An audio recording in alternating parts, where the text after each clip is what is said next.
Hello, hello, hello, everybody. It is a Wednesday, my dudes, and I was up too late last night and missed my dental appointment.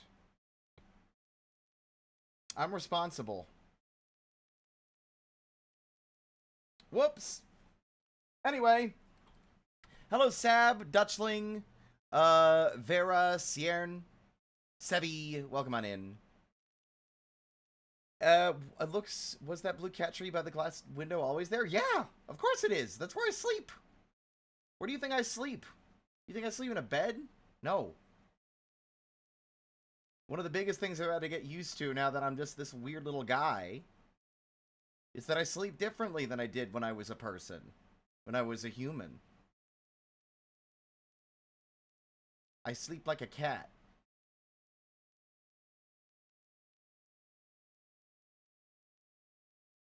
Yeah, I'm glad. I love the little plushies and figurines representing OCs. It's pretty neat. Thank you.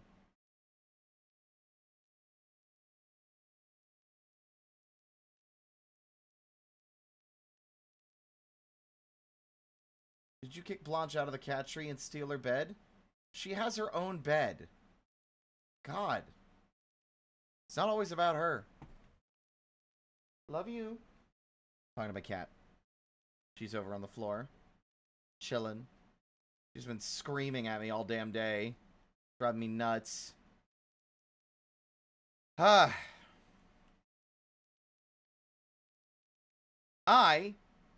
have done nothing of note today.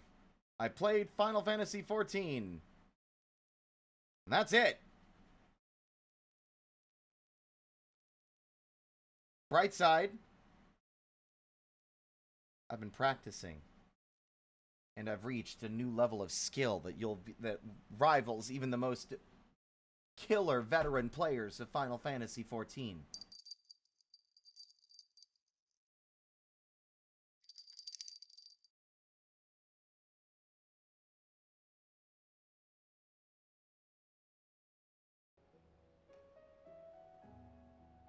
Time for me to show off, and by show off, I mean I'm gonna show off, and then I'm gonna try showing off, and I'm gonna blow it.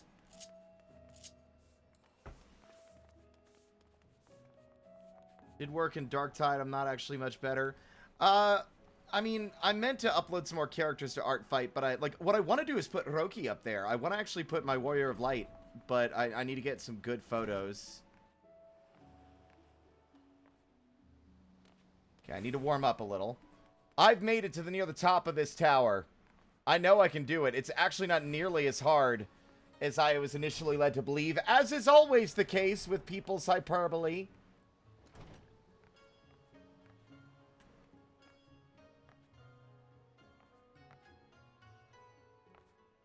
Fuck! Normally I had that jump. I haven't missed that one in a while.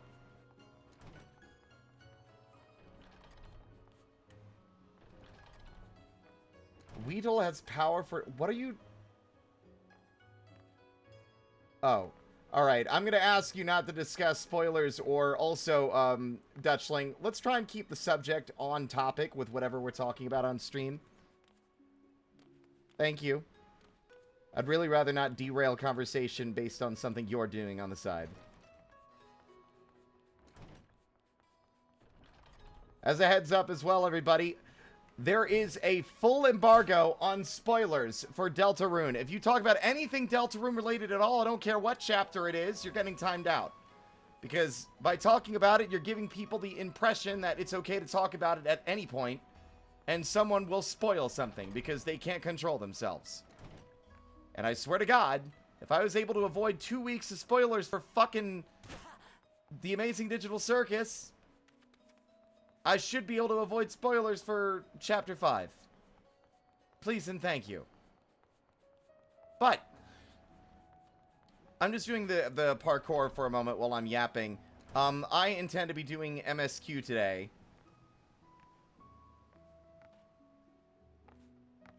There we go, nailed it. Because... I did a lot of crazy shit since last time, and I think I'm actually getting a lot closer to Shadowbringers than I realized I was. Look at how easy this is.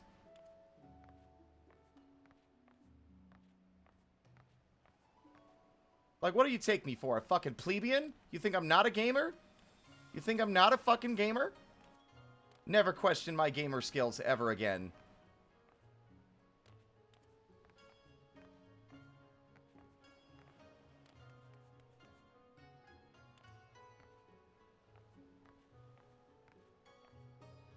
Missed that one. That's alright. This is the one I struggle with the most, I think, so far. Just because I get the timing slightly wrong. But the platforming's actually not nearly as bad as I thought it would be. Like, people always, like, use hyperbole and, like, blow it out of proportion. Whoops. That's okay. We'll walk it off.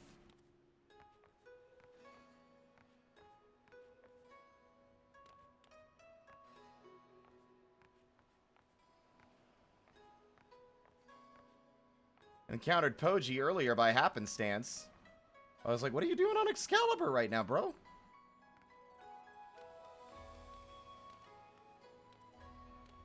It's just bragging rights. I'm assuming there might be like a lookout spot at the top. I actually don't know. I'm just doing it because it's fun. I've already worked through the frustration earlier, and now that I've got a better grip on the physics of the jumping, it's way easier. Except when you get stuck on invisible hitboxes, which is still annoying. The hitboxes for these ledges are a lot larger than they look. Than their, like, visual, actual, like, model.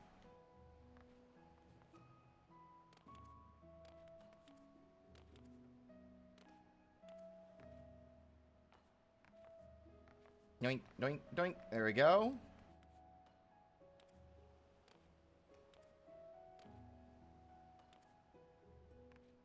Of course, it's always nighttime when I want to do anything that requires vision! You want to take pictures? It's nighttime. You want to do platforming? It's nighttime. You want to admire the fucking scenery in this new area you just got to? It's nighttime and it's raining.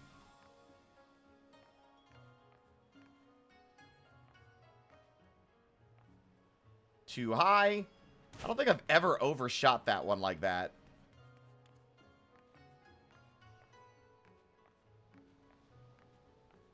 Like, the timing's really easy. Once you got the feel for it, it's actually not hard to get up here.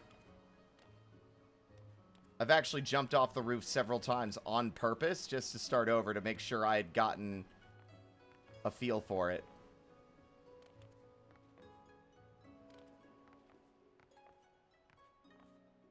Anoles are natural climbers and always seek a high point when they have the chance, so I can relate.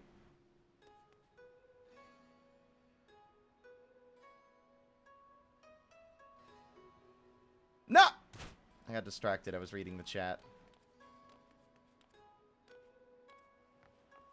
But some crazy stuff has happened. Spoilers for anyone, again, who has not done Stormblood yet. Oh, there we go. Oh, for fuck's sake! I'm okay. I'm alright.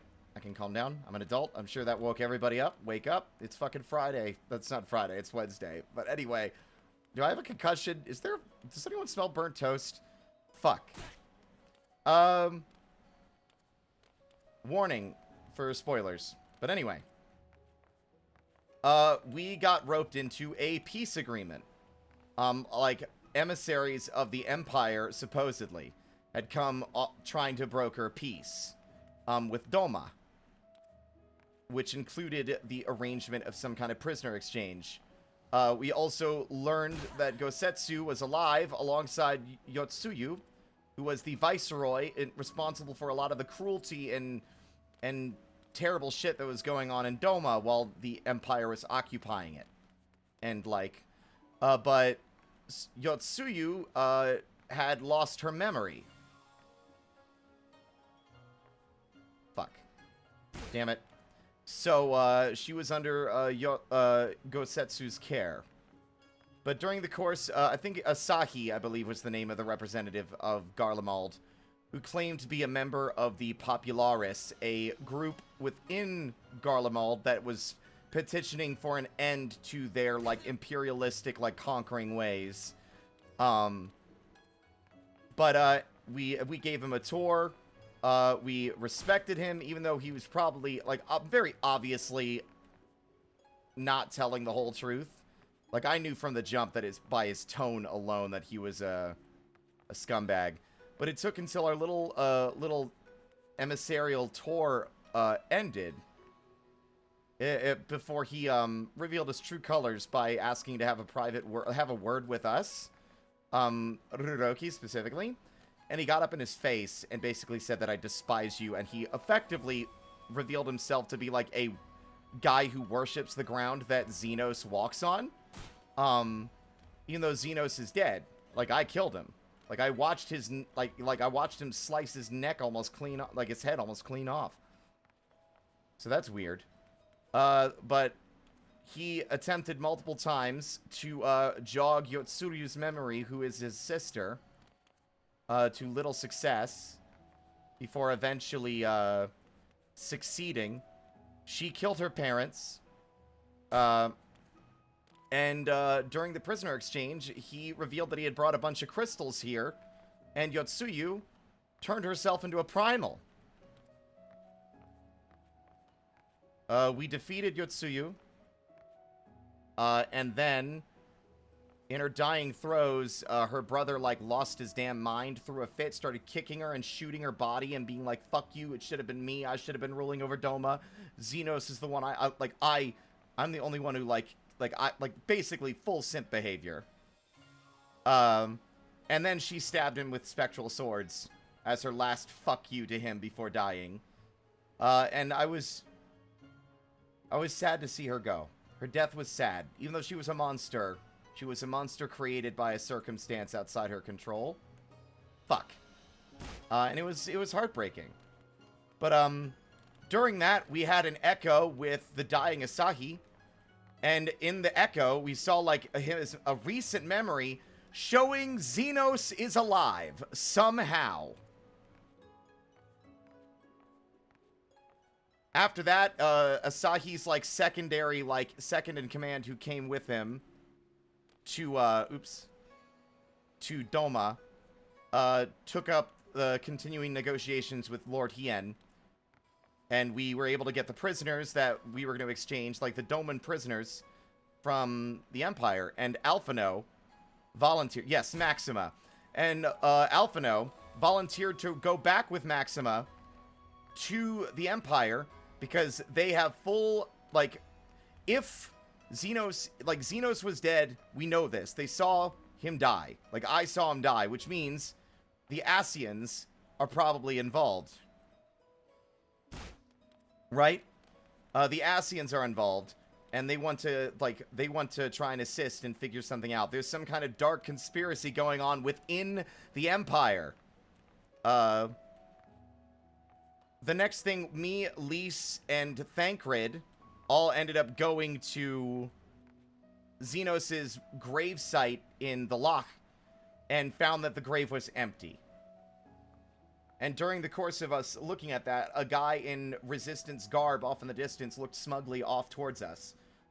And a couple of cutscenes after that, we saw that same Resistance soldier kill another soldier, steal a Garlean, like, Magitech, like, flying device. Also, he killed him with a katana. So, here's the theory, right? They've already proven it's likely Xenos' body was taken out and possessed by an Asian. Because they've demonstrated they can do that. They've basically taken his body and have used it to puppeteer and control him. And it was Xenos' plan that Asahi followed, or this Asian posing as Xenos, right? Of summoning the Primal. Because that's always been, like, the Asian's goal. To bring about chaos and discord on this star in order to save it by, you know, empowering their one true god. Or whatever. But the guy who killed the Resistance soldier I mentioned, who killed the other Resistance soldier, had a fucking katana.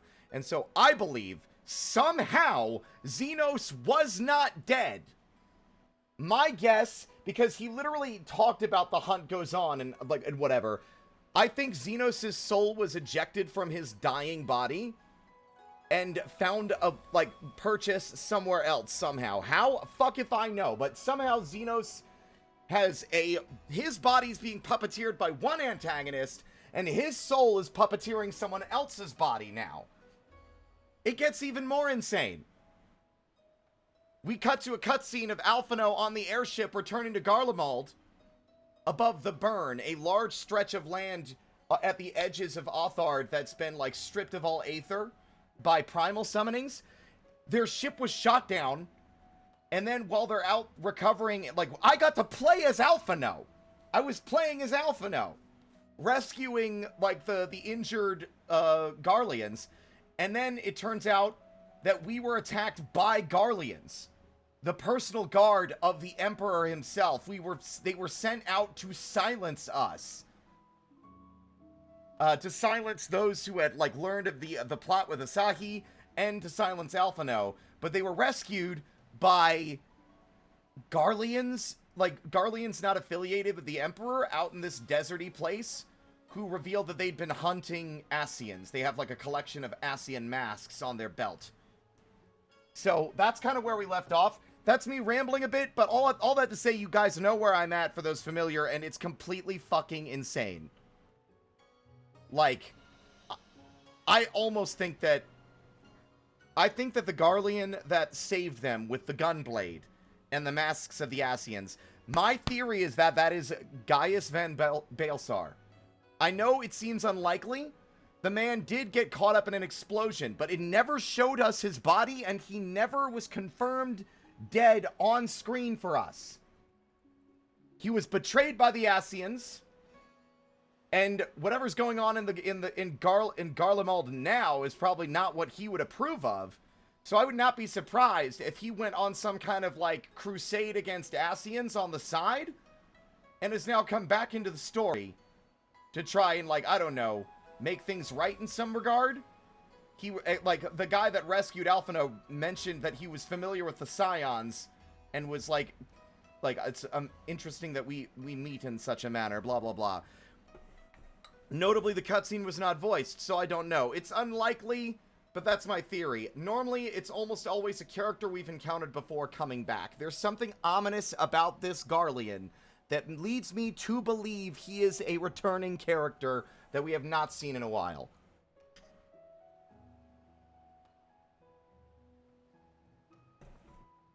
Anyway, I had to focus. Anyway, I'm going to miss this jump. Just kidding. Never question me again. Fuck. Okay, maybe question me a little.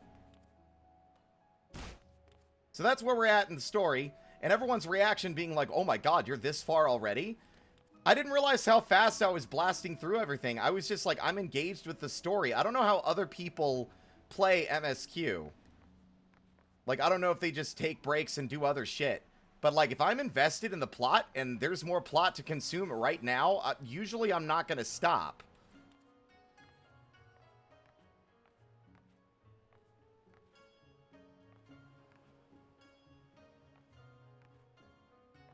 Also, you may have noticed that I am samurai. Fuck! That's the hardest jump, I think. I've made it all the way to the, like, balcony near the top of the tower, but, I fell off. Hi, Shinobi. But yeah, I'm excited for Shadowbringers, especially if it means that we're gonna be, like, potentially looking at the interior and, like, the internals of, Garlemald.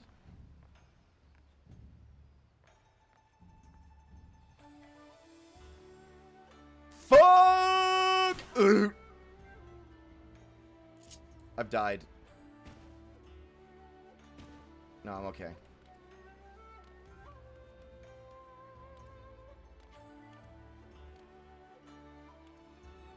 There are in-universe time breaks, yes, obviously. It's not just back-to-back-to-back in-universe, but I'll just keep going. And, like, there's no sense, like... I was worried that I'm, like, rushing, but it's like I realized that the game has so much other content. We've got a whole nother expansion on the way. And I still have 2 other expansions after Shadowbringers to go. And a bunch of other content to do. Like... I don't think it's going to be the end of the world if I end up actually catching up before next January. I worry that I'm going to run out of things to entertain myself with. But, like, as long as I had a good time playing, I don't think it matters so much if I got through the story faster than maybe would have been recommended.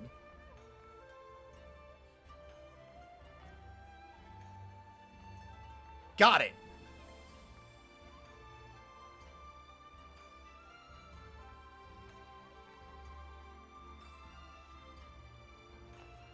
Fuck, that was too light a jump. Damn.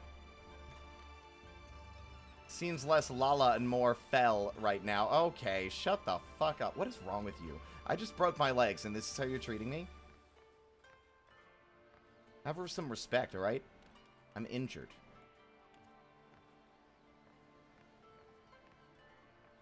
Joke's on you, though. I'm good at jumping. Even when I'm not. So there.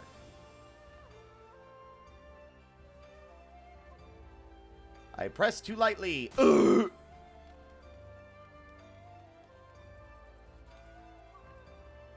Lala fell out the window. Okay, what window?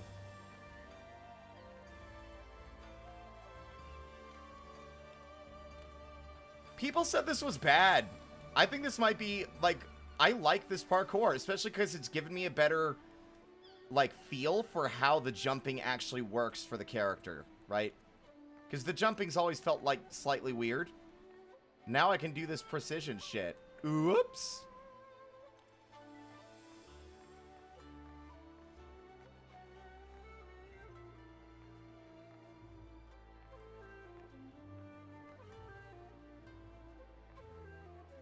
Problem is, I never seem to like, it takes long enough to get there that I forget the exact, like, length of time I need to be pressing the jump button. Or the forward button to get where... Whoopsies!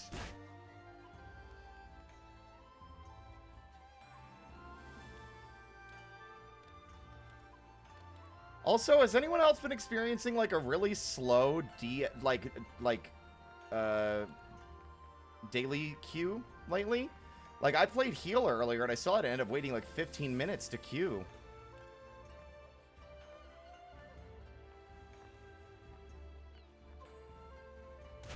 Motherfucker.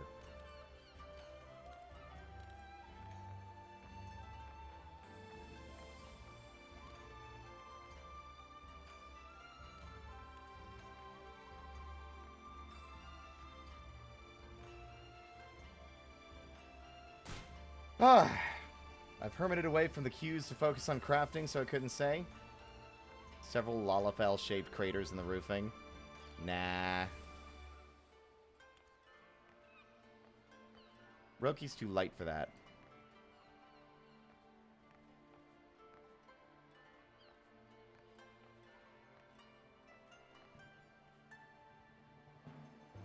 Fuck.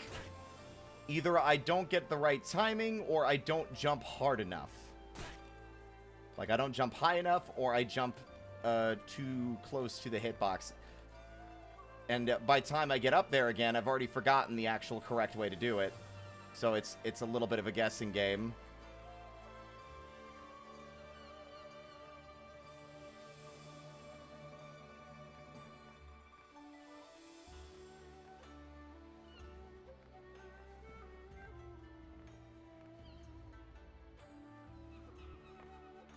Fuck, okay. I didn't run, so I need to remember that I need to get a running start, so I need to walk towards the back of the platform further away from where I'm jumping, and then run, like, move, and then jump. But are you impressed? Is anyone impressed with my jumping prowess? Please, I need validation, otherwise I'll die.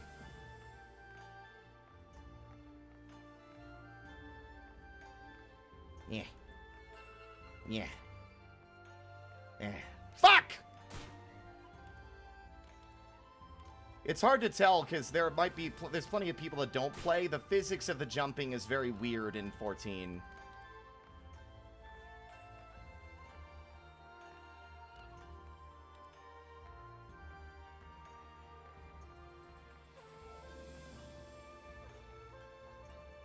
Shit.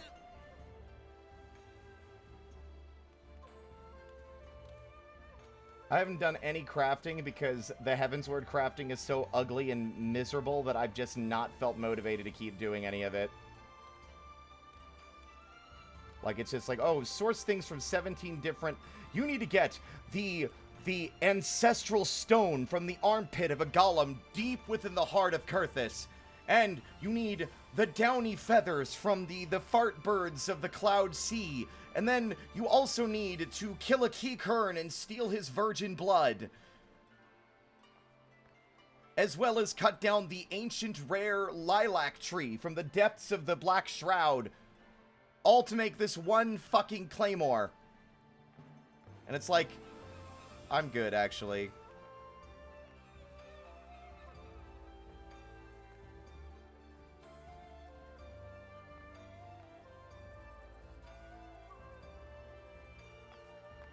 There we go.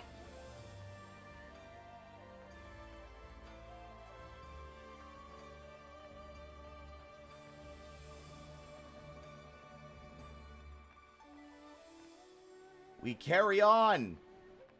We've made it so high, chat. This is the furthest I've gotten. Right here. to that jump.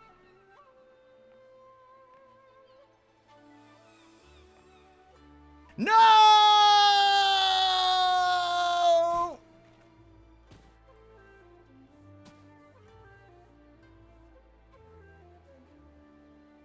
The thread of prophecy has been severed.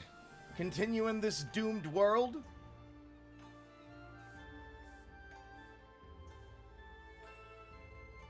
Or restring the threads of fate?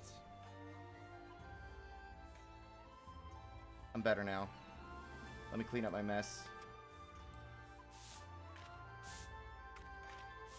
Okay, we're good. Well, that's enough of that. I want to level Samurai as well. I actually think I like Samurai. It's very fun. I've been a little deterred because I've heard that the levels 60 to 70 quest line is very real world imperialistic in a way that's just like it goes against like the themes and tone for the rest of the game in terms of like this is fundamentally like not right and not the side that your character should be taking. If I had any regrets, I wished I'd picked up Samurai 4 Stormblood in retrospect.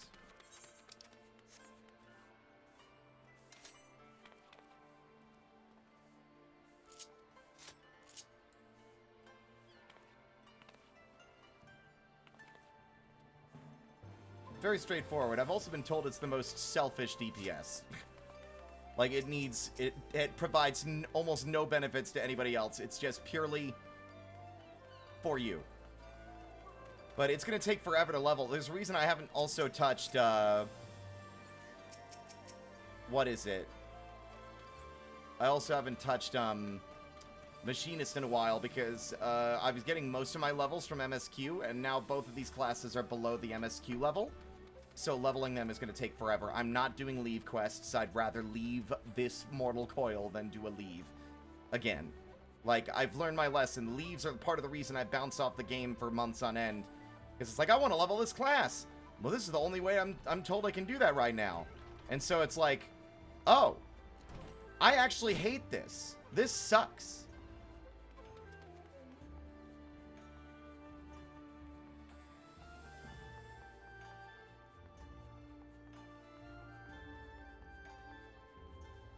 I'm trying to decide what my main class is going to be for Shadowbringers. If I should start,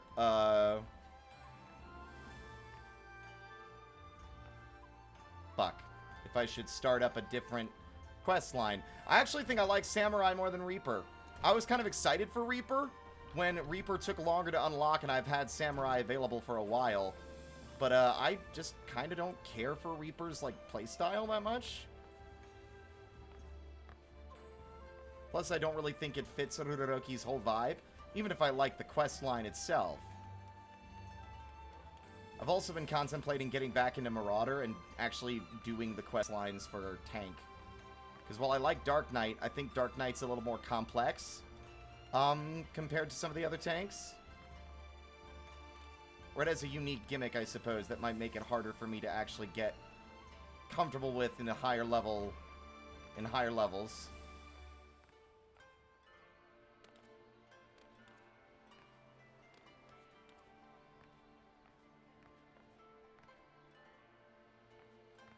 Not Marauder, Warrior, that's what I meant. I've also been told Paladin's good, but I've been told that the Gladiator quest line is very bland.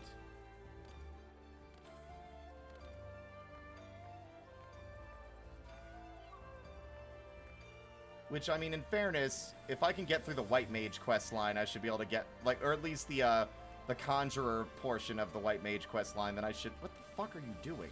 You stupid cuck. Do better. Do better. Do better. What is wrong with you? Fuck.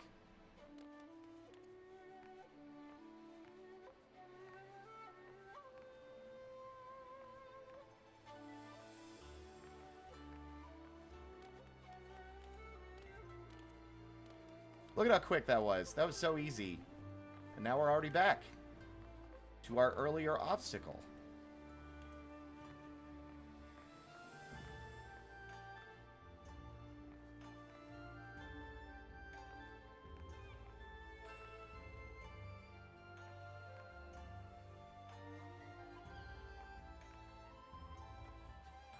Fuck!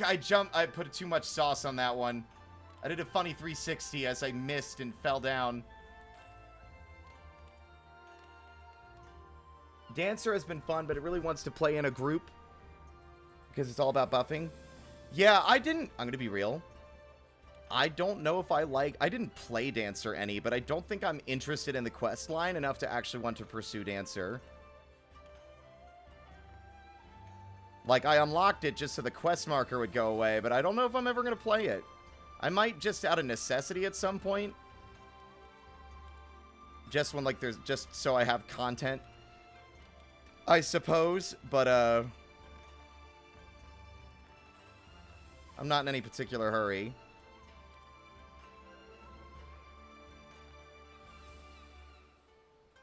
God, that was such a Mario 64... Mario Sunshine, rather, ass, like...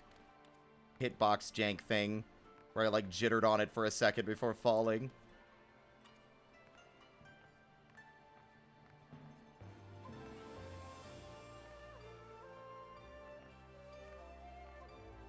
How do you manage to disappoint me like this?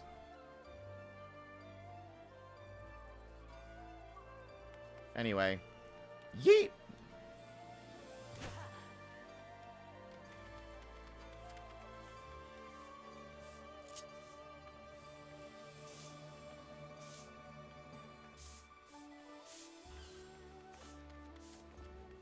How to touch a snake today? Well, cool. Snakes are cool. And chill.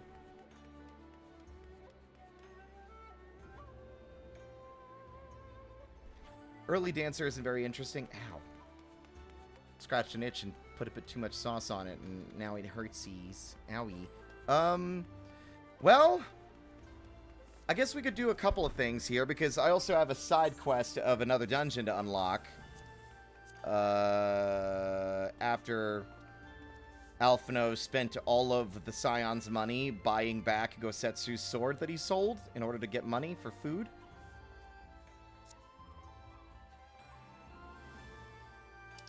Nah.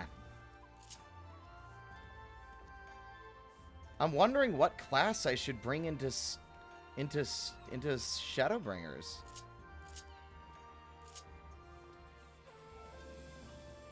I mean, Shadowbringers is level 70 to 80.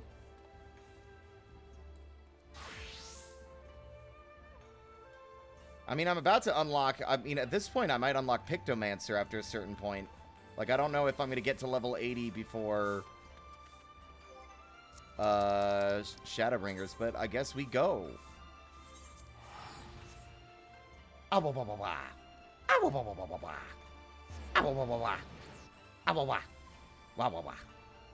wah. Wah. There you go. Hello, Evil King. Welcome on in. Oh, Pictomancer's ranged? I thought you were going to hit them with a brush. Weird. Guess I'll find out. Also, I like Sage a lot more now. I thought it was hard, but it's like, you know, other healers are picking up the slack where I'm dropping the ball any. Meteor Walker.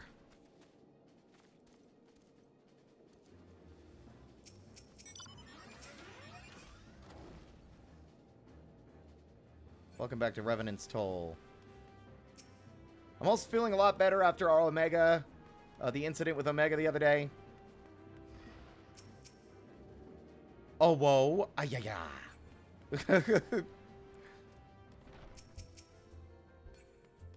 What do you want now, you fuck? Ugh.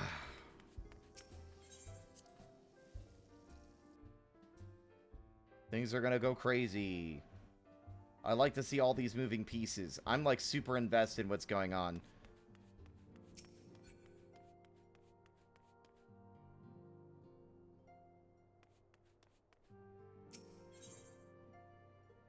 Alize is impatiently fussing with her Link Pearl.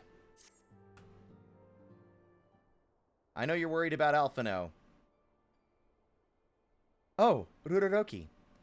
If you've come here hoping for news, I'm afraid there isn't any. That's ominous. Everything is exactly as it was. Ishtola is still investigating primals in the Far East.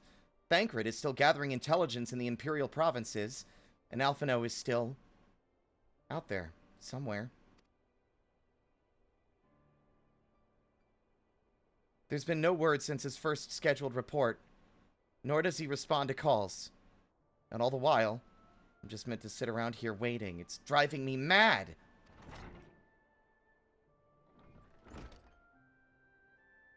Begging your pardons, I bear a message from the Eorzean Alliance. Thank the gods for that. We have a visitor.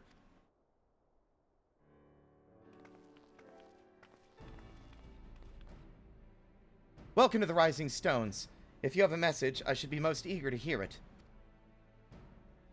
My lady, the Alliance leadership will soon convene to discuss the matter of Ascian interference, and they humbly request the presence of the Scions of the Seventh Dawn.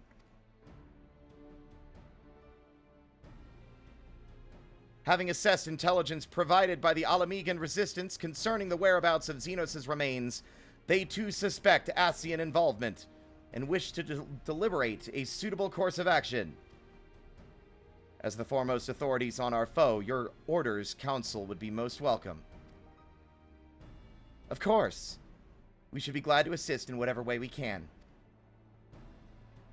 With almost everyone else afield, I'd say this one falls to us. By which I mean, I'm not going on my own. You'll come with me, I trust? Always. I'd rather not. Of course I will. I'm worried about Alphino. It's been a while since Alphino has been in any kind of mortal peril. I'm concerned for his well-being. We accept your invitation. Thank you. The time and date of the meeting will be shared in due course, but I can confirm that the council will take place in Alamigo. By your leave.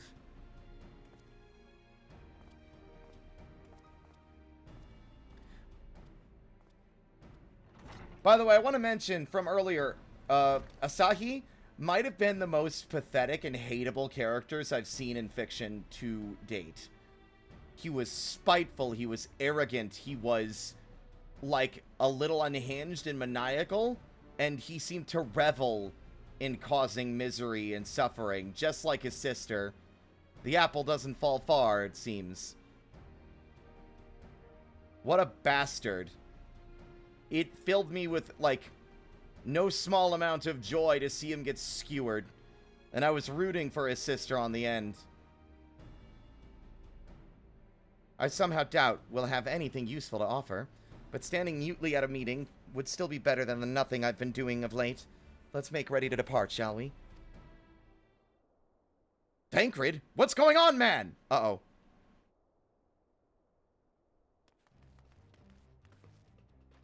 All right. Just be careful on the road back, you hear? Did I hear right, Riol? Is Thancred coming back? Aye, that he is. Says he's acquired some important intelligence. Being in Garlean territory, though, he couldn't risk sharing the particulars in case the Imperials were listening. So he said he'd head back as quick as he could, and to make sure someone was waiting for him in the Alamegan corridor. Understood. Ruronoki and I will go. We're bound for Alamigo anyway, and there's sure to be time before the council begins. Let's be off. I don't think I've heard this track before.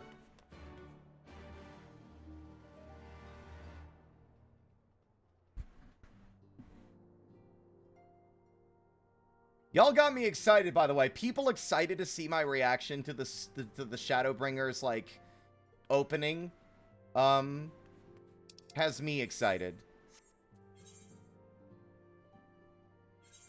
Like, it's only gonna continue to get better.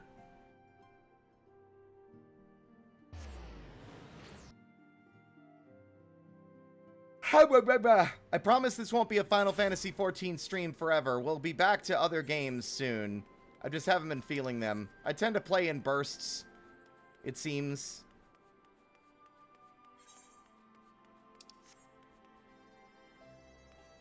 I need to get around to,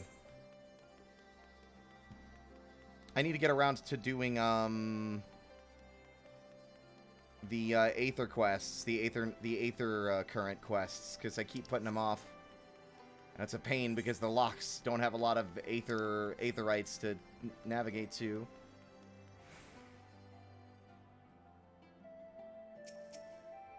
There's no doubting your talent for espionage. But the journey is long and the borders heavily guarded. You did well to make it back in one piece. What news do you have of our boy? Or anything for that matter, I suppose. You two are a sight for sore eyes. Now all I need is water from my parched throat. Fetch me a cup, will you? Traipsing through Imperial territory is thirsty work.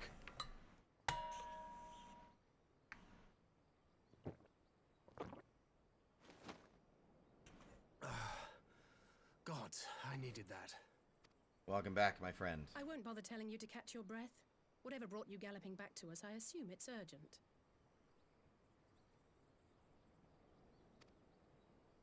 Quite. Without further ado, then. After the successful uprisings in Doma and Alamigo, rebels in several other provinces were inspired to follow suit. Unfortunately, they did not fare quite so well. Oh. The Dalmascans paid the heaviest price. For their defiance, the Emperor made a show of razing their capital to the ground, prompting many of their neighbors to abandon thoughts of resistance. Ugh.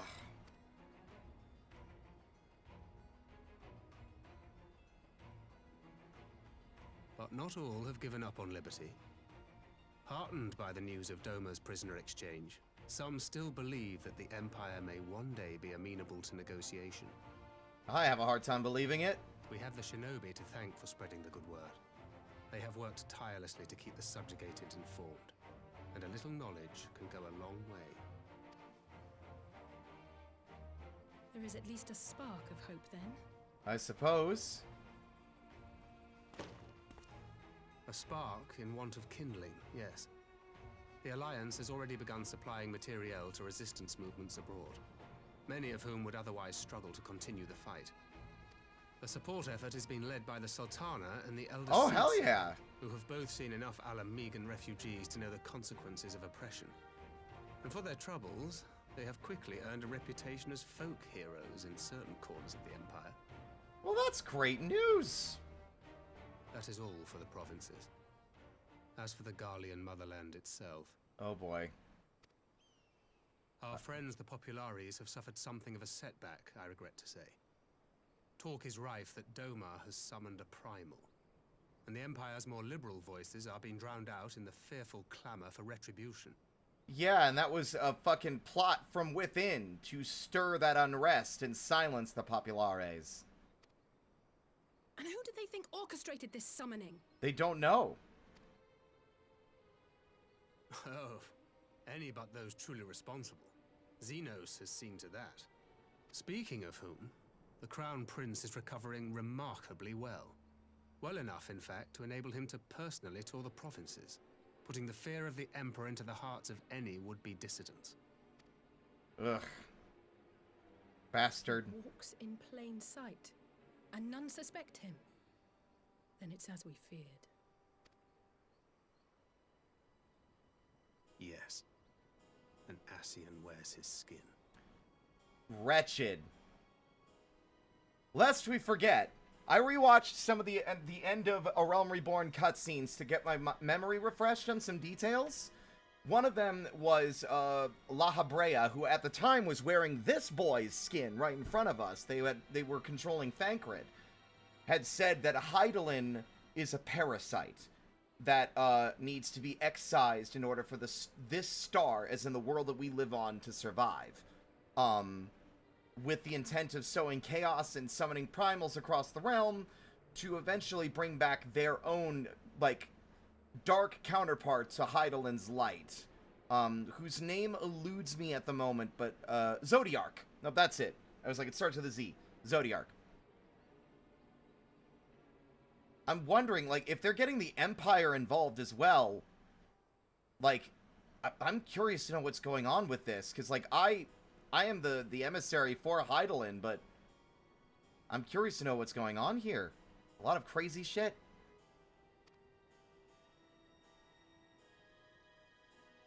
But it was not that which brought me here in such haste. During my time in the provinces, I learned many things. Yet at no point did I hear any report of a Doman emissary in the capital. Alphino is missing. But Alphino should have arrived by now. Could they be holding him there in secret?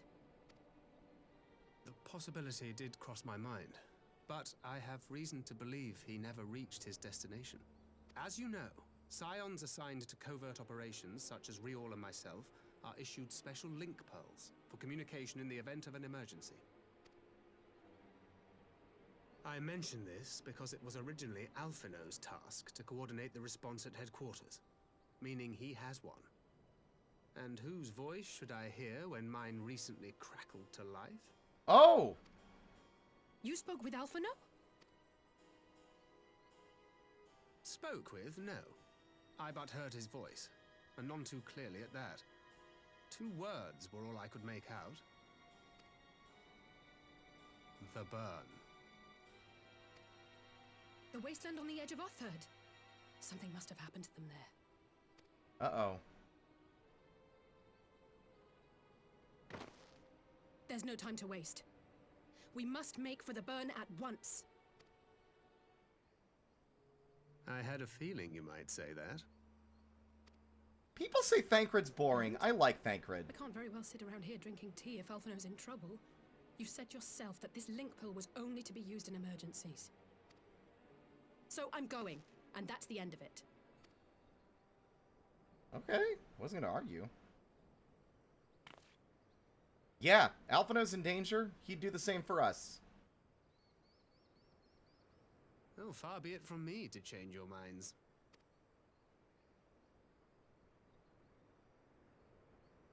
Off to a new location, the burn. Fascinating. Oh, wait, what? Where's everyone? Oh, there they are. They didn't load in yet. I will leave the 2 of you to your task and see to my own. Loath though I am to neglect making preparations for the council, we must act swiftly before Alphino's trail goes cold. I propose we first pay Hien a visit. He's sure to want to hear about these developments, and he may well be able to advise us on how best to reach the burn. A sound plan. And Y'shtola is in Doma, is she not? I dare say she'd join you in the search if you asked her nicely. While you see to all that, I shall go and report my findings to the Alliance. You may leave any preparations for the Council to me. Thank you, Thancred. Right, to Doma, then. We have much and more to share with Y'shtola.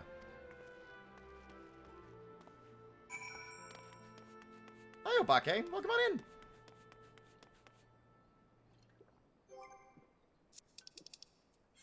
Things are heating up. Oh, right. I could just do this. The Doman Enclave. Because we have a cool new location, which I wasn't there much on stream before. The Doma's putting itself back together, and I like this area a lot, actually. Even if I often forget I have to teleport to it directly, lest I walk all the way to the fucking pier and ride the boat. Welcome!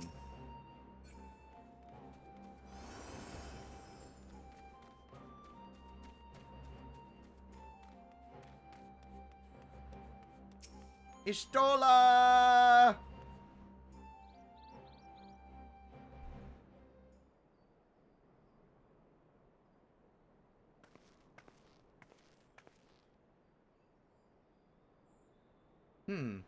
That is curious indeed. While other matters demand my attention at present, I shall bear what you have told me in mind. Should you notice any change, do not hesitate to seek me out. Thank you, my lady. You are most kind. How are we doing, chat? I hope y'all have been enjoying these streams. Working hard on leveling characters in the Final Fantasy Dissidia. In Final Fantasy Dissidia for story mode. Ooh. I've actually right mind that maybe in the future, or the near future, we'll play Final Fantasy VI. I'd like to play Final Fantasy VI. Well, well. 2 faces from the dim and distant past. Come now, it hasn't been that long. Who was that you were speaking with? A local miner, who supplies crystals for the rebuilding effort. Of late, he claims to have struggled to find a crystal with so much as a trace of elemental energy. Upon learning that I had some knowledge of Aether, he came seeking my counsel. Just how now he brought me to one of his recent finds. Or one of his recent finds. It was precisely as he described, devoid of elemental energy, and eerily reminiscent of the de-aspected crystals that manifested in Eorzea in the days prior to the calamity. We would be wise to investigate this phenomenon more closely.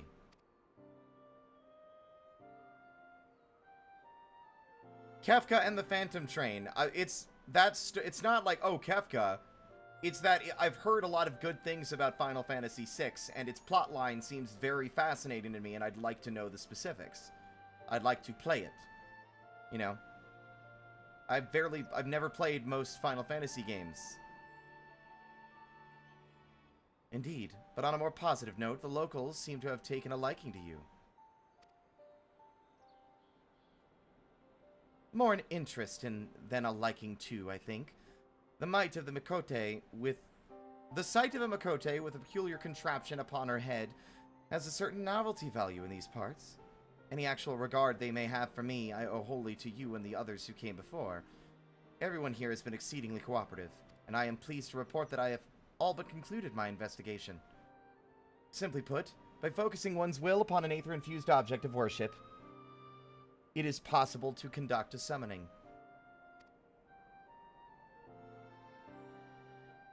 So the fact that they are objects of worship is the key. They are themselves suffused with the requisite belief. Correct. Such sacred relics as the Kojin collect obviate the need for religious fervor in the summoner, Yotsuyu being the most obvious example. She had but to associate the artifact given to her by Asahi with the divine, and it served to amplify her desires and give them form. A form nourished through the power of crystals, also provided by her brother, and thus the Tsukuyomi brought into being.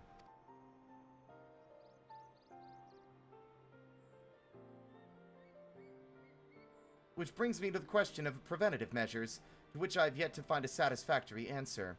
At present, I know of naught that will avail us, save to keep watch over the movement of relics and crystals, as if we did not have enough to keep watch over already.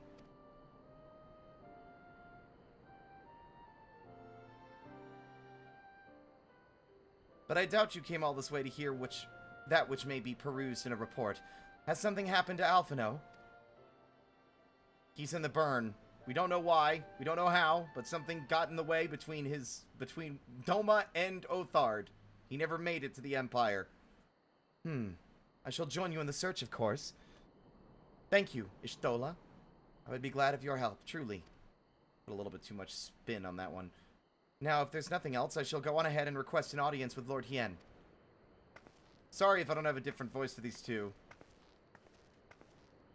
Alice puts on a brave face, but she has little talent for concealment. We should join her in the... That word. I missed it. That's fine.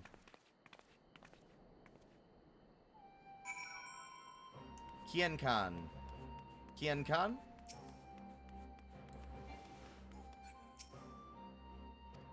Let me in. I want to talk to my boy. My handsome Lord Hien, whom I admire very much. There you are. I've apprised Hien of the situation. My report can wait. Finding Alphino must take priority. I should not have allowed Master Alphino to leave without an escort, but it avails us not to dwell on the past. We must focus on what we can do now. Well, greetings, my friend. Alize has explained all to me.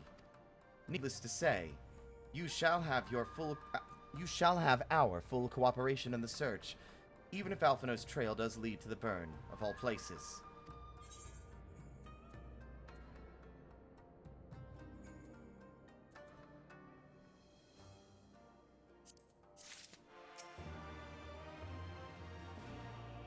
If only he knew all the trouble he's caused. When we find Alphino, I'm going to give him such an earful.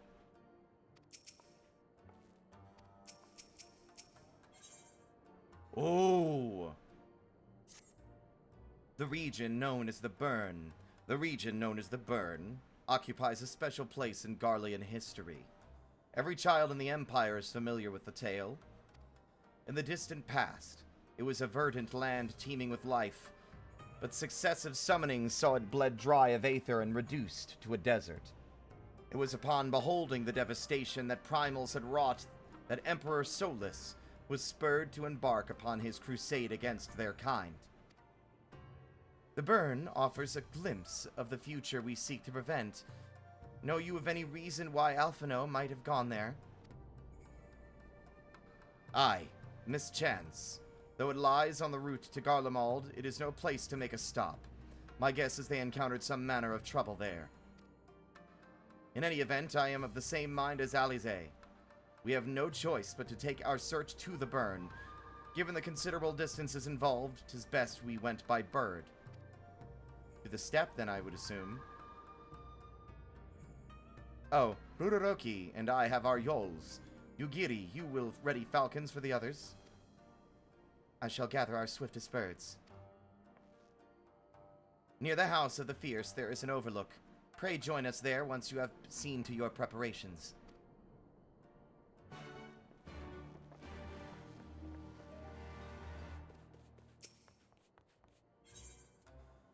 I still need to I need to finish the Alliance raid for Heavensward, and I need to get through the next two for Stormblood as well.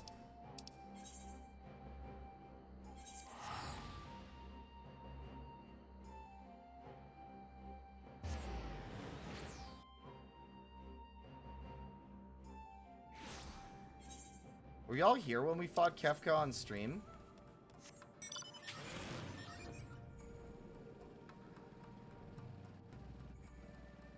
That was cool. One of my favorite fights.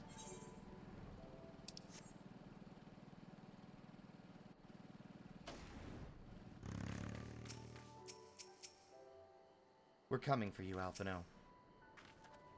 Having named him an emissary of Doma, Lord Hien considers himself personally responsible for Master Alphino's safety. Naught, I could say, would sway him from joining.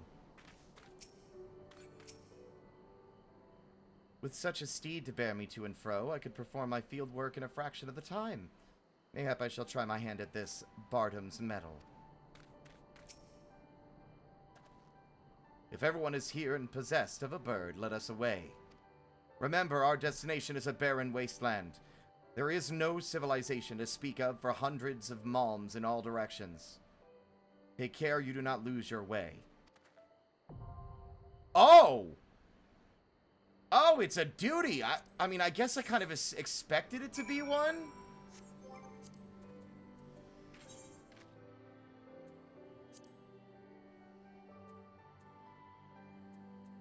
Two red mages, an archon, and a samurai. Let us go! Let us away!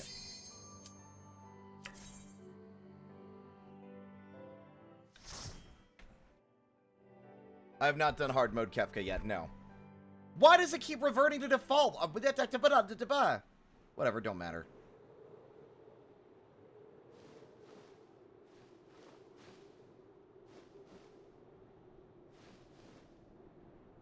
Make ready, friends! We are come to the burn!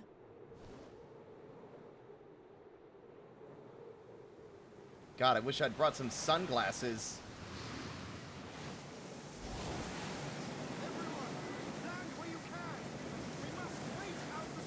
Should have brought goggles.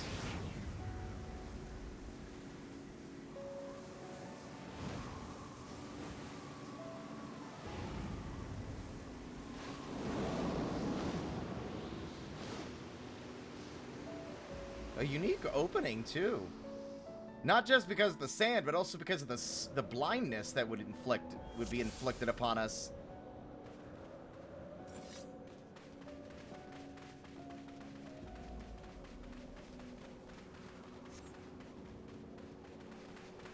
Neato. Kukulkan. I don't know what these are. Lord Hien.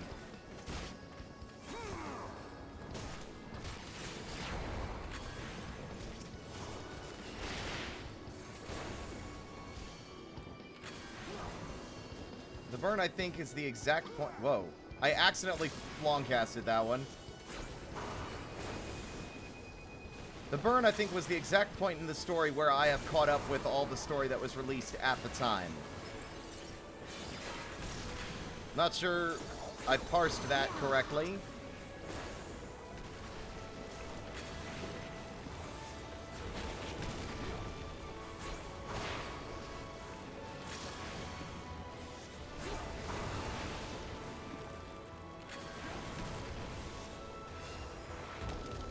I'm into this music, though.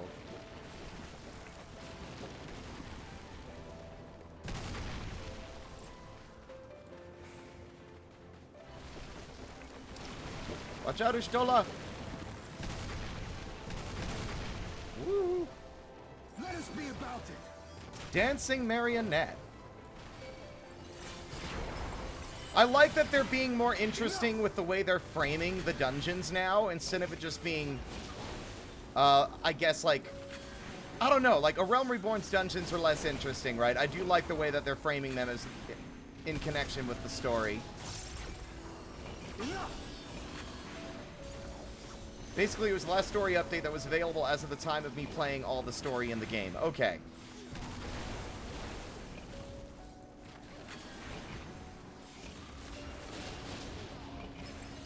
I remember having my doubts when I first picked it up.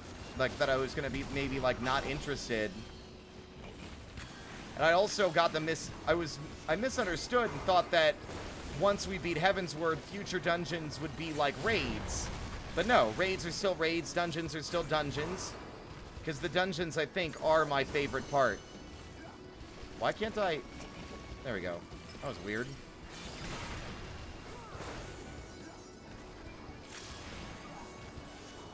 Alize and me play Red Mage very differently. I prefer to hoard all my mana until it's filled up and then do a bunch of shit. I also love this track, by the way. This music. This might be one of my immediately, like, oh, I like this song a lot. The second I started hearing it.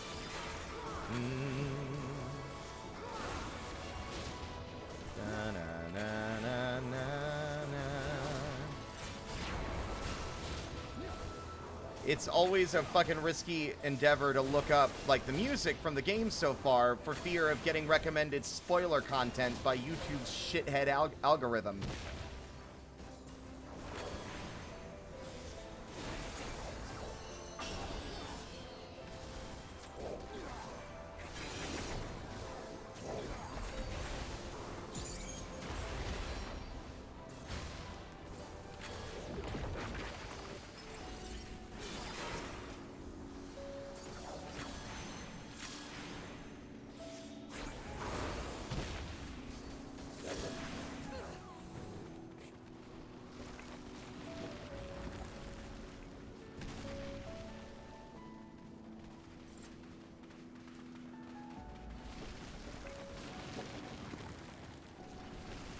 Oh, watch out, Lord Hien! And thus the line of succession in Doma ended. What? Oh, God.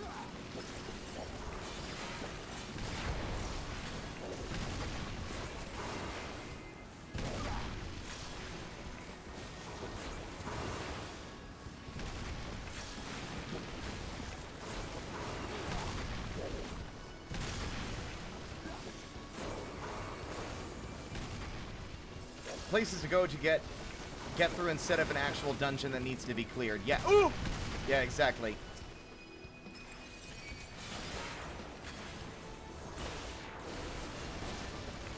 Oh, yeah, I'm really into this song. I'm into it enough that I want to use it for, like, tabletop stuff in the future. Or just listen to it casually. It's very relaxing for the location. It feels emotional. I feel like... Am I crazy? Is this gonna have, like... I feel like this might be a recurring leitmotif. Am I insane? Perhaps I am.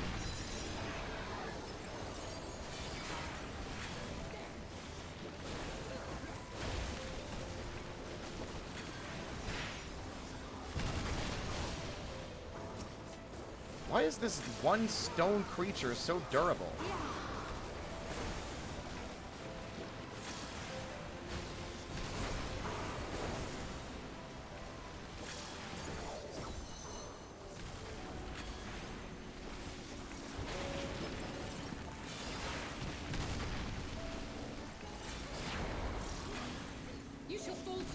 not punching stone, I'm stabbing it in precise spots. Whoa! Thank God we are made of sterner stuff. Is that a scorpion? That thing looks crazy. Heditet. I dare say we're in that creature's home. A scorpion in crystal, how curious. It's also not the first crystalline scorpion I've seen, considering, you know, there's also one in Monster Hunter Frontiers.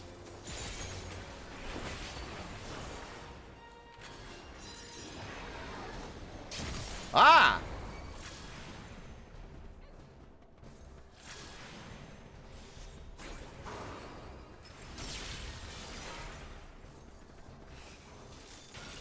Oh, I see. Okay, I probably shouldn't have done that. I feel like those crystals are going to be important. Oh, those crystals... Okay, they'll replace them. I see. Or they will eventually, I suppose. I don't know.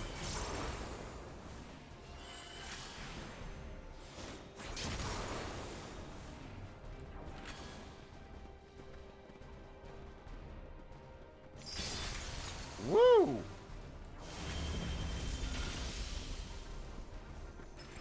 I've seen this mechanic before. I'm learning! I'm picking up what Final Fantasy XIV's putting down. Enough.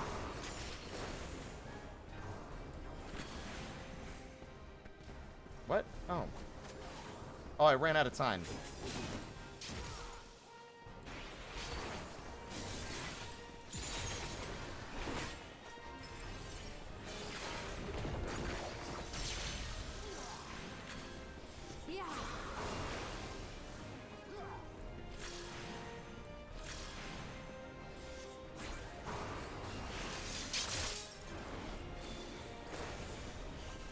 There we go. I think it requires too much of my focus to actually... Okay.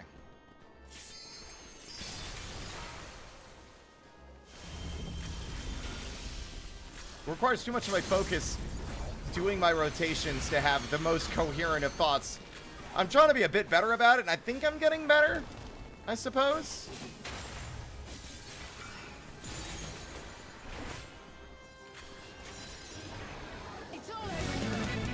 Suya, thank you for the raid.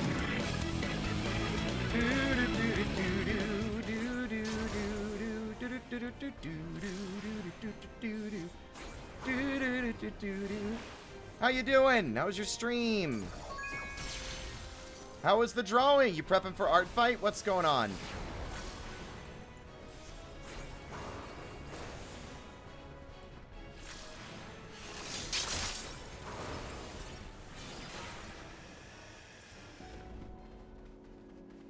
Dead.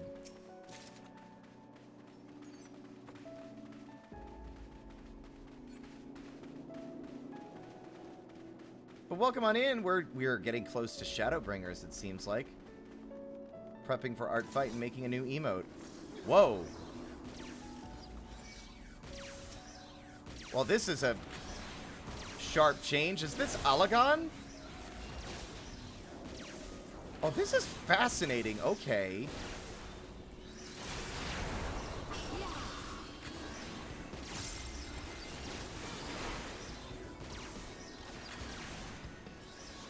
Yeah, this is Alagon technology, or at least it's something of a similar note.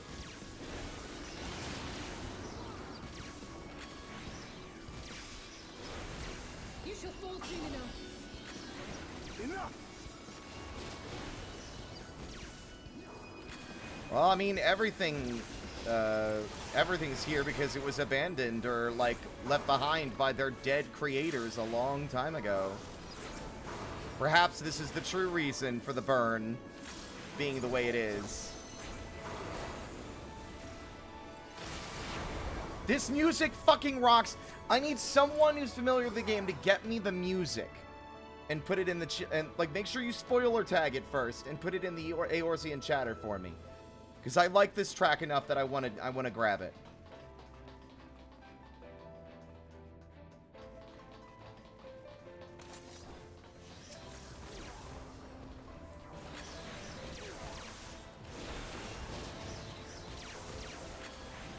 would probably have to be, like, I imagine it's probably 2 different tracks. It's the one for outside and the one for inside.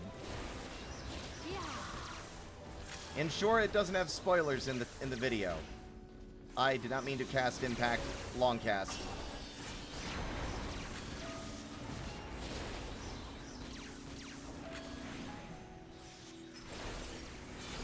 You shall fall soon enough.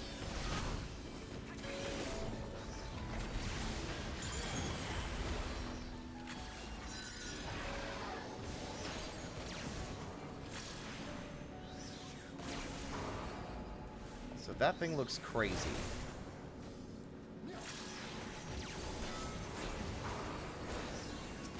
Forward! Forward!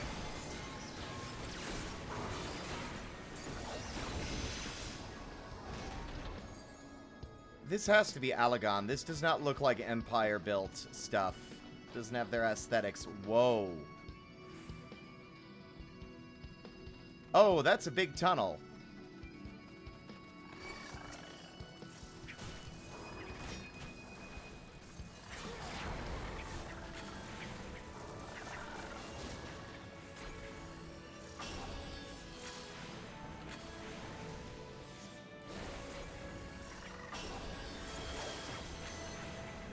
I really like how they used the first part of the Praetorium and the music here. I don't... You'd think how many times I've done the Praetorium I'd recognize the Praetorium music, but I suppose not.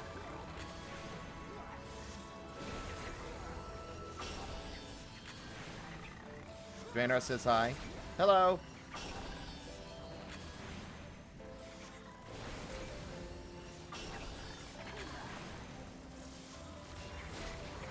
Out of my way!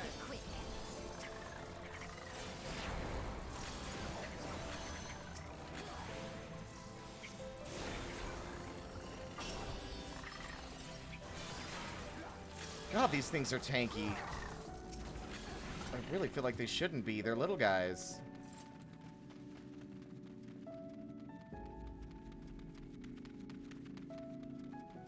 The implication that, like, something big burrowed through everything to destroy it. Or something else. Okay, this is Imperial. Never mind. I'm stupid. It probably gave me a pop-up, but I didn't see it, because the game is conveying a lot of information on the screen at any one time.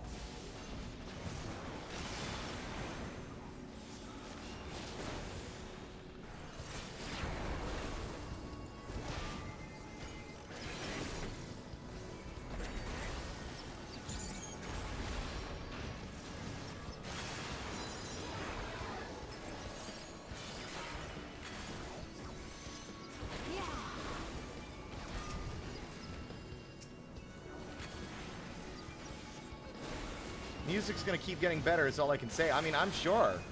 But, like, it's rare that I notice the music enough to want to listen to it on my own time in this game, because a lot of it's very atmospheric. Or music I hear literally all the time.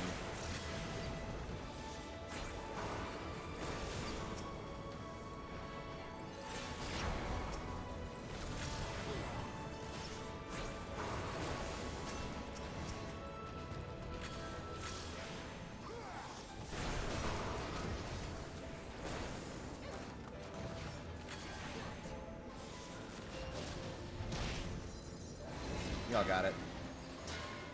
This does not look Imperial to me. I guess it does a little more now, but it's just so blue.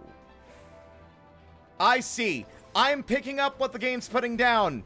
I think that I think this is the Imperial's fault. I think the burn is their fault.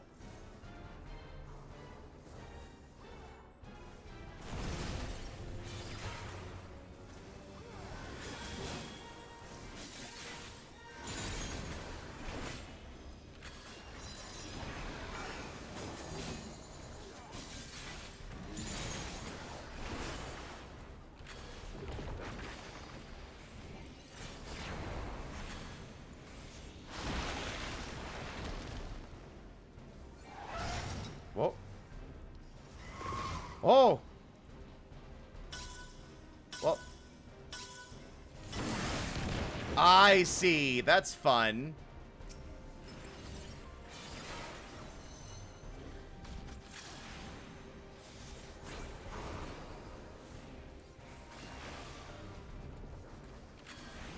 That was the quietest Ver flare I've ever heard.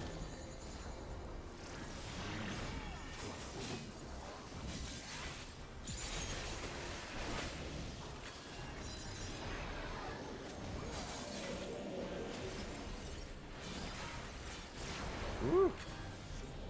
Okay, what is that saw blade gonna... Okay, that's scary. What the fuck? Give them a show. Alize, you got cool red mage stuff I don't have yet. I'm jealous. What is Sharoon teaching you? And why hasn't he taught me yet?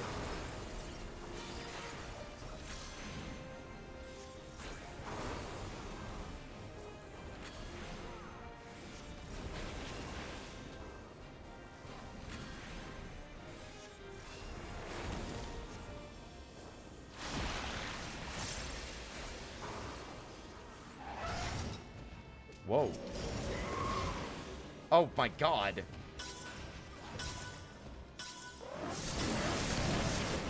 Okay, I got hit by one of those things. That threw a lot of shit at me all at once. I was able to process 2 of the 3 obstacles about to hit me.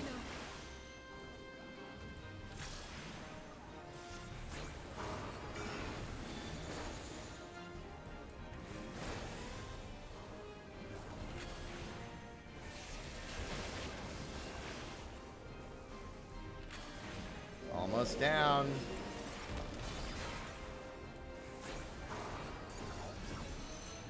What a cool fucking thing. What a weird design. As much as I would like to examine this place, we should press on. Indeed, perhaps there will be time later. I think that's my favorite of like these dungeon mini-bosses I've fought so far. I like that one.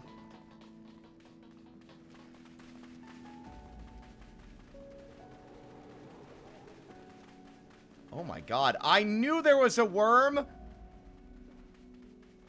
I mean, it's dead, but...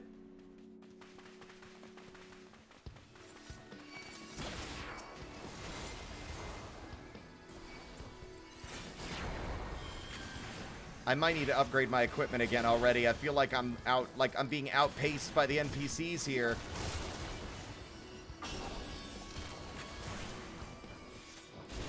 I shall make it quick.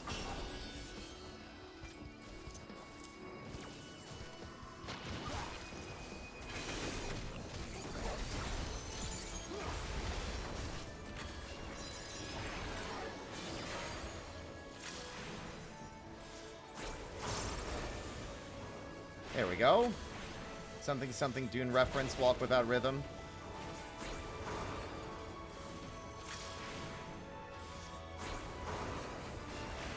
I shall make it quick. It's by will alone I set my mind in motion. It's by the juice of food that the thoughts acquire speed, the lips acquire stains, the stains become a warning. It is by will alone I set my mind in motion. Did I get it right? I haven't recited that one in a while.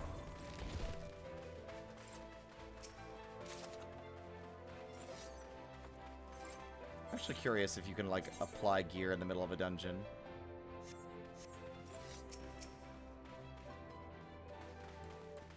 Giga Worm!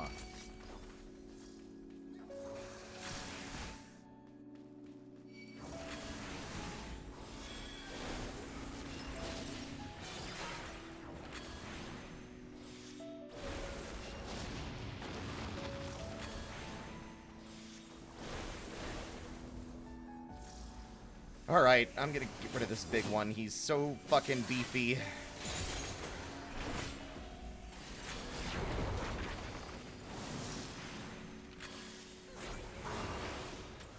I might want to rearrange my hotbar a bit, I think. I think I often forget about my other abilities because they're off on the shoulder pad, the shoulder bar.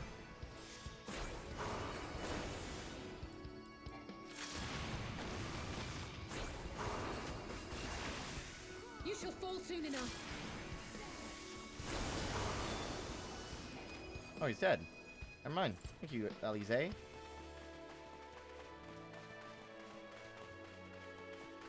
Listen to this for a minute, just... Na, na, na, na, na, na.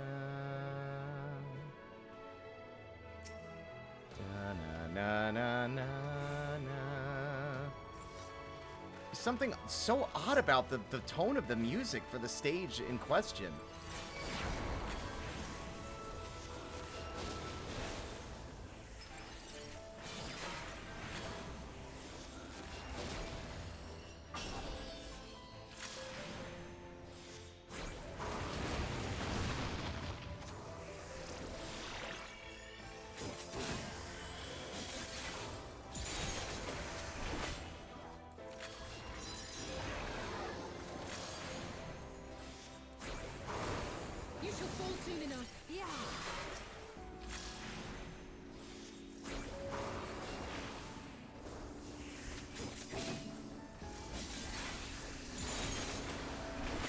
It does have a very hopeful vibe.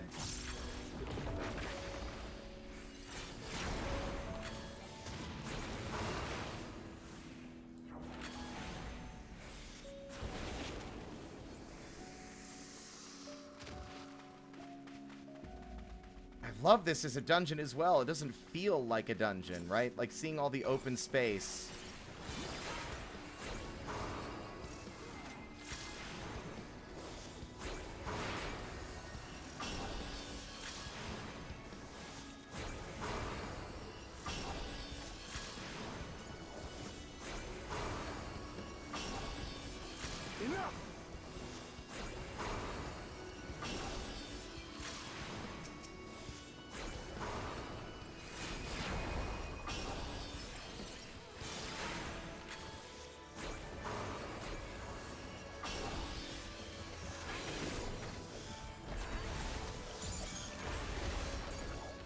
Flare! There we go.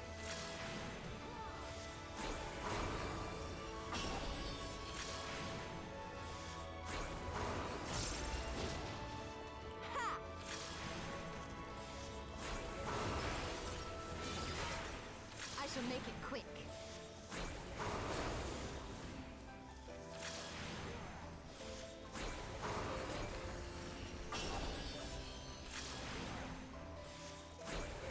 See, you notice how often I forget Ver Fire and First Stone?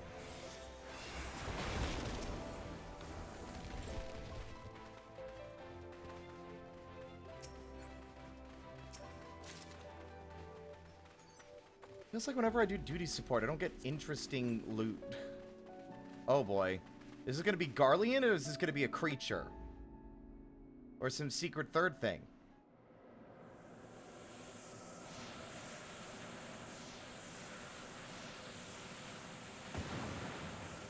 A creature.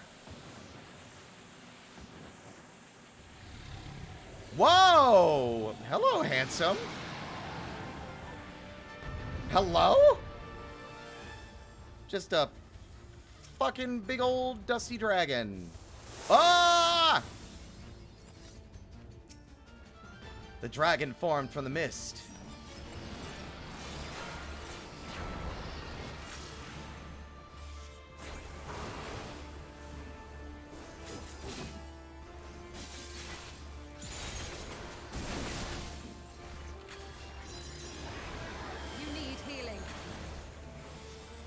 I've never heard her say that voice line ever. Yeah.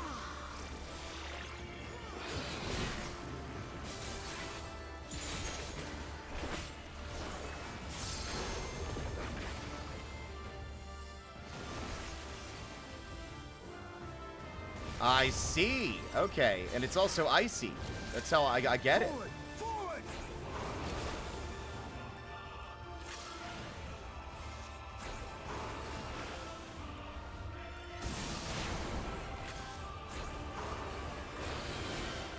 You shall fall soon enough.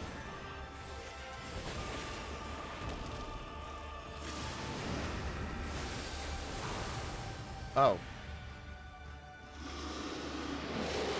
Whoa.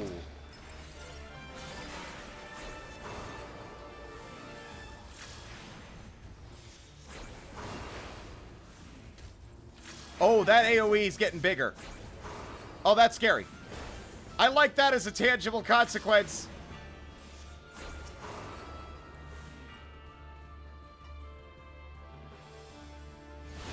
Oh, that's crazy. like a visual indicator of like, okay, this is what's gonna happen if you don't do it faster.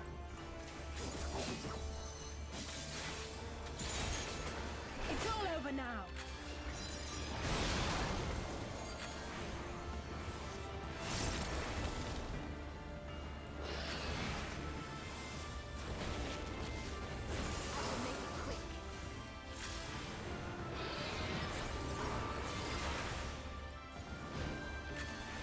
See, it's funny how some of these dungeons are very straightforward and have straightforward mechanics, and then others are not.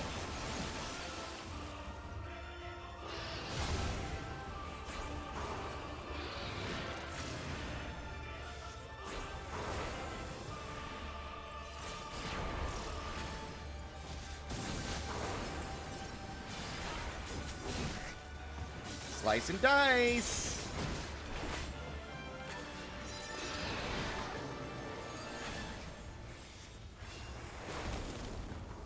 Oh, they're gonna turn into mist again? Oh, they're not. Oh, okay.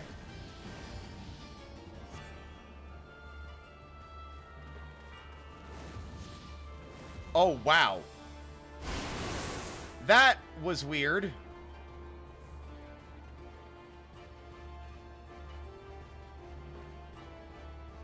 Gang. How do y'all even know where to stand?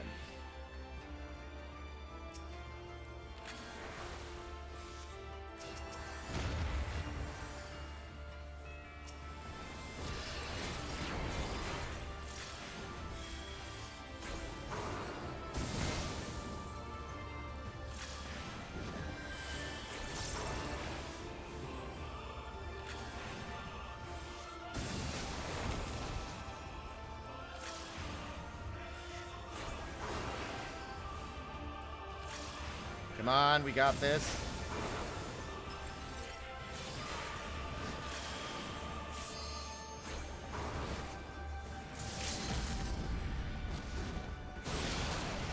Starstorm! I gotta see one meteor before everyone else killed it. What's the point of a limit break if you don't even get to see it? Goodbye. Goodbye, handsome.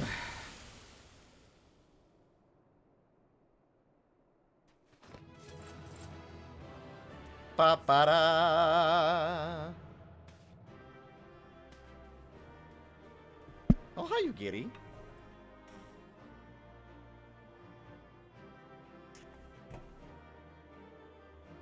Please be safe, Alphino. That there in the distance. That dragon was as much... I didn't get a chance to read it, but that's okay. Dead worm. Royal Volunteers Gambeson of Healing.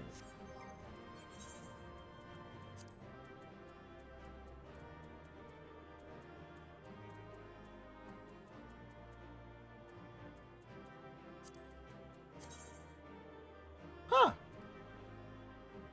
I don't dislike it. Not really my personal, like, vibe for any of my current setups or outfits, but that is the airship that Alphino was in.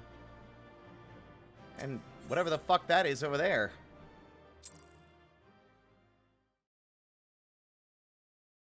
From Final Fantasy IV? Really? Got a lot of Final Fantasies to catch up on, it seems.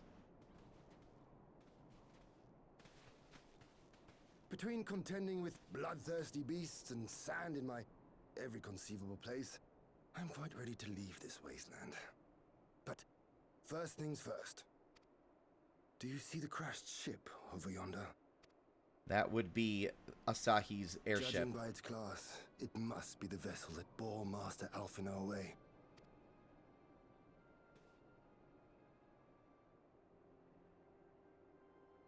We should go. What are we standing around for?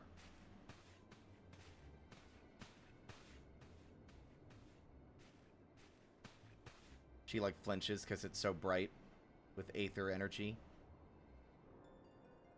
Wait, what's that?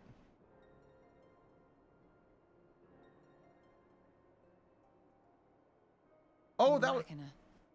It would seem they were involved in a struggle. Yeah, that was the one that they got blasted out of the sky in the cutscene.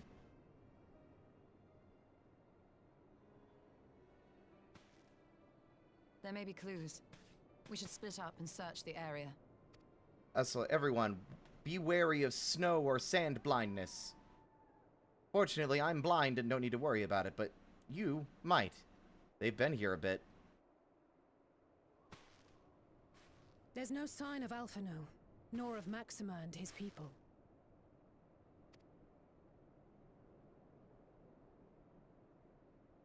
The Mystery Machine gang tactic. These were no ordinary soldiers. Over here! Huh? Another dead body. What makes this one special? The insignia on this man's uniform identifies him as one of the Emperor's personal guard. Oh. Hand-picked soldiers, answering only to the royal family. That's conspiracy talk, y'all. I mean, that's That would literally. explain why all the casualties are Garlean. They were fighting their own. You're saying the Emperor was behind all this? That Alphino is his prisoner? I doubt it. Alphino is fine, I'm sure of it. He's smart. He won't go down that easy. Aye, we must not jump to conclusions. Besides, Alphino is more than capable of looking after himself, is he not? Yeah, especially when I'm at the helm. Hee hee.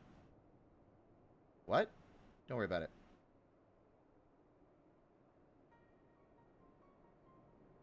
I've never seen Alizé this fucked I up. suggest we return to Doma to consider our options.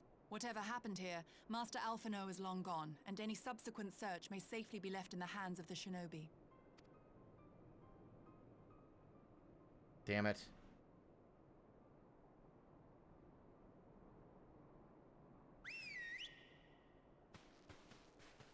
Echo time?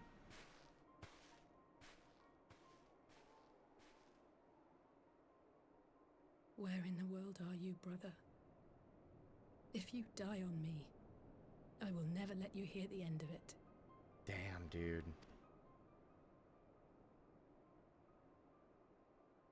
He'll be fine, Alizé. God, it's nice to be back out of that desert, though. Forgive me, I need a moment. On present evidence, we have no reason to fear the worst. More than that, I cannot say. We are no closer to establishing Master Alphino's whereabouts, and the suggestion of an Imperial plot only compounds matters. We have much to consider. Well, that was a decidedly uneventful journey. I almost found myself hoping for a sandstorm. Joking aside, I'd say our birds are due a good brush down and a treat or two, wouldn't you?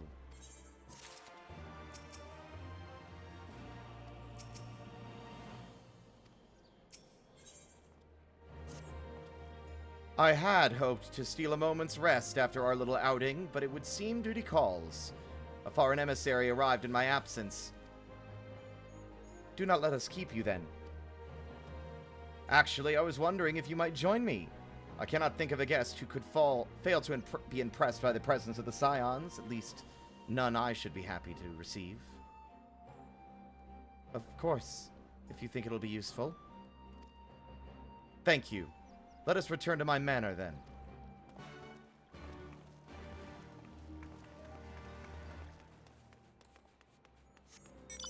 Off we go. The plot thickens. I like that they don't waste time. Like, if they reveal information in, like, some information they'll hold on to for obvious reasons, but most of the time if they show you a cutscene that's, like, that your character is not privy to, they don't tend to wait too long before that information is like, obtained by your character in another fashion. Right? So you're not left sitting there wondering too long, just enough. With a few notable exceptions, like what happened with Urianger, excuse me.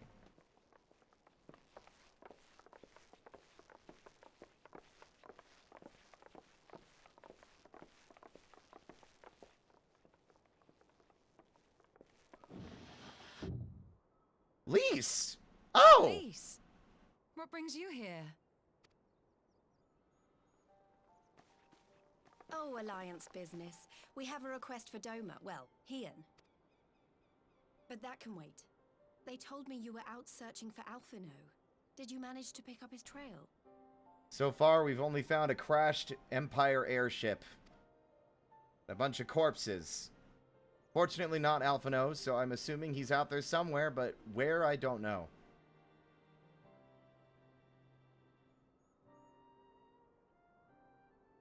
Well, if he wasn't at the crash site, he might still have escaped. We have to keep searching. And we will. Alphino embarked on this journey as an emissary of Doma, and I hold myself responsible for his safe return. I will have our shinobi in the provinces search for him as a matter of urgency. Chin up, Alize. You'll get to admonish your brother for his recklessness yet. Well, someone has to do it. I've never heard her more messed I'm sure up. he's going to be fine. There is one thing I'm not sure about, though. You said it was the Emperor's personal guard that attacked Alphino's airship. But the Populares would never have been able to arrange the prisoner exchange without Varys' blessing. So why would he sabotage his own mission? I mean, the goal is obvious, isn't it? He wanted to sow dissent within Garlemald itself. The goal was to, like, destroy the Populares, like, reputation. Not even that. It was just to, like, ruin and reduce the support they were getting. They may not have been acting on Varys' orders. The guard answer not only to him, but to his family. The Crown Prince included. When Yotsuyu summoned Tsukuyomi, Asahi was quick to proclaim that a dormant citizen had violated the terms of our agreement, that the negotiations had failed. And it is this version of events that is now being repeated across Garlemald. To hear the tale, one would think the prisoner exchange never took place. Plainly, someone is manipulating matters from the shadows. Most likely Xenos, or whoever it is that wears his face. Whichever Ascian you mean. We all know the nature of our adversary. That is a weird way to say that word, The Ishtola. servants of chaos are true to their name. Their meddling has cost Doma a chance at peace. Whoever it was that loosed his personal guard, the Emperor cannot be ignorant of these developments. We must proceed on the assumption that our treaty is indeed in tatters. Damn it.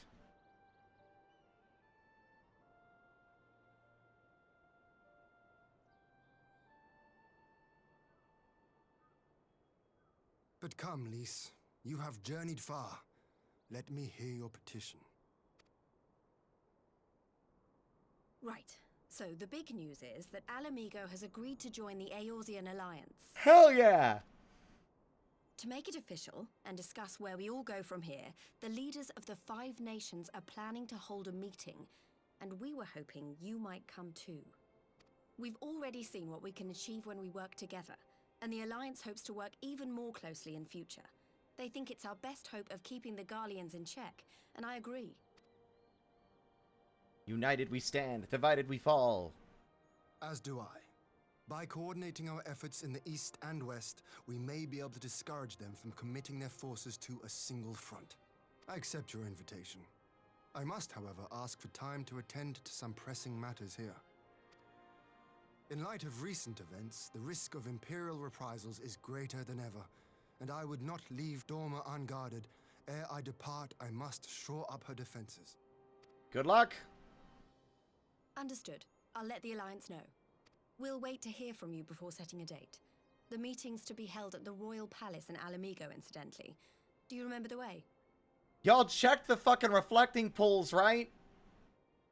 So something that also happened off stream, I don't know if I talked about it yesterday, but a meeting was being conducted between all of, like, the peoples of Girabanya to better figure out what kind of government they wanted to establish for Alamigo now that the Empire had been, you know, ousted. And they had brought both the Ananta tribes in, the Snake people. One that was peaceful with us, and the other one that had previously summoned a primal after their daughter was killed in front of them by the Garleans. That primal had enthralled them. And there was a hope. The enthralled ones arrived unexpectedly and requested to be a part of the meeting, and there was an effort to actually include them with the hopes that maybe there can be a peaceful solution to those enthralled by the primals. However, it did not work out that way. They summoned I can't remember her damn name, Sri Lakshmi, in the middle of these proceedings, surrounded by very important and vital and, like, vulnerable people, and it was the most harrowing goddamn, like, instance I've ever done. Me and another one gifted with the Echo had to effectively deflect these orbs of aether and prevent them from reaching our comrades, lest they be enthralled and forever be tied to the primal and be, like, it's a horrible fate. The last time that aspect of primals was really delved into was with Ifrit. And it was really harrowing. Because she just kept spawning more and more orbs. I failed multiple times. Meanwhile, everyone else was cornered and prevented from leaving by those enthralled. Not just the Ananta that had arrived, but also several of the guards in the palace that had waited. They had hidden crystals in the waters in the throne room. It was dreadful. But it was also one of my favorite instanced battles. Because then Fordola was called in by Lys, and Fordola helped us turn the tides. And another character I feel deeply for. Despite her cruelty, she is a product of a terrible situation. And I understand her even if I cannot forgive her for what she's done. And that seemed to be the case with the people that she saved in that battle. They said, I cannot forgive you, but I will thank you. And seeing Fordola cry, like just a single tear, like, that moved me. Yeah, Yotsuyu and Fordola are very similar. They turned into the people they are due to the Empire's crushing influence and cruelty.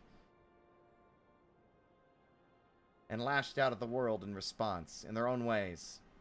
Fordola is a sad character, both of them are. They can't be forgiven for what they've done, but I can empathize with them and feel sorry for them and feel sad for their passing, especially with Yotsuyu, who I had a strong dislike for from the jump.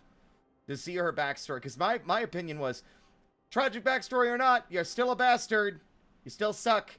But the more we saw, the more I empathized with her, and especially when she almost had a chance at, like, some form of a better life, even if it was thanks to amnesia, right? I took no pleasure in killing her.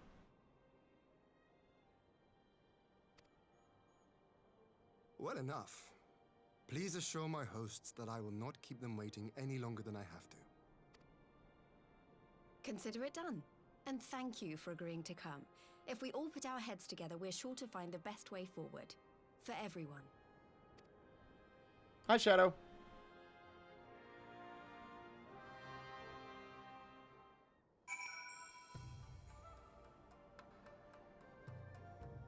Give me a second.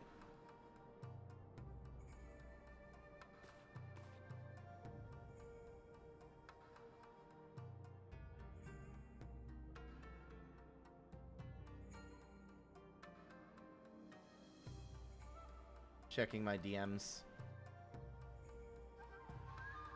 Gang, Spar yelling really loudly in DMs. Gang, what are we doing on Friday? No fucking clue. We did not figure that out yet, have we? Whoops. Don't worry, Alphino's been through countless trials and come out stronger every time. He'll be back, I'm sure. That the Alliance would extend an invitation to Doma bespeaks the depth of their concern. Nor are they misguided. If Garlemald has fallen under Ascian control, the threat we face is incalculable. Yugiri assures me the task of searching is best left to her comrades. I shall trust to their experience and focus on what I can do. Well, we are happy to cooperate with the Eorzean Alliance. There are many things that Doma must be done. Whatever. My advisors and I will presently convene to discuss the matters of Doma's defenses. You are welcome to stay, of course. Had you not offered, I would have requested leave to remain. Where the Ascians are concerned, naught may be left to chance. As ever, we would benefit from your experience. I thank you for coming, Lise. Even if it wasn't on official business, I had hoped there might be time to show you the land you helped to save. But I will settle for a fleeting visit if I needs must. There never does seem to be enough time for anything, does there? But I did get to see a little of the Enclave. You've made excellent progress, I must say. And soon you'll have the chance to see how we're getting on too. Till the meeting then. Ruroki? I was wondering if I might have a word with you before I go. In private. I mean, sure. Go on, my friend. I will send for Hakuro and the others in the meantime. It's very interesting how they really play with two people fully dedicated to the Garleans and make them characters with a lot of depth. Yes.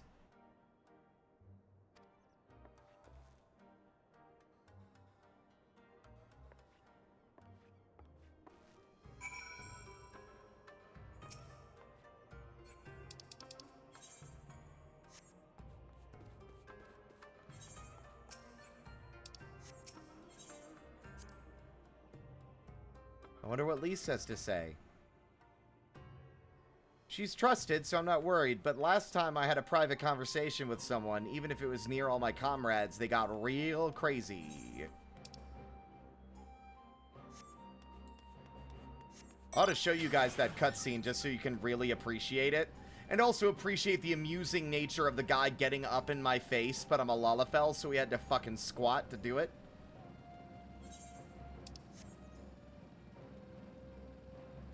It was very pathetic. Hey, Lise. Oops. Accidentally did some skiing.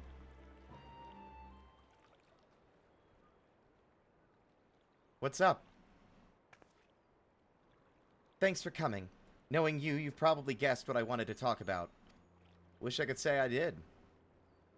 Alize. She's acting as if everything's alright, but it's clear she's barely coping. The Alize I know is overbearing, willful, and reckless. And that's fine. It's how she deals with feeling weak. She has to keep moving or she is afraid she'll fall apart. A lot like me. But the thing about people like us is that we need someone to keep an eye on us. I had Papalimo. And now I have my friends in the Resistance. And Alize has you and the Scions. Before you start, I'm not saying you're neglecting her. I'm sure you aren't, and I'm sure you won't. But she's a good friend, and when I see her like this, I can't help worrying. So please, make sure you give her all the support she needs, alright? Always. You've got nothing to worry about. Seriously.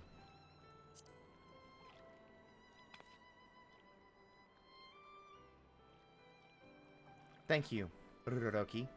I guess it goes without saying, but if there's anything I can do, you only need to ask. Well, I'd best be off. See you in Alamigo.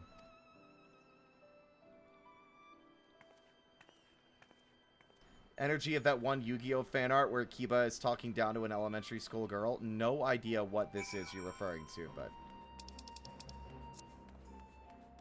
Once we're done here, I will show you guys. I'm actually curious, is this... Does the Enclave have, like, an inn? The 10,000 stalls seems like it could be. Because I don't think we've gotten an inn in Doma yet.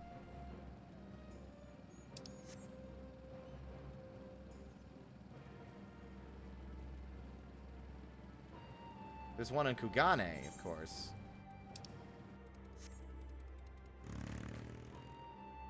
No. It might be an inn someday, perhaps.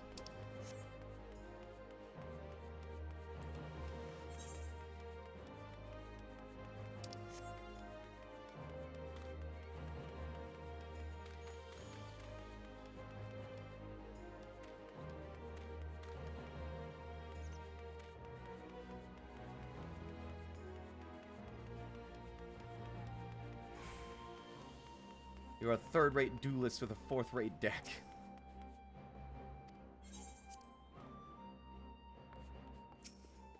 Hakuro! We all had our suspicions from the start, but a part of me was credulous enough to believe the Empire's promises. Never again. The Imperial Court is a nest of vipers, and any peace they offer is laced with poison. Very poetic. Love the phrasing. You are correct, though. I dare say I can guess the subject of your discussion with Lise. She too was never one for concealment. Fortunately for you, the individual in question seems none the wiser. Is everything alright with Lise? I won't ask for details. I know you'd tell me if it were important.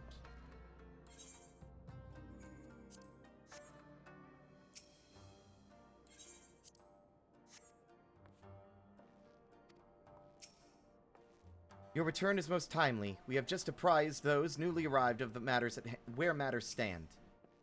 Ah, there you are, my friend. Everyone has assembled, so let us begin.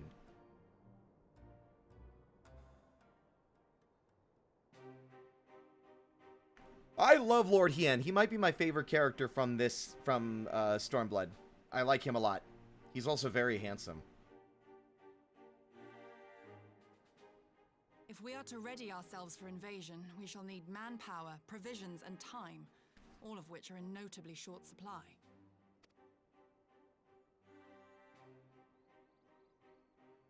Candid as ever, you giddy. And correct, I concede. Fortunately, I have an idea. Ooh. 'Tis plain no single nation can stand against the might of the Empire. And it was only with the aid of others that Dorma succeeded in winning her freedom. So, I mean to take a leaf out of our Eorzean friends' book and form an alliance of our own. Ooh. We go into Azim Steppe. In addition to those with whom we already share an understanding, I would reach out to Hingashi and Suinosato, and further afield to the myriad peoples of Nangsha and Dalmasca. Nangsha and Dalmasca. I am under no illusion. Not all will answer the call. Yet disparate though we may be, we are united in our desire for freedom. Yeah! Sorry. If our neighbors could be made to see what is at stake, Asian machinations and all, cooperation need not be so far-fetched a notion. It may even seem practical. Under the guidance of our former leader, Master Louis Soir, we once strove to unite the fractured city-states of Eorzea. I dare say that experience shall be of use in your endeavor. Yeah, that was a lot of work, it sounds like. We should be glad of your wisdom. For the record, I would have been in favor of this plan even if it hadn't been my grandfather's, but I have to ask, how will we secure the time to carry it out? Not that anyone has forgotten, but the Garleans have airships. Lots and lots of airships. Should they catch wind of our plan, they could send an armada to overwhelm us before our alliance had even begun to take shape. This is the most panicked you've ever sounded. Are you? Not if we deny them access to the skies. Oh? How do we plan to do that? During our time in the burn, the Warrior of Light and I chanced upon some Oh ruins. my god, are we gonna, like, set up some fancy anti-air defenses with Allagan technology? Oh? As such ruins go, they were not particularly unusual. But something about the surrounding land struck me as odd. Faint though it was, its ethereal residue was uncannily similar to that of Azizla. Azizla. Identical, in fact. For locations so far removed to share a single etheric signature is all but impossible. I conclude, therefore, that the Allagans created the floating continent with land taken from the burn. Oh, wow, okay. While that is a most intriguing theory, I fail to see what relevance it has to Dorma's defense. We could do the same. Azizla was enclosed in a powerful energy barrier, impenetrable even to an Agrius-class battleship. It occurred to me that those ruins may have enjoyed similar protection. I have no proof, but the Warrior of Light did report seeing a I did structure see that. resembling other known Allagan field generators.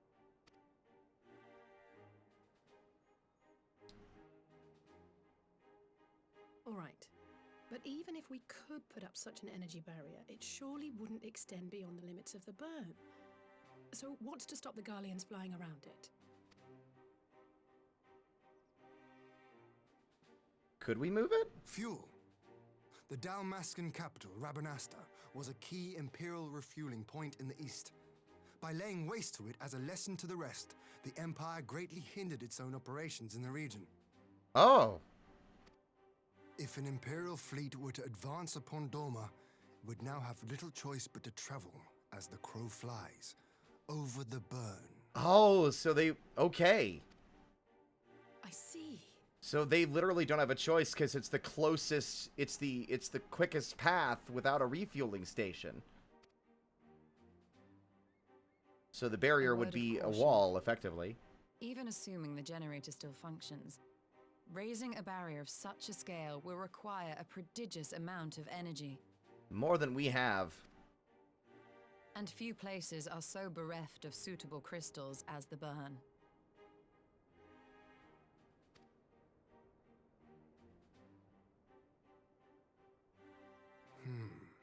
A source of energy. You've got an idea, do you? Tell me, did the Allegans make a habit of launching things into the sky? I feel like they did. Curious question. Besides Aziz's Law, I know of only one other notable instance. The Red Moon Dalamud, whose fall triggered the calamity. Ugh. Just the 2 occasions, you say? Then I believe I may have a solution to our energy problem. I fail to see the logic you are following here, Lord Hien. I am greatly interested to see where you're going with this. You do? I may. To find out for sure, we would need to visit the Azim Steppe. Which would, I now see, present the perfect opportunity to discuss an alliance with the Zayla tribes. How very neat. What say you then? Shall we see whither this road leads? Yes? Sit still, I can't reach your ears when you keep fidgeting, you little devil. Since I wasn't playing the game, I was watching the cutscene, I could free a hand to scratch this screaming little hellion's ears. The Azim Steppe. I always wanted to see it. In the field of aetherology, the Azim Steppe remains unbroken ground. Having missed your last expedition through injury, I mean to seize this opportunity with both hands. The reigning Ruby Princess is more receptive to the outside world than her predecessor, it is true. But what we offer is an invitation to war. Though I will plead our case, I fear we can expect little of Sui no Sato.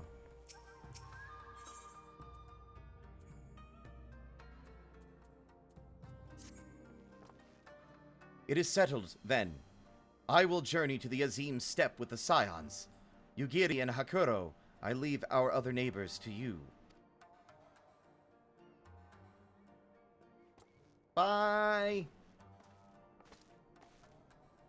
My apologies, but I won't be joining you. I am no aetherologist, and what skills I do possess are unlikely to be of any great use to the mission. But more importantly, it seems to me that the ruins in the burn warrant attention. And so, while you are away securing an energy source, I will engage our friends at Garland Ironworks to undertake a complete overhaul of the field generators. We'll need them in good working order if our plan is to succeed. I trust there are no objections? Come on, Alize, could you not get Tataru to do it? Have care in the burn, okay? Have care on the steppe. From what I hear, the Zayla like fighting with friends almost as much as foes. Good luck. Yeah, I can't wait to see the sun, like the emissary of the sun, or whatever his goddamn name is. Just the 3 of us, then. Very well. Shall we make first for reunion? Sid and Co. again!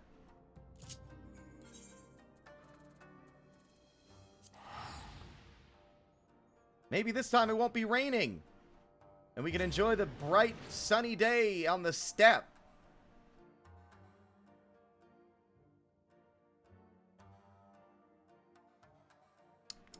Any day now? Oh, good! It's sunny! What a gorgeous location. Now, where are my friends at? Do, do, do, do, do, do.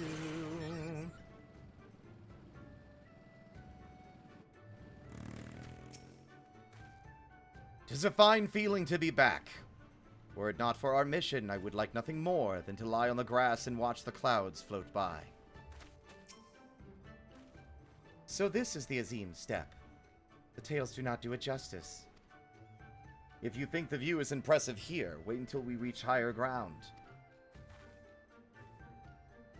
Actually, seeing as it's your first visit, permit me to show you my favorite spot. Up there.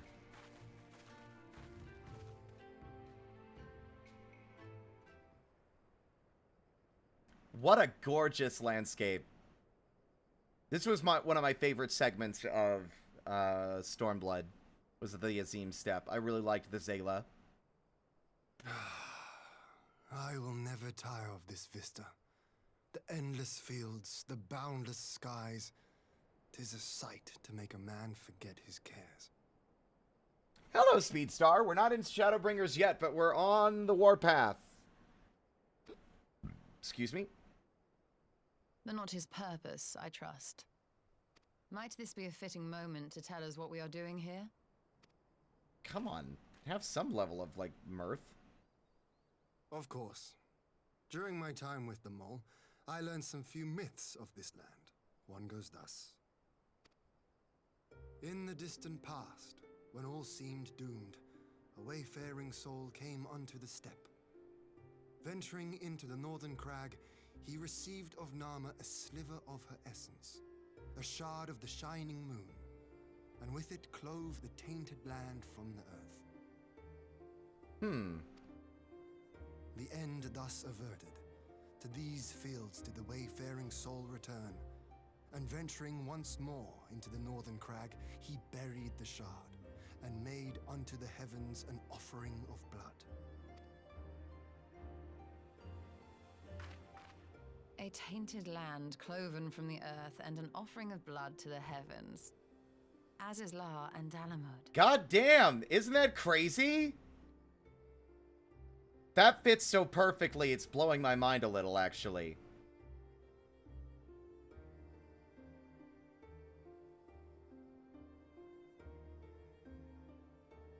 Shantoto? I like Ashtola. I just didn't like her response there. She seemed a little, like, cold. That was my thinking, yes. She was my Scion rep. I believe that yonder mountains hide an artifact possessed of sufficient power to raise Azizlar up to the heavens. I suppose that might suffice. Worth a closer look, would you say? I would.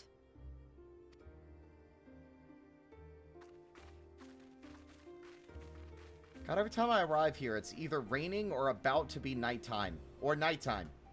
Can I get here on stream when it's sunny and bright and fully at, like, noon?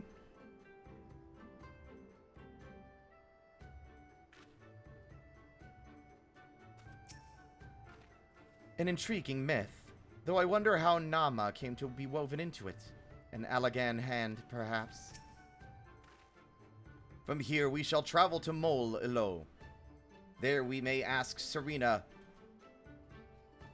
there we may ask Serena about the particulars of the myth, and raise the matter of an alliance with the rulers of the steppe. I should be able to fly here now. Oh. That guy's reached Samsara. Crazy. Congrats. I hate how much Helldivers I played. I saw that one rock directly in front of me, like right there, and I thought, oh, it's the cock rock, super samples. Wait. Wrong game. Dipshit.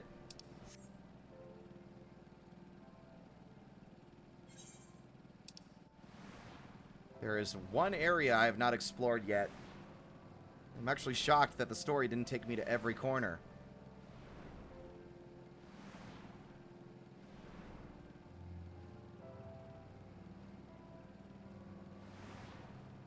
I'm really... like, some people say Thancred is boring. I like Thancred.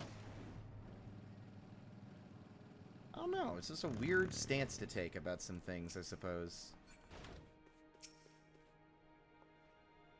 So that is Serena. Lise told me something of the woman, but I did not think that we would ever have the occasion to meet. Tell me, do you notice anything different about the mole? How they carry themselves? That, my friend, is pride. I do believe their victory in the Nadam meant more to them than I realized. Strange. Amidst the radiance of your being, I sense a shadow. Pray it is but my imagination.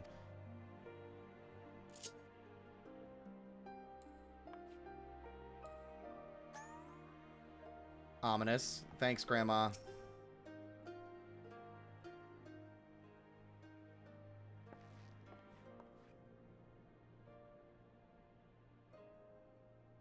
Hien, Ruroroki. I am glad of your visit and the opportunity to welcome a new friend. How may we serve you? There is a matter I would discuss with the mole. It concerns not only the peoples of the steppe, but of every land in the Far East. God fucking damn it, Halfpint, where the fuck are we? That's fine. A shard of the shining moon left behind by a wayfaring soul. And you need this to protect our lands? I do. My friends and I wish to find this shard and ascertain the extent of its power. Will you tell me more of the place where it lies buried? This northern crag? If that is your wish. In the mountains to the north, there is a cavern called the House of the Crooked Coin. I was there briefly. Inside this cavern are pillars of stone that legend holds to be the source of Nama's power. There, I believe, you will find what you seek. Ah, yes, I know of the place. 'Tis a brisk walk from here. And what are your thoughts on an alliance? Should the Empire return, our lands will be engulfed in a storm of conflict, whether we will it or no. If we do not stand together, we will fall apart. This I believe with all my heart. However,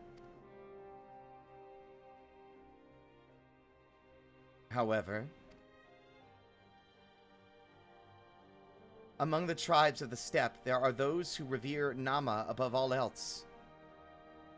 To them, the pillars are sacred and not to be disturbed. Should you proceed as you propose, such tribes are like to spurn an alliance, prompting others to follow their example. That is my concern. But it is by no means certain that the pillars will provide the power you seek. Ere you risk the ire of the followers of Nama, might you not first visit the House of the Crooked Coin? If all is as you hope, we may then... Oh my god, I'm under attack! I'm under attack! Hell... Oh my god! Okay. Well, hot damn. Hello, everybody. My name is Spirit. I'm just a little guy. I stream for fun. Unfortunately, I'm going to need to get a shout-out for Poji because you did that back-to-back, and my shout-out's only going to work for the second of you.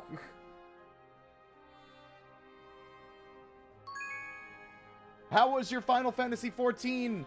I briefly chanced upon Poji earlier today in Kugane while he was streaming. He was planning to do the Alliance raid for Dawn Trail, which I know nothing about. We are on our way to Shadowbringers at the current stage. But how was your stream, fellas? Hopefully the Alliance raid went well.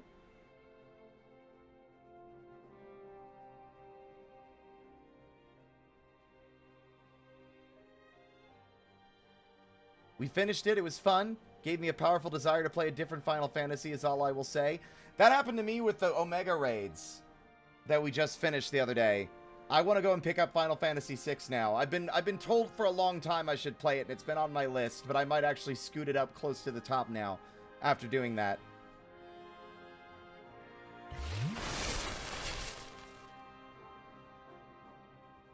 I'll drink some water. Kerosene. Thank you. Much dying, no wipes. Good. I really like the story. Excellent. I'm looking forward to getting to Dawn Trail when we get there. I've heard a lot of... Like, at this point, I'm going to judge for myself. Because the last 2 parts of this game that people have had, like, oh, well, it's rough. Oh, it gets good when you get to, like, level 80. And it's like, oh, Stormblood's, like, really not the best. It's, like, super long and kind of, like, poorly paced. And I'm over here like, what the fuck are you talking about? A Realm Reborn is an important foundation upon which the rest of the goddamn game is built, and Stormblood was great. You're just a loser. Explode!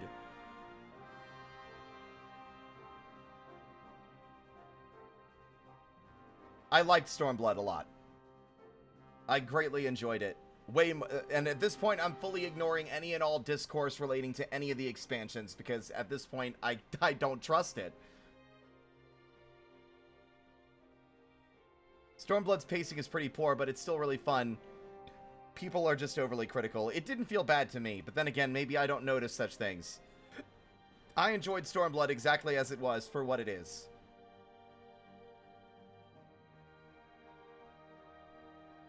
Admittedly, I found it a little dry in comparison to Heavensward, and I think that might be the main issue it has, is that it's following up on the critically acclaimed Heavensward. It's kind of hard to, you know, a tough act to follow, Heavensward. But, Poji and Ati, is it Ati? Forgive me if I don't know how to say it. Thank you both for the raids. Feel free to stick around if you like, but no obligation. If you need to hop out, do self-care, food, water, all that jazz, don't worry about it. Take care of yourself.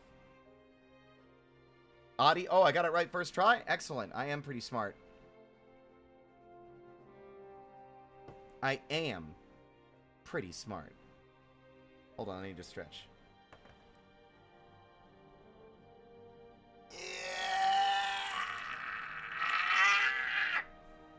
There we go, we're good. We're good. Self-care time, I lurk.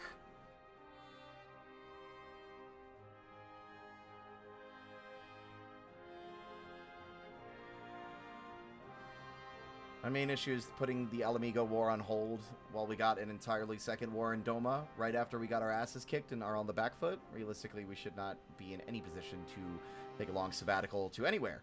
Pacing of that is really weird.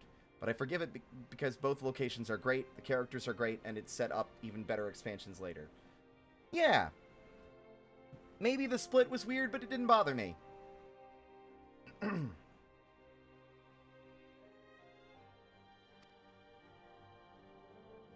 I thank you for your counsel. We will do as you suggested. I have no desire to give offense to those with whom I would join hands. Thank you for your understanding. Though the mole may reign over the steppe today, this decision will shape the days to come, and we would not force others into war against their will. Nor we. 100-fold stronger are they who choose to fight of their own accord. Oh, we're on the same homeworld! That would explain why you were on Excalibur. I thought that was very strange. I was like, why is Poji here? The fact that I encountered you by chance is crazy as well, because I was busy doing the parkour shit earlier today, and I've gotten very good at it. I haven't fully made it to the top yet, but I'm almost there.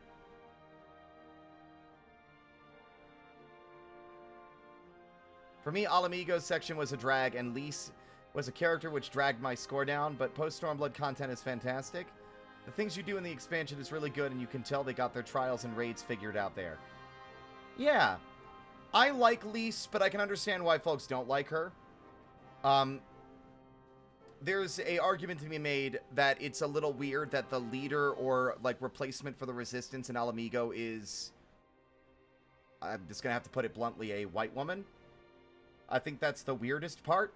And I think that part also is just the only part that really throws me off. It just doesn't feel right, even if I like her as a character.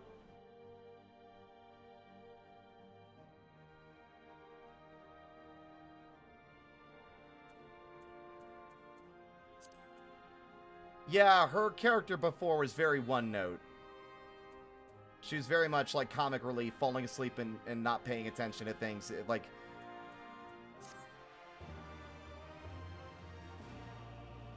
I still like her, though.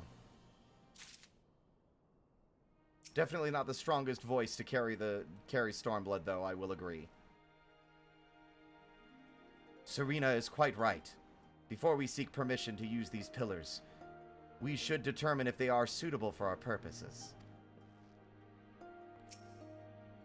In a place such as the Steppe, where a myriad of tribes exist side by side, it is important to respect each other's ways, and it would be wise indeed to respect the beliefs of those who would gladly render up body and soul to the Dusk Mother.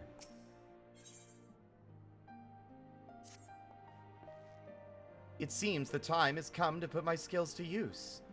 Pray lead the way to the House of the Crooked Coin. I want to get Lord Hien's fit at some point, because it looks great. I imagine it's probably not dyeable, though. I don't know if it looked good on Lalafell, either. Oh, I'm sorry. Did you not get enough scritches? The timer ran out, and now you demand more.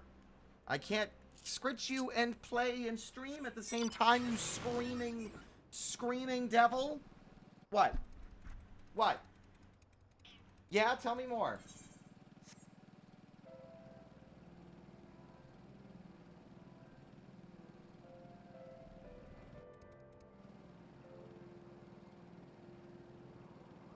As usual, the moment that you're put on mic, you get real quiet.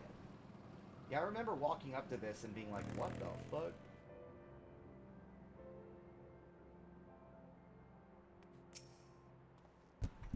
Well, it certainly looks powerful, but powerful enough. That you'll have to ask the expert.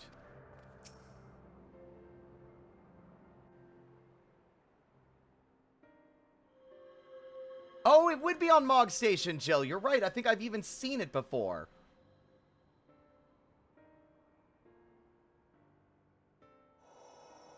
Such an abundance of ether. Are we in luck? We are. This is an elegant artifact, most likely built to regulate the flow of ether. I strongly suspect the ancients used it to stem the flow from here to the burn. That would explain how they were able to untether what became Azys La from its surroundings. But were we to throw open the floodgates, the resultant deluge would surely be sufficient to raise our wall. And in restoring the flow, we may also restore life to the wasteland. Interesting. So the Empire fully lied. It was not the primals. It was all a means to an end. The question is, how the fuck do we move this? Good luck. What is it? While the device itself harbors a surfeit of ether, the opposite is true of the surrounding area. Is it gonna kill the Steppe? An effect of regulation, perhaps. A similar phenomenon seemed to be occurring in Doma. Is it draining the Whatever surroundings? the explanation, the answer will not reveal itself here. We have seen what we needed to see. Let us return to Mol Ilo. Mol Ilo. 2 die slots per piece. Excellent. Although it'd feel a little weird wearing his clothes. Considering he's still very actively involved in the plot, it would be very strange. I just show up. Alright, guys, we ready to go and save Alphino? And then he's like, good to see you. What? Hold on, where did you get that? That's like...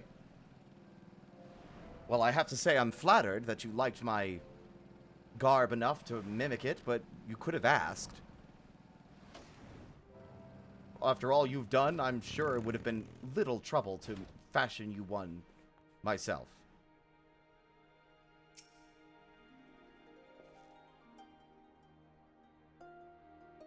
It's even funnier when you can easily get clothes from future characters before they are even introduced, yeah. Well, it looks like I was right about the pillars. Now all we need is permission to use them. That such an abundant source of aether should lie undisturbed for millennia. 'Tis a miracle made possible by the Steppe's long history of isolation. You found that which you seek, then? Great indeed is the Dusk Mother's power. If not less will suffice to protect our lands, the blessing of the other tribes must now be sought. Of course, but to which tribes should we appeal? There are many who worship Nama, but none are so fervent in their faith as the Dotharil. Their consent shall be the key. Oh, good luck getting her consent. That lady's scary. Yeah, that's gonna be a tough ask. The Dotharil least spoke of them, a warlike tribe possessed of unique customs and beliefs. I sense their cooperation will not be easily won. Yeah, you've got the right of it. Nay, but it will be well worth the effort. The Dotharil fear nothing, death least of all, and our alliance would be greatly strengthened by their presence. Yet, let us go to Dotharil Ka and treat with their Hatun. How do I say it again? I remembered and internalized the goddamn names when they said them out loud, because that's not, like, looking at it, you would not think how to pronounce it. I know that I pronounced it wrong, but I cannot remember how to say it. Sadhu.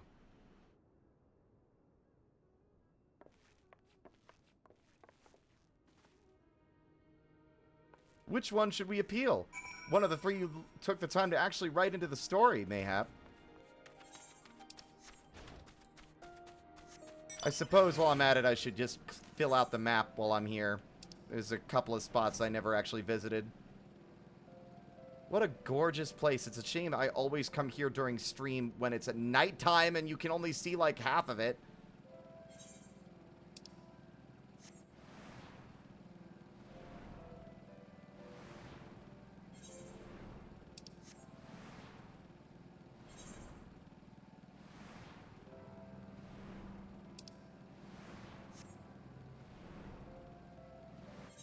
Alright, we're approaching... there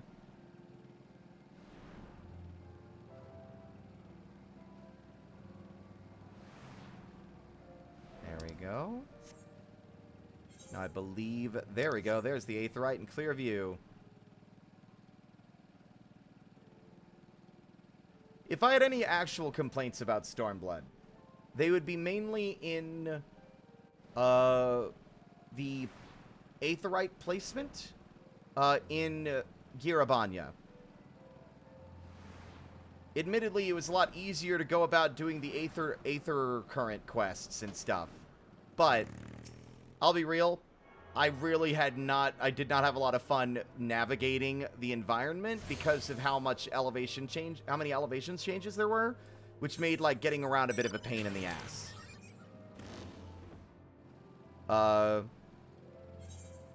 It's even worse in the locks, where without the Aether currents, there's only one Aetheryte on either side. There's one at the entrance and one in the Alamegan quarter, and that's it.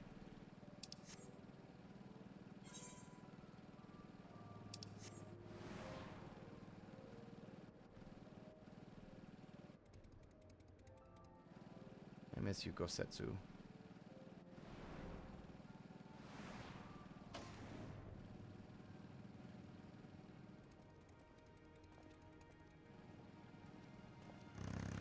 So for those who are here and didn't see these guys, their beliefs are as such that death is not the end. Their death just means that that person's soul will be reborn in their next of kin. Whatever child that they sire, their soul will come back and that will be them again, right?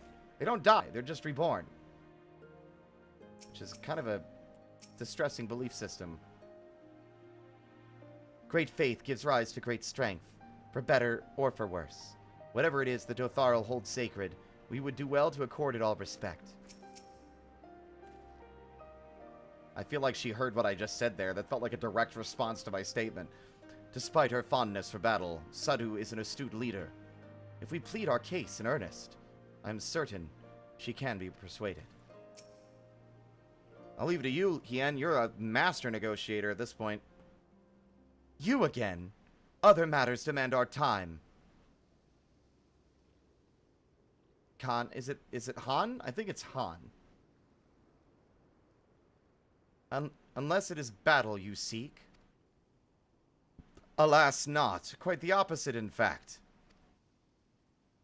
So here's the gist. Blah, blah, blah, blah, blah. Lots happened. Bad stuff.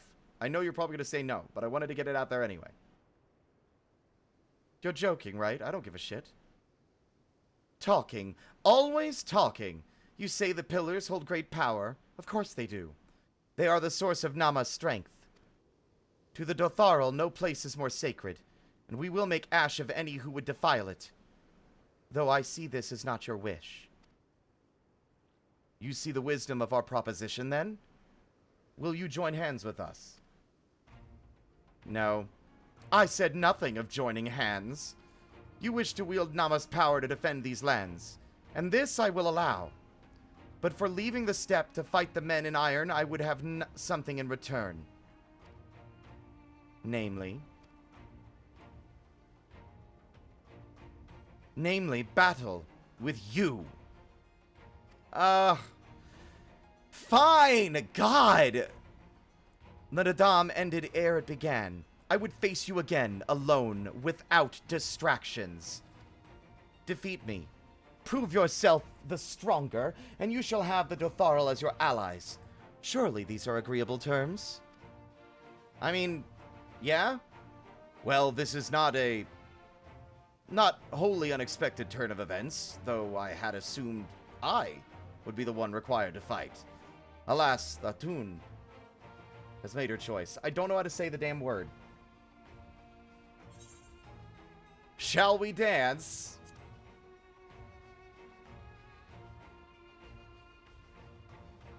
Ha!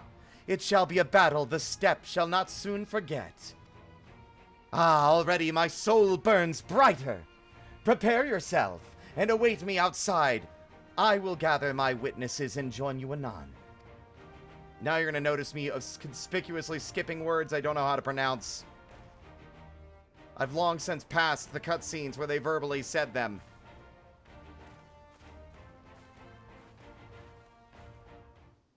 And they're deceptive in terms of, like, you are not going to suss out how to read them at a glance. Especially, at least if English is your primary language. Or only language, I suppose. Surely this terrifying black mage won't obliterate me instantly. And surely no other strange complications will arise in the midst of our duel. Try as I might, I fail to see the logic in this arrangement. But I can see that there is none. I mean, the answer is that there's only one of these battles I've actually lost before, and it was against Xenos. This is probably the only way we're going to get their support. When I was little, I would stride up to Gosetsu, wooden sword in hand, and challenge him. To his great credit, he never held back, and I had many a bump and bruise to show for it.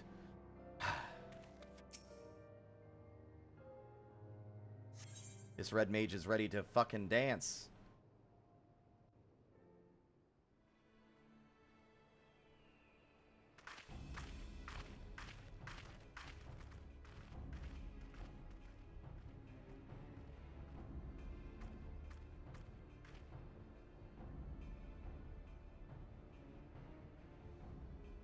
Yes!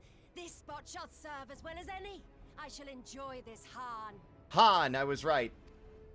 Is this truly necessary?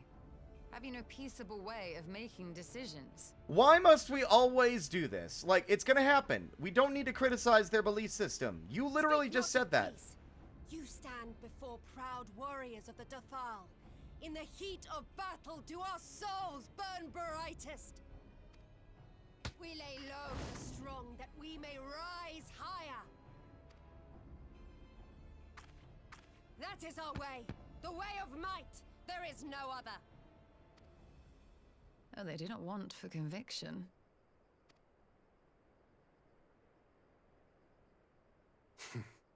Indeed. It's what makes them such dangerous enemies. And such useful allies. Enough talk!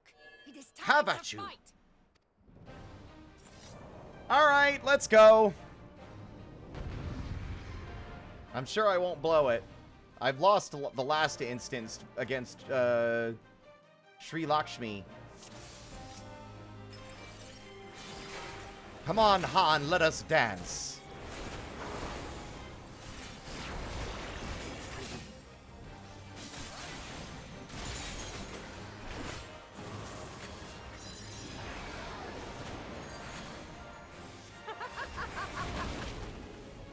Oh, this again. Right.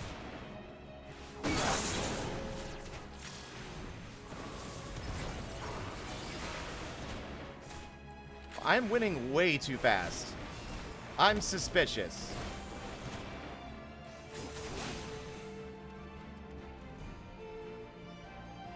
It's not so easy.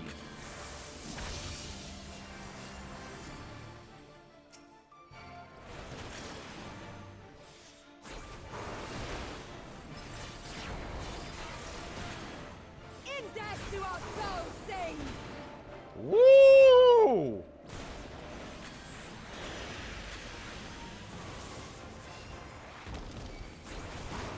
Oh boy. Okay. In death do our souls sing! Woo!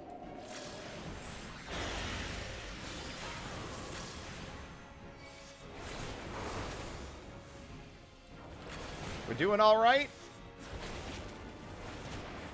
In death do our souls sing! I know your soul sing. Rising Advent, thank you so much for the follow. Welcome to the parlor.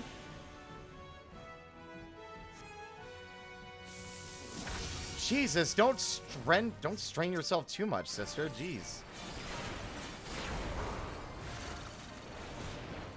What the fuck? Okay, I see. Whoa. Oh, I'm gonna get hit by that one. Yep, that was painful. Good lord, I don't have a chance to stand still to cast.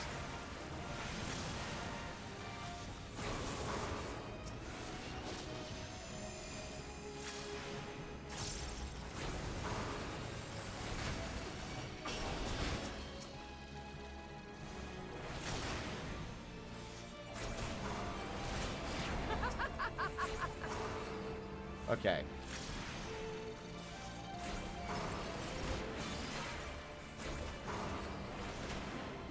Whew.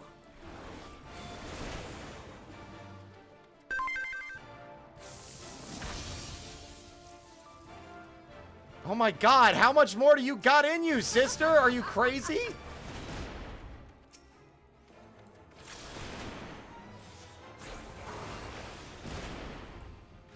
She really is crazy. In death do our souls sing!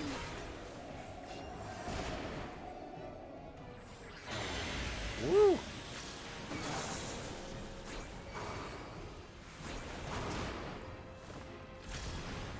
In death do our souls sing! Woo.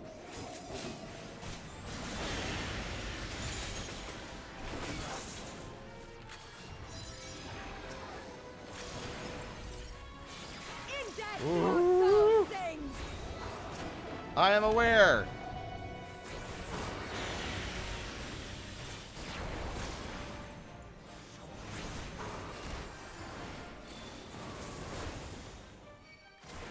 Ooh.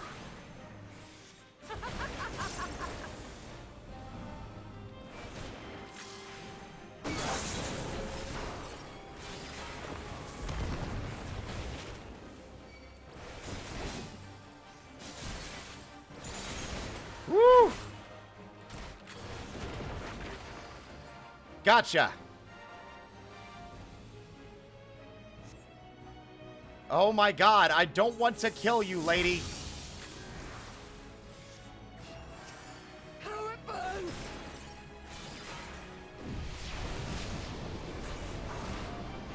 Oh my god, oh god. I am on a timer now.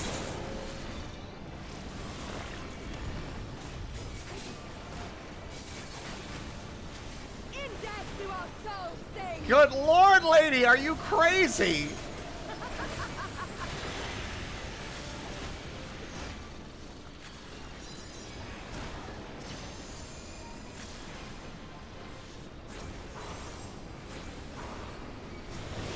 Oh my god. In death do our souls sing! God, fucking... You know what they say, the more the merrier. I'm dead. Yep, that's dead. God damn, dude. How am I supposed to deal with that? I'm one guy. I'm not a raid party of fucking 4 people, you crazy person. Hello?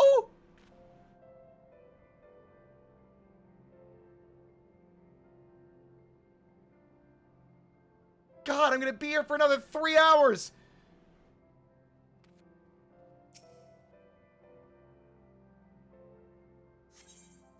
Jesus, man.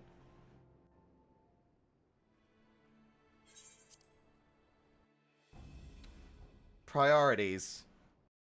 Focus her, not her little gremlins.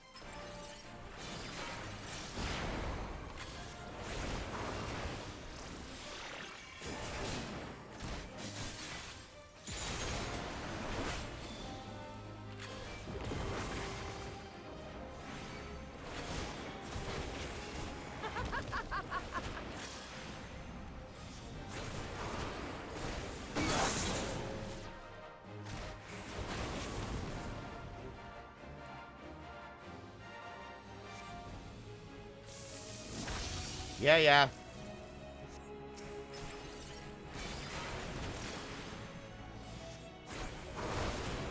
Oops, I fucking did the wrong one again. In death to our souls sing!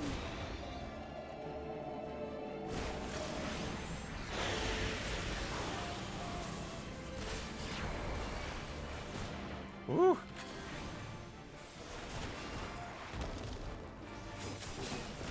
In death to our souls sing!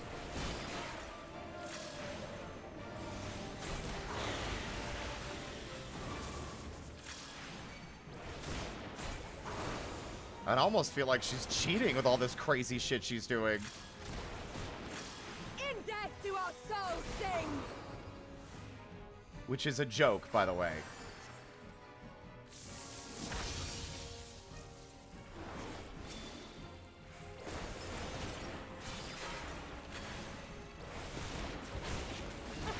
Ooh.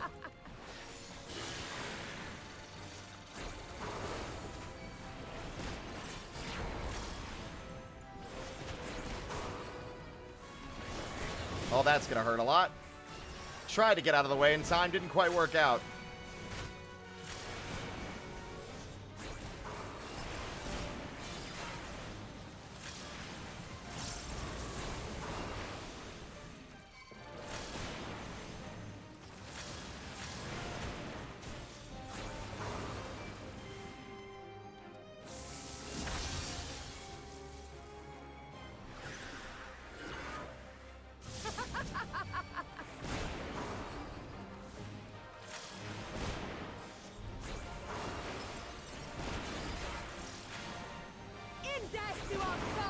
In death do our souls sing, chat.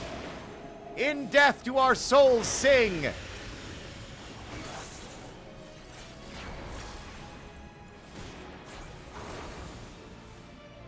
death do our souls sing!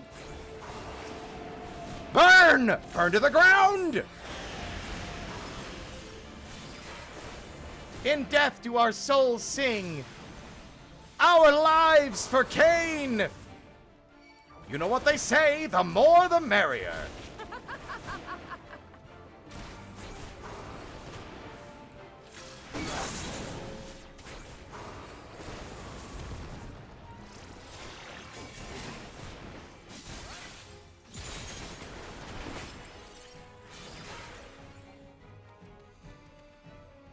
Okay.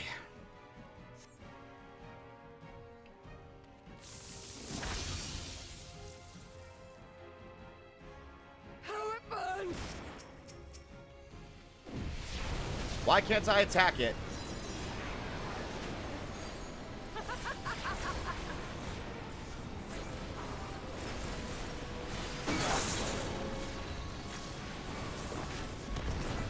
Oh, God. I don't know what to do. Is the problem. There's too many targets?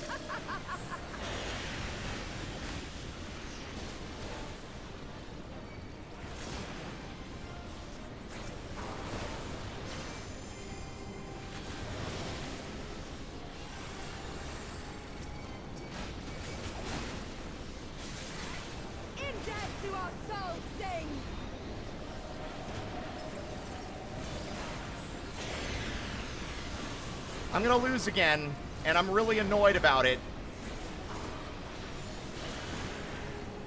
And it's gonna end stream right now. I'll be back in 20 minutes while I scream at God and strangle somebody. Fuck! It stops being fun when I have to do it for fucking 5 to 6 minutes at a time! Jesus Christ, man! Like, I'm one guy!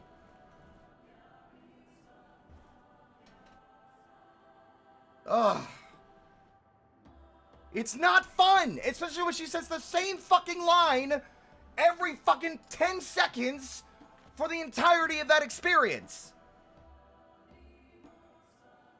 I play with controller. I don't have the luxury of picking out a target and the horde of bullshit you decide to stuff down my throat in the last fucking second.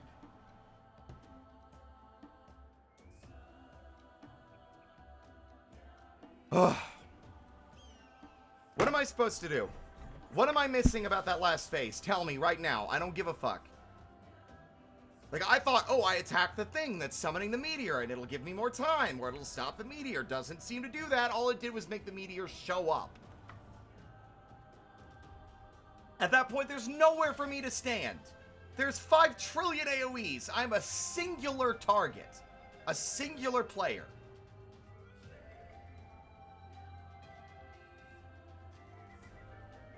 Oh, sorry, hold on. That was a real question. What am I missing in the last phase?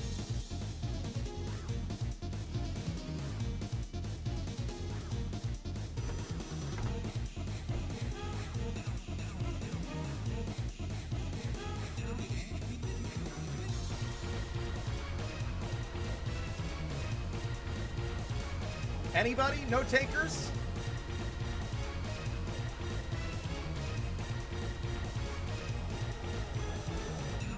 It's hard to focus the mobs.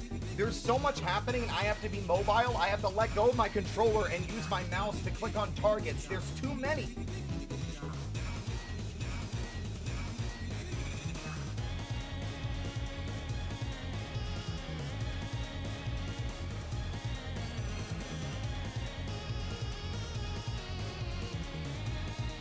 I've never been faced in a scenario where I can't select the target I need to.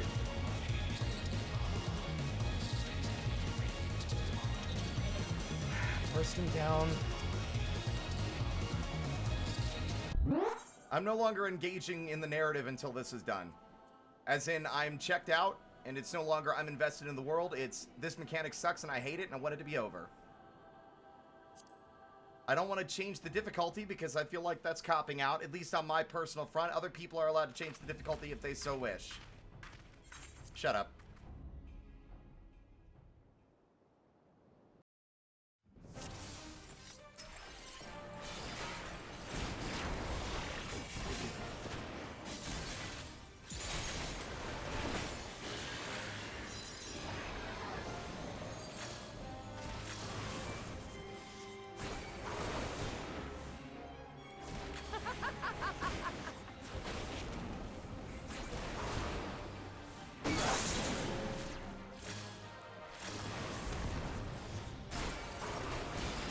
It almost feels like it's designed for a class that isn't required to stand still for most of their DPS.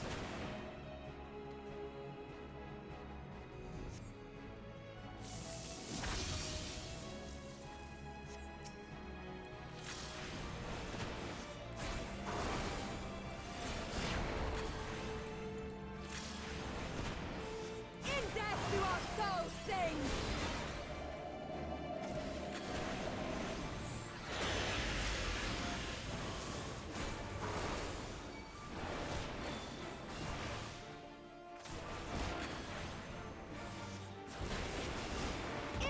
Do our souls sing?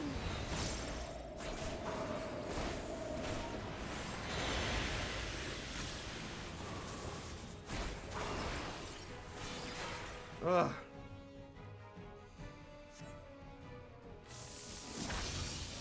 This is the hardest one I've ever done, and it's not hard in a fun way, in an engaging way, like the one with Sri Lakshmi was.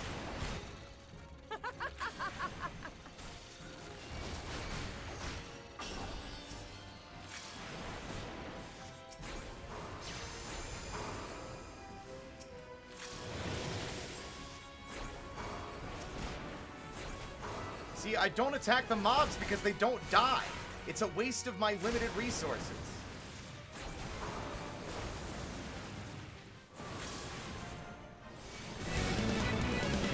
Oh, bad fucking timing.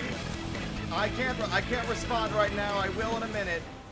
Thank you for the raid, though, Mickey. Sorry, I'm a little frustrated with what I'm dealing with in the game right now. But thank you for the raid.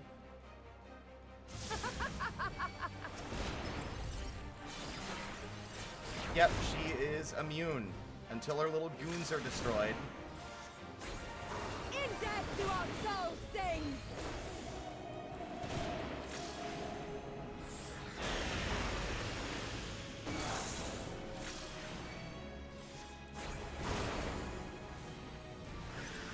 In death do our souls sing! Oh my fucking god.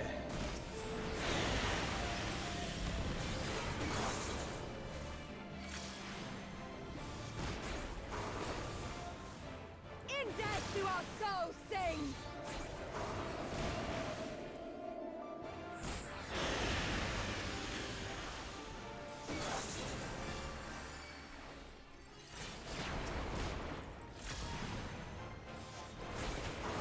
I'm saving my special abilities for the last phase.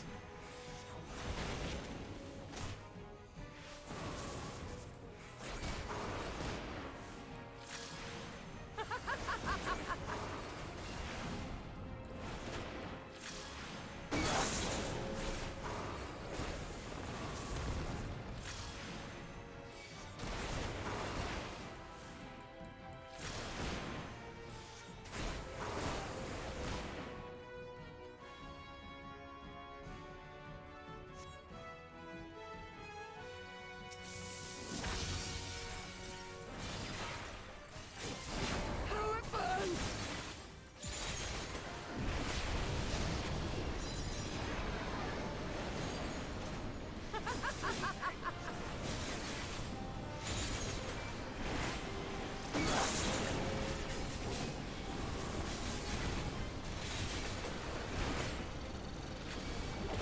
In death do our souls sing!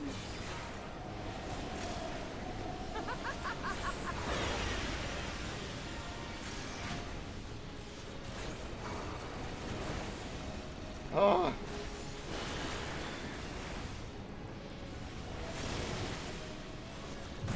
Fucking finally, Jesus. Focus her down, ignore all her bullshit. Mickey, thank you for the raid. Let me finish this cutscene. Christ. Yes! Yes! Not since the Nardum has my soul burned so! Yes, I know!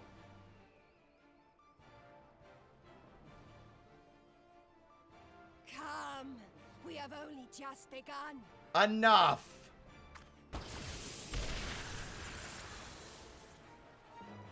Enough! You were not granted leave to set the steppe ablaze. For once, I agree with you. Oh, Well, this... well, the sun has come out to play. Be gone, Moonstruck Oranir! I am busy! Fool of a Dothal! Have you forgotten the face of your master already? The sun will never set! From his seat on high, he reigns over all, now and forever. This again.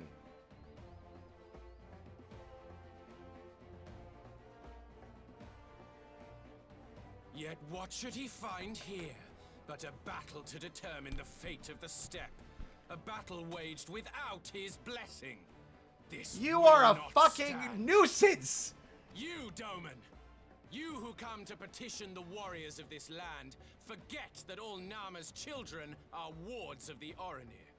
As first among my brothers, your petition is mine alone to judge. Hey, would you like to get vaporized by Garlean Magitech?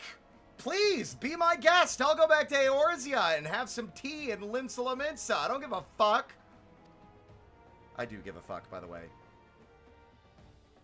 God, I wish I didn't, though. Ugh, these words are as wind from a horse's backside. Oh! Plentiful, but your act sings more sweetly. Let her speak for you. Jesus Christ. Y'all need to stop being horny for battle, alright? We already had enough of that shit with Xenos. Get a room!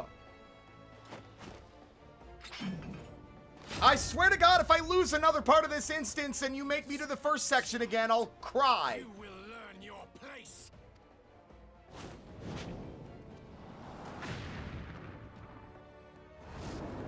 They're about to fall in love. Forgive me, Brother Magni, but we have an arrangement with the Dothal. We will not abide any interruptions. So be it. The sun will pass judgment on all. Didacul, join me. This guy sucks. He's on our side, but he sucks.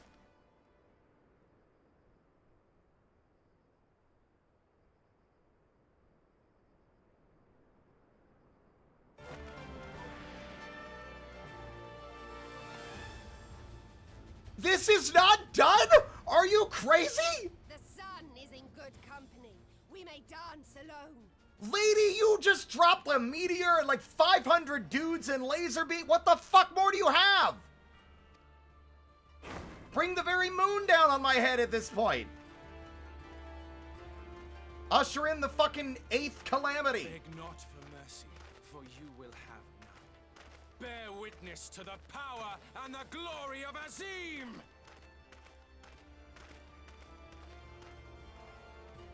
Red Mage was a mistake. I should have gone in with Machinist. Constantly at each other's throats like rabid dogs.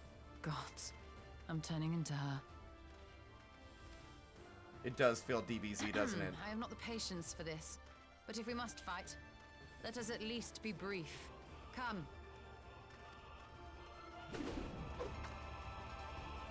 I'm going to cry if I have to do any more of this or do this again.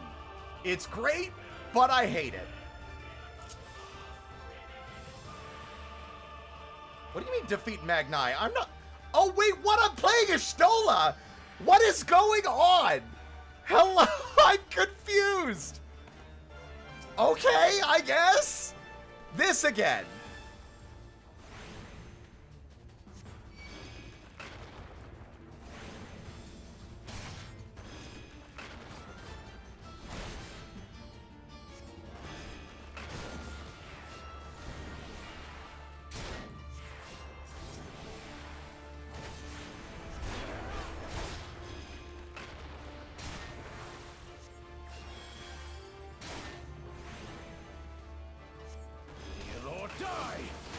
Sure do love getting thrown into the midst of like a completely different encounter with a completely different moveset, while also not being able to select my fucking NPC friends because they're not a part of my fucking unique controller setup.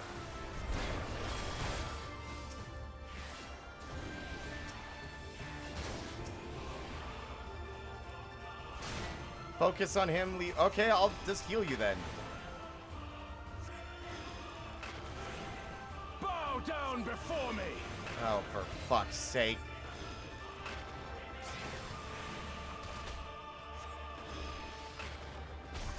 Completely unclear where I'm supposed to stand.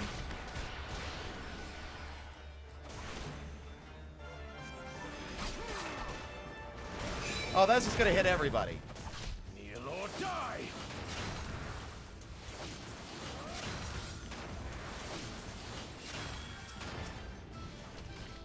You might notice I now have to, yeah, I have to click Hien to heal him.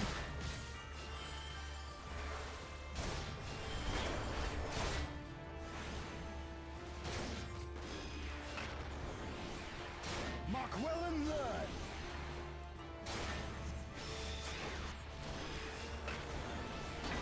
Concentrate.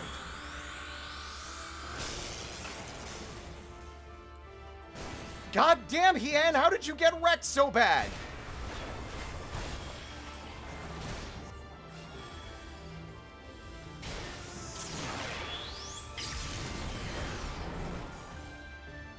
I'm out of mana.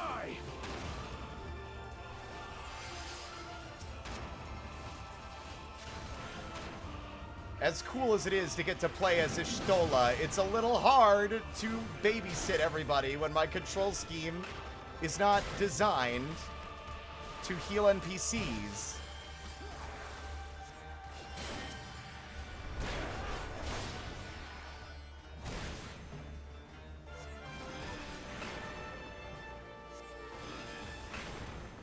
Bow down before me! Again? Mark well and learn.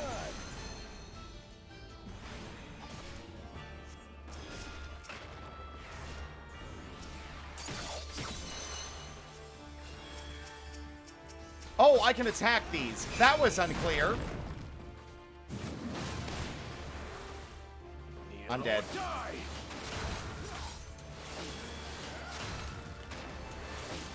Oh, thank God. Okay.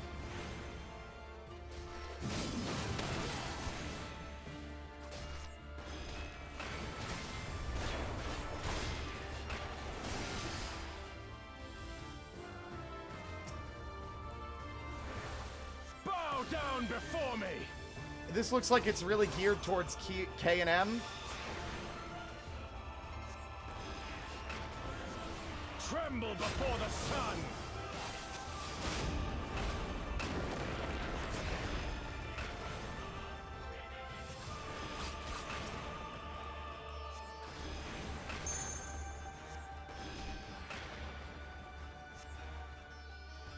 Oh my God. Okay.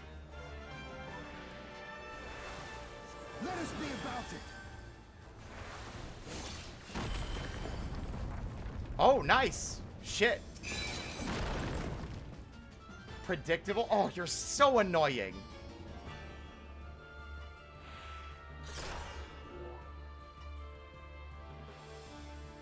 Uh-huh. Okay, so you're gonna kill us then, huh? Oh, God.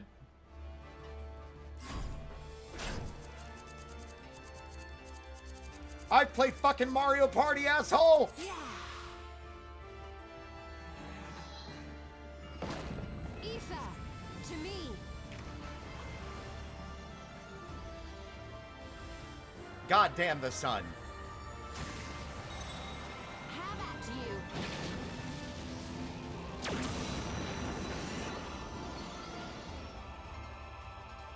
Oh!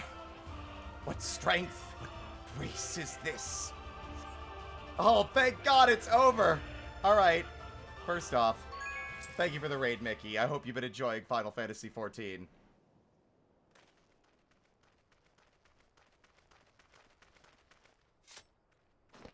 God, got it out of your system yet, you petulant children?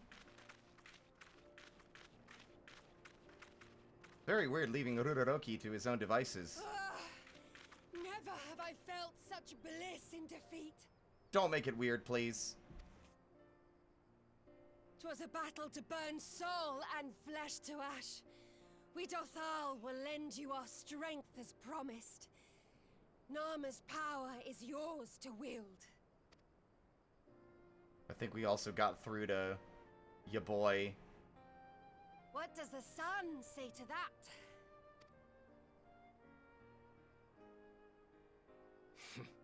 The sun is not driven by base motives such as yours. But they have been judged and found worthy. They kicked my ass, and I'm embarrassed.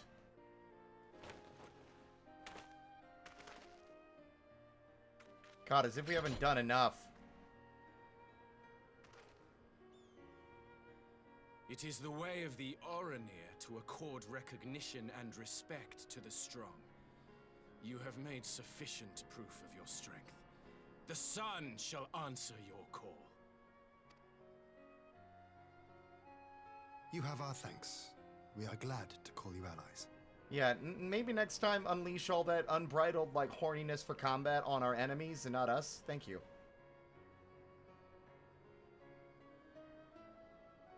You? By what are you called? Is he a... I love this guy, like, he's like, without it, like, so, the lore behind their, like, culture is that, the their like ancestors or their god, they're basically like the sun and the moon, forever apart, but there's always a counterpart for the sun. Like, the sun always has a moon. So, like, he has been searching for his counterpart, effectively, for who knows how long, and he has yet to find one. He thought this way of Lys as well. It amuses me deeply that he's looking at Ashtola like, could we be destined? No. Oh.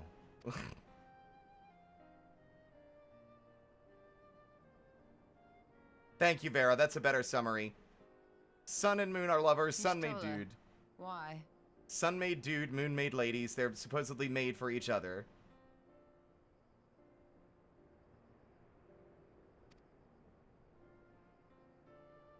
Are you... That loser! Are you my Nama? No. Awkward.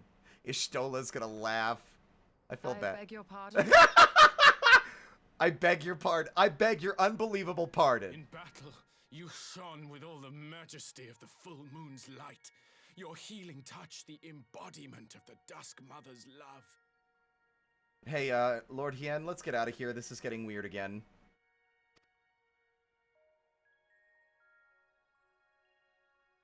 Long had I wondered if my Nama might not be a woman of the steppe. Beholding you, I am all but certain. I'm sure Ishtola's gonna really embrace this super well. I'm sure. What now?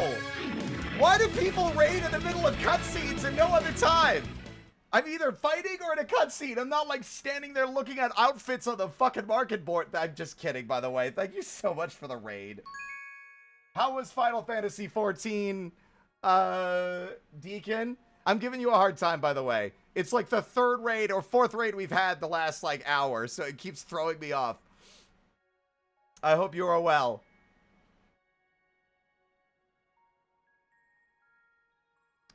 I am on my way to Shadowbringers. But hello, hello, hello, everybody. My name is Spirit. I'm just a little guy. I stream for fun. This is my first playthrough of Final Fantasy XIV as a heads up. So I have just finished Stormblood, like last week. We are plowing forward towards Shadowbringers. But thank you.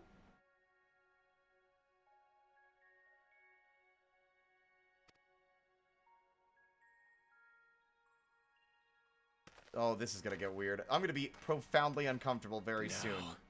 Look into Oh, my eyes. cover my face! Could it be? Could you She's blind, my be? friend. I'm afraid I'm blind. I am not interested, son. Try again when you've become a man. Holy shit! Vaporized! Little? Oh, it's fucking amazing to see this motherfucker taken down a peg. Get scorched. That was the most depressed he'd ever sounded. I feel a twinge bad for him. Just a smidge. Little son! Little son! I almost feel bad for him if he wasn't so insufferable.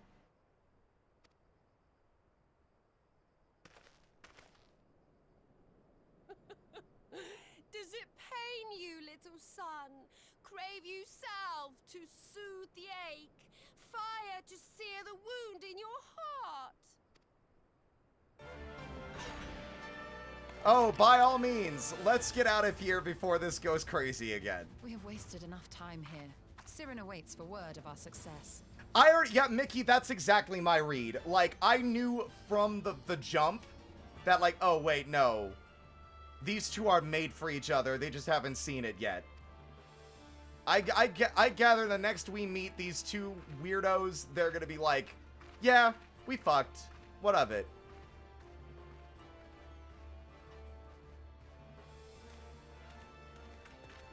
It's so funny how immediately the combat started again. It's like, I need to get out of here. This is weird. Little. That was the first time he'd been ever, like, on the back foot. It was fucking glorious. Magnai's unannounced appearance had me worried for a moment, but it was not his day to shine. Still, I cannot fault the man's bravery. Offended?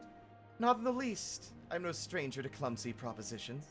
And that, believe it or not, was far from the worst I've heard. God, it was painful to watch, though. It's like a car crash in slow motion. You had not only to contend with Sadhu, but Magnai too. Such a fierce battle that must have been. Yet here you stand, triumphant. Having passed such a test, they could not well deny you their allegiance. The mole will make no such demands. Weak though we are, we will gladly stand with you. The steppe is our home, and we will defend it with all our being. You have my heartfelt thanks. Of all the tribes of the steppe, there is none I would rather have at my side. God's willing, many more will rally to our cause. I shall send you word when we have answers from all the tribes. I cannot thank you enough, Serena. None of this would have been possible without you.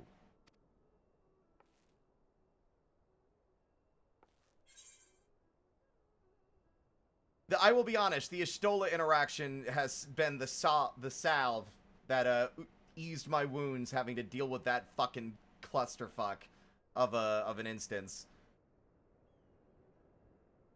They're gonna be having a contest of who can memorize the shape of the other's tongue first. That's wild, Mickey. Though the mole have no love for war, we love our home fiercely.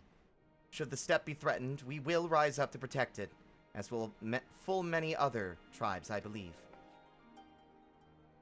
But, Deacon, thank you for the raid again. Don't feel obligated to stick around as well. We were obviously in the middle of a cutscene, but, if you need to hop out, grab food, water, all that self-care stuff, please don't hesitate. Thank you so much again for the raid and sending your folks my way. And so our alliance begins to take shape. Now, if we can just get that aether flowing again, it will have been a successful trip. Deacon, thank you for the follow, and welcome to the parlor.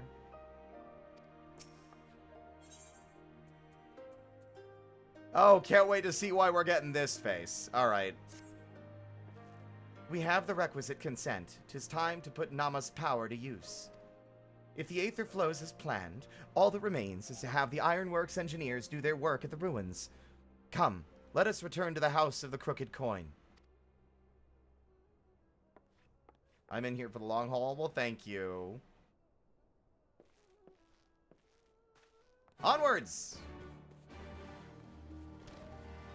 Gotta give him credit, he's a well-written fool. The writing is so strong that I'm, like, feeling such strong emotions about these characters. Like, Magnai drove me fucking nuts. I was like, are you fucking kidding me? This bitch. The nerve. To see him finally get, like, taken down a peg fills me with joy. I would not have the first idea how to awaken such a contraption, let alone control it. But then, I'm not an Archon or Charlian. Hello. I shall begin at once. You may wish to step back. Oh, you got it. I'll be way over here.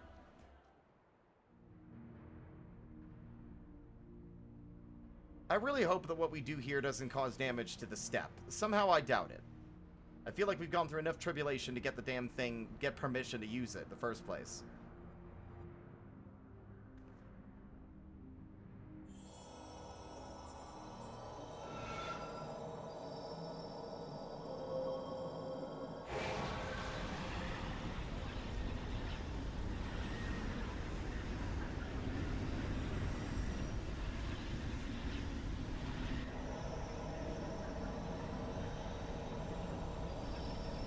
Are you good, Ishtola? Making my skin crawl.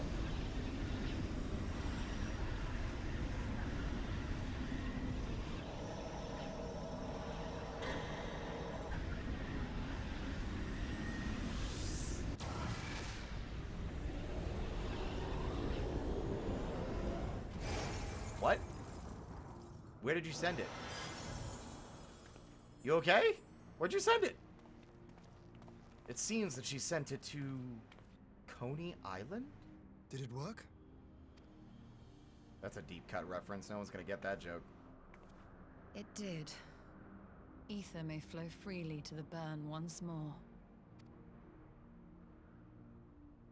You good?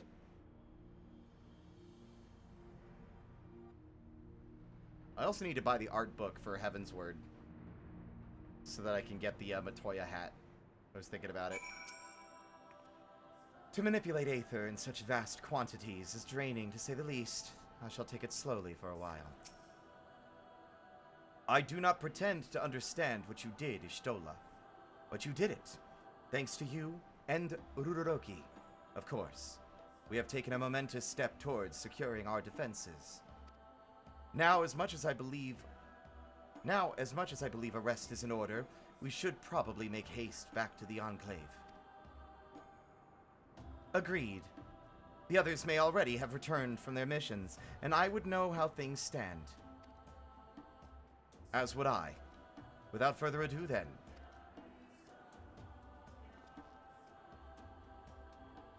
Onwards we go!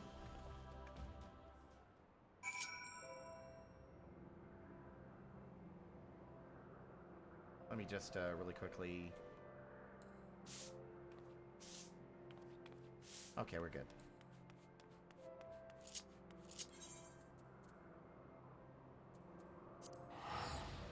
Off I go! Rururoki Kikiroki! Man, why did I have to give my character such a hard to pronounce name? I mean, I can read it easy. Rururoki Kikiroki. But if you say Rururoki, you're lame. You gotta put sauce on those R's, otherwise you're not doing it right. Rururoki Kikiroki. You gotta roll those R's. Hello!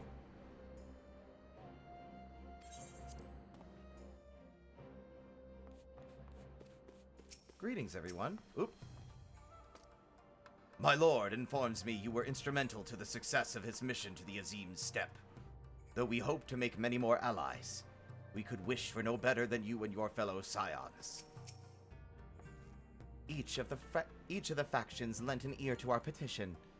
As anticipated, however, many were unwilling to do any more than that. Would seem we are the last to arrive. Everyone has returned. Excellent. Time to take stock. Hello, Alize. I can't roll my R's, though. You'll get there. Judging by your triumphant expressions, I take it all went well on the Azim Steppe. I mean, it went well in the end, but not before a lot of bullshit. Indeed. We have secured a suitable source of energy for the barrier. Good. Tataru and I have commissioned Garland Ironworks to ensure that the field generators function as they should. A team of engineers stand ready to set out for the burn at a moment's notice. You need only say the word. I thank you for engaging their services on our behalf. The minutiae of the arrangement you may leave to me. Which just leaves the small matter of our alliance. So, Yugiri and Hakuro, how fared you with our neighbors? My lord, all of the factions we approached are in agreement that the Empire poses a threat, and many responded positively to talk of an alliance. From Ingashi and Suinosato, however, we received outright rejections. The former will not break its treaty with the Empire, and the latter will not involve itself in conflict. Just as we expected, then. Well, there is naught to be done about it. We must focus on the rest. To each of the nations that were amenable to an alliance, I will personally send a missive. And once I have attended to that, I believe we will have done everything we can to fortify Doma's defenses. For the time being, at least. All of which means I may leave for the meeting in Alamigo with a lighter heart. Yukiri, Hakuro, if you would be so kind as to hold the fort in my absence. Young lady, why are you so needy? What is going on with you? Cat's on the desk. You are demanding attention at the one time of day I am the most ill-equipped to give it to you. And this is a pattern. We've had the same schedule for years at this point. You've had plenty of time to adapt to a 5 p.m. streaming time. But you hear me yap and you don't know who I'm yapping at, so you assume I'm yapping at you. Is that right? You're shedding all over my fucking desk.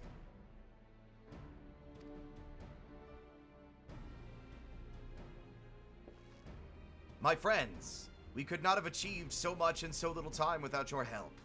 For that, I give you my heartfelt thanks. Till the meeting, then. What? I'm actively petting you! Why are you still screaming? What? What's wrong? Are you okay? Now you've got me a little worried.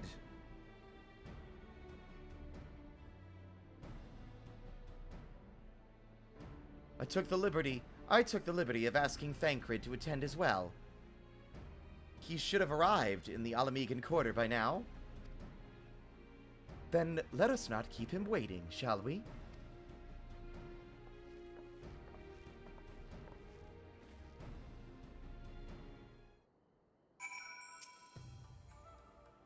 As I mentioned, I have missives to write and some few other matters to attend to ere I depart. See you anon, my friend. I knew full well how Ingashi and Suino Sato would respond, yet it did not to lessen the disappointment when they finally stopped equivocating. Are you perchance familiar with Nansha? It is the region to the south and west of Yansha, and a home to several small nations. Such peoples well understand the value of an alliance, and thus did many of them receive our proposal most favorably.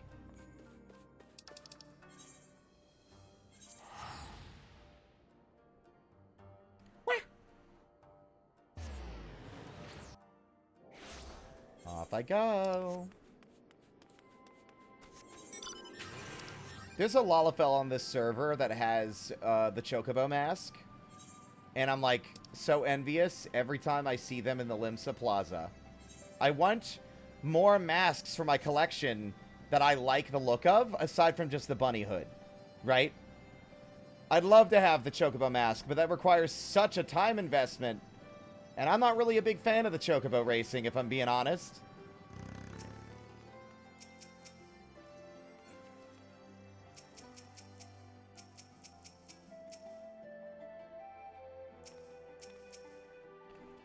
Let us hope that the coming meeting passes more peaceably than the last such gathering in Alamigo. Yeah, let's not have, like, I hope everyone scrounged the bottom of the reflecting pools to ensure there weren't any more aether crystals down there.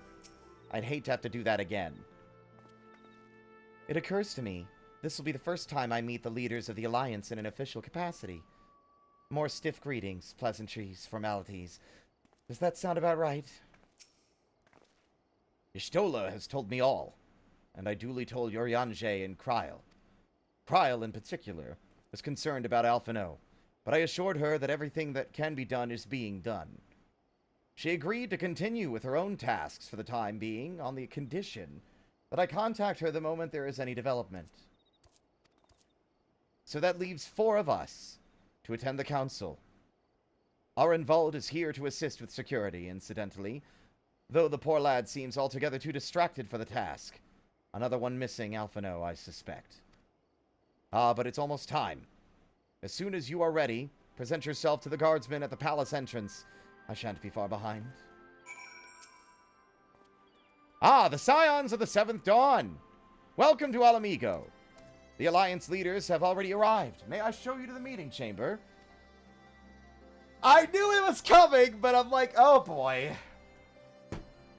Upon proceeding to the royal palace, several cutscenes will play in sequence. It is recommended that you set aside sufficient time to view these scenes in their entirety.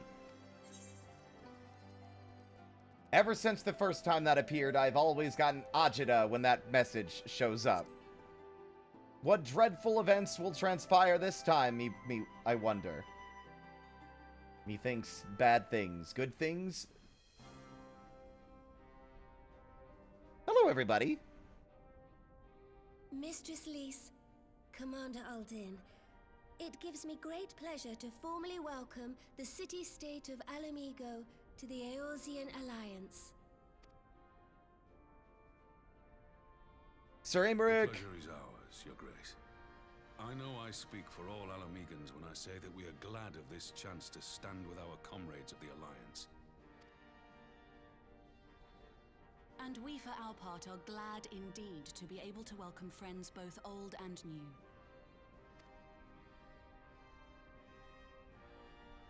Lord Hien of Doma, at your service. Pray, accept my heartfelt thanks for your generous invitation. He's got such a handsome voice. 'Tis we who must thank you for journeying so far. And 'twould be remiss of me not to acknowledge the part the Scions of the Seventh Dawn have played in bringing all of us together.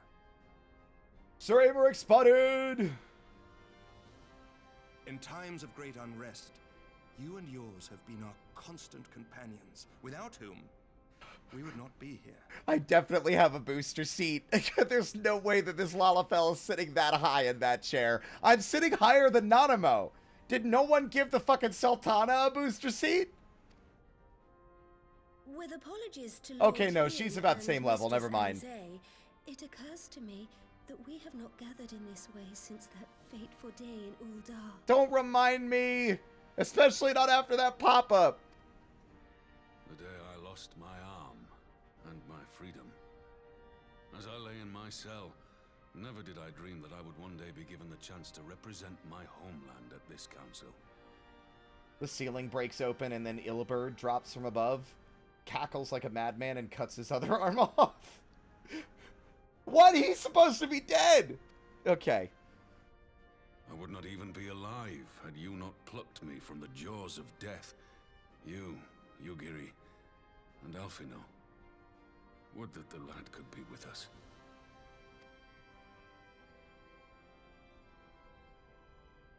I too owe my presence here to Alphino, in so many ways. Until such time as he returns, I mean to carry on his good work as best I can. I, however, am rash and snippy and don't like political meetings, so forgive me if I make this worse for everyone. Just kidding. Well. Come, friends. Let us leave the past in the past and turn our eyes to the future. My Lord Hien, pray, tell us how things stand in the east. Well, after a lengthy and insane battle with some deranged local Zayla, we have enacted an energy barrier between the Empire and Doma.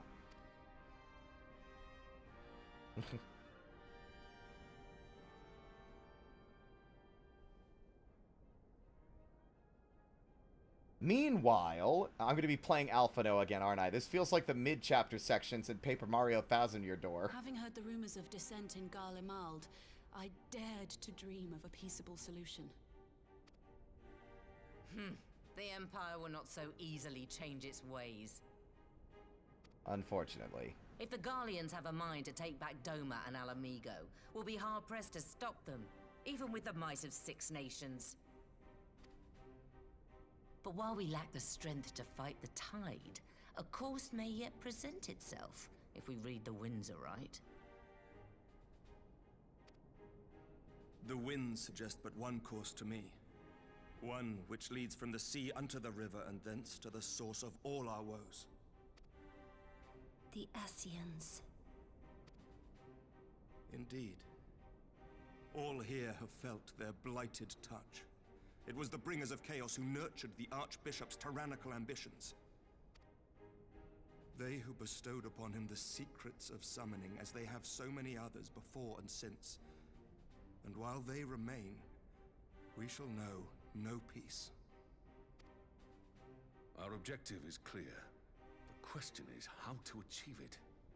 That our enemy parades about in Xenos' skin poses problems in itself, but ere we get to them, how are we to infiltrate the Empire and get close enough to strike? And then everyone looks at me, and I have to do all the hard work again. While I see the wisdom in targeting the Ascians, an assassination attempt on Garlean soil would do little to aid our cause, even were it to succeed. It's time we used our enemy's preferred tactic: subterfuge. Yeah, let's do it. You have an idea? Speak your mind, Master Thancred. None here know the enemy better than the Scions, and you mayhap best of all. Sneaky boy. Whatever it is you propose, we will give it fair hearing. On that you have my word. Very well, Admiral. My proposal is thus. We dispatch the shinobi to Imperial territory. There, they sow the rumor that the Crown Prince perished in the battle for Alamigo, and that the man parading around is in fact a corpse inhabited by a servant of darkness. I mean, might as well. Well, it does have the ring of truth about it. And were the Garleans to learn that their future ruler is a puppet, the Empire would be shaken to the core. But at the risk of sounding stupid, would they actually believe such an unlikely story? I didn't. Ordinarily not.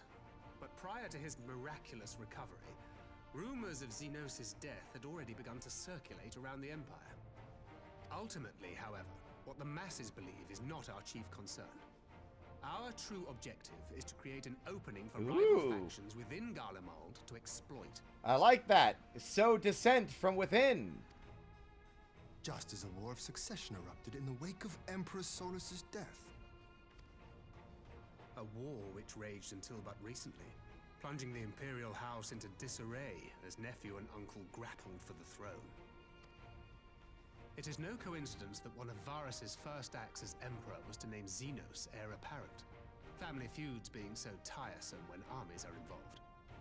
Not all welcomed his choice of successor, however. There is no shortage of individuals who aspire to the throne, who would jump at any chance to seize power. The news that Xenos is not only dead, but a puppet to diabolical forces would be too enticing to ignore. I have no idea how to engage and entertain while watching the cutscene. I don't want to talk over it. The Empire would not be quick to recover from a second war of succession. I am no stranger to infiltrating Imperial territory. With a team of operatives gathered from among the Alliance's finest, the plan should have a reasonable chance of success. Doma already has shinobi in place throughout the provinces. We stand ready to act, and act we must. What say you all? This is a great plan. I like it. What could possibly go wrong? This plan sucks. No. I'm for That she leaves. Master Thancred's proposal. We shine a light upon the Ascian and test the Empire's unity.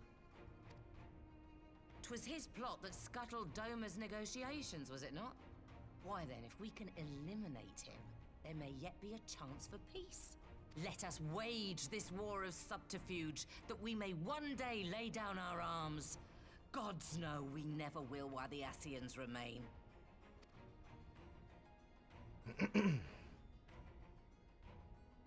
I mean, yeah. Whoa! That way. Sorrow.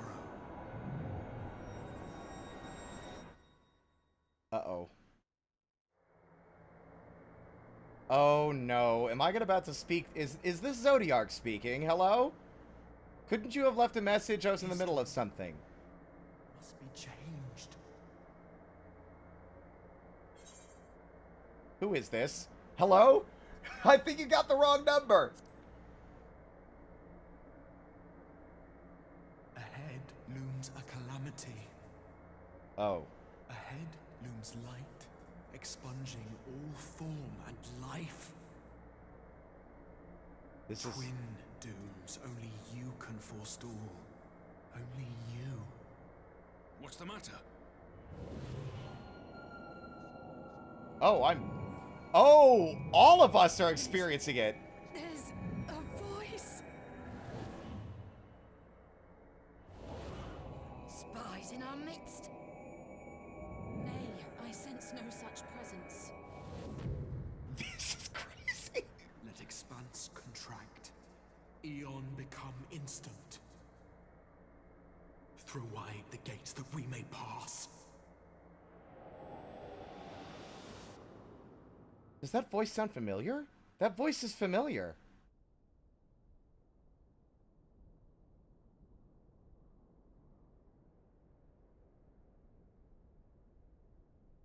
Is it over? Okay, while I have a moment and the game is not progressing dialogue apace.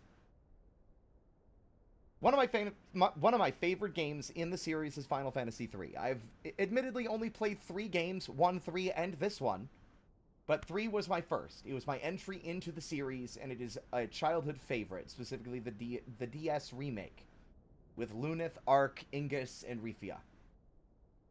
But the main plot, revolving around the Cloud of Darkness, is that darkness and light are balancing forces. Too much of one or the other spells destruction and doom for the world, whether that be darkness or light. And as we were shown previously in this game, the Warriors of Dark came from a distant star whose world had been subsumed by light, sterilizing it and locking it forever in time. Its people unable to die. I've long suspected that might be what's going to happen here. I may yet be an emissary of Hydaelyn, but I rewatched the cutscenes for The End of a Realm Reborn and what La Habrea had to say last night, specifically regarding how Hydaelyn is a parasite, and that she must be expunged for Zodiark to return. And for the longest time, the Ascians have been fully and completely villainous in their role and action. But perhaps they're not as wrong as we thought.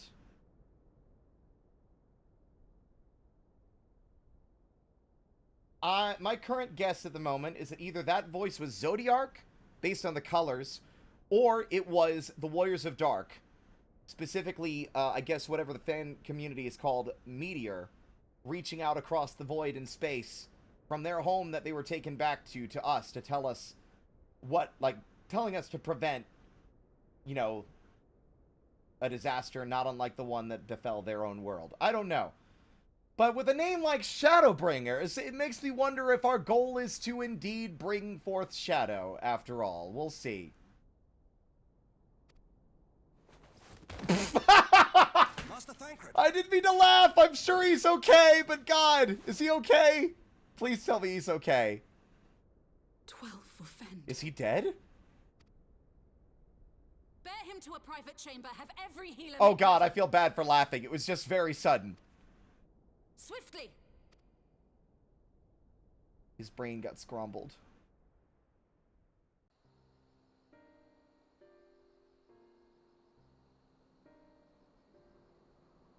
Master Thancred remains in slumber. Though his vital signs appear stable, he's unresponsive. Exhaustion? He just got brain scrambled by a psionic voice screaming into his brain, like the rest of us. What could have done this? And why just him and not the others? I'm afraid we could not identify the cause, milady.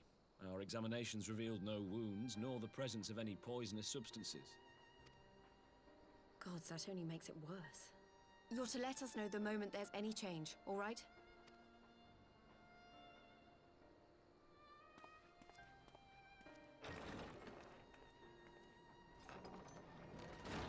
Thank you for coming. Knowing Thancred, he would apologize for being otherwise engaged at so crucial a juncture. That's very true. In gifting us a course of action, Thancred sowed the seed of all that is to follow. We have but to nurture it as best we can. To him, I would say, rest easy, that he may wake to enjoy the fruits of our labors. Now, the matter of the mysterious voice must not be forgotten. Will you tell me exactly what happened? God. Alize and I heard a voice in the moments before Thancred collapsed. It was accompanied by a severe headache, as if something were clutching at our minds. Did you experience the same thing? Yeah, but I also kind of just had an out-of-body experience, which only happens when I talk to Hydaelyn. So, in between the voice and the pain, you felt as if you were somewhere else entirely. That would be the right. You've got the right of it. Thancred needed his regularly scheduled fucked up thing to happen to him. God damn, the guy can't catch a break. The second the Ascians become our focus again, he gets fucking sidelined. Poor bastard.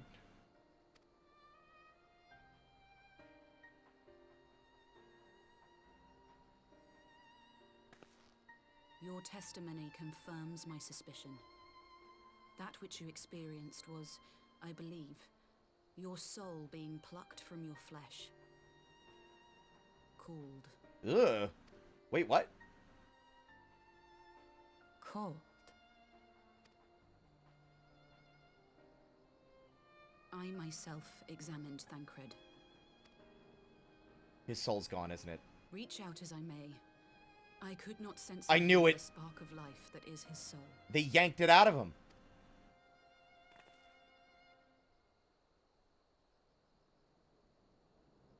That Thancred alone was stricken so is likely due to his heightened sensitivity to the effects of ether. A consequence of his prior possession by the Ascian Halfpint-Harlequin.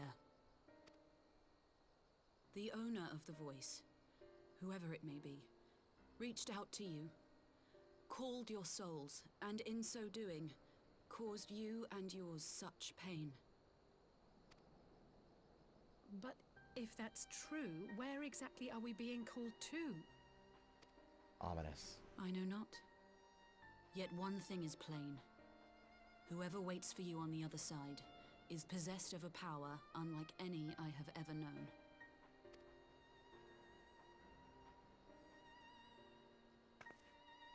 Forgive us, Lys, but may we leave Thancred in your care for a time? As if you had to ask. I may not be a scion anymore, but I'm no less a friend. Don't worry. I'll see to it that Thancred's well looked after. Just focus on solving this mystery, all right? Thank you, Lys. Oh boy. As the Elder Seedseer says, 'tis no ordinary individual we are dealing with.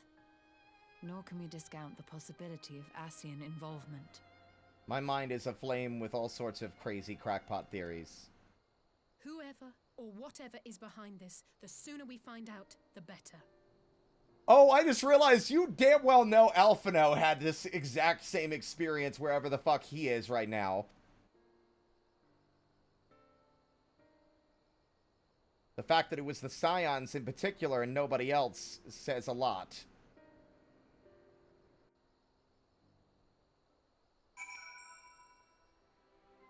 Mike loves Rabbit. Welcome on in, by the way. I was in the middle of the cutscene, so I was kind of focused, but now that that's over. Never have I encountered such a phenomenon. If this is magic, it is beyond my ken. If the Ascians are indeed responsible, we must take steps to protect ourselves, though I know not how.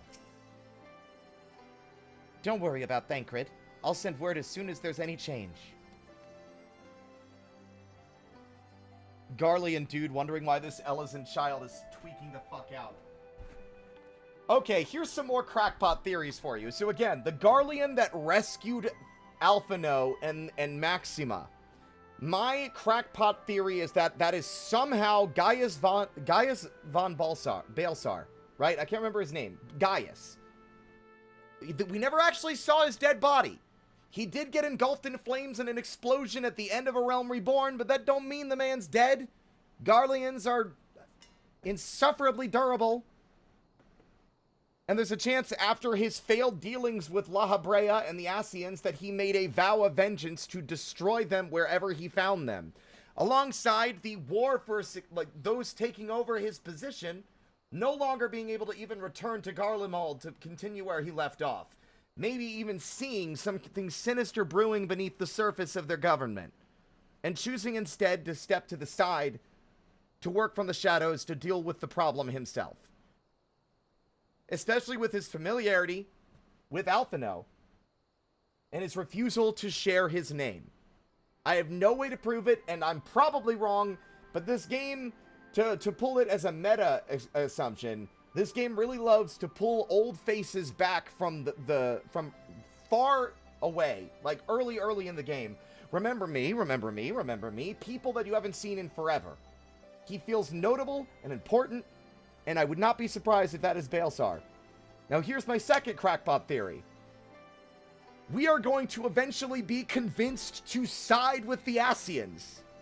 And in so doing, we'll be at odds with Baelsar again. Initially, we'll be on his side, but then we'll be like, oh, the Ascians are right. Shit's bad. We gotta help. And he's gonna be like, what the fuck? And he's gonna try to kill us again. That's my stupid crackpot theory. It's wrong. Almost assuredly wrong. Gaius is definitely fucking toast. These are some huge swings you're making, but also, ooh. Good fan fiction, though. Yeah.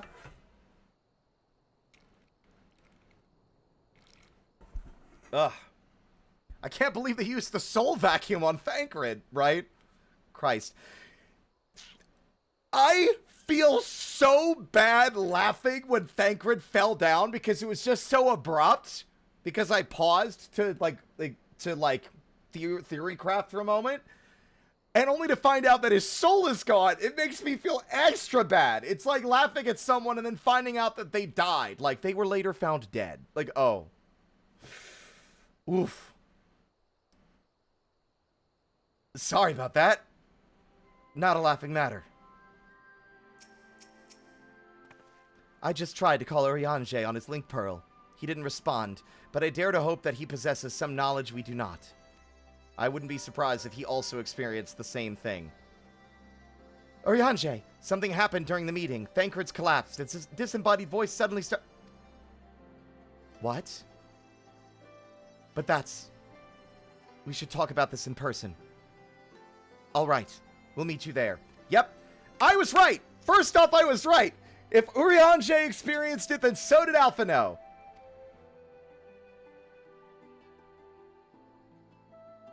In Thanalan? As we alone were afflicted at the meeting, I had my suspicions, but if the voice also spoke to Urianger, there can be little doubt the Scions were targeted specifically. By whom and to what end is the question, one to which we must find an answer with all possible haste. Great! I guess I understand why I got this new expression. Ruroki just having a time.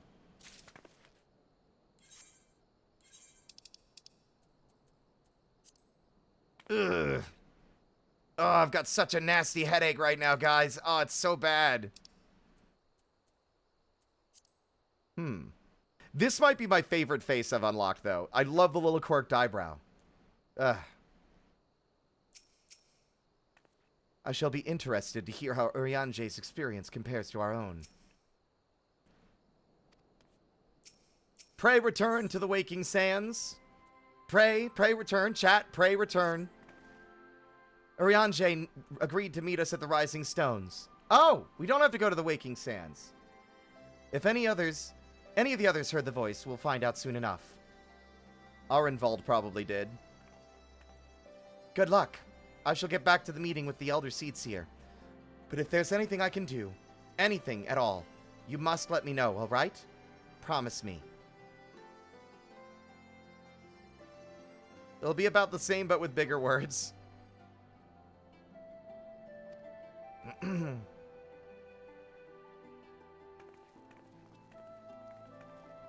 Right, let's be on our way. Now, is it going to make me go, or is it going to teleport me there? Awesome! It so rarely does that. Or is it... Nope. Yes, awesome. I love that they do that a little more often. They cut out some of the fucking busy work of running back and forth.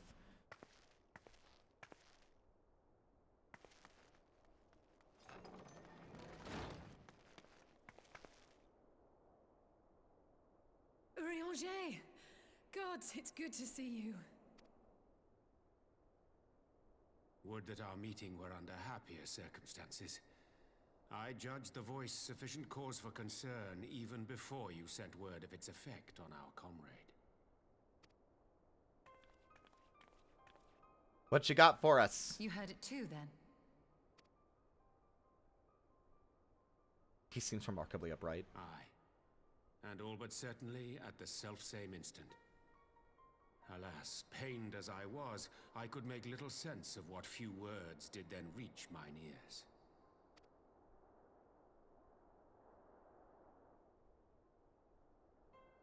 Who do you think is responsible? Could this be the Ascians doing? I somehow doubt it, actually. This feels weirdly like if they could have always... Like, what would have taken them this long to do it? If this is something they could have always done. That I cannot say. Not when so little is known. Ere I indulge in speculation, I would examine Thancred with mine own eyes. You made us come all the way to the Rising Stones, only for us to turn around, about face, and go all the way back to Alamigo? Have some thought of efficiency, my man. To Alamigo, then, without further delay. We just got here! One other thing. During my visit to the Far East, I observed a strange phenomenon. I'm also being silly, by the way. Thou referest, I presume, to the localized reduction in etheric density. Oh boy. Well, that spares me the trouble of an explanation. Yes, I noted precisely that at two apparently unconnected locations. I take it the phenomenon is not limited to the Far East. Indeed not. Of late, our agents charged with surveilling the beast tribes have spoken of little else. In every corner of the realm, they tell of places in which the ether hath grown thin. Oh, that's really bad. That's a lot more wide scale than I was expecting. Naturally, my suspicions first turned to primal activity, but the areas thus affected betray no evidence of summoning. I must confess to being quite perplexed. If the same phenomenon is being observed in multiple locations on opposite sides of the world, we may safely discount regional factors. Needless to say, this warrants further investigation. Indeed, I shall make it my task to. Oriange? Don't fall over. Oriange? It calleth to me once more. Ooh!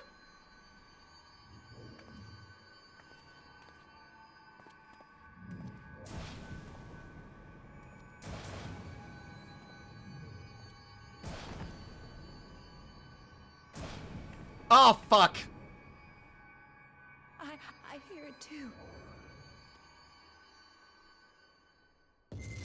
God damn it! Only you. Can you speak plainly for once? Why must everything be cryptic bullshit?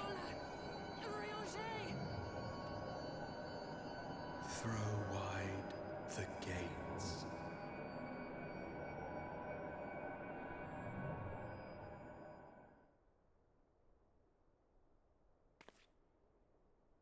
No. No, this can't Oh, be did we just happening. lose Oriange? Oh no! Oh, this is really dire! Oh, it's really dire! Oriange, open your eyes. They are no longer remarkably upright. Open your eyes. Has this happened to Alphino, though? Say something. Anything. Not again. Please. Not again. Alize.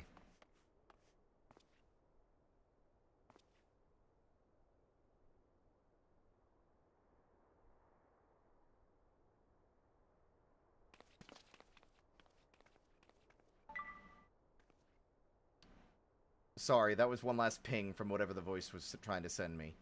I just checked my text messages and it says, only you. Throw open the gates. Like, hello? Who got my number? Jesus Christ. This is an unprecedented line! This is an unprecedented predicament for the Scions. But we must remain strong. The least of us, most of all.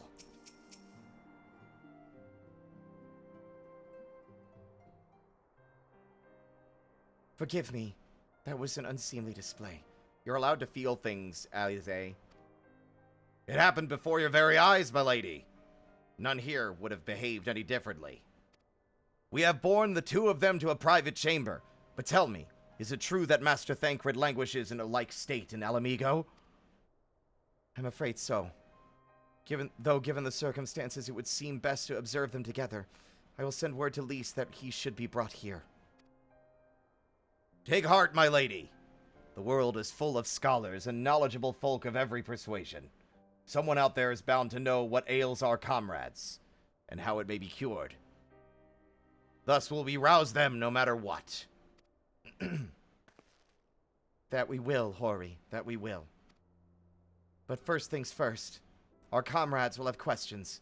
May I ask that you explain the situation to them? I must attend to a private matter.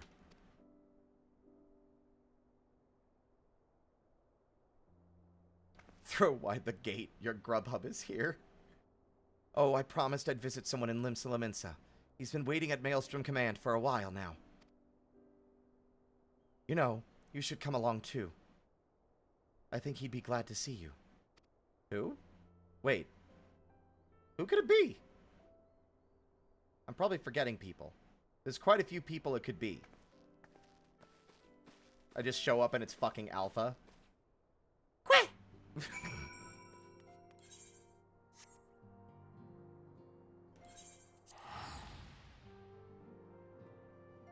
He's still important. He's just not as, like, a central player.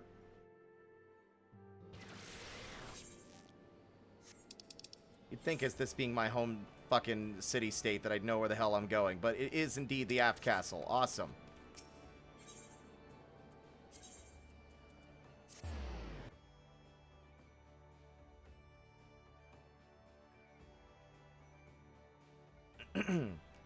I did not expect this to go this south this quickly. Man, at this rate, I could have ridden the fucking elevator and gotten there faster. Hello?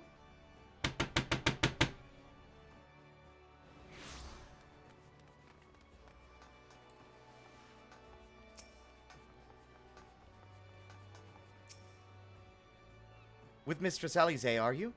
She usually visits alone. Still, it'd make a welcome change for the little one. The little one? Am I stupid?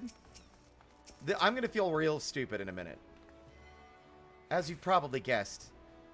Oh, Gaboo! Or Gabu. There's probably a space in there. I remember them now, the kobold. It's Gabu we've come to see. The private here will bring him out to us. Ever since the Maelstrom took him in, I've tried to visit as often as I can. And after what befell our friends, I was taken by the urge to visit again. It's difficult to explain.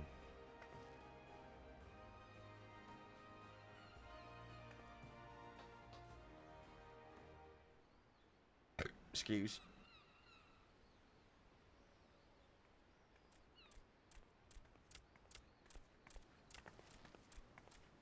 Here he is, my lady.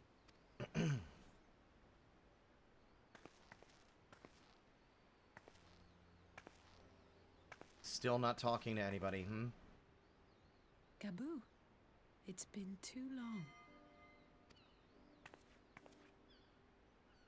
For those who don't have context, Gaboo sought the aid of the Maelstrom to stop his tribe from killing his own family as sacrifices to summon Titan.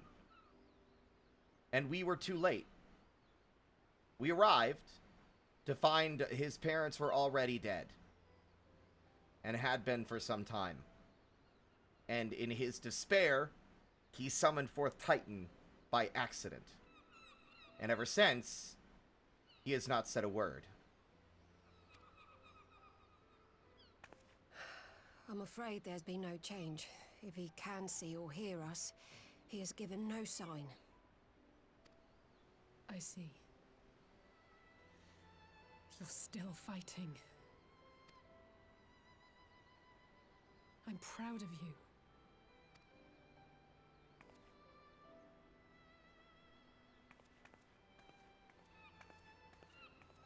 We promised that we would come and visit you together, didn't we? Alphino and I. I'm sorry that we haven't managed that yet.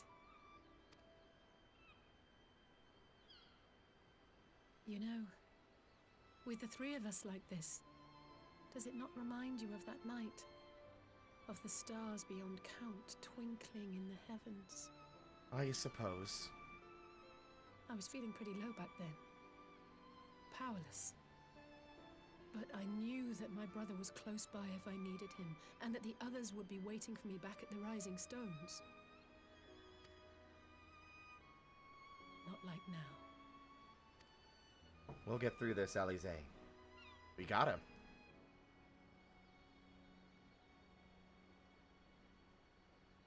I've seen my share of trouble since coming to Eorzea. Been reminded again and again of my limitations, of how little I can change about this world. And I've come to know the sorrow of parting all too well.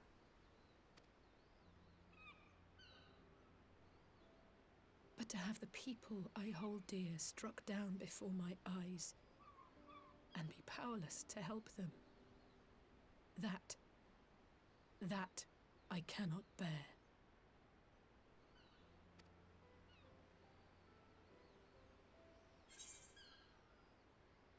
You don't have to bear this burden alone.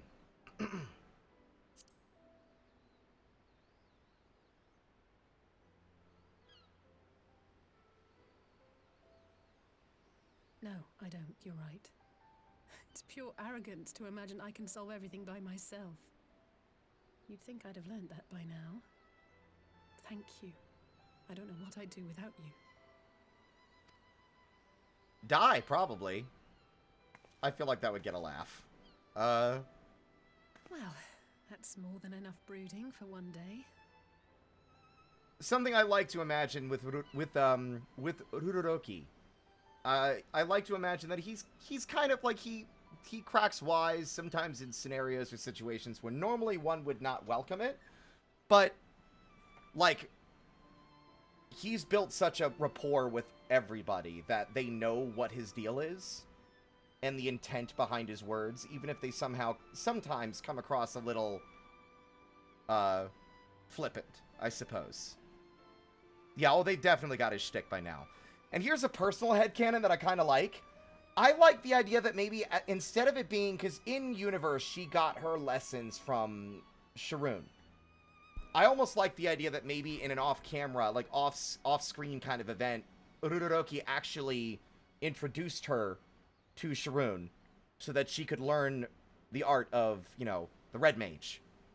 Right? I like that. And maybe they train together or something. It's just very fun to me that we both are the same class, or the same job. It can't be as bad as working with Nero. Come on.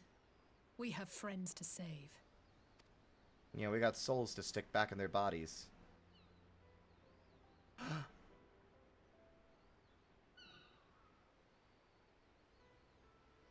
Gabu.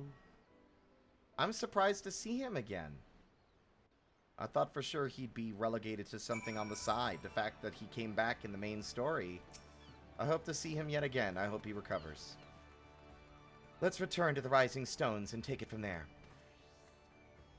Thanks again for agreeing to come. It meant a lot to me.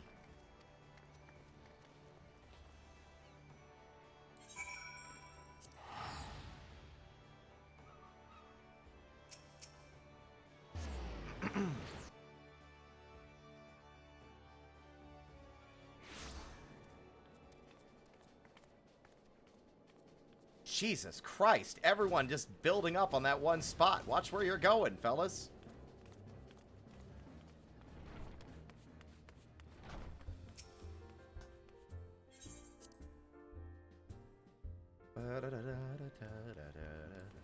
I'm actually shocked.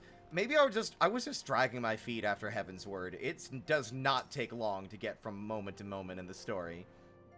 I did some thinking on the way back, and I think Hori is right. We need to seek outside help. Ordinarily, we would turn to our own experts on such matters, but they're both among the stricken. I will begin by reaching out to the myriad of guilds and research institutions here in Eorzea. Additionally, Grandfather and Minfilia had a wealth of connections between them, and I mean to explore those avenues too. We'll find a way to save everyone, mark my words. Much and more has happened in recent days. Some of it for the good, some not so. But all around me, people continue their fight. From the shinobi who search for Alphino to the Alliance members who make ready to move against the Empire, they march on in the face of a great adversity, bearing heavy burdens. Everyone is playing their part. And so must I. You have your own part to play, I know, and it's bigger than most. So I won't keep you. Just promise that you'll visit from time to time, and I promise I'll have good tidings to share with you when you do.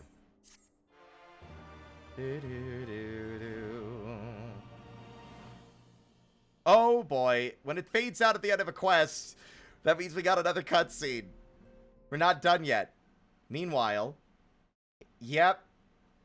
Meanwhile, those crafty bastards here to make us all feel all the worse.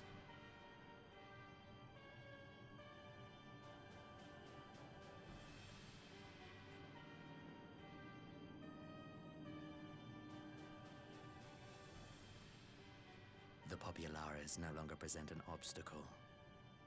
Now is the time to bring the Empire's might to bear. A word from your Radiance is all it takes. But one word, and the Imperial army will fall upon Alamigo as a pack of bloodthirsty wolves and tear that feeble nation apart.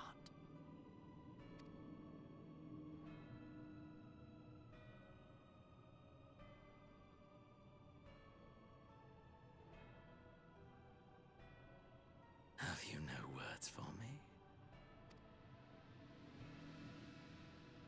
Despite the lengths I go to, an emissary playing the part of a fool.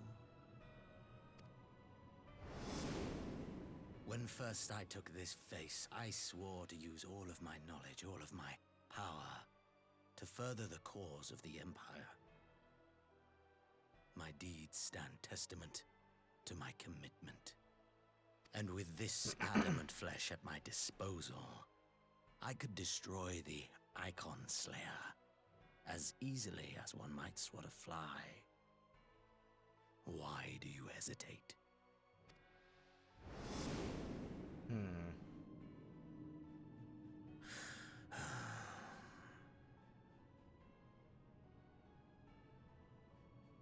Our enemy is resourceful. Though victory is certain now, it will not remain so indefinitely. Deliberate if you must, but be quick about it. We'll speak again when you have unburdened yourself of doubt. Until then, I take my leave, Father. I don't know if we'll be siding with the Asians after all. Like, I just don't see them being so, like, gleefully villainous as, like, a commendable trait. You know, even if they're trying to save this star, in so doing you are killing countless people, but then therein lies the rub. If there is indeed a threat that they are trying to fix, whether that be Heidelin or something else we've yet to learn of, it's the needs of the many outweigh the needs of the few. Perhaps in the eyes of the Asians, the destruction of Alamigo could serve the benefit of saving the rest of the world. I don't know. It's all speculation.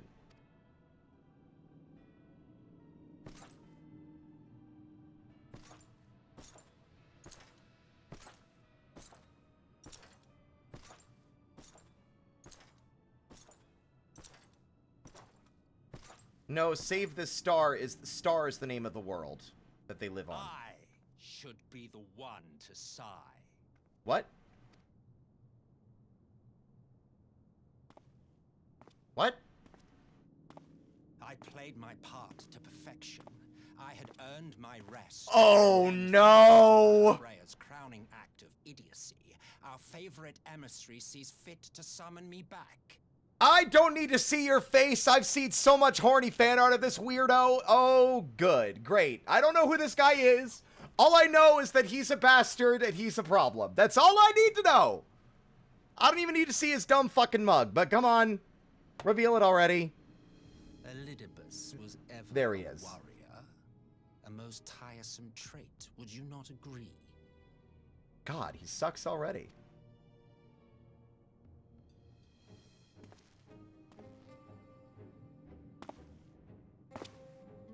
Great theme, though. Have you no words for me either? No matter. I've long grown weary of this mummery. Okay, I like him. I see why people like him. Already, such a drama queen. Now, my dearest grandson, let me remind you of your place in the simplest of terms. Wait, what?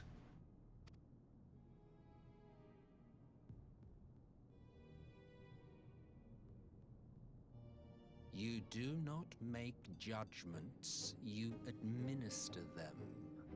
Swiftly and to the letter. Naught else is your concern. Elidibus may be an insufferable bore, but he is no fool. His choices as emissary seldom err. I feel bad for these guards in here because they're about to get fucking toasted for witnessing any of this.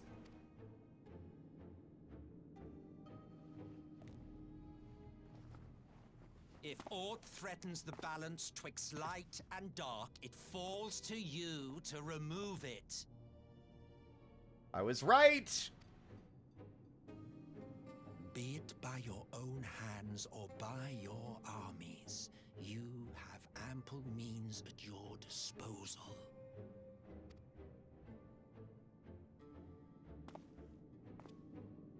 That is why this empire exists, why I built it. I'll be real, at no point did I have any idea or any remote guess that this motherfucker was the Emperor. He's a lot younger than I thought he would be. Which raises further questions.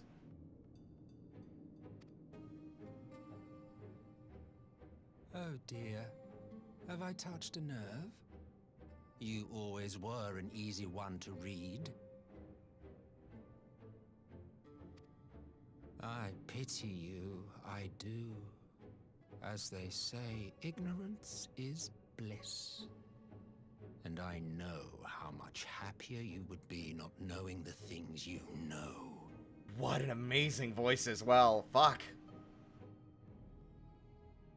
The founding father was an Ascian, and he created the Empire solely for the purpose of sowing the seeds of chaos. Oh, you're just gonna say that out loud?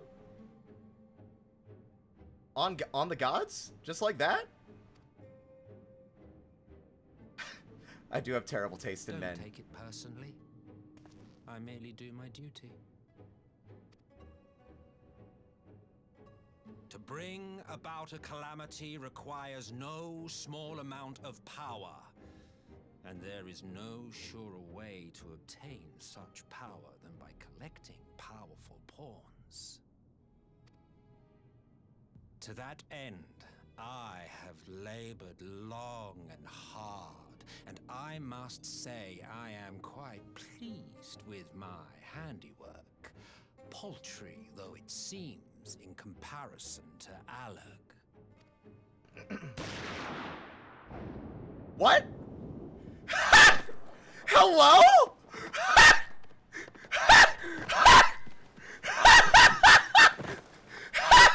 Fiends are overfond of your own voices. Well, okay then. Me, Ascian. Man is the master of his own destiny. Jesus Christ! I'm getting some strange mixed signals right now.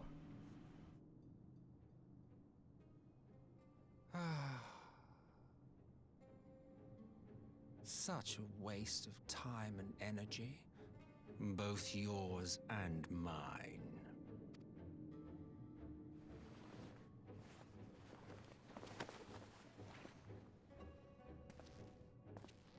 Lest you forget you are Emperor now.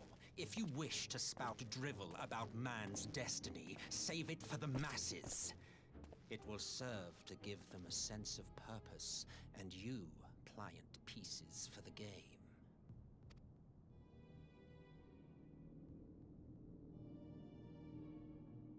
Oh, do stop sulking, boy. You, of all people, should understand. Ours is a struggle to restore both mankind and the world to their rightful state.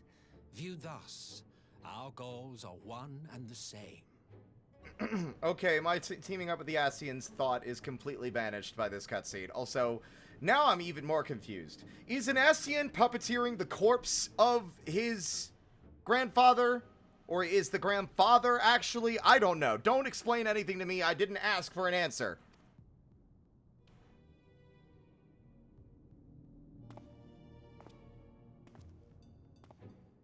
What an insane cutscene.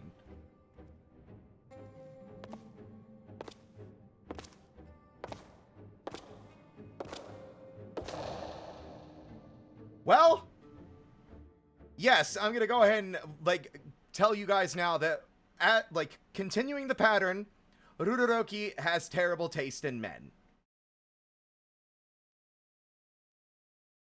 He's like, why is he hot? Why is his great-grandfather hot? This sucks.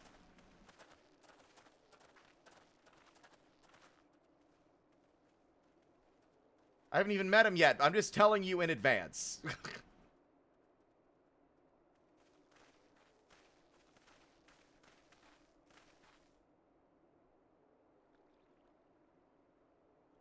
What in the world? What?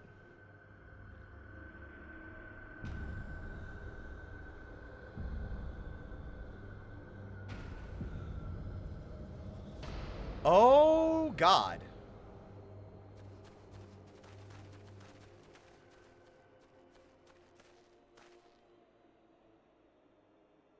Dead. All dead. Yet I see no wounds, nor any evidence of battle.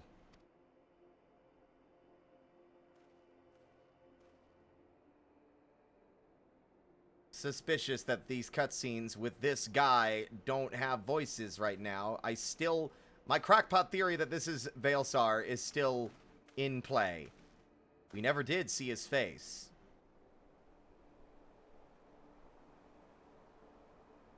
Damn them. They finally used it.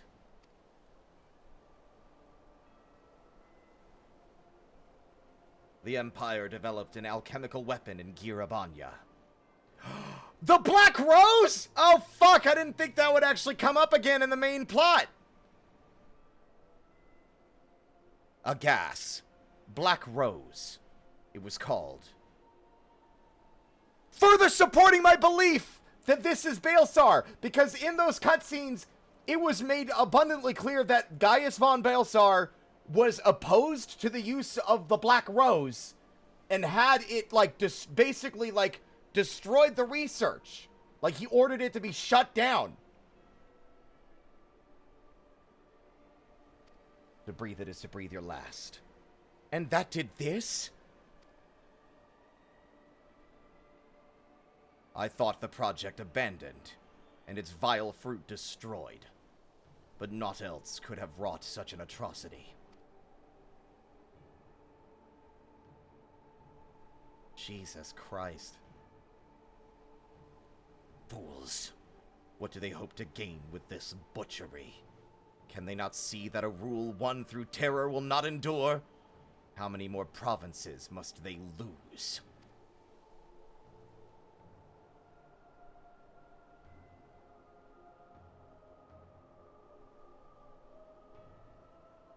Nay, wait. This is not the work of men, but monsters. The Ascians. It cannot be a coincidence that their trail led us here. Their objective was never to rule, but to sow strife and discord. Also, this track fucking rules! Hello? The synth? It took all of my self-control to not cut off the dialogue mid-sentence to fucking Pog.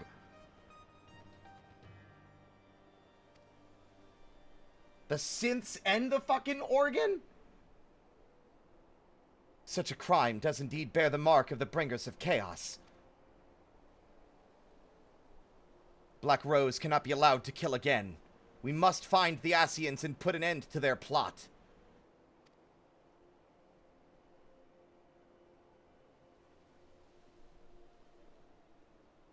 Such a subtle expression change.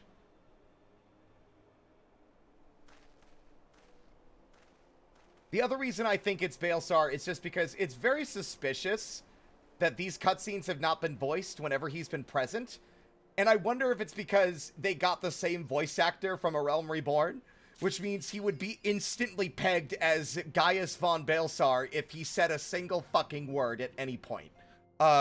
Due to how many times people have done the Praetorium and Ultima Weapon over the amount of time before this expansion came out. I'm probably still like... This is like Pepe Sylvia shit, alright? I've got my hand slapping on the board with all the fucking red yarn, connecting all the dots. I've connected all the dots.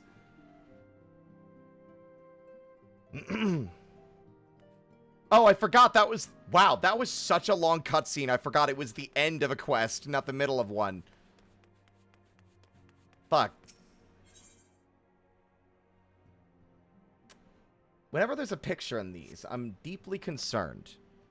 I want to level, but it's going to take 1,000 years to get Samurai up to Shadowbringer levels. I haven't played Dragoon in 1,000 years, and Machinist is going to take some doing to get here as well.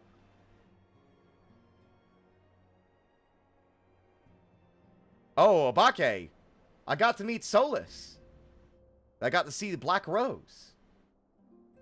Urianger and, Ishtola. Yeah, I saw Foxy Grandpa.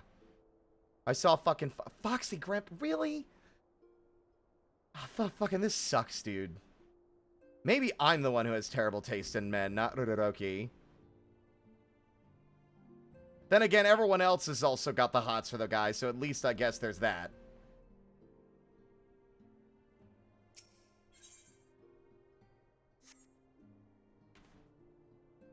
Question. How long would it take to feasibly get Machinist to level 70 from where I'm at right now? I'm at level 66. I've already done my dailies.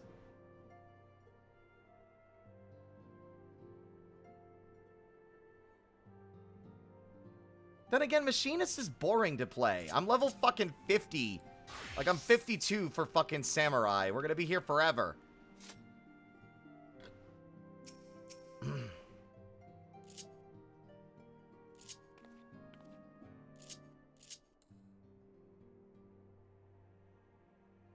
God, my sword is as tall as I am. I do still have the blue buff, yes. The dailies barely give me anything more than a single level. Alright. If I want to go into Shadowbringers with Samurai, what would I need to do, and how long would it take? Actually, not even that. Here's the real question. Should I wait and do the leveling? Should I do the leveling now or wait until I'm in Shadowbringers and then do the leveling? I feel like we're close. Don't tell me, but I feel like we're close.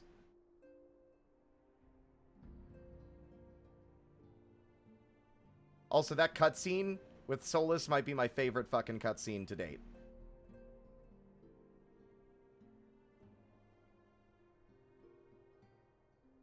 Deep Dungeon and Heavens on High. Here's the problem, Jill. I haven't even done I can't even unlock Deep Dungeon until I finish the one in Gridania.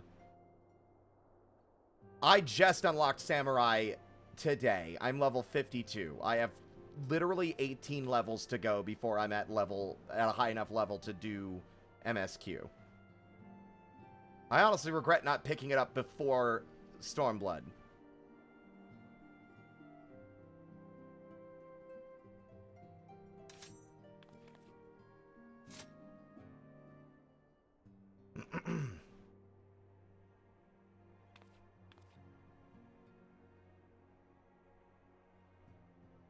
Run a one... The problem is I've never been able to get to level 50. That's because, like, the last time I played this regularly and was trying to do Palace of the Dead was with people that were a little too busy to actually spend the time to play with me as much as I was playing. So I ended up trying to do it solo and not doing so well. I think the furthest I got solo was like level, I think the first boss, maybe the second one? I don't know. How long would 1 to 50 be? Because we're already at like 9:30. And I'm kind of invested in the story. Maybe I'll do that later.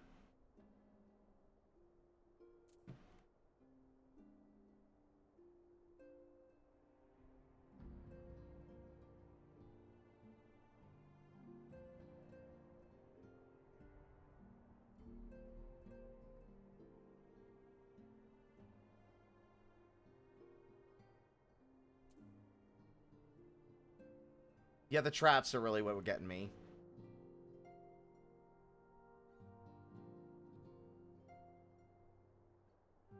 Okay, my question is, should I wait till we get into Shadowbringers, or should I do the leveling now? That is my main question at the moment.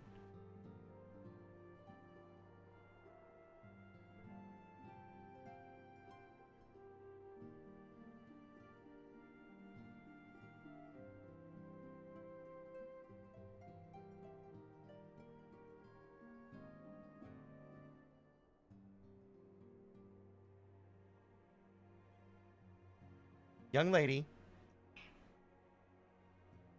What? Yeah? Tell me some more. Do you have thoughts on how I should level Samurai? You'd think that you were starved for affection, hun. You've been acting real strange lately, and you got me worried. I mean, you're not acting like any weirder than, like, Blanche weird, but you make me overthink.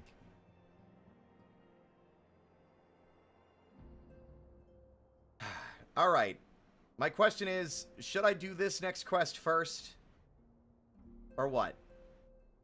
I have choice paralysis. I have obsessive compulsive disorder. I need a definitive decision. Do one thing or the other thing. Not a, well, this might work, but you could also do this. One or the other.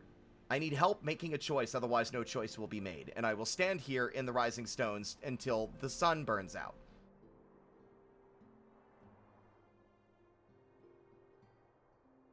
I want Samurai for Shadowbringers.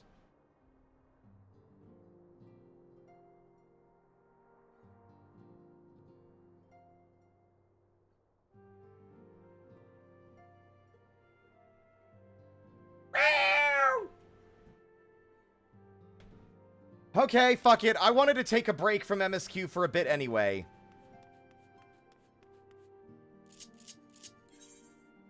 Can I do it in Duty Finder, or do I have to do it from... Oh, I haven't even done the Binding Coils. Forgot about that. That's an Alliance raid. Those are trials.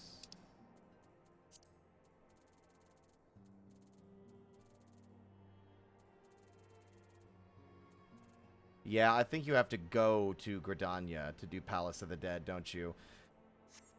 If people want to join me for Palace of the Dead, you may join me. I'm giving permission. I am on Excalibur. I will be at Quarry Mill.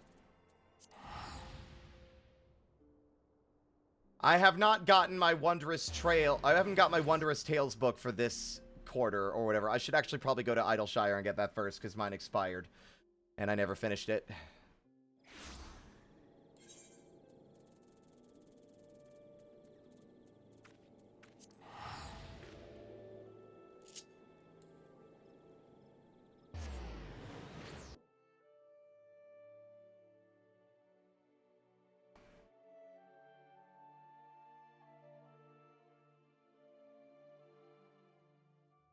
You won't be able to help? Well, damn. And that's the other issue. The availability of other people heavily hinders my ability to do certain things in this game. And considering the weird nature of Palace of the Dead, I am loath to do that one with random people.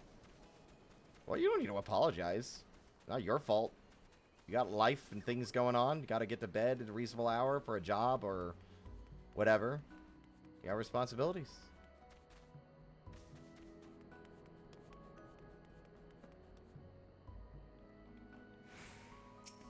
What a fucking...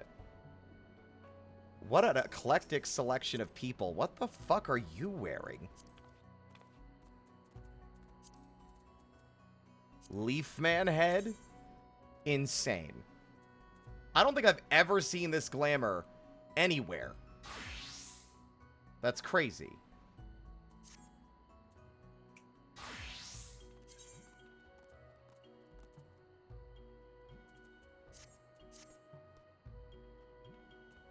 Anyway.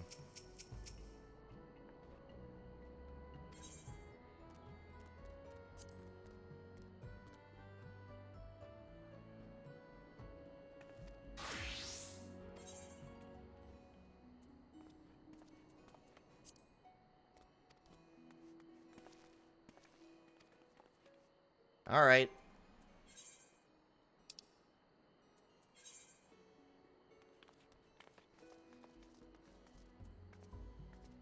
Dungeons level 1 through 49, level 50, completed duty in the following category, dungeons level 51 through 59. I can do this entire row. Complete the following duty, World of Darkness. Second, I'm not doing the binding coils without... Like, I hate that the coils are listed in this because I haven't even done them the first time for the story purposes.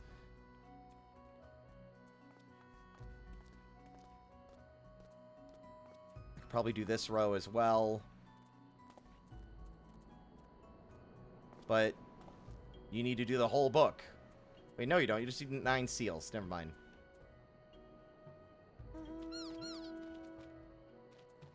I've never done Earth's Font. I've never been around to do Odin.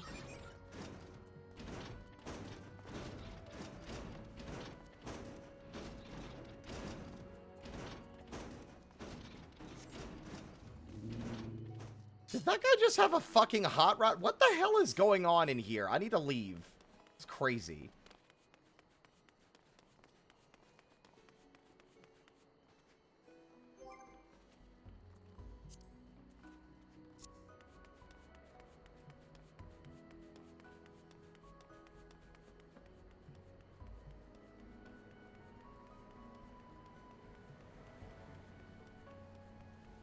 Give me a few minutes. I need to refill my water. I will be back. Everyone hang tight. I want to try and get into Shadowbringers before the stream is over today, even if that means we have to go over our start time.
Hi.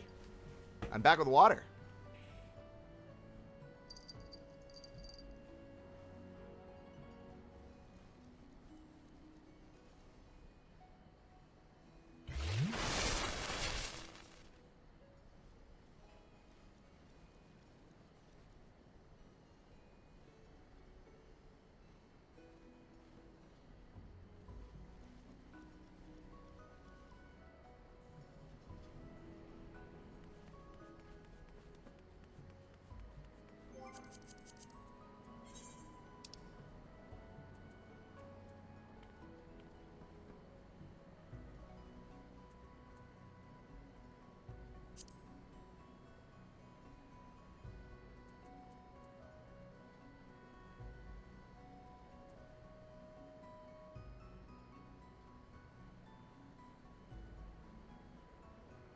Sorry.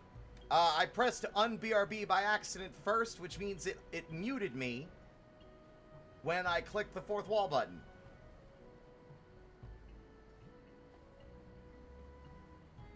This button mutes and unmutes me when I leave and enter the BRB screen. But because I pressed the BRB button first, I stayed muted.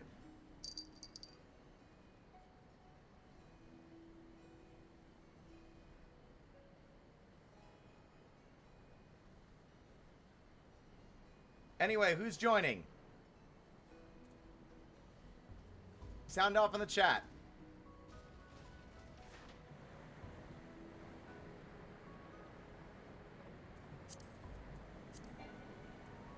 Unable to process command. Unable to process command.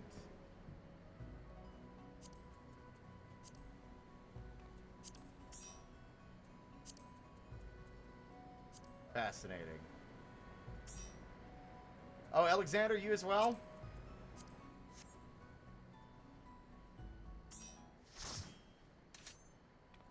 Alright. I don't care about any of the loot in the fucking Palace of the Dead. All I care about is the levels. One or more party members was unable to teleport. Cool. Any more pop-ups and error messages you want to give me? For fuck's sake. Who do I need to talk to for this again? Been an age. I think it's over here. You.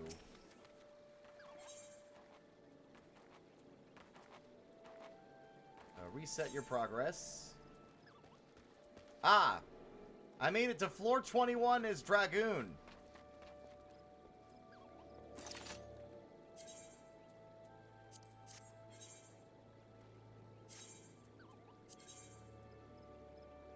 Enter with a fixed party, I think. Which would be the group that we have. Correct? Have a good night, Jill. Thanks for coming by.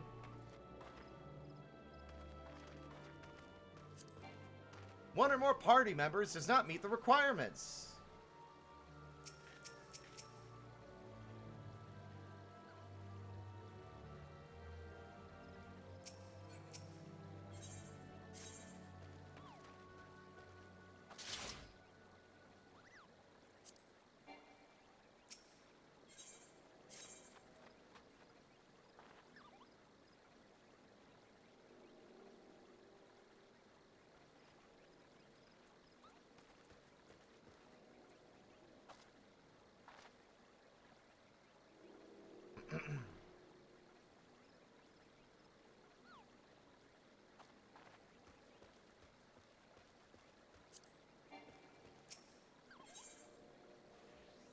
I'm about to go back to the MSQ.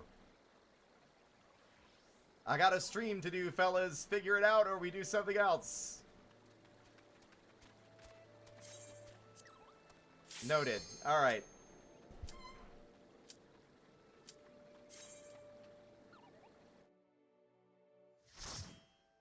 I forgot to eat food before coming in. Well.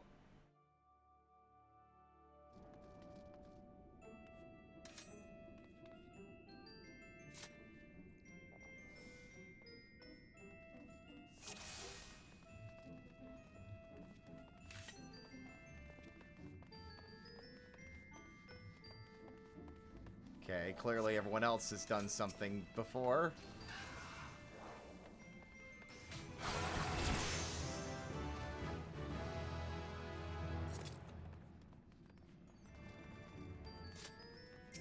As far as I recall, it's still good to grab things, even though I'm not actively seeking the loot.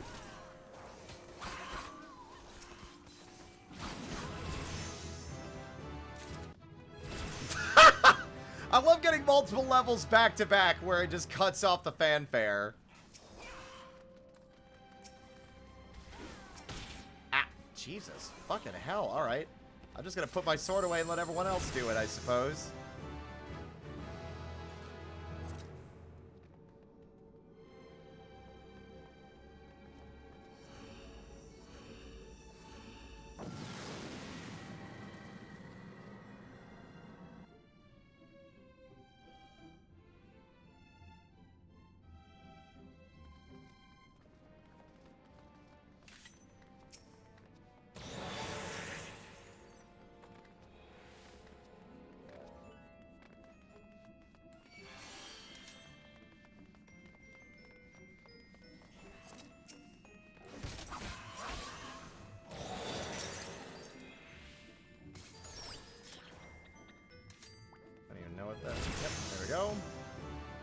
It's very weird doing this since you don't start with everything unlocked. You start at level 1 in these dungeons.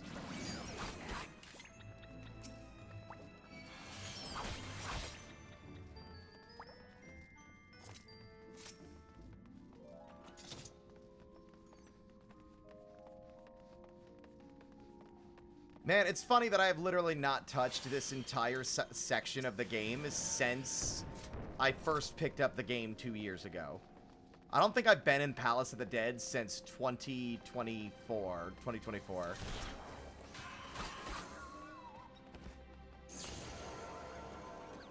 They have been frogged. Wait, there was more than one. Oh, yep.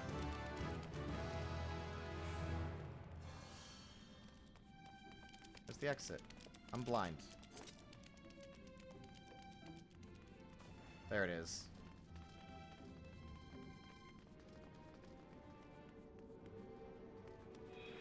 It was the traps that always did me in this dungeon.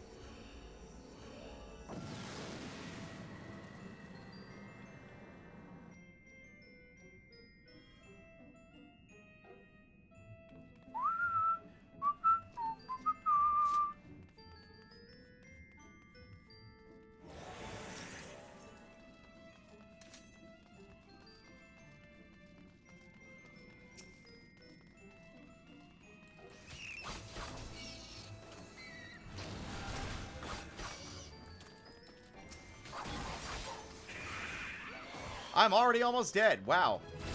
That's like a lot of damage very fast.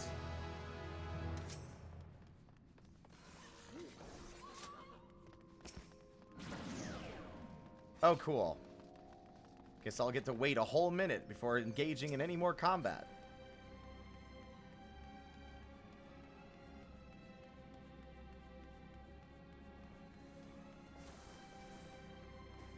Yep, nothing can be dispelled in this dungeon. Did I just... Okay.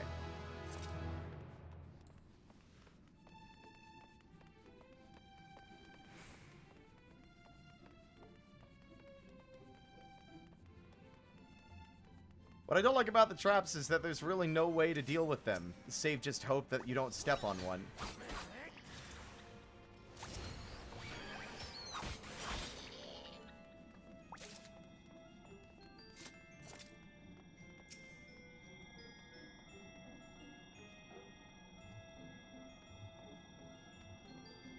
Wait, do we want to?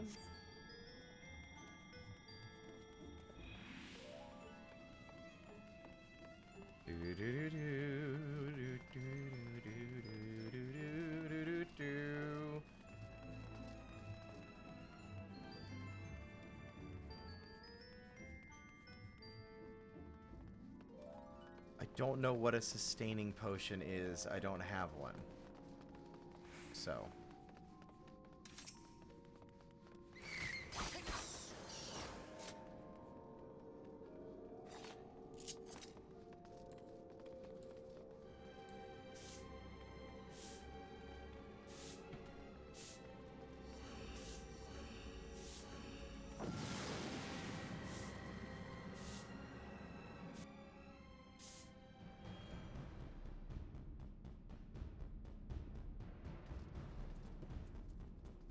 All I see are the commanders.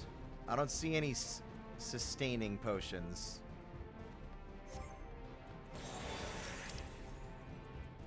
Okay.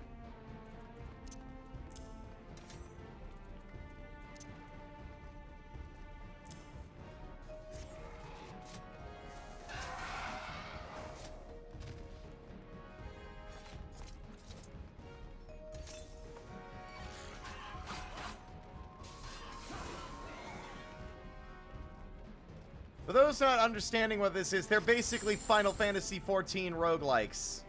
That's what this is. Just a roguelike.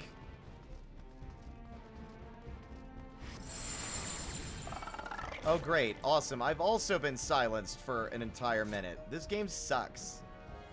Why do people go down here? Silenced for fucking 30 whole seconds is criminal. These ones can be dispelled, by the way, but I don't think you have Asuna yet, do you?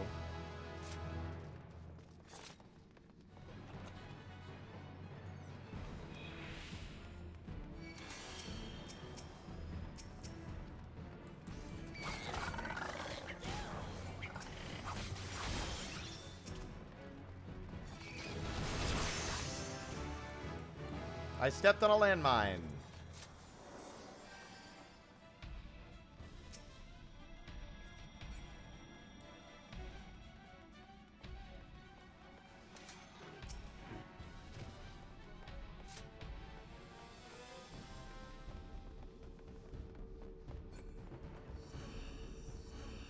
I don't like this dungeon. It's not fun to me.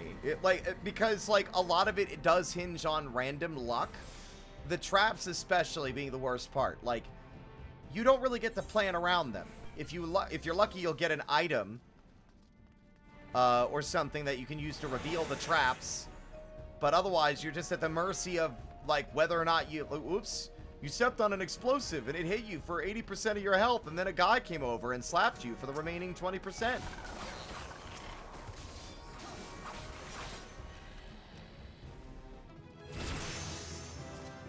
Eventually, I'll get a projectile. I'll get my projectile soon.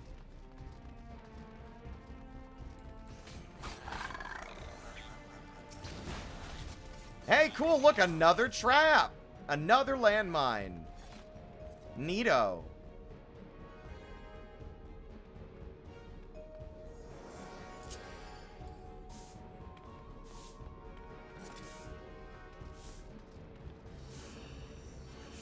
Well, when I didn't walk around the room earlier, the enemy hit me for 80% of my health anyway, so it's like either stand still, lose almost all my health, or move, step on a landmine, lose most of my health.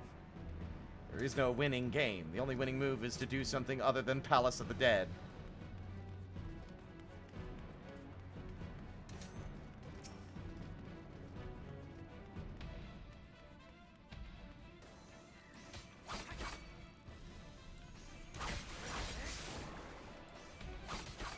I've been poisoned. Let's see if you can Asuna that. Yeah, awesome.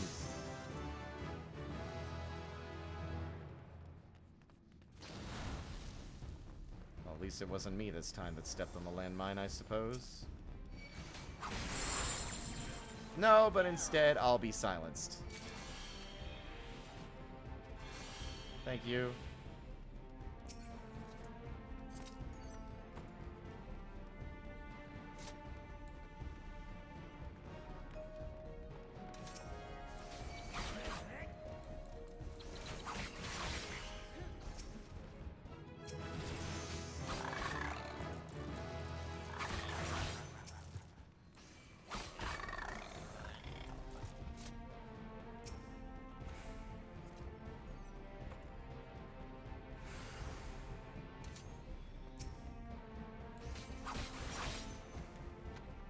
The fact that sticking to the walls doesn't guarantee it is the reason I don't really rely on it. Like, if I'm gonna get hit by a trap, I'm gonna get hit by a trap. It feels more like superstition than anything that actually changes the outcome.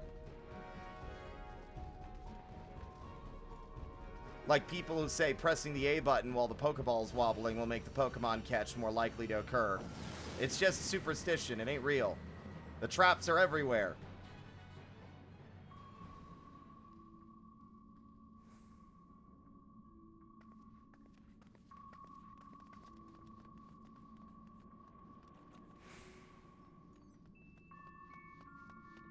Hold up, our tank is not here.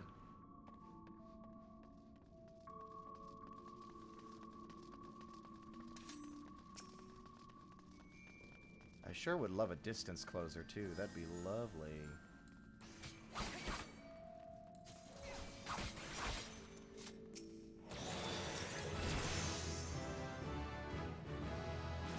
There we go. Okay. Yay, enervation. My favorite. Yippee.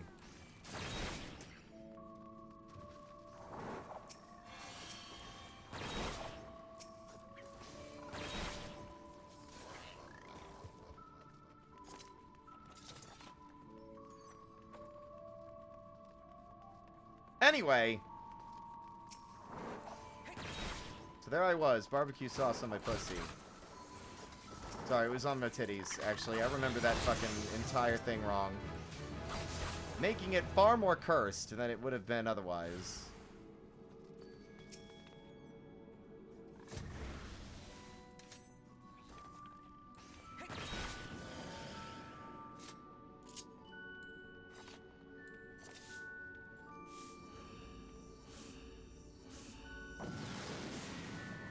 God, this is slow. My guess is people do this once to get the fucking cosmetic and then they never come back.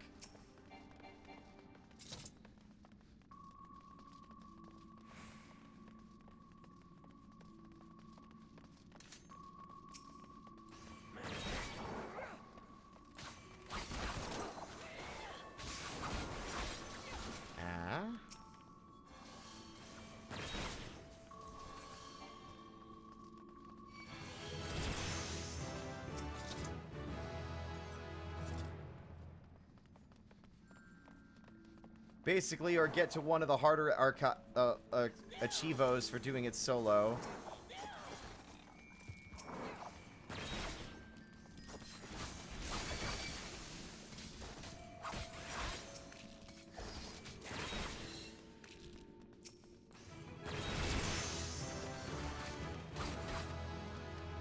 I've unlocked Shifu, and I've stepped on a trap that lured monsters.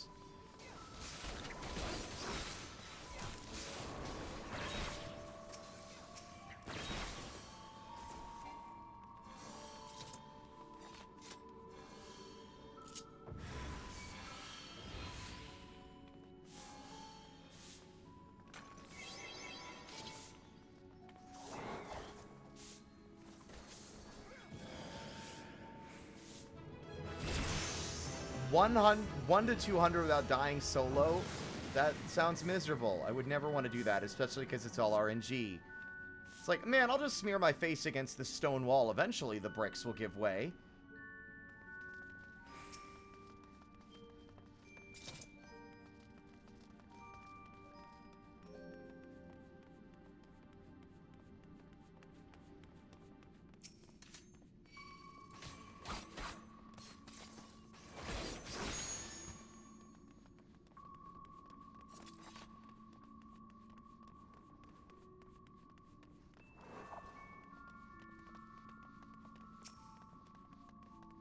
I should come here with my lower level classes to bump them up to the 80s with my gunbreaker, but knowing my luck with RNG, it'll give me a headache. Yeah.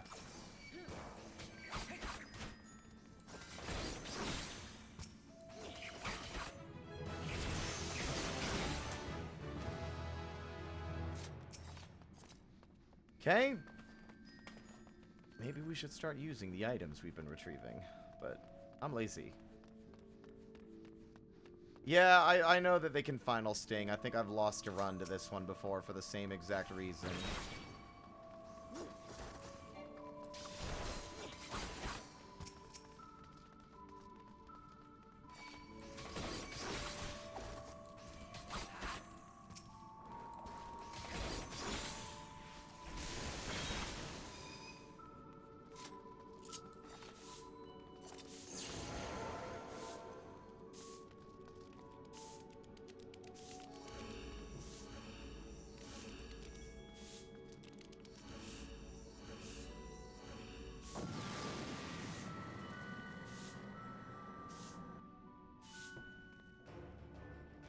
boss time. No, I'm just kidding. It just changes the music. Oh, wait, no, I was right.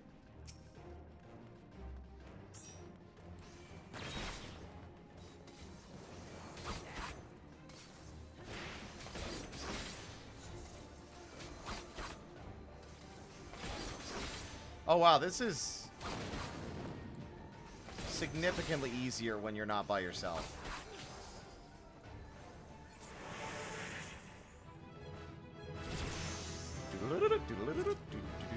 One day I'll unlock my funny meter.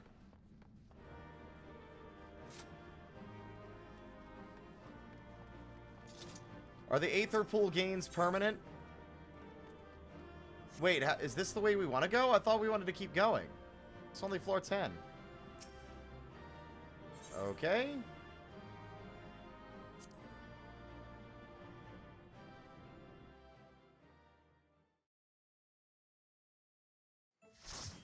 Oh, continue.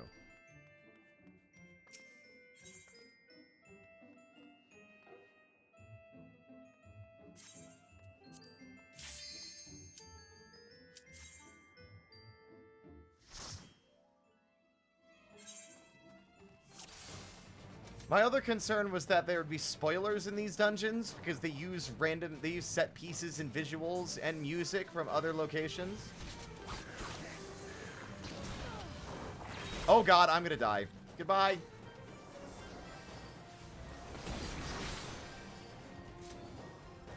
Got a bit complacent there.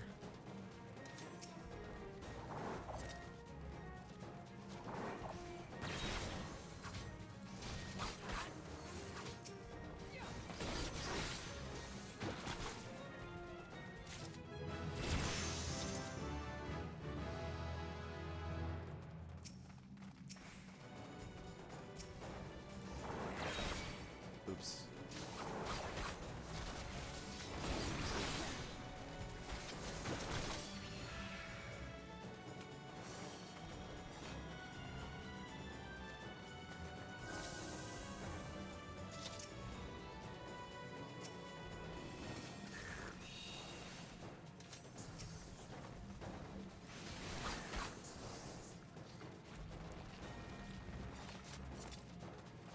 Okay.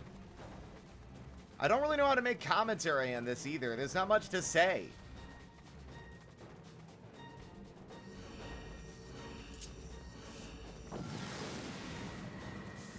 I sweep. Palace of the Dead, I sweep. Shadowbringers, real shit. Where are we going? That was embarrassing. Cut that. Cut that.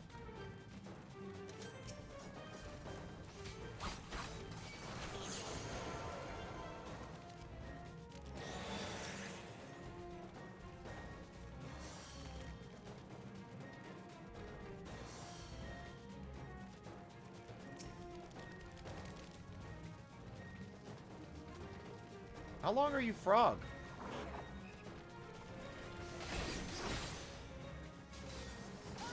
That long, apparently.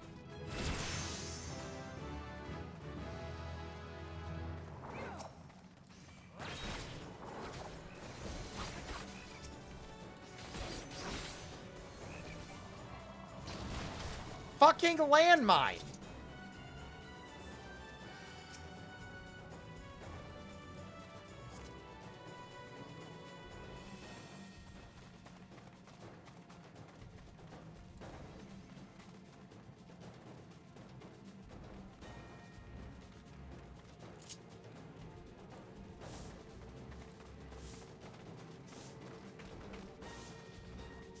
There's a pudding.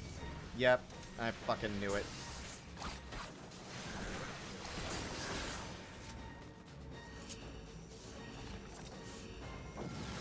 The way we all just stopped, descended upon it, destroyed it, and then went right back to what we were doing.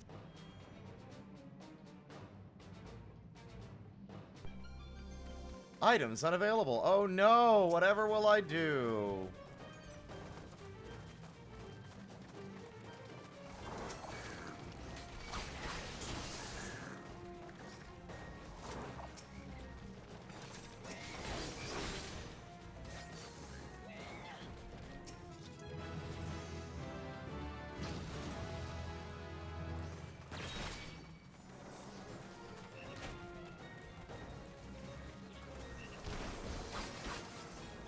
I'm being such a toxic DPS right now. I'm over here pulling aggro when I shouldn't be. He's like, I want to get the Shadowbringers.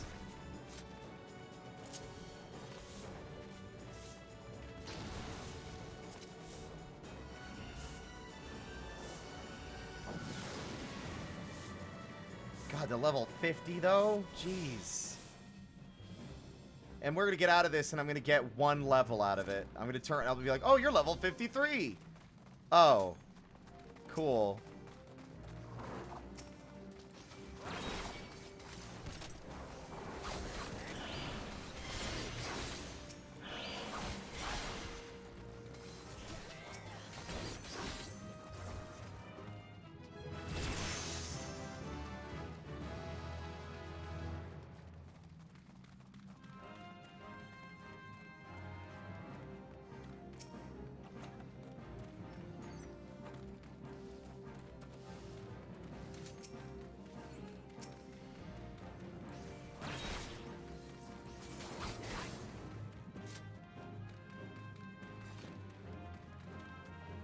Should probably also level Rogue to get Ninja.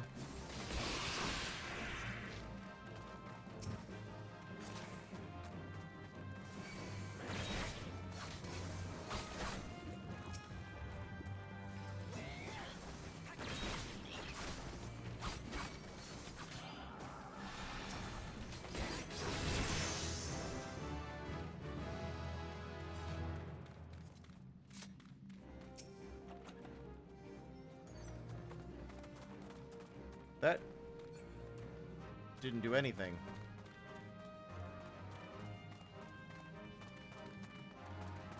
Ba, ba, ba.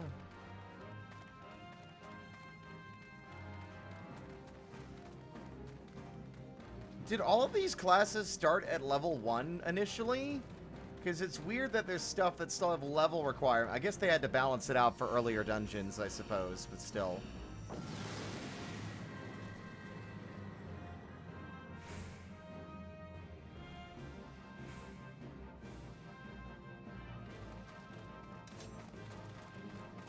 Yes, I know what time it is. Thank you, phone.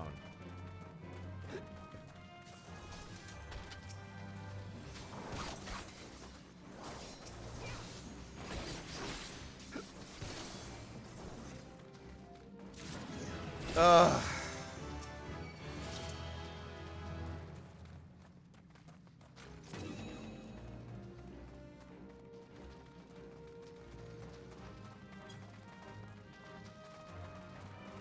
Well, at least all the traps are gone.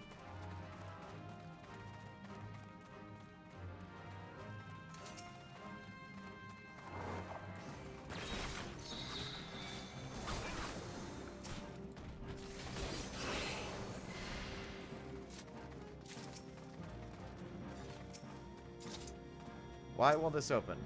Okay.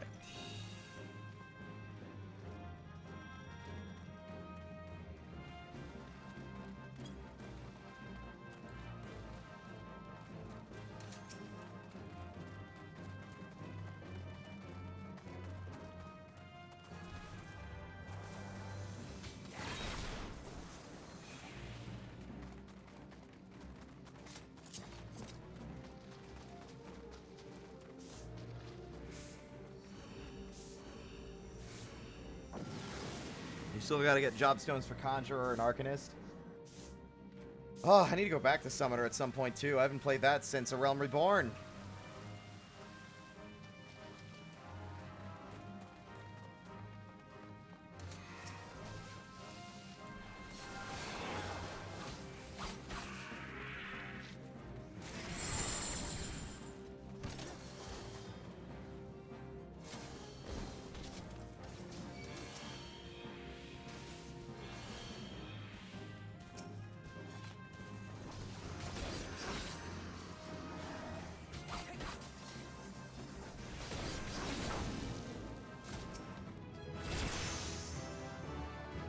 Like, am I ever gonna get my samurai meter? It's gotta be like, what, like level 30 or something, I bet? Ow.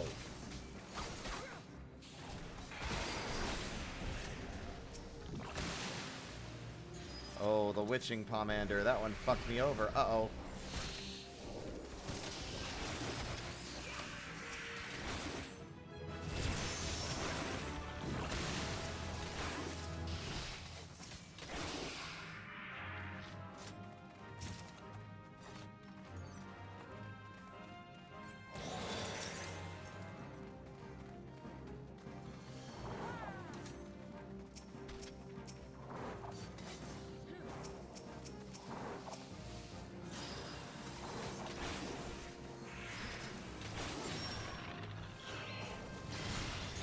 I'm gonna die.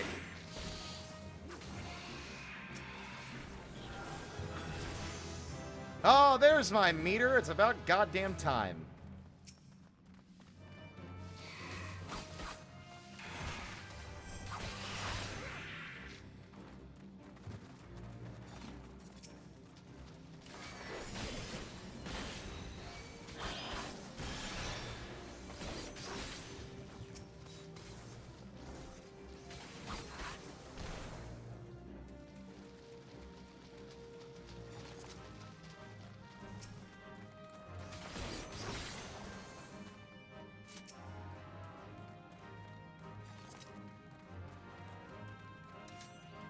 My brain won't be satisfied till I get all job stones. I mean, makes perfect sense to me.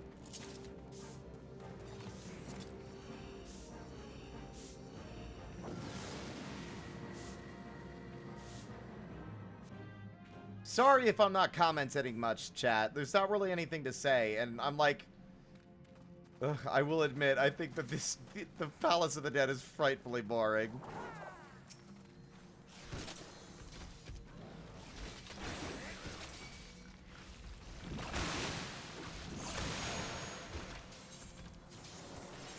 What? What? Oh, what? Ugh.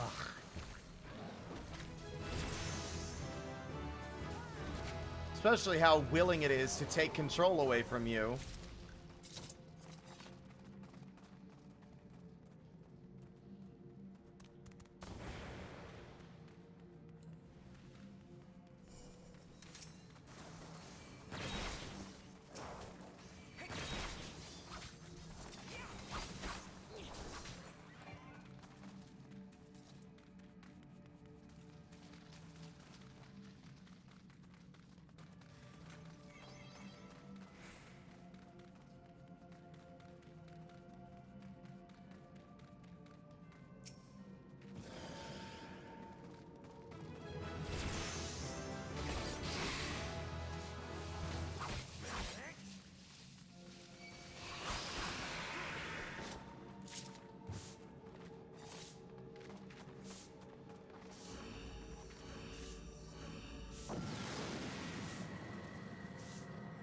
I don't think I can do this all the way to floor 50. It's just so dull.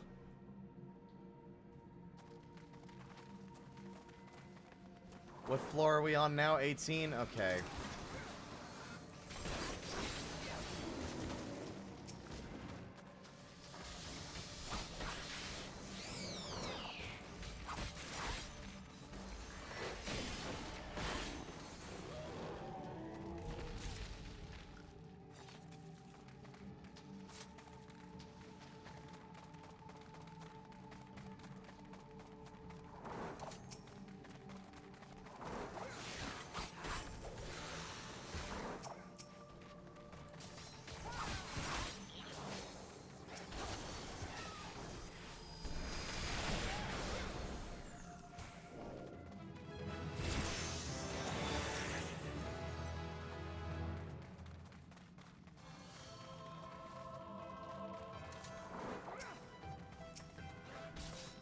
Are you kidding me? It's using the music it just played in the cutscene.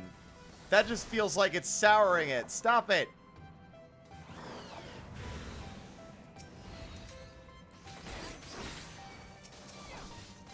I don't want to associate that such a cool track with the Palace of the fucking Dead.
my god! There have been more landmines in this thing than any other trap. Ugh. Be gone from this house. Demons, be gone from this house. I've made up my mind. I'm just gonna do the rest of the MSQ. I hate this.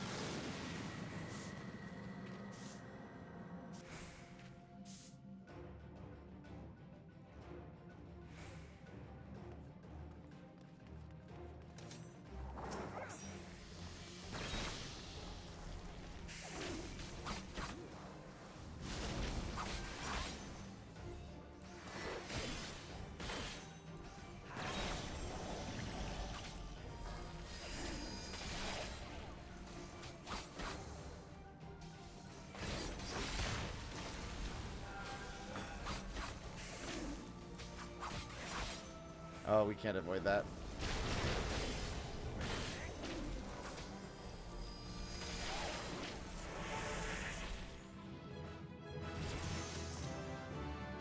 Ugh.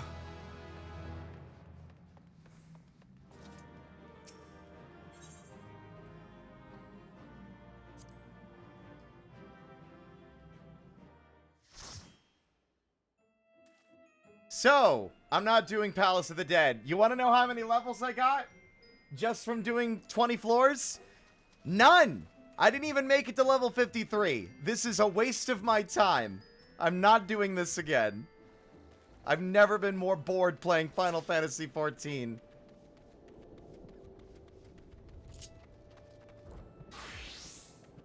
Thank you for your assistance, though.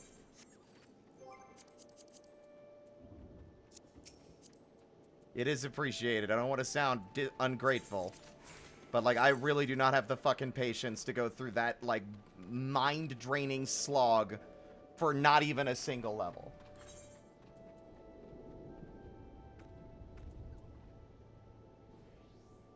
Here are your other options, player. Leave quests. Leaves are a revolutionary new thing that's going to change the face of MMOs. I would rather commit seppuku. I'm good.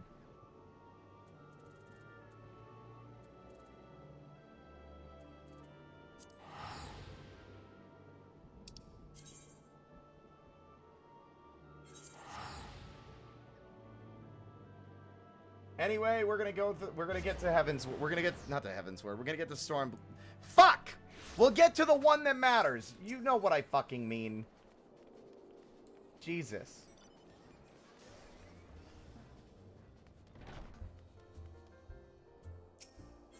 My issue is I like to play a certain, like, I played most, if not all, of Stormblood as Red Mage. I played a lot of Heaven's Word as Machinist.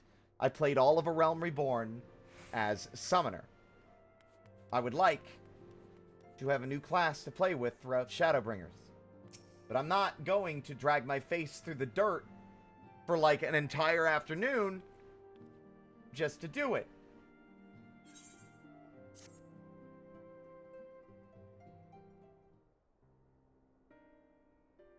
I'm glad you've come, though I'm afraid there's little in the way of good news. After you left, we reached out to both the Alchemists Guild and Stillglade Fane and attempted all manner of treatments. But the results were always the same. Whatever the answer is, it's not alchemy or conjuring. I usually do that as well, Obake, but those dungeons take significantly longer, and I want to get to Shadowbringers tonight. Why did it have to be Y'shtola and Urianger and not me? Out of all of us, they are the ones who could feasibly have solved this puzzle. And Elfino's still missing. God, it's all going wrong. Where do we even start? A grave situation indeed. Might I be of some assistance? Voice. Is that Menphilia's mom, or is that someone else? Why am I stupid? Of course it's Kryl. Why did I forget? Kryl? I thought you were busy delving into the mysteries of Eureka. Sorry, I haven't followed up on the Eureka thing. When word reached me of the plight of our friends, I could not well stay away. As a fellow scion, not to mention your erstwhile mentor, this is one of those times you should feel free to call on me. regardless of my personal circumstances. Yes, I should have thought of that. Thank you for coming, Kryl. We would welcome your insight. Shit's fucked. And I should be happy to provide it. Now, what's this I hear about Alphino heading into Imperial territory? That boy always did have some funny ideas. Do you remember the speech he gave when he was accepted to the Studium?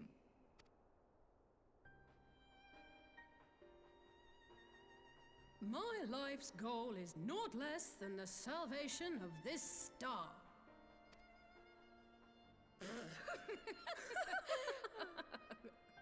It cuts to Alphino face first in the sand. That Dead. particular grand Alphino is pronouncement dead. has been a source of great embarrassment to him, as you know. But the fact of the matter is, he meant every word and has lived his life accordingly. Yes, he remains altruistic to a fault, but I'm worried he was too fixated on his goals to see the dangers, as has happened before.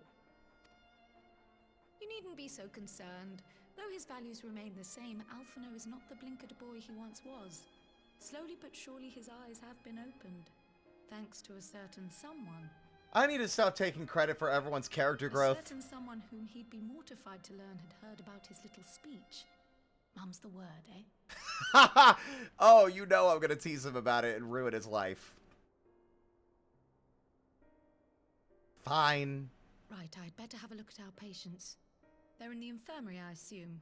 I'll need absolute quiet, so it would be best if I did this alone. If you'll excuse me. Knowing our luck, this will happen again, and we're gonna go in there and find Kryl on her face on the floor, soulless as well. Dreadful.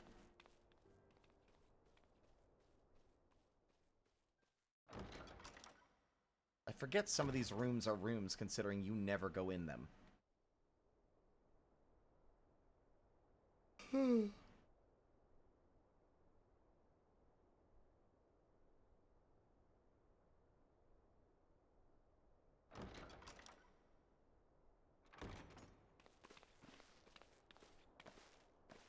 Shit's fucked, lads. All three are in fine physical health.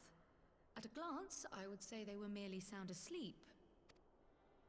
Except for the fact that I couldn't sense the slightest trace of them in their bodies. It's as if their souls have taken leave of their physical forms. Yeah, we figured that out already. Yes. The Elder Seedseer made a similar observation. I've read the report. When you heard this mysterious voice, you described feeling as if you were somewhere else, yes? Yep. If we assume the ether which comprises your essence is being drawn to some other place, then it may be possible to follow the trail it leaves behind, just as we did in our search for Thancred. God, that was a while ago. I wasn't around for that, but I can't imagine it was easy. Oh, it wasn't. But that's no reason not to try. I will have need of Master Matoya's crystal eye if I'm even to make the attempt. So I suggest we pay her a visit. Alright, hi Matoya. I know that this was a big ordeal to get you to help us last time, but Ishtola is effectively soulless and has been, like, body snatched. Or soul snatched? Please do not make me trek all the way to Matoya's fucking cave.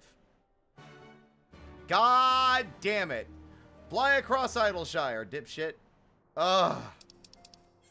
Of all the times to not ferry me to my destination, it's the one... Ugh. Across the entire area where the Aetherite's even fucking positioned. Ugh. At least we have the Aether Currents. Alphino wasn't called. The impression just killed him on the spot.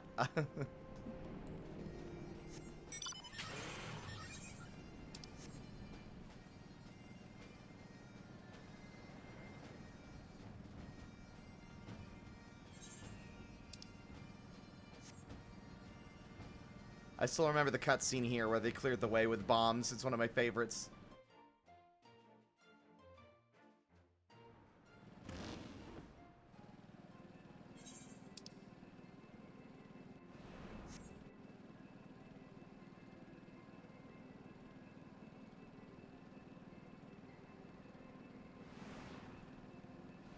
Everyone wave hi to Alexander as we fly by. Hi, Alexander.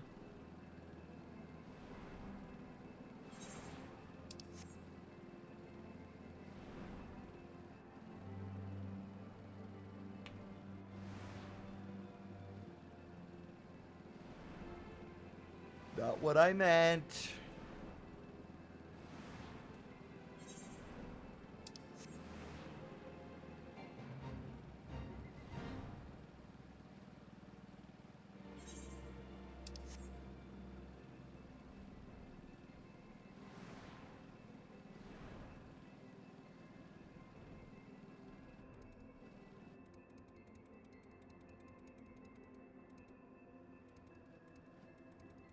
There are some of these that I have no idea how to reach. Like, there's a ladder there, obviously, but, like, fuck me, man.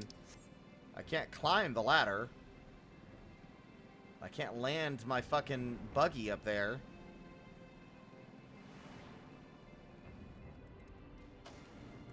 Almost dropped that on you, Kryl. I didn't see you. You blended in with the ground. Please do keep Alphino's little speech to yourself. It can be awfully sensitive at times. I will... I'd heard Master Matoya was something of a recluse, but this seems extreme. Still, I'll happily overlook her eccentricities if she agrees to help us.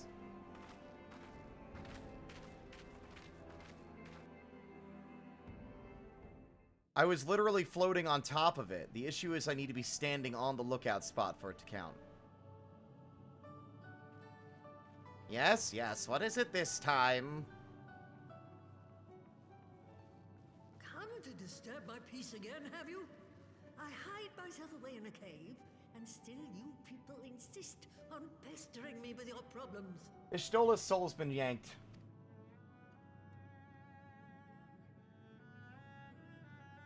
Oh, I mistook you for young what's-his-name. Ha! But I see now you're the sister.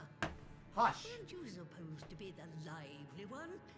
I've seen happier faces at a rain-sodden burial. Well, I'm sorry to dash your expectations, but the situation isn't exactly conducive to gaiety. Oh my god. Ha! That's more like it. Stoller used to spit and hiss like a wildcat too. Better for a young thing like you to be filled with fire and leave the doom and gloom to your elders. Love Matoya. Now, what exactly does this tragic situation of yours have to do with me? If I may, Master Matoya, we have need of your crystal eye once more. She might have a fair bit more insight to give than we might expect, perhaps. And Stoller is one of the afflicted, is she? Very well. She may be an ungrateful stray, but she's my ungrateful stray, and I'll not see her buried before I am. Hell yeah! Let's do it!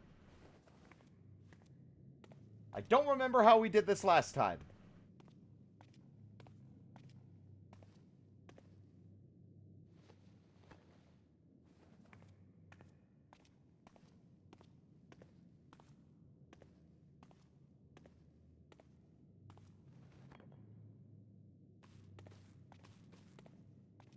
I love Matoya. Right. Let us see what we can see. I also pogged really hard when she was included, since she was in Final Fantasy I, for those unaware. And the music in the background for her cave and that cutscene is obviously a cover of the original music that played in her cave in the original game. I'll begin from where our friends first fell and cast my senses out from there.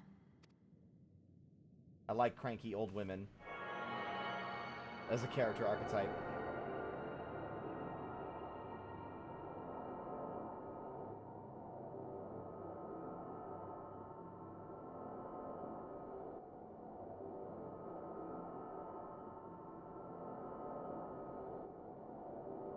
I don't like this. I can't find them. What is it? Did you find them? I don't like that face! This doesn't make sense. How is it even possible? is what possible? Kryl, what did you see? The threads, they just ended. And no, I didn't lose track of them. I followed them as far as they went. It's as if they were cut off. Could the ether have dissipated if it had? Oh gods! Relax. The Calm. bodies are just husks. It's like the broodmother's daughter all over again. No, this is different. The Kalyana girl was already dead, body and soul, when Lakshmi effected her resurrection. Aye, let's not jump to conclusions. If their physical forms yet breathe and show no signs of wasting, then it follows that their souls must still be intact somewhere. But where? Great question. That's the question, isn't it, girl? Death has not taken them to the ethereal sea, yet there are no tracks left for us to follow.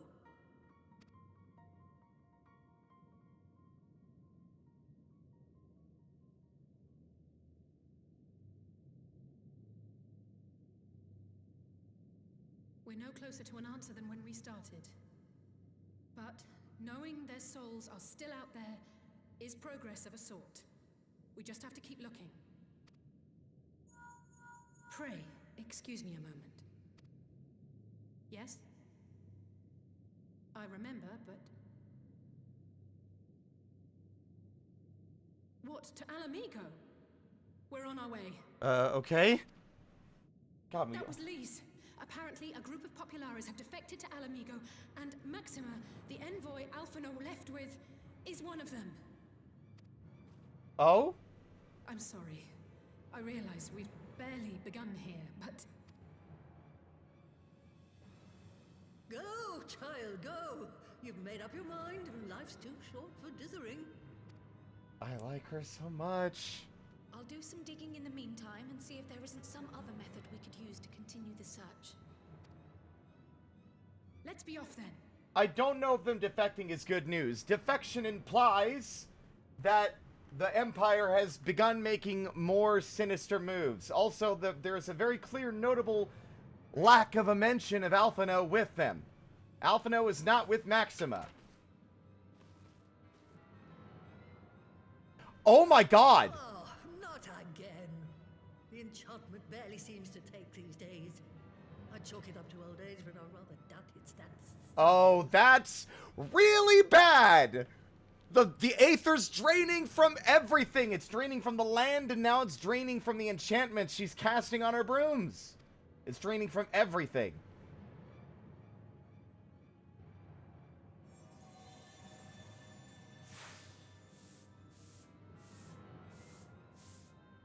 Before they took ill, Y'shtola and Urianger were sharing notes on a thinning of the ether. It seems to be happening all over. Does it now? And here I was, all set to blame my woes on that creaking mountain of refuse clogging up the Thalian. Oh, Alexander? Yeah, no, that thing's inert. We dealt with that, don't worry. I fear something has gone awry. Still, there's naught to be gained from starting in shadows. You can only do what can be done, and that but one thing at a time. Great advice. I keep waiting for a cutscene to get cut off mid-cutscene by, like, ow, my head! I'm sorry, I couldn't do more. I've never seen a soul's thread end so abruptly before. So that was the woman who tamed Y'shtola. I had the distinct feeling of being grabbed by the scruff of the neck and having the nonsense shaken out of me. When Alphino is back, I'd like to visit again and ask her what tales she has of grandfather.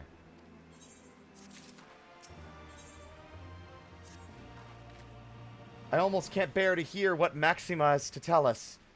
But it can't be bad news, can it? Lise would have said. Unless... Ugh! There's no point speculating. Lise said she'd notified the guards of our coming, so we should head straight to the palace gate in the Alamigan Quarter. I'll be praying for good news. Learn what you can about Alphino's plight, and leave the search for our friends' lost souls to me.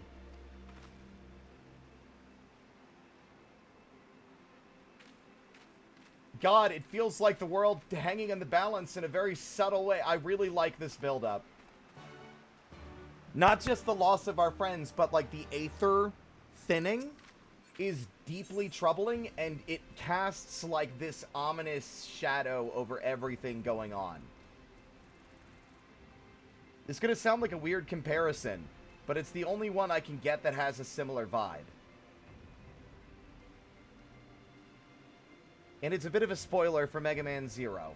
Specifically Mega Man Zero 4. I will be restreaming those in the future for those unaware, but suffice to say, Mega Man Zero culminates in a doomsday satellite on a collision course with the last, like, splotch of natural world and, like, plant life left on a devastated planet. And there's those final hours of the game where the world hasn't ended yet, but the future is uncertain. With the satellite on its way, descending on the world, there's this strange sense of calm, almost comforting feeling that I always got during those final hours before the final level, where all you can do is wait and see what happens. That's what this feels like to me in a weird way. Like, the Aether draining from everywhere is a world-spanning problem. Something apocalyptic is brewing and percolating under the surface, and we don't yet know how to fix it or stop it. That's what it feels like.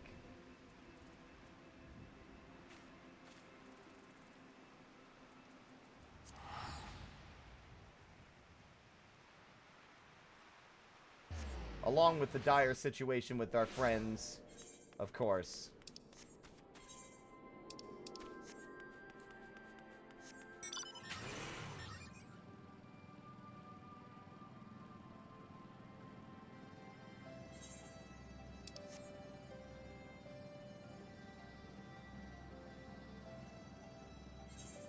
Get a similar feeling from a part of Alboy. Huh. This is the feeling I've carried since I was a kid. Since I played the games originally. It still feels that way. Alphino will be alright. He has to be. Greetings, Scions. The commander told me to expect you. Every time I go into this room, I fucking think about that instance with Sri Lakshmi.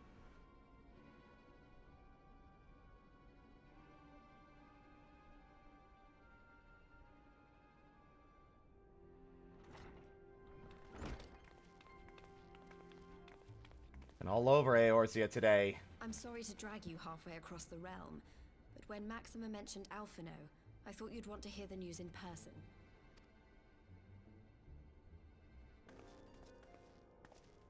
Ah, we meet again. Though I was hoping our reunion would be under more auspicious circumstances. What happened to my brother? Where is Alphino? I also want to say I like Maxima a lot. I like that his character is very clear. Despite serving under Asahi, he clearly has, you know, a better moral compass. Like, he seems like a good dude. Not everyone in the Empire is a bastard. That's an obvious thing. Not everyone in the Empire is a bastard. Not everyone fighting for El Amigo were good people. There is room, like, not everything is black and white. There are plenty of people within the borders of Garlemald that do not agree with or like the way that their country is run, but they have little choice except to suffer it. Never fear, my lady. Your brother was in fine health when I took my leave of him, and I have no reason to assume that has changed. You assume? If you will allow me, I shall endeavor to explain events.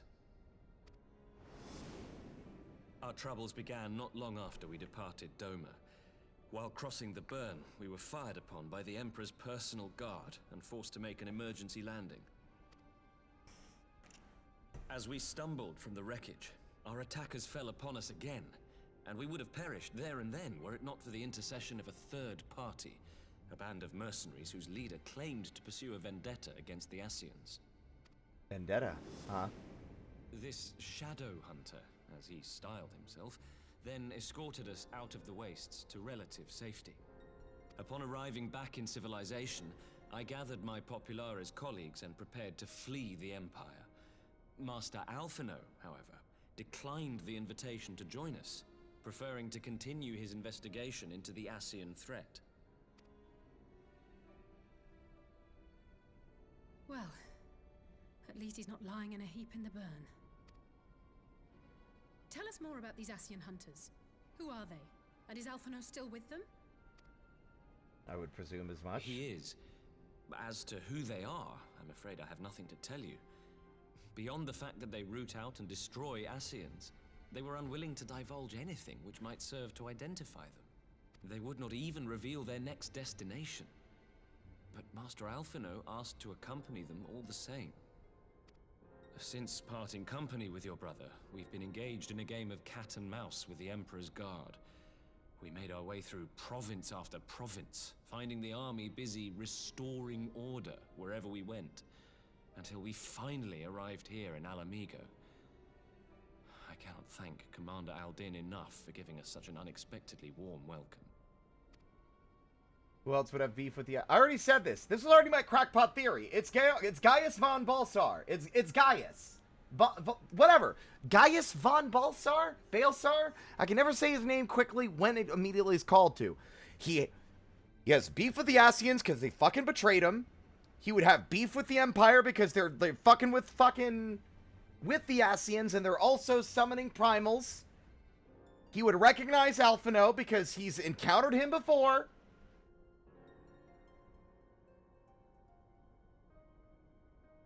And the fact that he hasn't been in a single cutscene with voice acting yet means that his voice is too recognizable to give us an audible clip of, because we'd know him immediately. That's more a meta one. I'm not inclined to turn away refugees, no matter which land they call home. And if they can tell me how things lie in Garlemald, all the better. On that subject, there is much I would tell you. During the course of our journey, we heard tales that an entire rebel army had been slaughtered in the space of a single night. It would seem my former comrades grew tired of putting down uprisings in the conventional manner, and chose instead to bring a formidable new weapon to bear. Details were sparse, but the rumor alone was enough to dampen the flames of rebellion.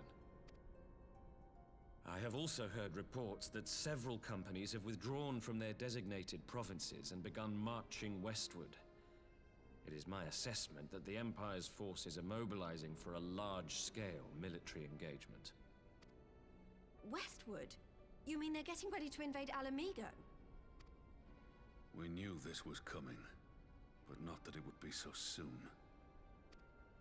We've barely even begun to shore up our defenses. They won't stop an invading army.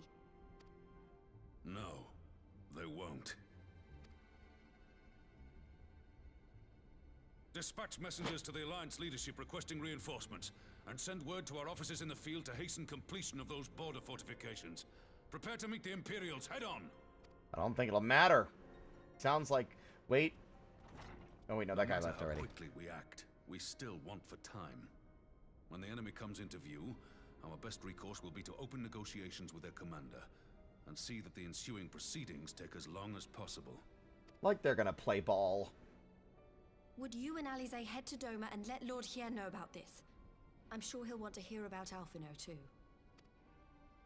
Pinging all over the fucking world. We'll send word when... No. No! I was waiting! I knew it was only a matter of time! Sorrow must be changed. Is it... I wouldn't be surprised if it rug pulls me and it will be me. Oh, fuck. Become instant. Throw wide the gates.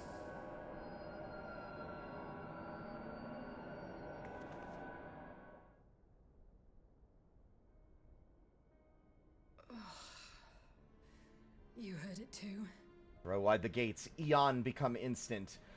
That is what it sounds like to me. It is the calamity that is going to fall, that is going to befall us all if we don't do something, is an overwhelming flood of light. That's how it was described for the Warriors of Dark's world. suspended, unending. I wouldn't even say it's necessarily like, you know, time doesn't pass the same way there anymore. People are unable to die. Everything's been sterilized and purified, and it's all blank. It sounds to me a lot like that. Eon become instant. Well, at least we're both still standing. Oh, thank the gods. I thought we'd lost you for a moment there. Why does this keep happening? I wish I knew. Nothing we've tried has brought us any closer to an answer. We'll keep working on it. But first, we need to go and see Lord Hien.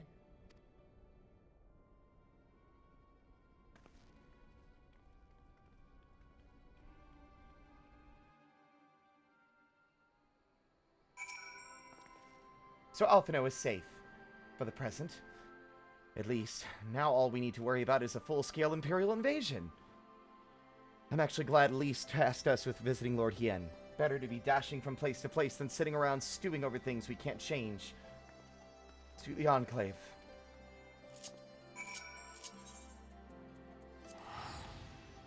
Thank God for all everyone's generous donations, otherwise I would eventually have to go the long way to get anywhere. I don't know how late game content is manageable without just teleporting everywhere.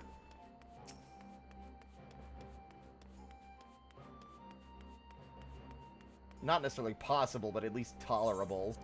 Having to, like, ride a boat from, like, having to ride a boat from Limsa to Kugane, then ride a boat from Kugane to the fucking Ruby Sea, then ride all the way across the Ruby Sea, through Yansha, just to get back here from, like, Eorzea. Oh, Serena! After their humbling at your hands, Magnai and his Orinir have spent every waking moment upon the training fields. The feat does not sit well with the sun and his children. The Imperials have enjoyed the freedom of the Ruby Sea for long enough. This time they paid their dues. We of the Blue Kojin will not submit to the Empire's tyranny. If only our red brethren would awaken to their folly. I don't think I've seen anyone from y'all's worlds. Hello. The fall of Rabanastre was not the end of our nation. We who survived retreated underground, and have been gathering strength to mount a counter-offensive. Dalmasca will rise again. I am come to represent the lands of Nansha. Long have we struggled in defiance of the Empire, waiting for just the opportunity as this alliance presents. Alone, Doma would accomplish little against the Empire. But in concert with the allies who have gathered here today, we might do much. Ruroroki, you have arrived in time to witness the beginnings of our new alliance. Our proposal struck a chord with many of our neighbors, I am pleased to say. Good to see you, friend.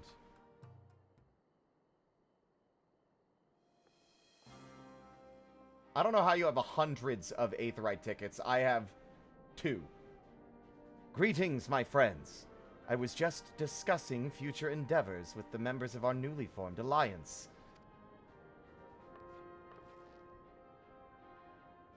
The Kojin and the Confederacy you already know, and it was your own strength of arms that won us the cooperation of the Steppe tribes.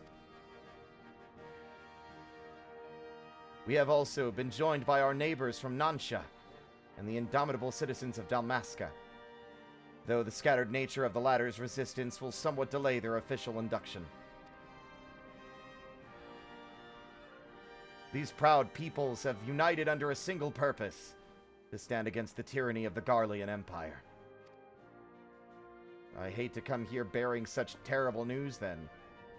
I am glad to see your alliance is coming together so swiftly.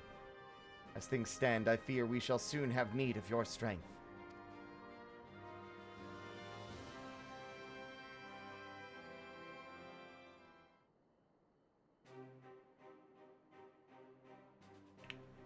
I thank you for bringing me news of Alphino. His fate is never far from my thoughts. And not only because he is our emissary. As for this sudden deployment of Imperial forces, I agree that Alamigo would be wise to shore up its borders with all haste.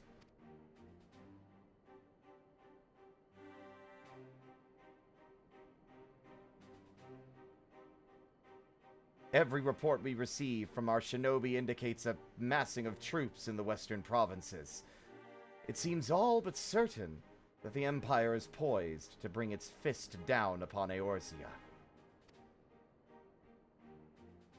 And I would help deflect that blow, but I cannot risk sending reinforcements just yet. We will remain vulnerable to airborne assault until our wall in the burn is in place. The all-important Allagan energy barrier. The energy barrier, yes. I thought to call it something more auspicious. A name drawn from the four lords of legend, perhaps.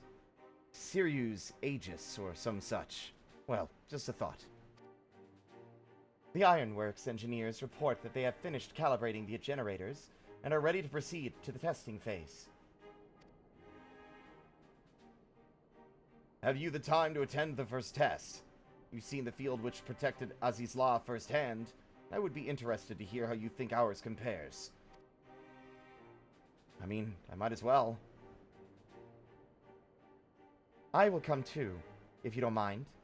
Though I am no Ishtola, I may be able to offer some insight. Of course. Time being of the essence, it would be best if we made directly for the burn. Yugiri, I leave you and Hakuro to bring the War Council to a close. Understood. Your mounts are saddled and ready, my lord. Wear the storms.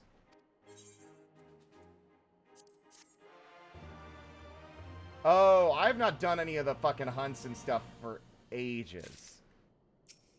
Admittedly, because the first time I tried to attack one of those creatures was before I had unlocked that stuff, and they killed me near instantly. And so I just kind of was deterred from messing with it ever again. Just because I wasn't sure if I'd be that, like, oh, it's level 70. I'm level 70. This should be...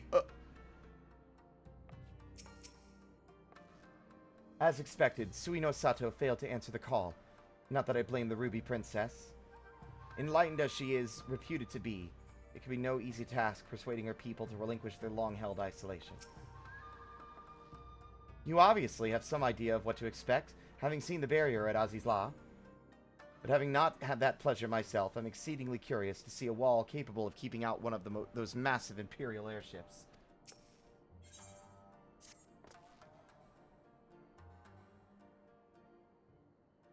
We will cross the burn by Yol and Falcon. As before, join me at the overlook near the House of the Fierce.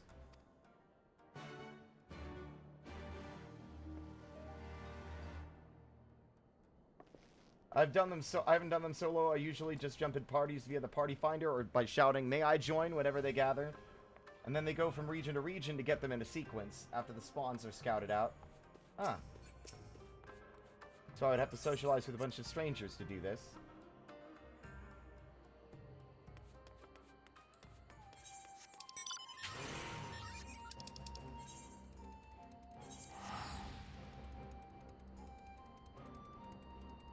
Let's go, Alpha!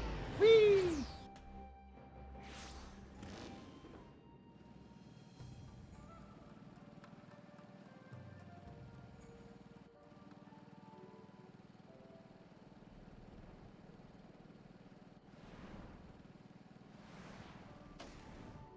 It's funny to me that the Burns entrance is here. Seems so disconnected from where it would be. Let us pray there are no sandstorms brewing out there. Give the word when you are ready to take wing.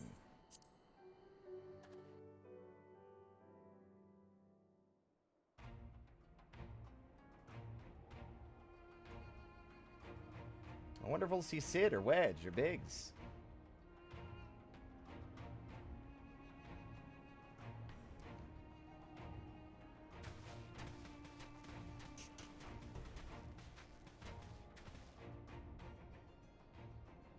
It seems the engineers have matters well in hand. I feel like I recognize Hien's voice actor, too.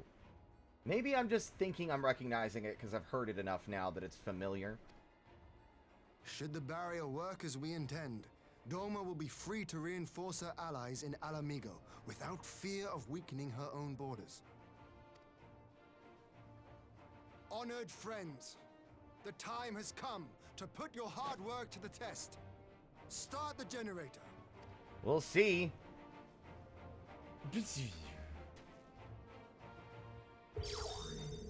I've gotten a better idea of when it's going to be voiced. There's a certain way that the shots are done and the way that they zoom in and like focus on characters. They're more cinematic than the text-based ones.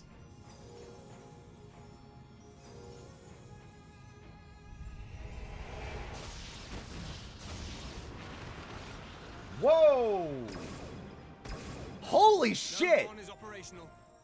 Nodes 2 to 8 are reporting similar energy levels. Oops, the barrier's forming. Ha ha ha! Always. 1,000 yards. 2,000. 3,000. Expansion remains smooth. No fluctuations detected. Well, they'd have to have ships capable of interstellar travel at this point to get past that.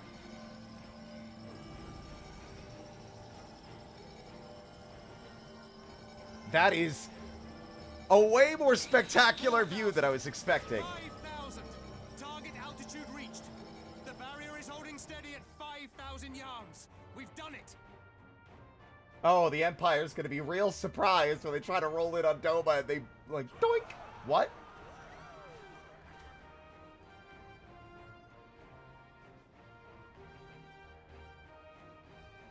Just in time. Is that an Imperial airship? Of all the rotten timing. But this is a gift, Mistress Alize. They can test our new wall for us. I was just making a joke, and then they immediately fly in.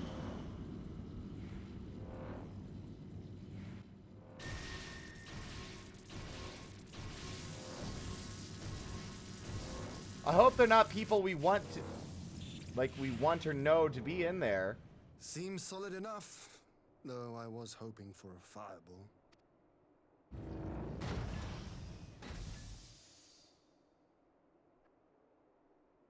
Hello? Someone is in there. There they are. I had a feeling. Is that going to be Alphino and his friends? Let's go! Glad it didn't explode. That would have been real unfortunate. Why is he... Oh, no! It's Alphino. Oh, no! His soul's gone! Fuck! What are you... Let me go! He has my brother! Lower the barrier! But... that last incident was what... yeah, we lost Alphino.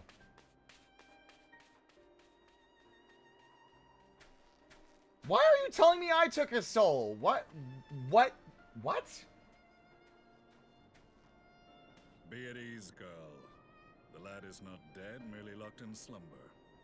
Not the voice I would have expected, so perhaps I was wrong. No, not him too.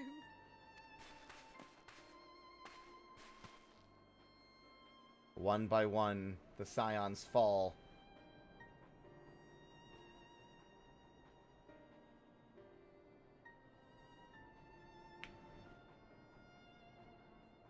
We could identify no cause and found no remedy. Thus I sought to return him to Doma, and into the arms of Lord Hien himself, it would seem.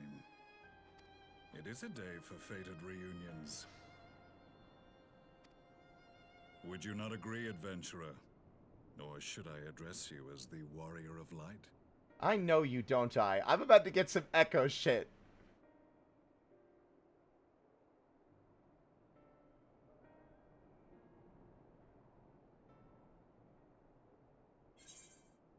I knew it! I fucking knew it! I've never been more fucking vindicated in my whole life! Woo! I'm not crazy!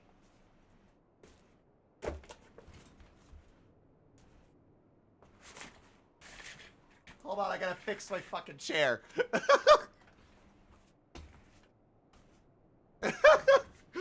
Glad that also Nunonoki was like immediately like, oh, I know who the fuck you are. Gaius von Balsar. Aye.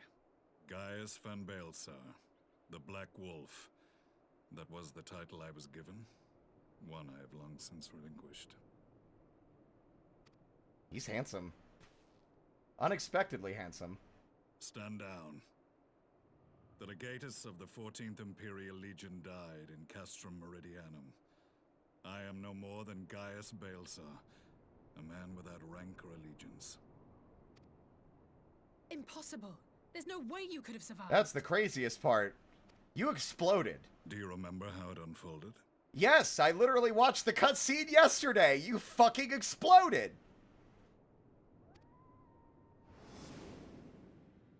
How I was deceived by La Habrea? How I was convinced that Yes! reversing the Yes! ultimate weapon Yes! would allow me to bring peace to Eorzea? I'm so glad I brushed up on it. I literally went back to watch the end of A Realm Reborn cutscenes just to be sure I wasn't crazy. Admittedly, it was to see if the fucking gunblade was a unique design, because I immediately pegged him as potentially Baelsar. But I had to be sure. It's the same fucking sword that everyone uses, so it really didn't matter. But yeah. I'm so fucking smart! The Ascian used me, as he used so many others, all to further the restoration of his wretched god. Yet even with the might of Alec at my command, you bested me. And as the Praetorium went up in flames, I was content to burn along with it. For a moment at least. A moment of folly. To surrender my life thus would have been to betray all who died for my cause. It was for them that I dragged myself free of the rubble, and swore vengeance on the Ascians. Yes! Yes! Yes! Fucking God! God damn, it feels good to be right. Hey guys, this is why you don't alter your twist when you're running tabletop. Let people figure your fucking twist out. It's so much more rewarding when you let them figure it out and then prove them right later.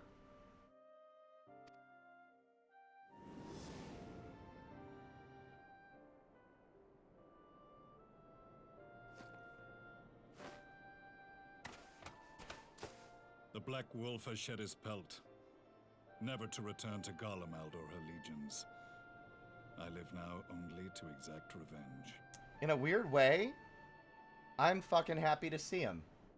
Out of all of Garlemald's, like, villainous characters, he's the only one who had a sound point. Regardless of the actions he took to achieve his goals, he was the only one that I have encountered so far in this game that has had a good point to make. I liked him.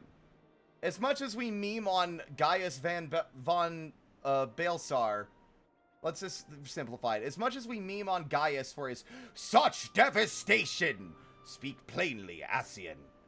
Like, all that shit. Like, as much as we have to go through the Praetorium again and again and again, I liked him. I thought he was a compelling villain, and I think he made a lot of good points, even if he was doing things, like, you know, even if I didn't agree with his actions, right?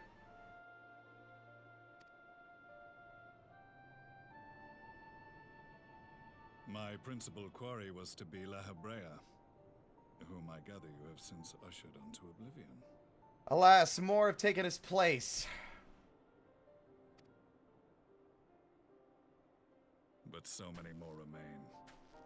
Long as their kind lurked in the shadows, laboring to sow chaos throughout our world, I would see each and every one dragged into the light and put to the sword.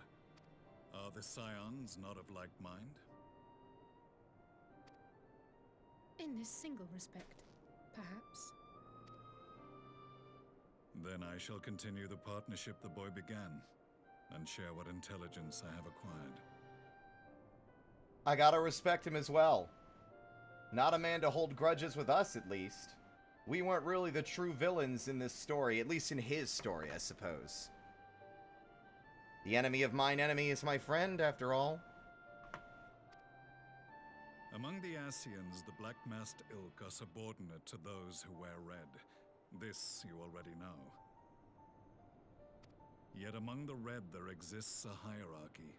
Those set adrift with the shards clearly stand below those still joined to the source. Nabriales, who once dared to intrude upon the Rising Stones, belonged to the former group, and while he was indeed a dangerous foe, his powers were inconsequential next to the paragons of the Source. The first was La Hebrea, who plagues us no more. There is also the white-robed Elidibus, and the elusive Emmett Selk, about whom little is known. Elidibus is the one that's been giving us the most trouble as of late. I would be surprised. I'm pretty sure he's inside Xenos. We have files on La Hebrea and Elidibus, but I believe this Emmett Selk is new to us? I don't see that name anywhere. Yep. As I assume my brother told you, we have evidence to suggest that an Ascian now walks in the body of the Crown Prince. Have you identified this interloper? Elidibus seems the most likely culprit. As emissary, it is his role to maintain the equilibrium between darkness and light. Your many deeds in Hydaelyn's name have upset the balance, and I believe he seeks to restore it by throwing his considerable power behind the Empire. As a leader of the Ascians, he is one of our primary targets. Wait, so you're saying my good deeds are killing the fucking war? Oh, God, I hate this. I'm going back. You know what? Nope, here. Here, you can have all my job crystals. He just throws them all on the ground. I'm going back home. I'm going to get back on a boat in Limsa, and I'm going to go back where I came from. Clearly, I can't win no matter what I do. Even when I'm winning, I'm losing. It was on the trail of this very prey that the boy and I came across the scene of a failed uprising. In the absence of a single Garlean casualty, we inspected the bodies of the rebels, and the lack of any external injury drew my immediate attention. See, this is why I was also proud of myself, right? Because I remembered, and the further make me like this character as, like, you know, still a villain, but doing things for what I would personally feel is a noble reason.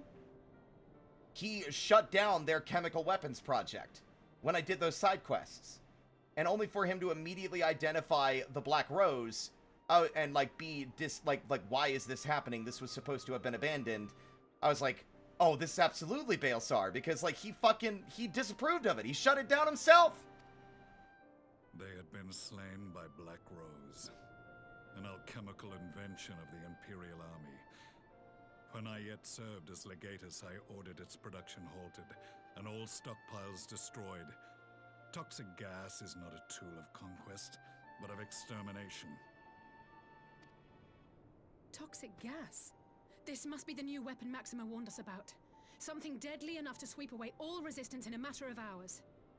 Gods. You don't think they're planning to use this in Alamigo, do you? Of course they are. Put your fears to rest. We infiltrated the production facility and destroyed all existing stores of the chemical along with the plant itself. Even should they rebuild the operation, they will not soon manufacture another batch. It is not war. This is pest control. You need to stop quoting Doctor Who, I say, having you quoted it once. War crimes! Regardless, I would draw your attention to a directive we discovered in the plant's records. The document was marked with a recent date, and authorized with the signature of one Xenos Galvus. Gotta give fucking Alphino credit. He's doing some sick work out there, like joining up with our former enemy to destroy the bad guy's plans. A dead man signing the death warrant for thousands. 'Tis bad comedy.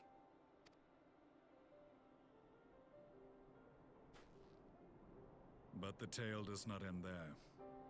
Within that same facility was a chamber filled with devices of elegant cloning? Design. Cloning technology, we realized. Oh, for fuck's sake, dude. And oh my god! That's insane! But a young Emperor Solus. That answers my earlier question. How is he still alive? Isn't he supposed to be super old? Like he's his great-grandfather or whatever the fuck. He's just got a goddamn...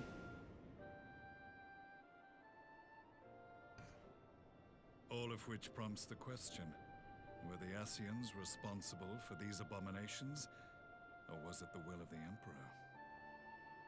I must know which hand guides the Empire.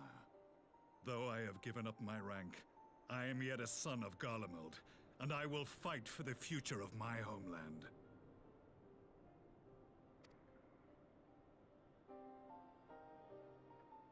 It is time I return to the hunting of shadows. We should focus on our common foe. To reopen old quarrels now would serve no purpose. And you know what? As weird as it might be, I gotta say, I feel like our score has been settled already. The Ultima weapon has been destroyed.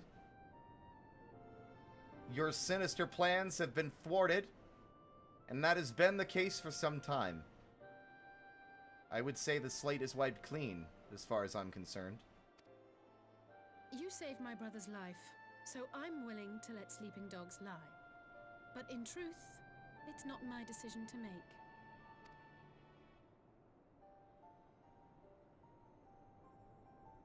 Come on.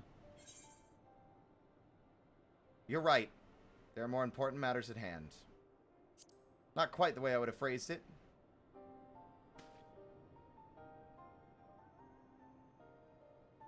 There was a time when I scorned those who placed their faith in false gods. Even as I, in my blinkered conviction, place mine in Ascian promises. Unlike yours, my strength of will and my restraint was found wanting. We shall meet again, warrior of light. And I look forward to that moment. Be me, an Ascian, flipping through my clones like a wardrobe, wondering what I should wear today. God. So that was the infamous Black Wolf. An unexpected ally, to say the No, least. he was super expected, okay? He was super expected. Just imagine me jumping up and grabbing him by his, like, fucking kimono and, like, getting up in his face, like, my feet planted on his little belt. Like, it was fully expected. I knew this was coming, even though he has no way of knowing, because he, like, what, did Uroroki watch the cutscenes? He didn't see any of that shit. I did. Full glad am I the fucking barrier didn't explode him. Well, I am content to leave the fine-tuning of the barrier to cleverer minds. Let us bid our friends from the Ironworks farewell, and see what can be done for Alphino back in Dorma. Also, if anyone ends up clipping my freaking out of being like, I was right, you need to tag it as spoilers so people know before watching it. I don't know if we'll be able to do that without at least the visual. I don't know.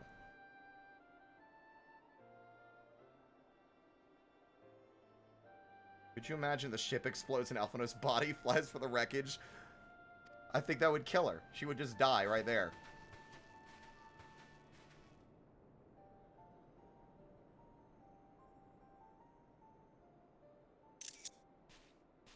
I think, again, I loved that cutscene. That was an amazing cutscene. I'm glad I was right. That was very cool. And I know I'm talking a loops. I liked Gaius as a character. I thought he was a really compelling villain who made salient points. I'm happy to see that he didn't just die in a fireball.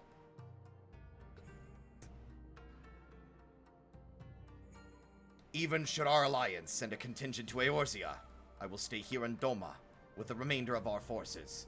As much as I would enjoy taking Imperial heads at your side, we cannot leave our borders undefended. What uncanny timing that Master Alphino should be returned to us, just as we were testing the barrier.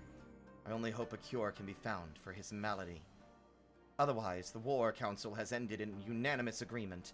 To forestall the Empire's expansion plans in this region, our allies are willing to send troops to fight in Eorzea.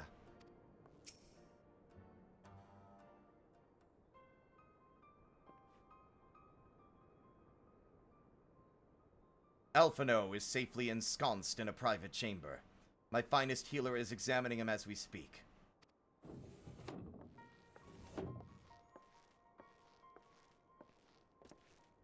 I've spoken with the physician, and there are no outward signs of illness.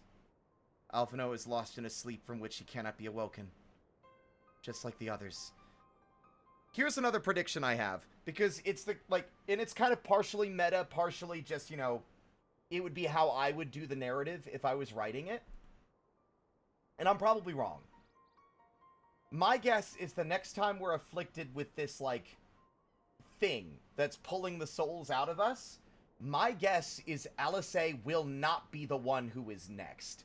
My guess is it will be us. Alice will be left behind and we will be yanked in, because that would be the unexpected outcome. You kind of expect they're going to pull everyone away from you until it's just the Warrior of Light. In my mind, from a writing perspective, you want to rug pull them.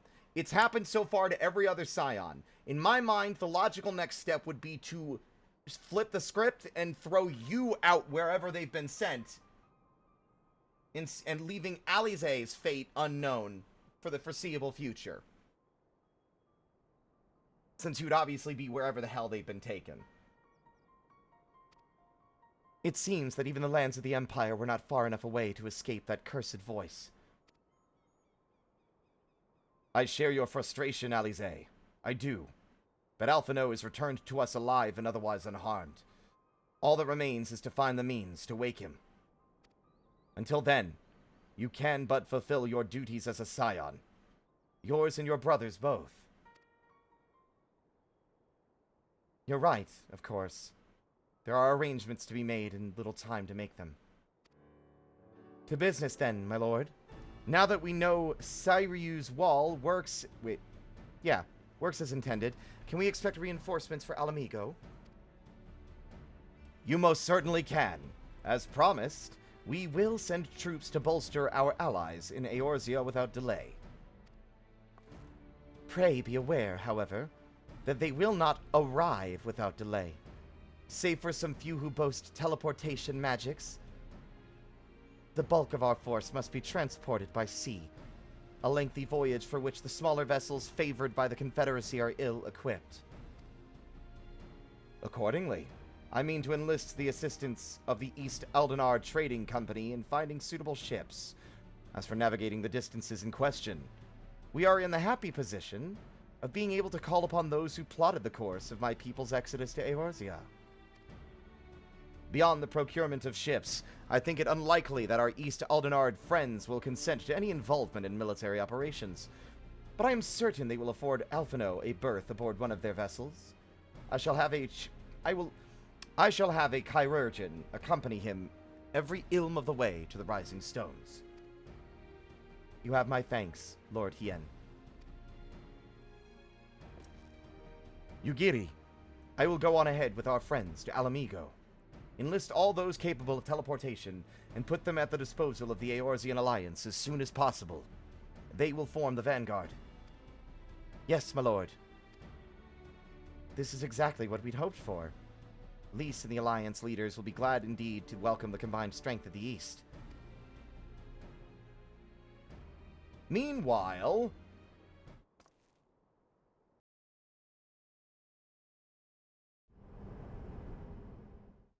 God damn it, I'm too smart about this.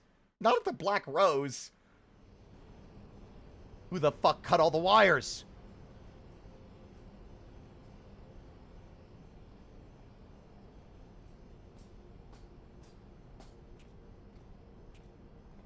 Our supplies at Black Rose have been ruined, but the new plant is already under construction.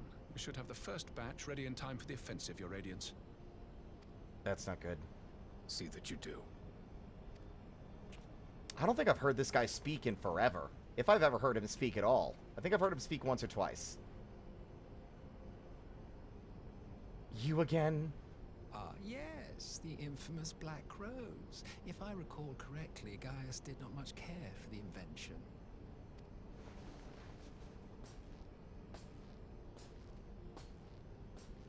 A ruthless and indiscriminate weapon indeed, this airborne poison. It seems you are capable of making decisions worthy of your bloodline. So, my guess is this guy has been preserving himself. This is not an Ascian, but the true Solus Zosgalvis, who has preserved himself unnaturally long beyond the point where he should have died. Perhaps this is even a fucked up situation where, like, think about, like, if they're clones, I want y'all to think about Soma, continuity of self, This guy is a lunatic. I would fully believe that he would just, like, that, like, so, like, the version that was mocking the Emperor on the throne and then got shot, that guy's dead. His story ended the moment he got shot in the fucking body, but the other clone remembers everything that just occurred and carries on where he left off, despite the fact that the previous version is dead. That's in my mind what's happening here. This guy has let him, like, who knows how many times this man has died, and truly died, while a copy with all of his memories walks away believing himself to be the original, maybe even knowing that that's how the whole process works.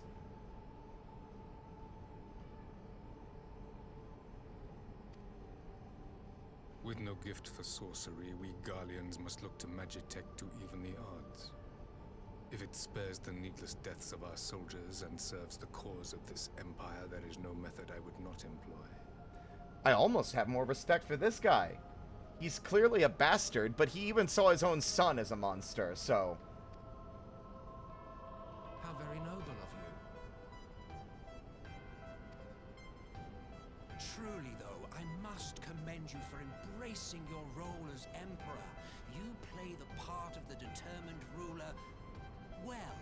Sometimes even I catch myself believing.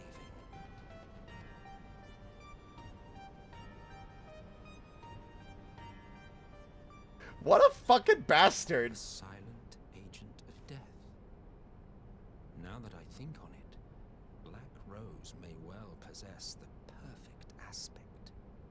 Can we make it a trend that he just gets shot and killed in every cutscene that he's in? That would be funny. Slowly but surely, the deluge of light has worked upon the ether here in the source, and the gas should be most susceptible to its influence. Oh no. Well, I shall leave you to your own devices. Go forth and bloody the land with your grand and glorious war.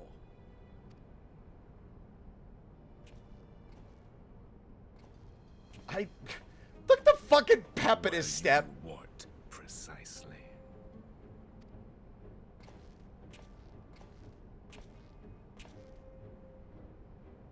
Need you ask? I will be doing what all Asians do. So I am chaos. aware that your kind exists only to usher in the next calamity. But you seem oblivious to the harm your singular agenda causes to the Empire. You cannot have forgotten the events which followed your mortal demise. Okay.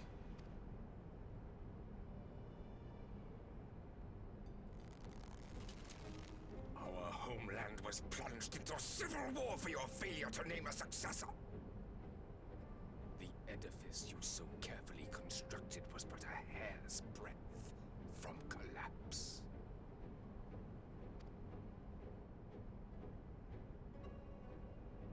Are you truly so naive? Yep. Alright. So, I think I've got the right of it now. I think I understand. He is an Asian, but he is soulless. It's not an Asian possessing soulless. He is soulless Zos Galvis. Which raises a whole lot of questions. Was the entire empire founded purely by the Asians? I mean, they might have said this already, but it's hard to determine whether it's just like them rambling or if it's actually true. But if that's the case, then the Empire has always existed for the sole purpose of sowing discord and chaos to maintain the balance between light and dark in this world. You thought me oblivious to the consequences of a departure so painstakingly timed? It was by design? Of course it was.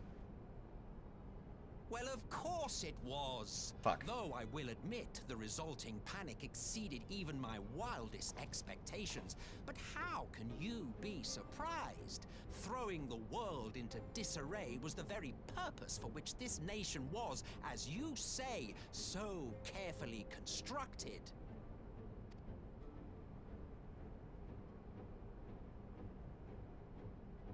Now, if you have no further questions, I must be on my way. Shoot him again, please. It'd be fucking funny. It'd be so funny.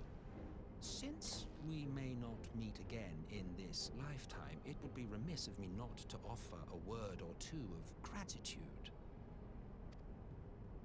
I really must thank you for this surplus of vessels.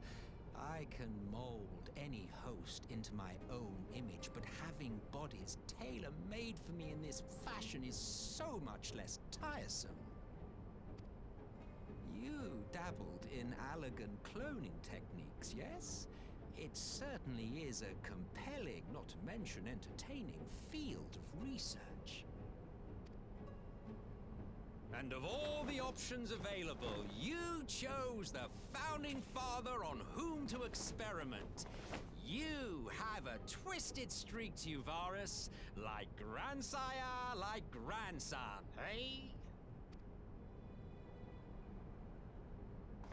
If events play out as planned, this will become something of a family enterprise. You will be the capstone of this world, I, the anchor and shard, and together we will give the lie to this star's fraudulent existence.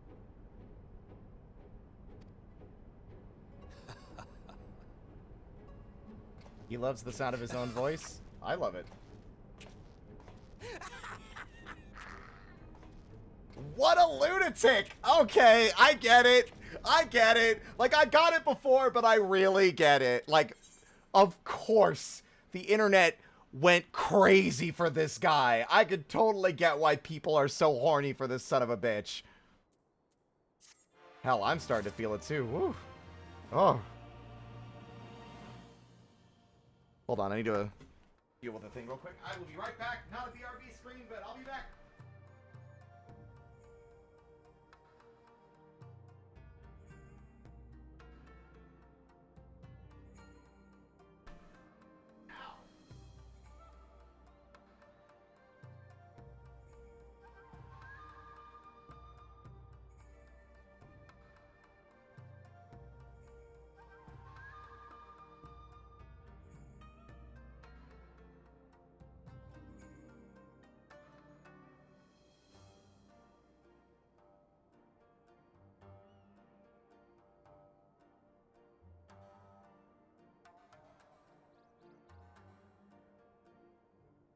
How annoying this is. I have an issue with picking at my fingers. It's been a lifelong problem, but it's resulted in a sort of situation where, like, loose skin and whatever, I pick at it and pull at it, and it eventually results in, you know, bleeding.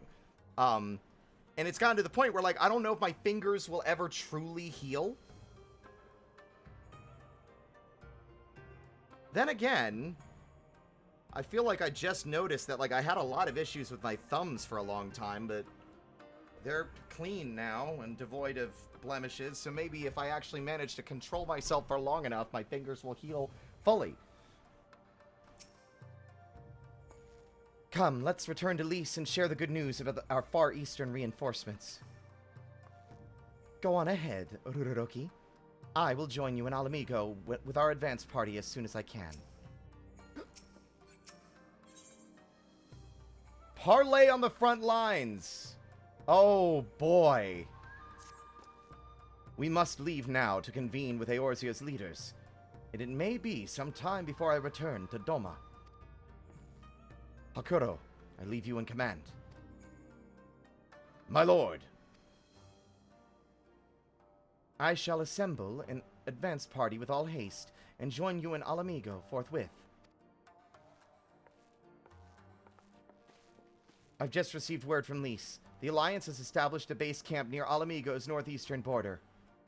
Once we've arrived in the locks, we are to report to a resistance officer stationed in Porta Praetoria, who will point us in the right direction. Let's not keep them waiting. I'm anxious. We're getting there. We're almost at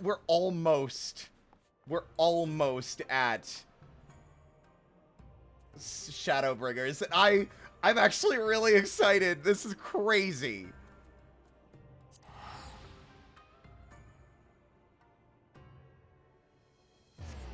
This will be the first time in a while I will have regretted not getting my Aether Currents in the locks. Because I don't have them. Still. Where the fuck? Okay, they're down the stairs. Oh, I didn't think it rained. Well, I guess it did rain. It was raining here last time, wasn't it?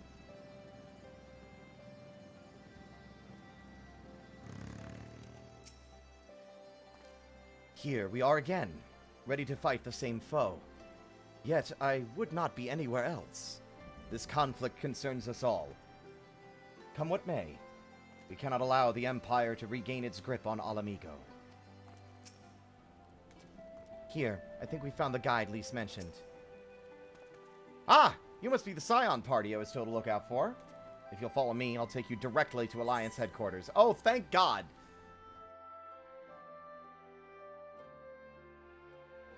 That's 2 major negotiations without Alphino now. True. Alphino can pull off any combination of strips of cloth as pants now.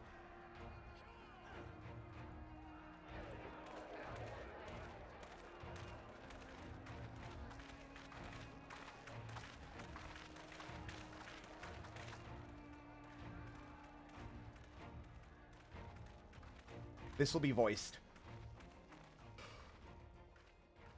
Welcome back, you two. Greetings, Lord Hien. Glad you could join us. You can tell by the way it's shot. If it's more cinematic and less stiff, then it's going to be a voiced cutscene. Glad to be here. I would have come sooner, where our own defense is not in question, but I am pleased to report that our soldiers are assembling for deployment to Alamigo as we speak. We're grateful for your support. Thanks to the efforts of our allies, it won't be long before we've established defensive positions on this front as well.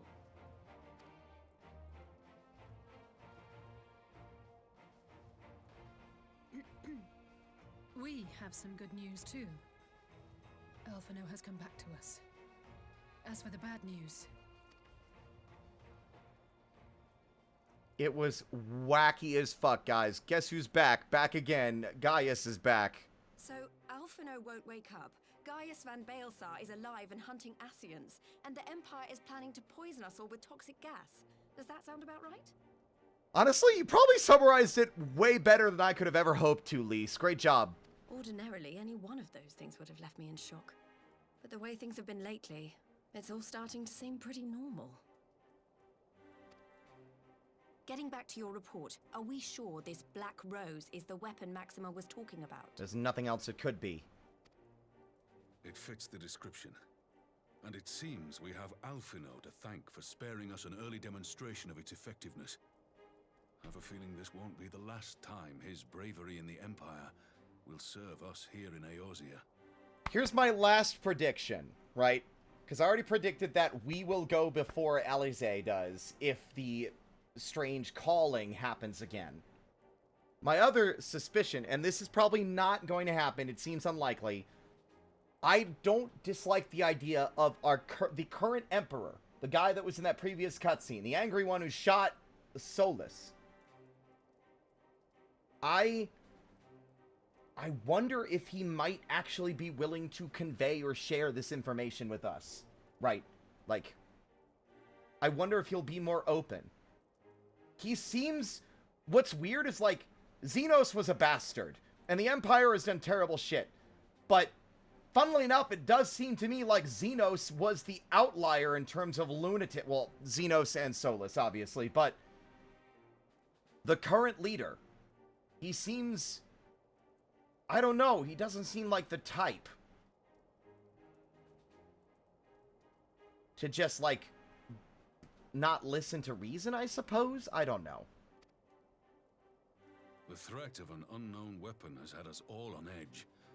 But now that we know what we're dealing with, we can take steps to defend against it. Do we have gas masks? As for Gaius, I'm not sure what to think. Am I happy he's alive? Not in the slightest. Am I happy he's hunting Ascians? Aye, I'd have to say I am. Oh, speaking of Garleans you didn't expect to see, we have a tale of our own, as it happens. When we sent envoys to the Imperial Army to request talks, they returned with the message that Varys Zos Galvus would be attending. The Emperor himself. Well, Varys did sanction the Popularis peace mission. But knowing that an Ascian walks in his son's skin, I do not see how we can trust him or anyone from that nest of vipers. Exactly. The Alliance would proceed with negotiations regardless, if only to give ourselves more time to prepare. We do, however, require your cooperation. Oof. Right. Yes. So, as a condition for the talks to go forward, the Empire has requested that a member of the Scions be present. There'll be a representative from each Alliance nation, of course. Oh no. But I'm afraid we have to ask that you come along too. I had another epiphany and I don't like it. It's another crackpot theory. This is the result of catastrophizing, but directed towards a fictional story instead of my real actual life. Alright, so, the same thing that happened that I was talking about earlier happens. Rurodoki's soul gets called to wherever the other Scion's souls have been taken. And now that our bodies are empty, the Ascians take our body and the bodies of all of our friends and use us as tools and weapons against our former allies and the world at large while we are unable to stop them. They use it as an opportunity to sow even more discord, with the only people who could stand to stop them now being utilized as weapons to further their own cause. That's where my fucking catastrophizing brain likes to go.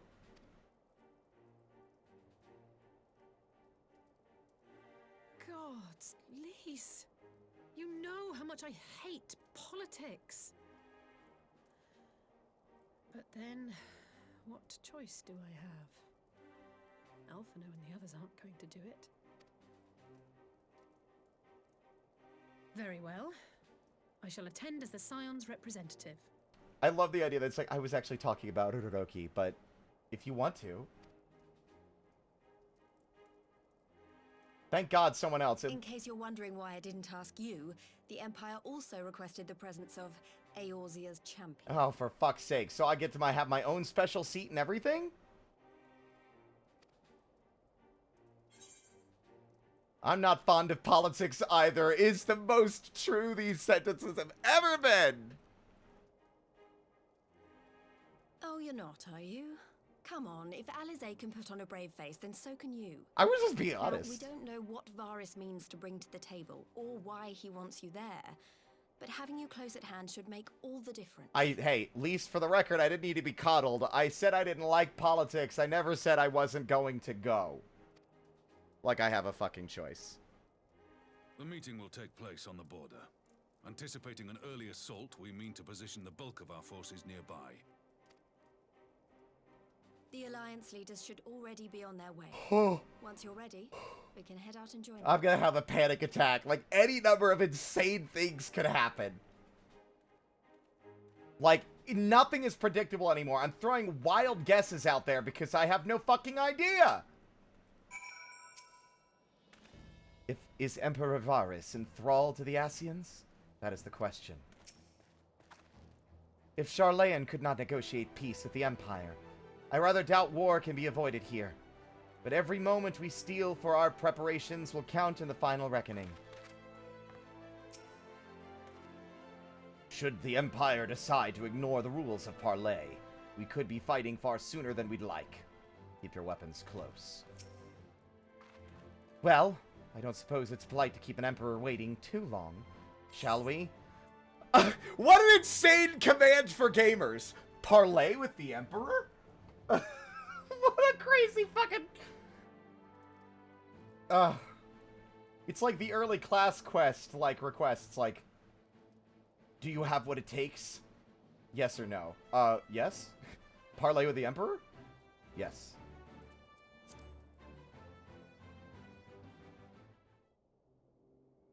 Oh, God.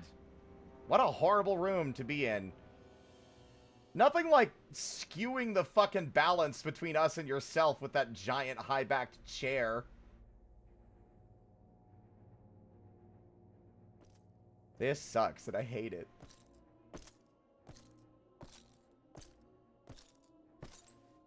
Ugh, I don't think we've ever met him face to face. What a surreal experience it would be to have him enter the room.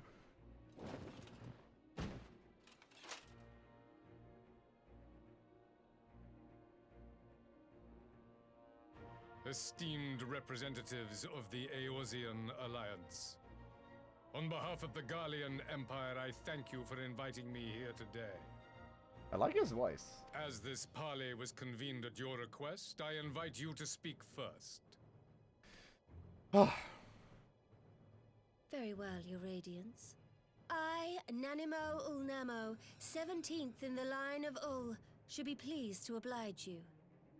How far Nanimo has come. How far she's come. She doesn't have to fucking parlay with monetarists. She's got to parlay with the fucking Emperor.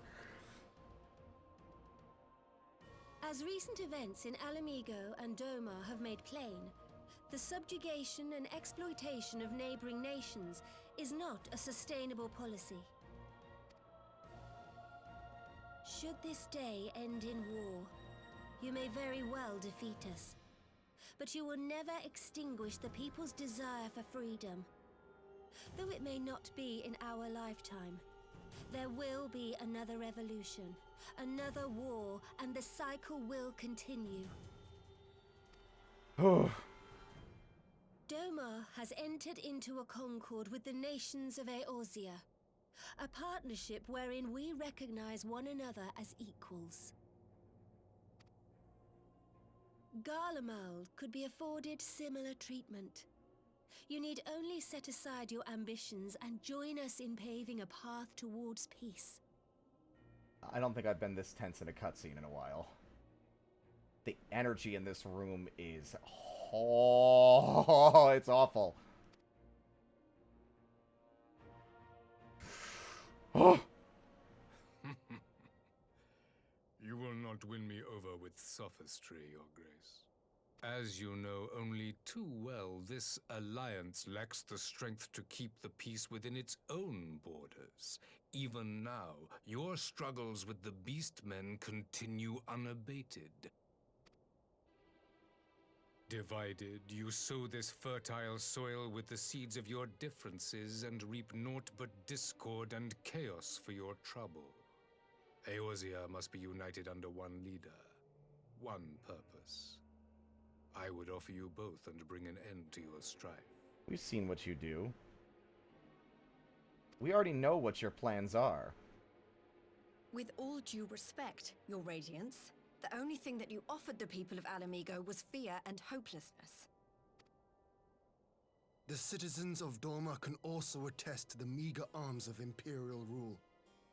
There is no purpose to be found in a life of oppression, each day more uncertain than the last. Like he cares. Our people are willing to die for their freedom. A great many already have, and countless more will, if we don't put an end to this madness here and now. He's not gonna listen. Oh, don't look at me.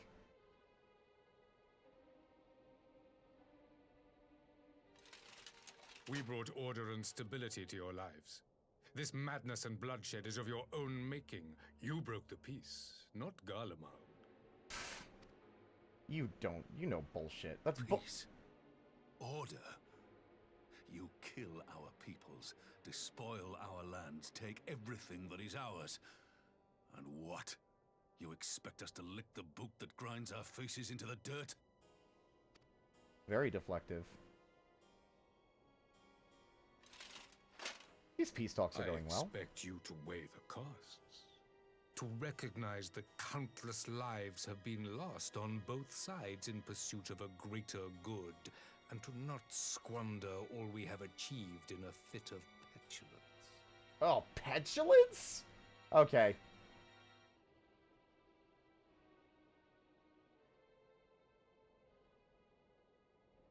Your Radiance. I fear I can personally attest to the dangers of pursuing one's vision with such righteous fervor. He's not gonna listen, but... For 1,000 years, the Holy See of Ishgard waged war with dragons.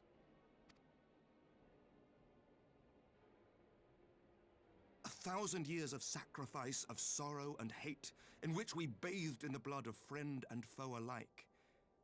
Had it gone on any longer, we may well have drowned. Yet we have chosen to raise ourselves out of this bloody spiral, and have since made peace with our former enemy. So I understand.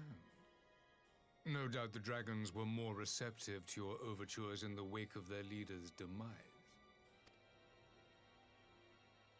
He makes a fair point, as much as I hate to admit it. You speak of peace, yet use war to achieve it. Your father would not have bothered to obscure his intent with honeyed words. He understood that strength is all that matters in the end. This sucks. This sucks. I'm definitely gonna be afflicted with a fucking calling in this goddamn meeting. It's not the best place for it to happen. Without his clarity of vision, I can but wonder what will become of Ishgard and her people.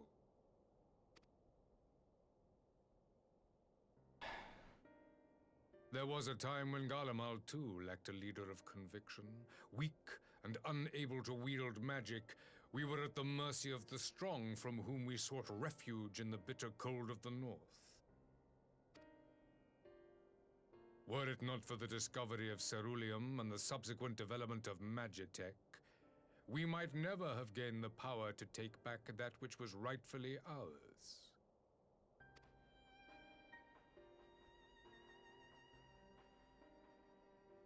You speak as if your people were the first to have been driven from their homes.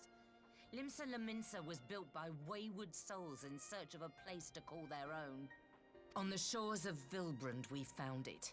And from those humble beginnings did we grow and flourish.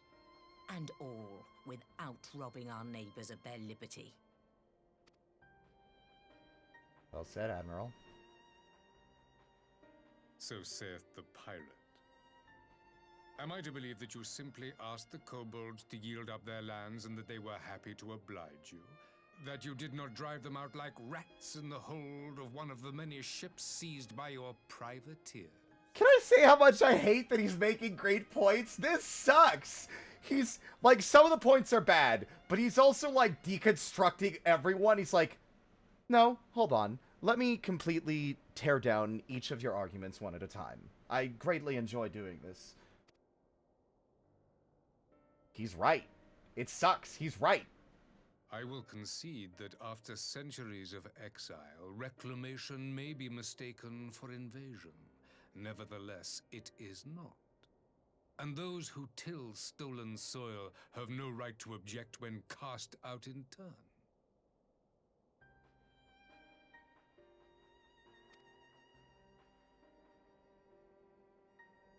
Oh boy. Your uncompromising nature rivals that of the Ixal. They too lament circumstances which they themselves perpetuate. Were they but to embrace peace, we would welcome them with open arms. Indeed, some few have done just that, and now receive of the 12's Wood's bounty. Oh, I can't wait to hear him shut down Gridania. Would that your people might learn from their example.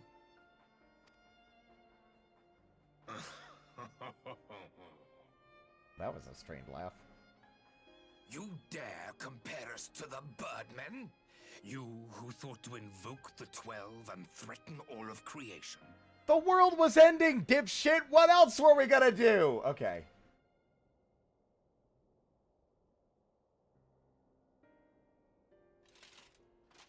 I came here in the hope of finding some speck of common ground, but I see now these discussions will accomplish nothing. I think it's Alize is gonna speak now. Gotta be. Despite what you people may believe, I am not wont to choose the sword over the olive branch. 'Tis but a pity men are loath to accept one without first being shown the other. Yep, Alize's turn. Wait! I beg you. This meeting was supposed to be a chance to find a way forward together, not to bemoan the missteps which brought us here.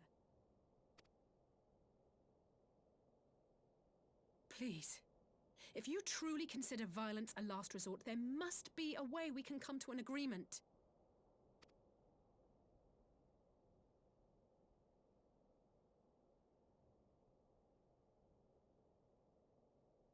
As Mistress Alize says, we did not come here to bicker over the past, but to discuss how we might strive towards a brighter future.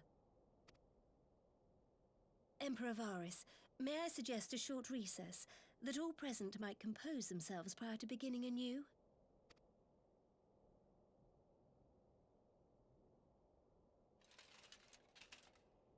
Very well.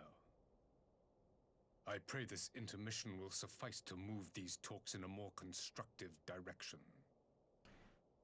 Gotta give the guy credit for being willing to try, which is saying a lot. I would not have expected as such, although that armor cannot be comfortable to wear. And nor could it have been comfortable to sit in. You think his neck's tired? That headpiece has gotta be heavy. You think he's gotta strain his neck to balance it up there like a fucking, like you're balancing cups on your head?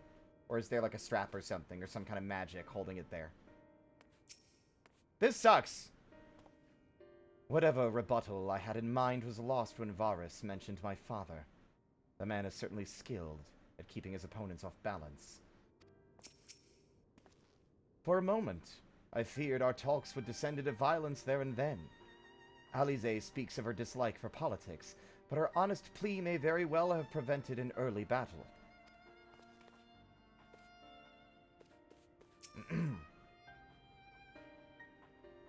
For years have we warred with the Empire, and with no end in sight. A parley such as this represents a unique opportunity, and I would not squander it with bitter words. Varys holds fast to his ideals, just as I knew he would. He will not be swayed from this path. Why do I get the feeling the Emperor is hiding something? Because he's the Emperor! Of course he is!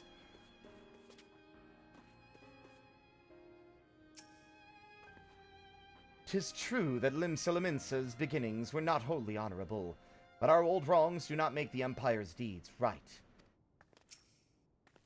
I do much wonder at Emperor Varys' decision to attend these negotiations. It is plain he has no intention of hearkening to our entreaties.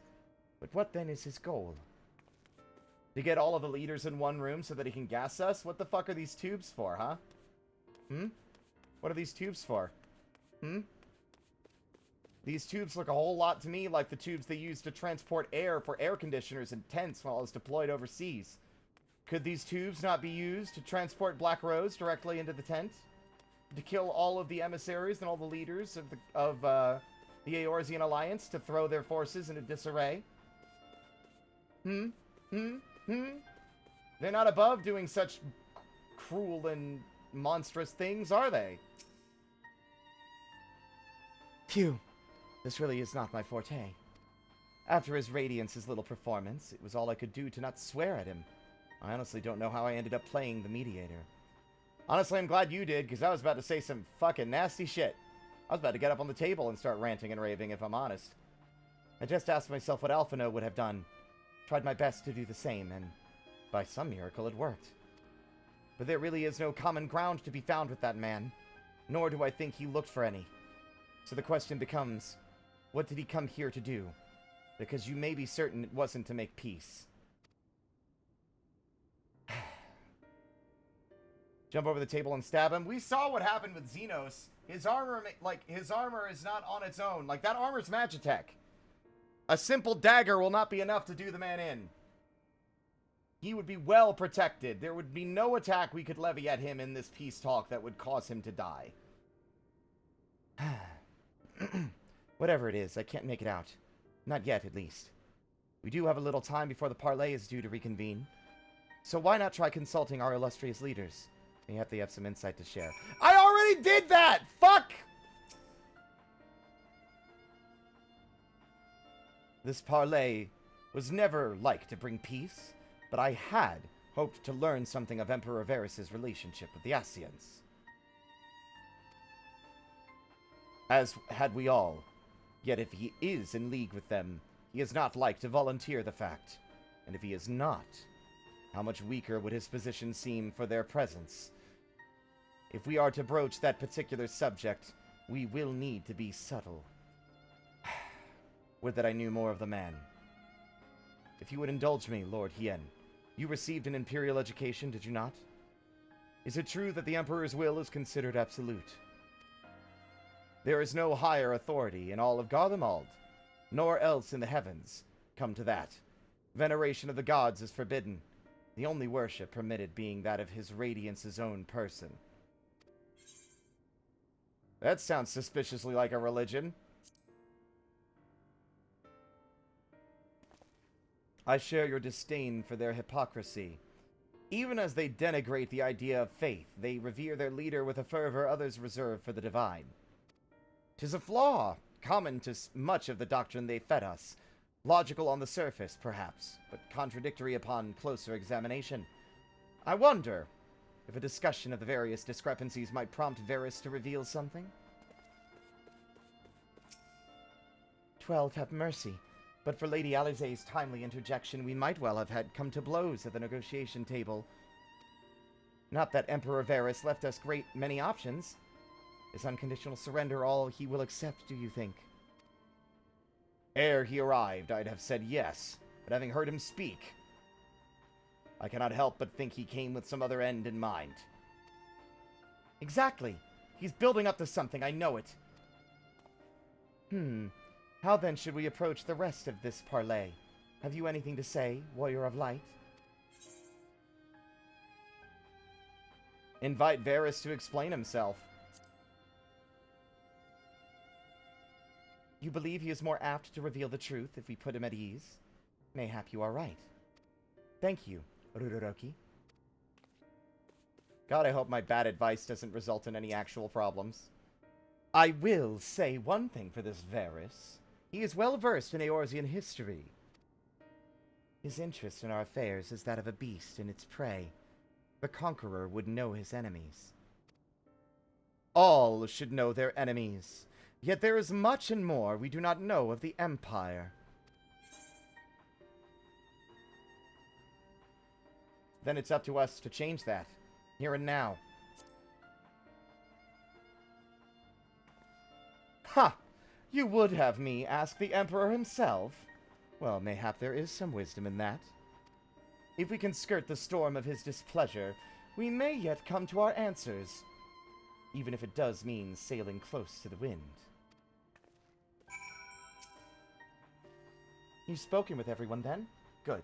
Now all that remains is to await the pleasure of the Emperor, and hope we fare better at the second attempt. I'm freaking out! I'm, like, really stressed out! I'm, like, deeply invested in these cutscenes. Now then, who would have the floor? Before we resume, I wish to offer you an apology. After you graciously accepted our invitation to discuss an armistice, we have done naught but rebuke you at every opportunity. I believe I speak for all of us when I say we are deeply sorry for our discourtesy.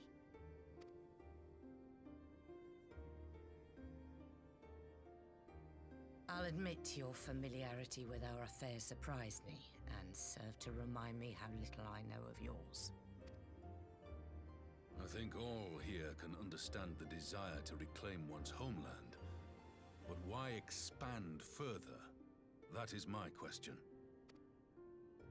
If I may, the answer can be found in the Imperial doctrine they took great pains to impart to my people. Recognizing the threat icons pose to the world, Solus Zos Galvus decreed that they were to be eradicated. To this end, he began a campaign to unite all lands under the Garlean banner. Or so we were taught. Yet the Emperor only reached the burn, the Barrens said to have been laid waste by icons, after conquering all the lands that lay between. What is more, I am quite certain the practice of summoning was not nearly so widespread in the days before the Empire's founding. When you put it like that, it all starts to sound like an excuse, doesn't it? But to distract from what? Why are you really waging this war? If he answers plainly, I'll be shocked. Oh. Finally, you ask the right question. I can but hope you heed mine answer and at last accept the righteousness of our cause. Is he gonna lay it out plain? My goal is this: to return the world to the way it once was, the way it was always meant to be. In doing so, mankind will be made whole once more.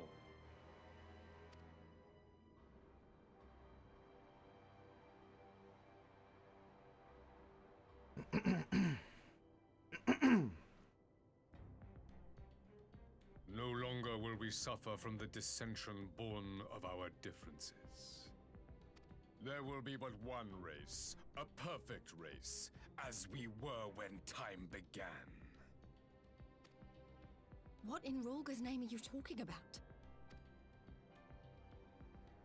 I am talking about the origins of the star, of the source and its 13 reflections.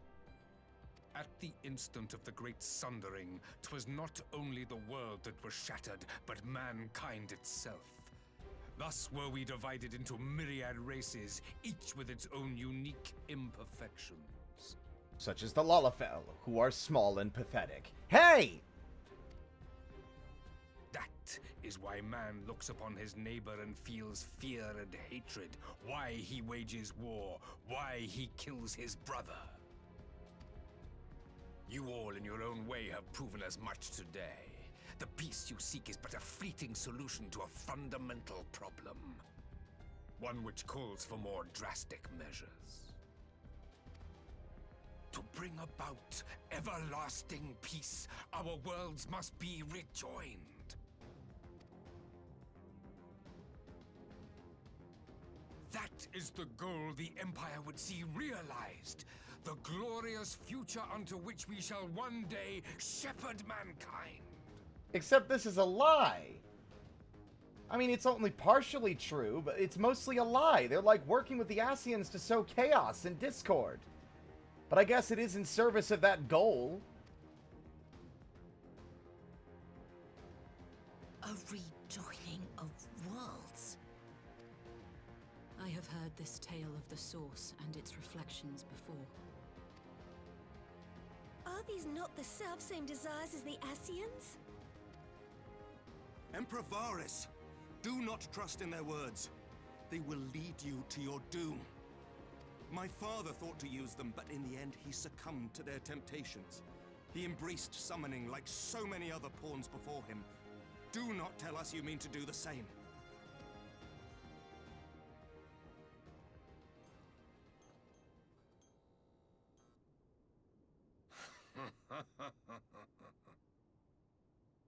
To be a pawn, free from the burden of choice, would be a blessing.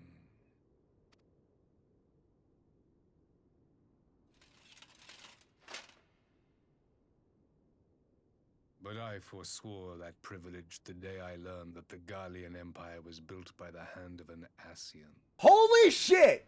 Okay, he just outright said it. What? I've no reason to doubt that.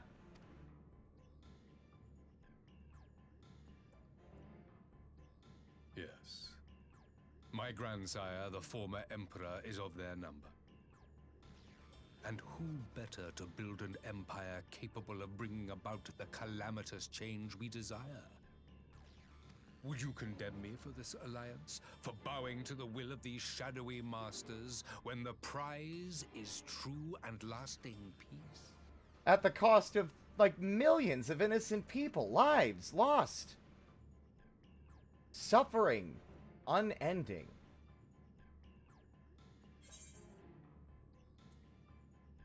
Your prize is a lie, and your masters are demons.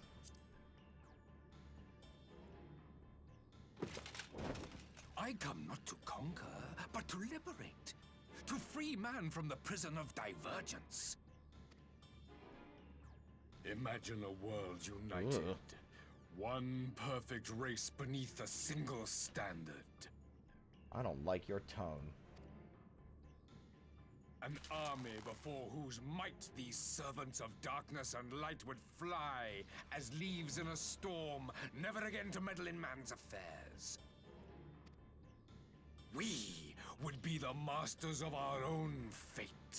I mean, I can understand the motivation on that front. There are grand forces pulling strings all over the place. But to do it like this... I bid you join me, not as subjects of Garlemald, but of a new nation. And together we shall win freedom for ourselves and generations yet unborn. You want to trigger another half-dozen calamities? You can't be serious!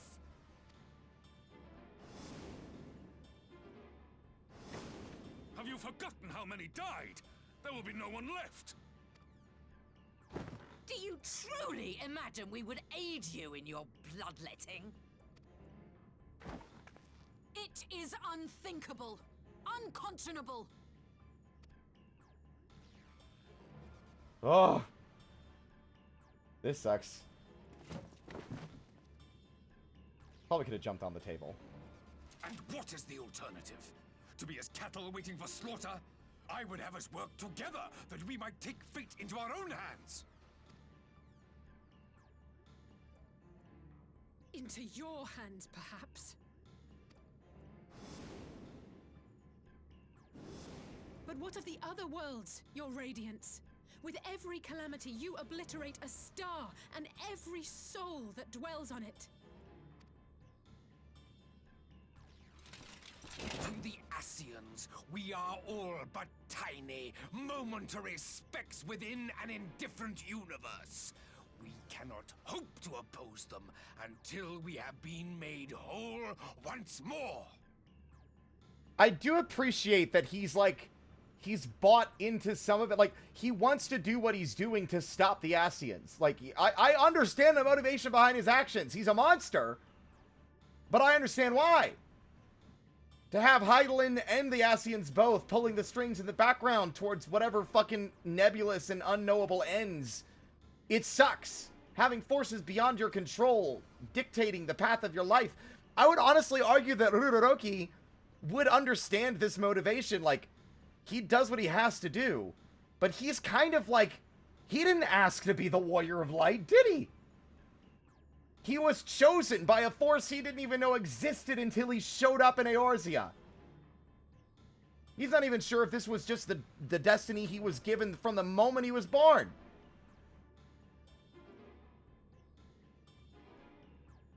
He has long not been a master of his own destiny.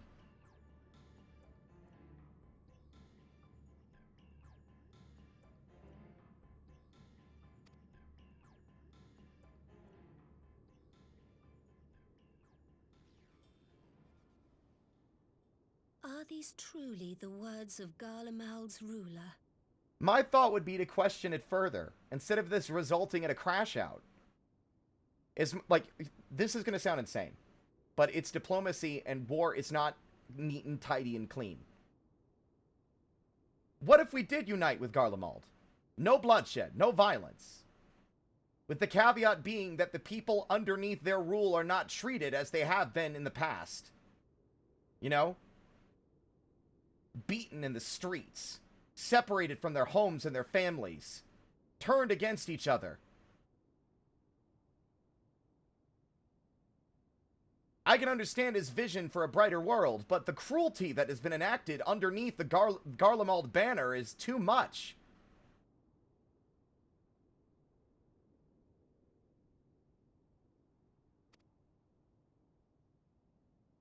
The flaws and foibles which you so abhor are what make us who we are. Every nation, even yours, Emperor Varys, is made whole through the combination of these imperfections, the strengths of one compensating for the weaknesses of another. While it is true that man succumbs all too often to anger and avarice, he may yet overcome his baser instincts through the forming of bonds with others, fostering community and cooperation. He's not going to buy into this. This heartfelt plea is not going to work. Though I appreciate it. That the protector of an empire should not only reject these fundamental truths, but seek to change them at so dear a cost to life is indefensible. Such a man is not fit to govern. Well, that's the end of the peace talks. Everyone, the gas is coming. Let's leave the room before we get gassed. And you, warrior of light, Would you refuse me as well? Of course you're gonna ask me.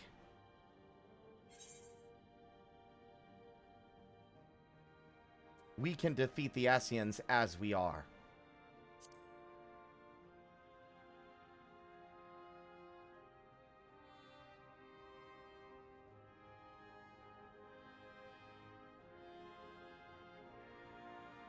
It would seem the Alliance is of one mind on this matter. Oh boy, now how is he gonna react? That's the real question. You Eorzeans never cease to disappoint me. Though I suppose I have only myself to blame for expecting more from savages. This discussion is at an end. I bid you make ready for our next meeting. It will not be at the negotiating table. I will say one thing. I don't know why people's demeanor matters so much to me, but the fact that he's respecting us enough to not immediately, like, commit war crimes and kill us at the table, that's gotta count for something, right? He clearly has conviction and believes wholeheartedly what he's just said.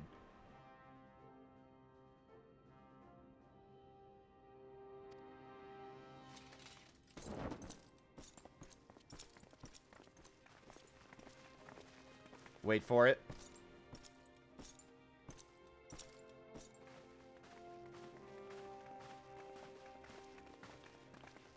Thank God the tubes weren't for gas. They were just aesthetic. Could you imagine, though? What a crazy twist that would have been.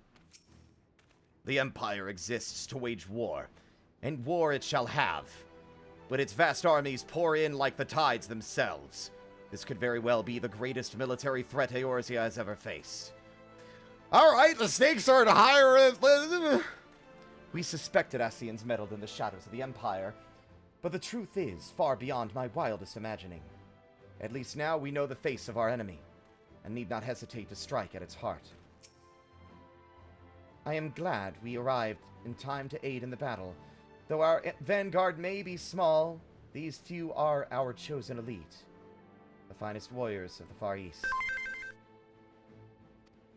Hello, Aurum. Thank you for the sub. I would say that we might win, but probably not. We definitely lost at the fucking negotiating table, so to speak. His grand plan is to bring about more calamities. This is insanity. This madman must be stopped at all costs. There's so many people to talk to. Oh, hi, Lucia. Hi. I missed you. The Temple Knights have deployed in full strength. Eorzea's future is Ishgard's future, and our fates ride upon the outcome of this conflict. The Ascians are terrible beings indeed, that they would found an entire nation to further their dark designs.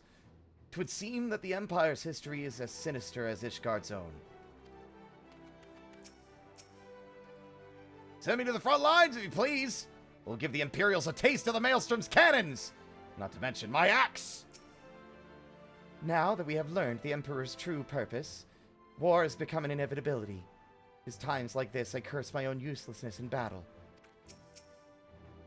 It makes a twisted kind of sense that the Empire was built by the Chaos Bringers themselves. The revelation yet rattles me. But now that we know our enemies are one and the same, we have a target upon which to unleash the full force of the Alliance. I refuse the Emperor's words with all of my being. What justice is there in an ideal that demands the sacrifice of so many? I was born in the Empire, but I will never serve the Emperor. Only the Seedseer commands my loyalty.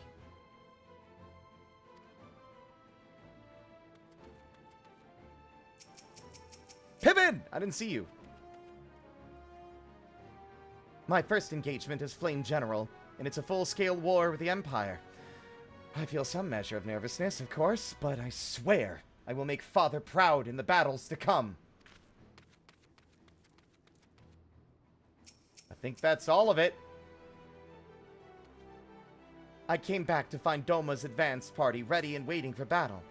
So, as worrying as our little chat with the Emperor was, it did buy enough time for at least some of our allies to arrive.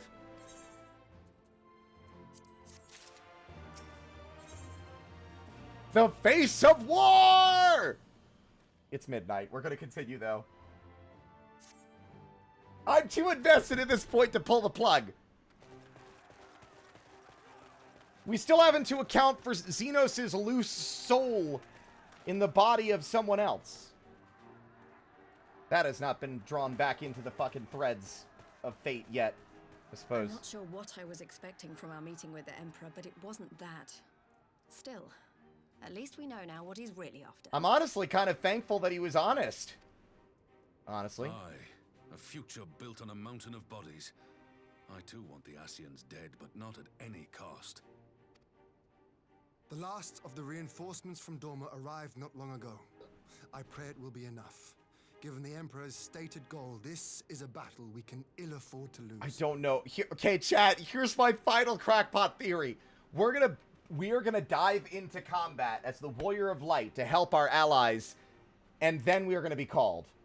Alize will not be called, we will be called, leaving the fate of everyone and the outcome of this battle up in the air for some time.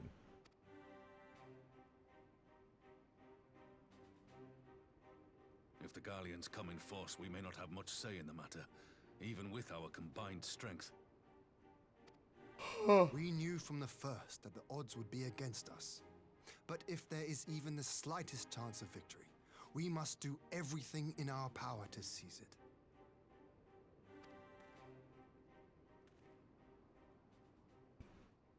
We must seize it, full stop. Here! Here, here! This sucks! I've done plenty of fighting, but I don't think I've fought in an actual war before. Like a proper front lines battle? This sucks. I hate this. Two of you are to join an irregular unit and support the main host. I won't bother asking if you're minded to fight. Oh, great. Awesome. Thanks for considering me. After coming this far, how could I not? Us red mages got to stick together. And for once, there's no one around to countermand me. Not that they would. Not even my brother. But we all know who really make the difference. Ready to frighten some Garleans? Sure! By now, I think it's amusing. Wouldn't want to be on their side. Might I ask you to accompany the Dorman contingent? They are strangers here, and your presence would do much to raise their spirits. Sure. I would be glad to serve alongside the forces of Doma. We would be honored. When our people stride out with you in their midst, I dare say the Eorzeans will feel an ilm taller themselves. High spirits have a way of spreading. Okay, alright, I feel like they're setting me up for this. They're totally setting me up for that exact outcome. We need you to rally us. We're unfamiliar here. Please, lead us the charge. And then Ruroki will be like, ah, fuck my brain, and then fall face down and be, like, without a soul. Shadowbringers is about to get real messy. What I wouldn't give to join you. But my duties as field commander will not allow it. I'll leave the front lines in your capable hands. I fear it's a liability sending us out there after what's been happening to the Scions.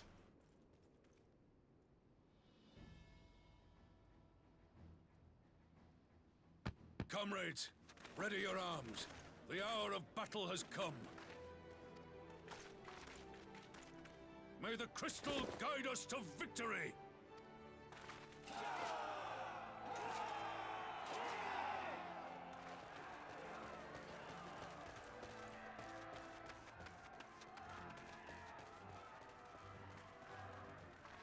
I'm still thinking about some of what the Emperor said.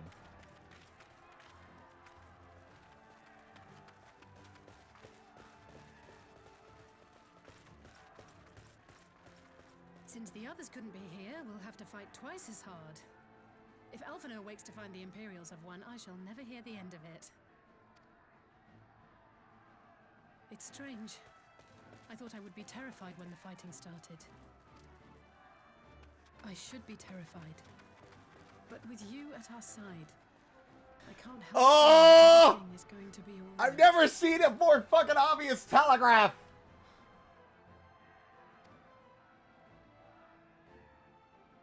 So please, don't you dare leave me alone. Oh my god.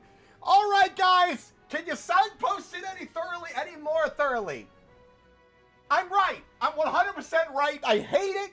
We haven't even gotten to it yet. I'm about to pass out.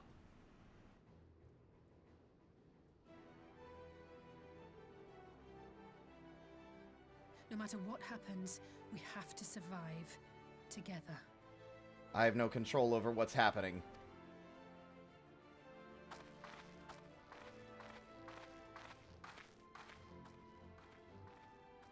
Don't do that. Oh, if only it were that easy. I should have told Urianger and Alphino and Ishtola and Thancred that.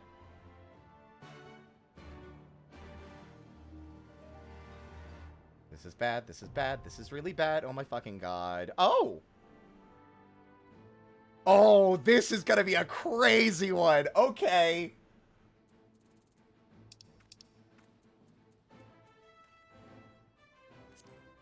Oh, is my item level not high enough, you fucks? Oh, what? Are you kidding me?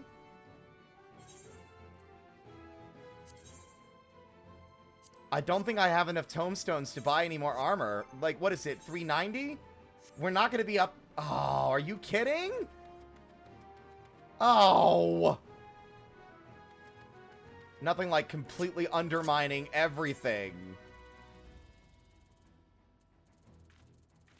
Where even are we?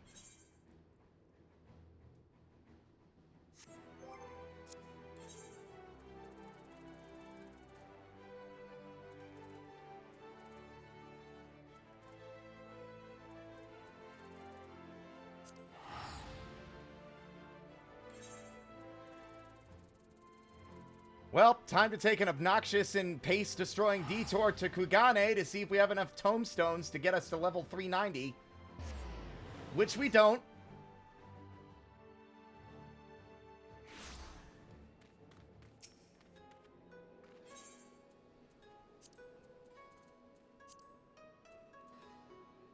Okay, we might have enough. Item level 370.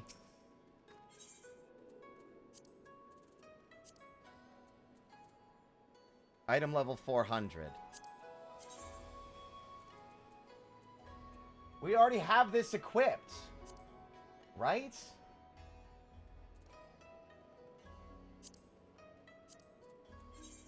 We do not have this.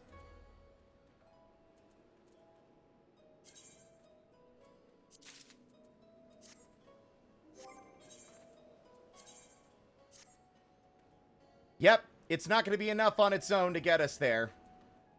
It's the gloves that are really the problem. The gloves and the leggings. God damn it, I'm really frustrated by that, man. Of all the times for me to no longer have enough tomestones to get anywhere, I'm pissed. I'm actually pissed. Nothing like completely sullying all the goddamn build-up because, oh, you don't have a high enough item level to do dungeon.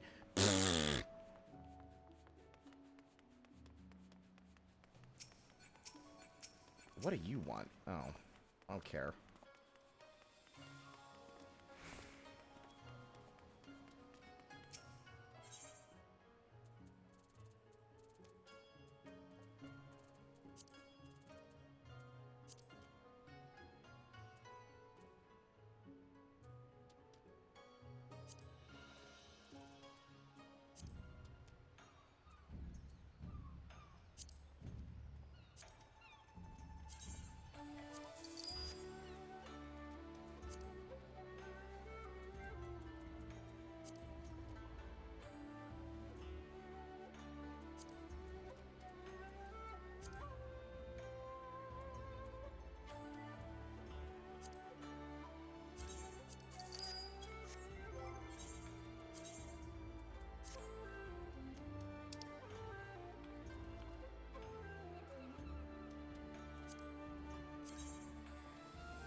We're still not high enough item level.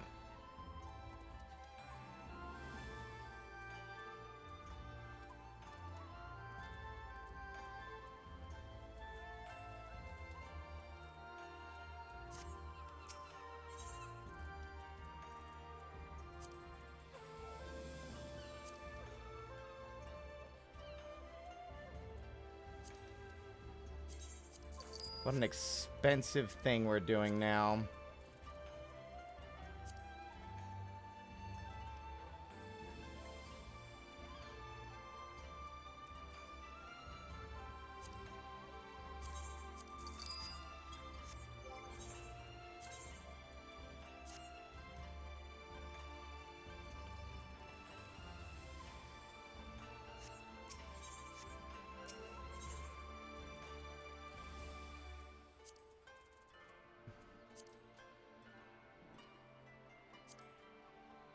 God, what an... so much money. Fortunately, I think we can afford it. It's not that big of a deal. I'm just more annoyed by the disruption to the fucking pacing of our little adventure. 392. There we are. Holy Jesus.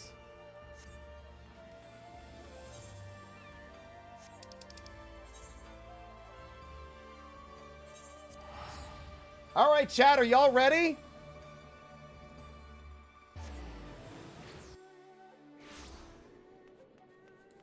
A brief side detour. We'll treat it as non-canon. Admittedly, I have a pretty bad issue with not, like, upgrading equipment over time. Which I can mainly attribute to just being, like, fucking gung-ho on the story that I haven't really gone to any side content.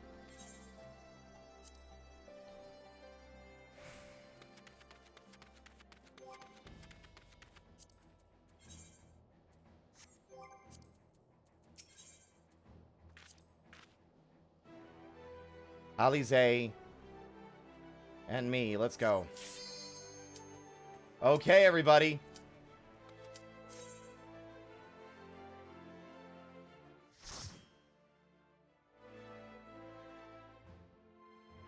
Ugh, fuck you.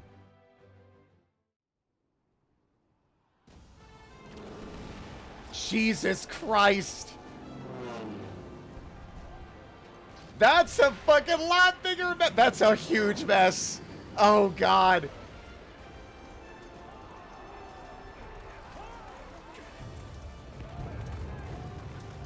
This is probably the most scared Uroroki has been in a while, I think.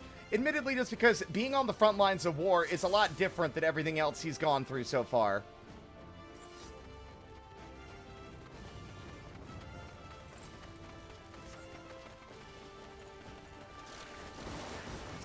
Oh, fucking paratroopers.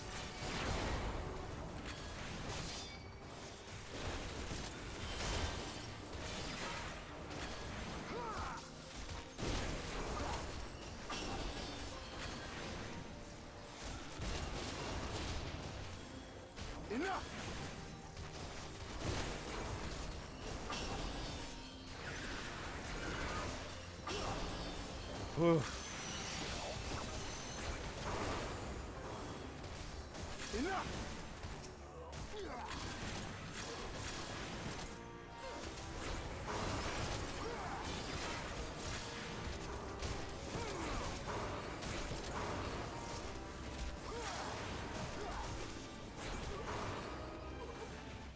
Jesus Christ, dude! What it really does just at this point feel like World War II. Or World War I, I suppose.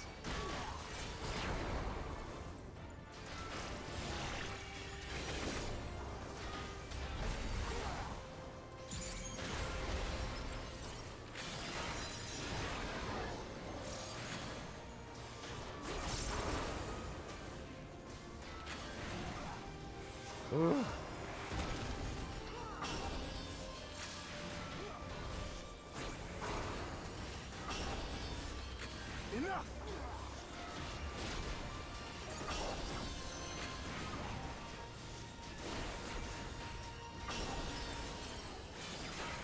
I didn't think it could get more dire, but it did.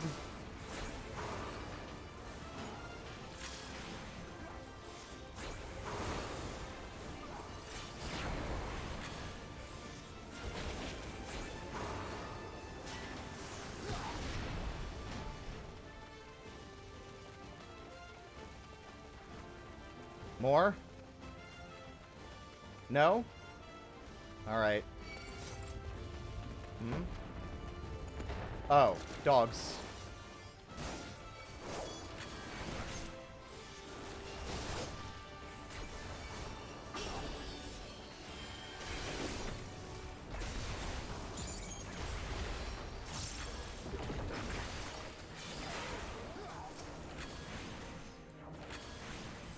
Ooh.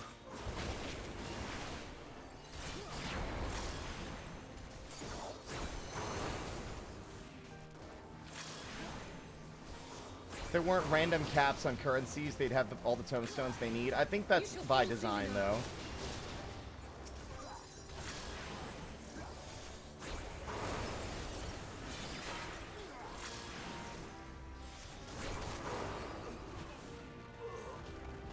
Oh my god. Hmm? Oh.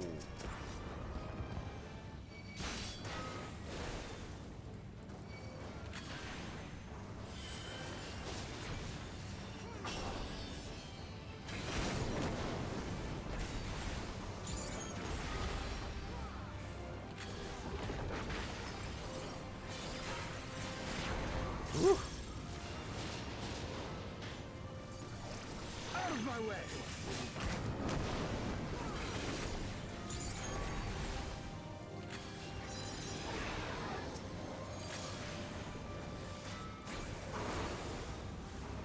I'm just kind of focused at this point. I hope everyone else is equally invested, because I am. Fuck.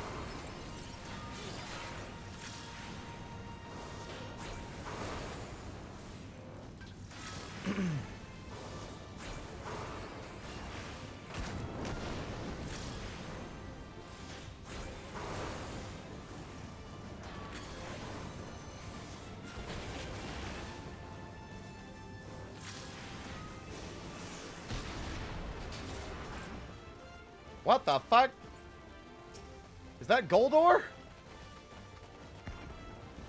Where's your gold mansion, big guy? Big guy? Gold armor, safe to assume it's dangerous. Yeah.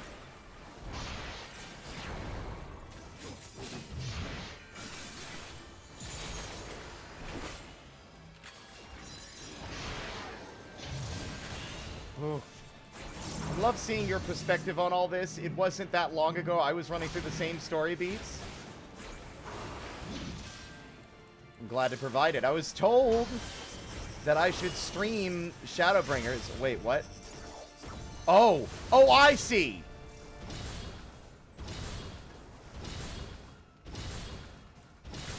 Makes perfect sense to me. That's cool. Alright. I'm liking that more of these telegraphs are straightforward in the way that they work.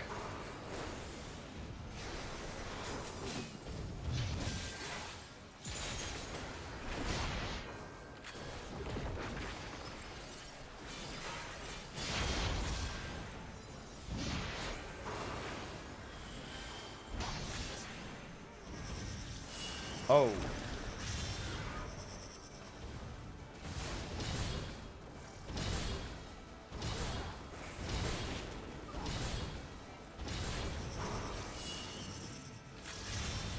What a cool telegraph. It's like pretty straightforward. I get what it means.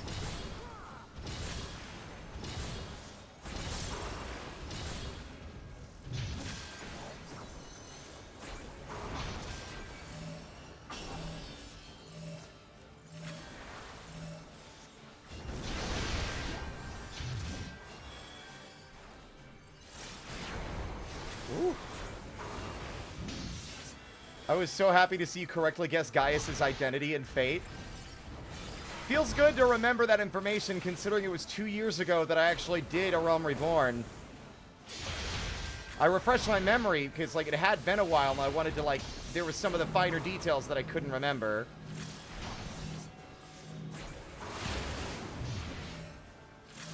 Uh-oh.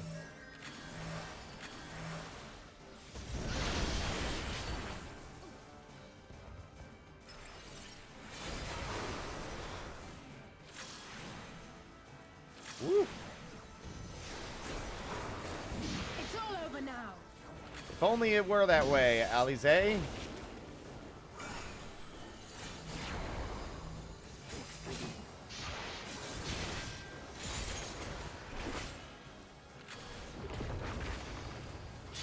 Could you imagine if it's like, oh, this is actually where Final Fantasy XIV truly ends?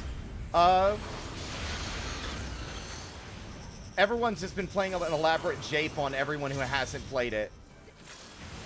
It's all just a ploy. Like, they lost, actually. Sorry.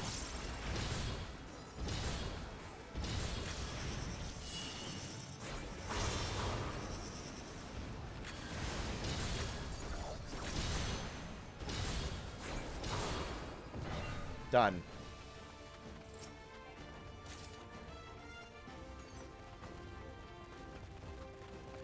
Ceruleum goo.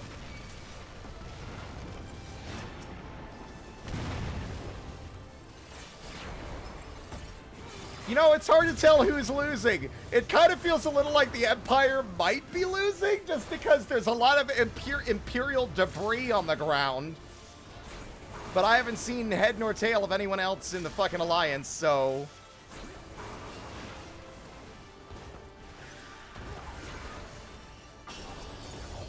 Out of my way!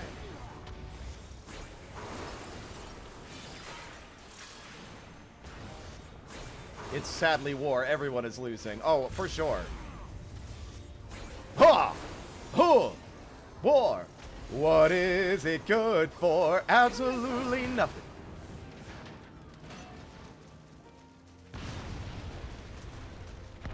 Whoa!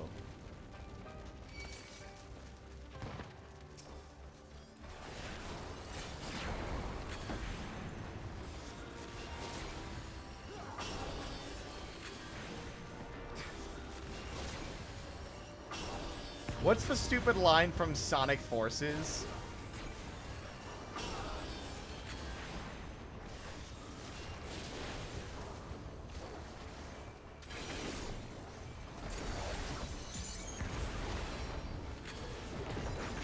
Well, it's like, that's why it's called war, but like, what's the stupid opener that is like dumb and makes no sense?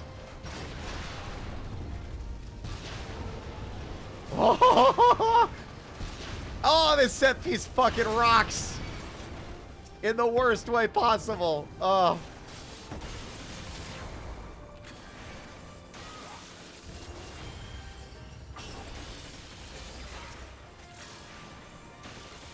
Also, the Alamegan, like, national anthem in the fucking backing music.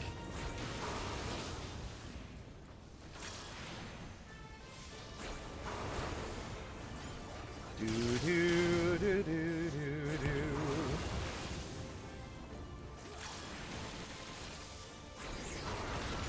None of this is good. None of this is good, Vector. That's why it's called war. Fucking how stupid.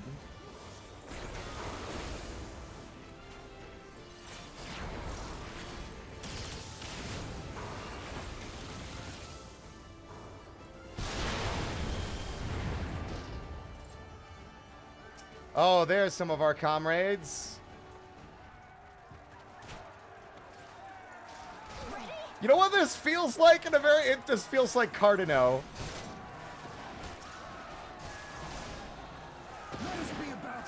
Oh, God.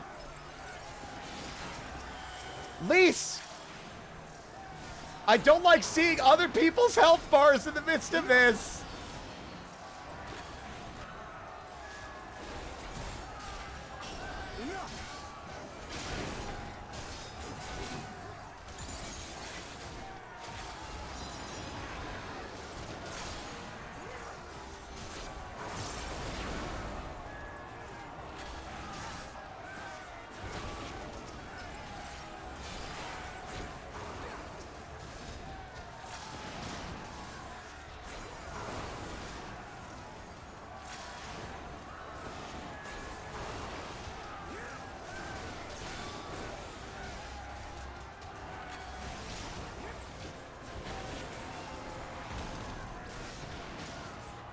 No, we're not done yet. Oh! Oh!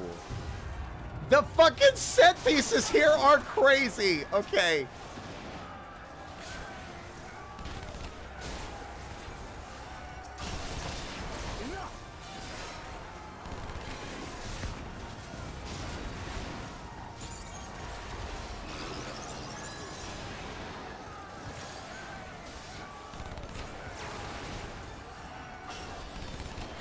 my god.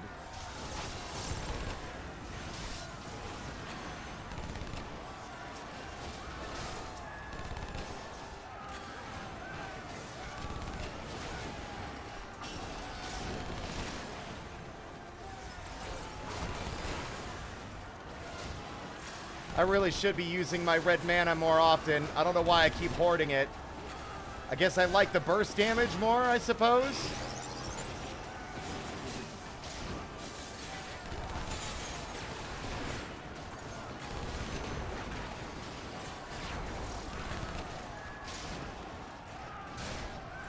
Whoa.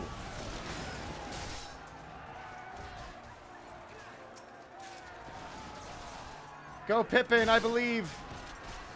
Oh, that thing looks threatening. Prometheus.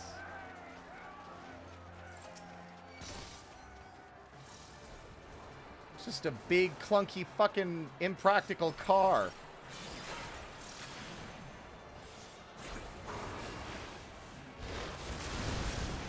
Oh. Woo, woo, woo, woo.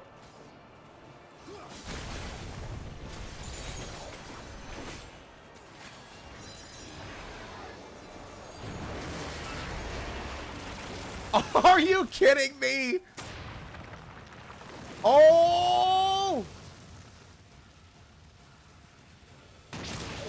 Holy shit! What the fuck?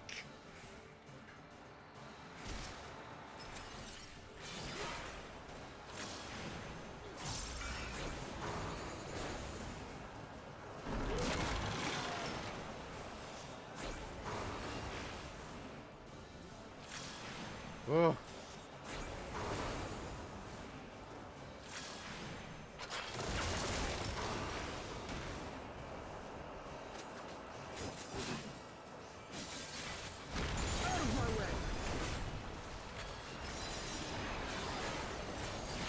Ooh.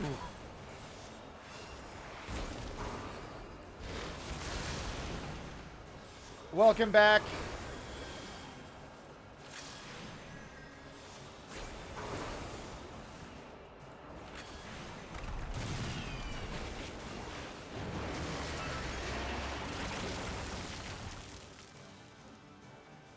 Oh.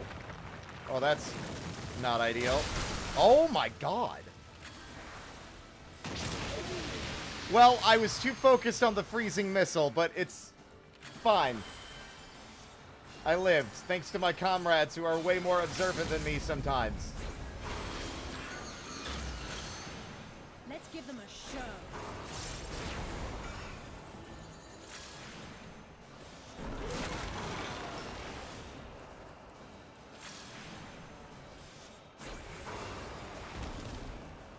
Ooh.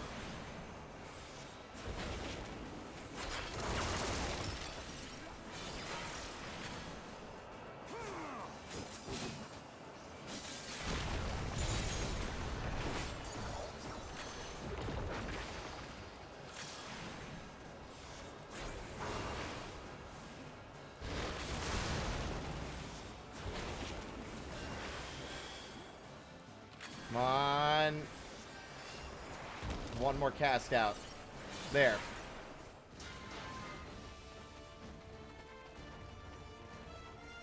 Such bizarre machina the Garleans are wont to make. That one was like a fire-breathing mole, I thought. You underestimate me.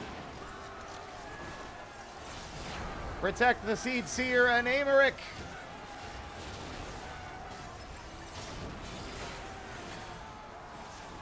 Alright, I see what the game, like, I really do understand what people say when it took till Stormblood for them to find their footing on the raids and the dungeons.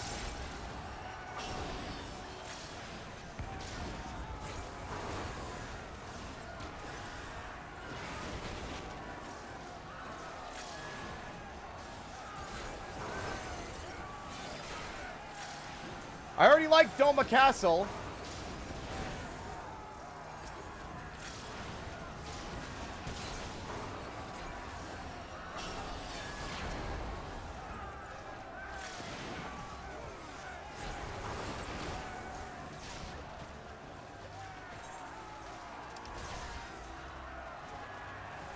Oh. Where are y'all getting all the material to make these things? It's like a Dr. Robotnik problem. Like, where's he getting all the metal to fucking make his armies of robots and his giant death eggs? Surely you have run out of fucking resources by now. Have I done the trials yet? I'm not in Shadowbringers yet.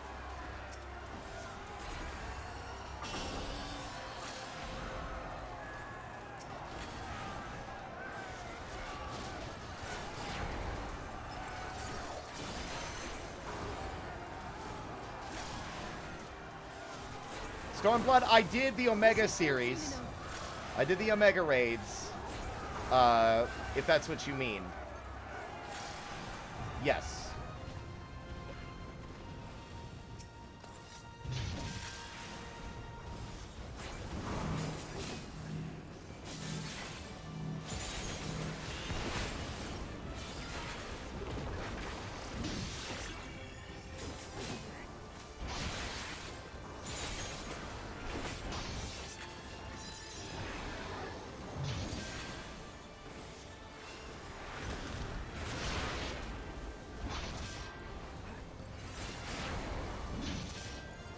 Woo.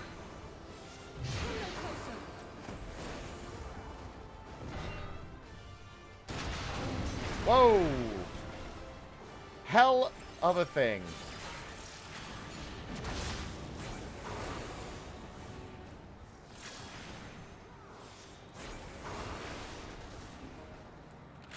Enough!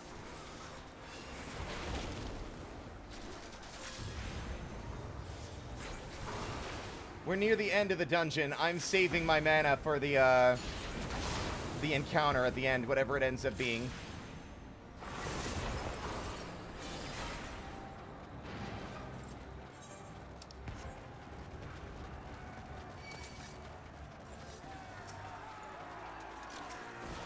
God, and then they have the fucking stupid gorillas.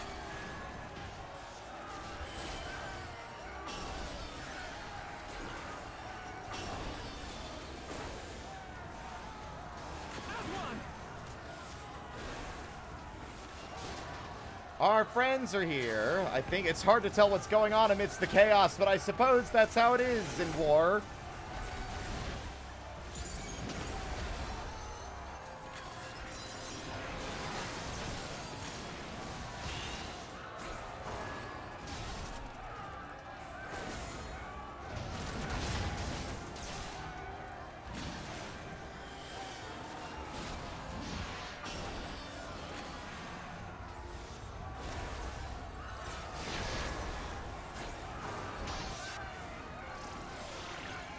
Motherfucker.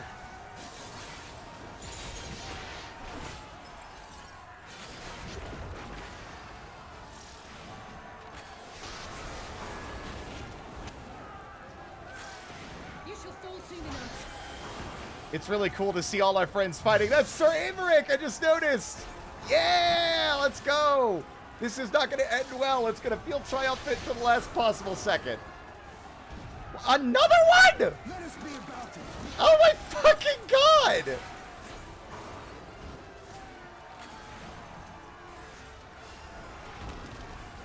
There's more?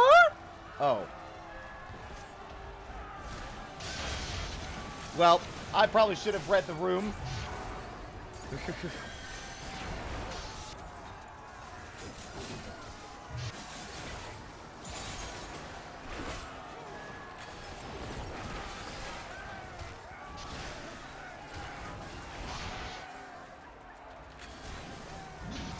Ooh.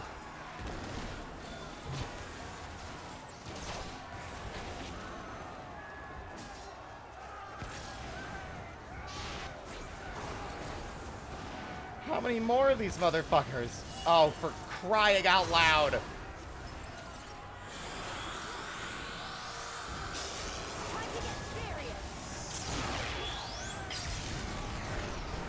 Holy shit, Lise! Alright. Fucking Fist of the North Star, I'll leave you to it. Hello, Shin. Oh, we're at the end. Oh, boy. What awaits us here? Is it gonna be fucking... It's gonna be the Emperor? That'd be kind of crazy.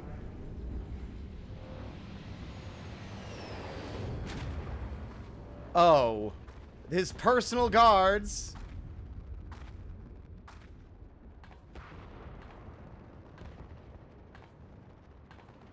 Only has that... They're only that savages. Now let's be brief. His radiance awaits. These guys remind me of the Pantheon duo in Neo Arcadia Stage 1 and Mega Man 01. Where they fly around and shoot you, and they emerge as statues. No one knows what I'm talking about again. That's okay. It don't matter.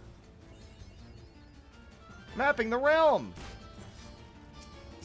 Great, 2 targets. That's a rarity.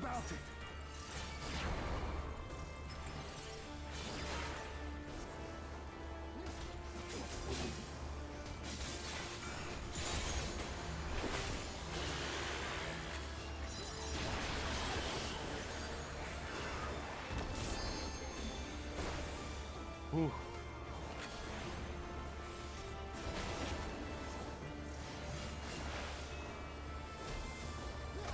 Whoa, whoa, whoa, whoa, whoa.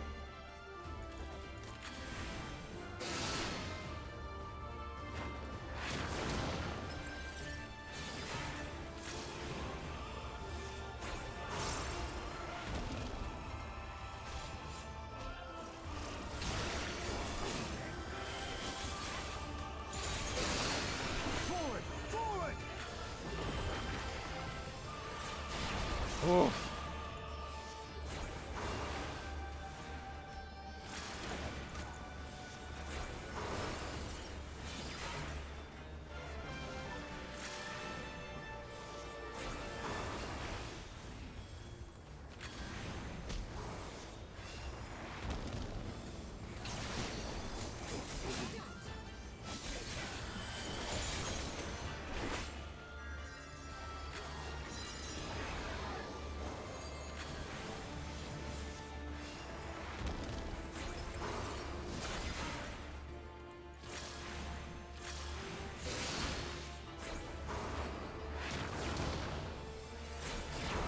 One down.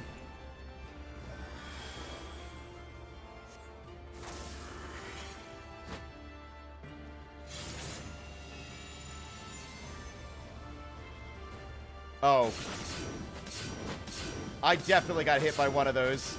Or I got lucky and blundered out of the way. Did they just high five? Fuck you two! Pieces of shit.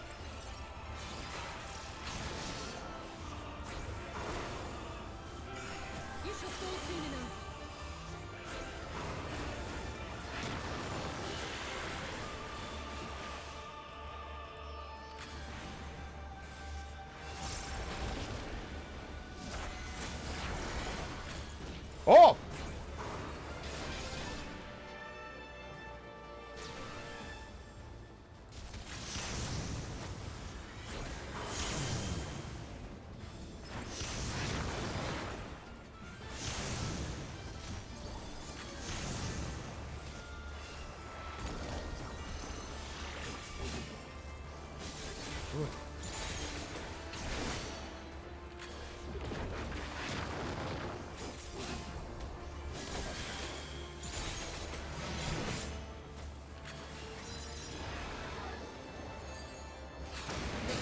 Ow.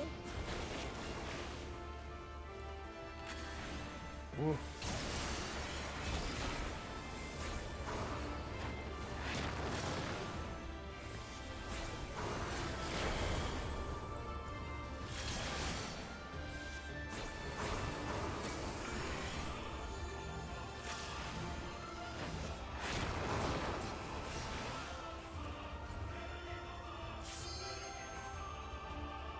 All right, well, we should feel honored, savages. Few are they who have witnessed this twice.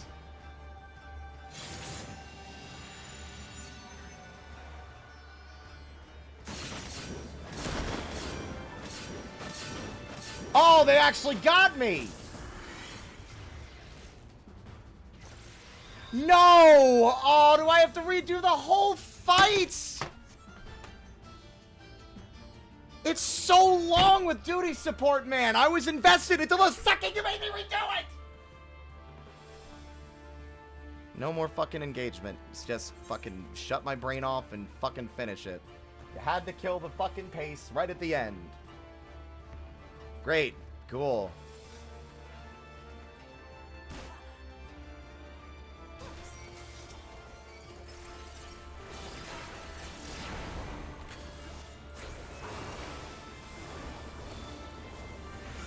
Amazing how quickly my own energy just died on the spot when that happened.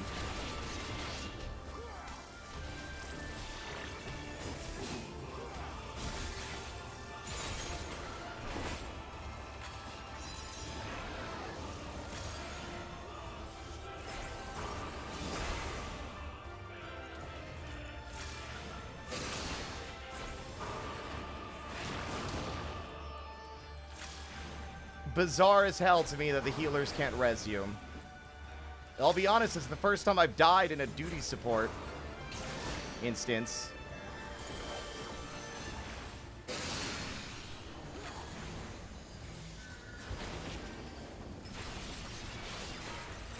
So also doesn't help that it's late and I'm like, I would like to get to the point.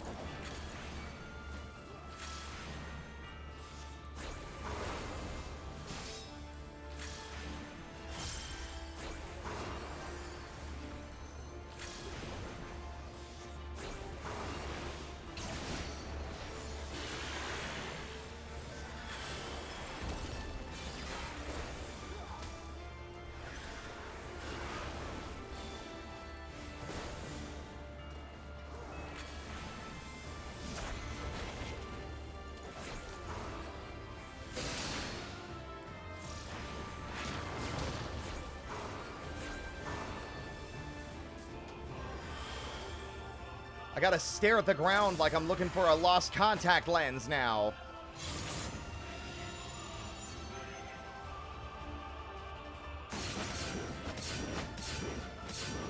At this point, I should just go to where my allies have gone. I keep forgetting, and I'm trying to read the telegraphs as if I'm doing this with a random group of people.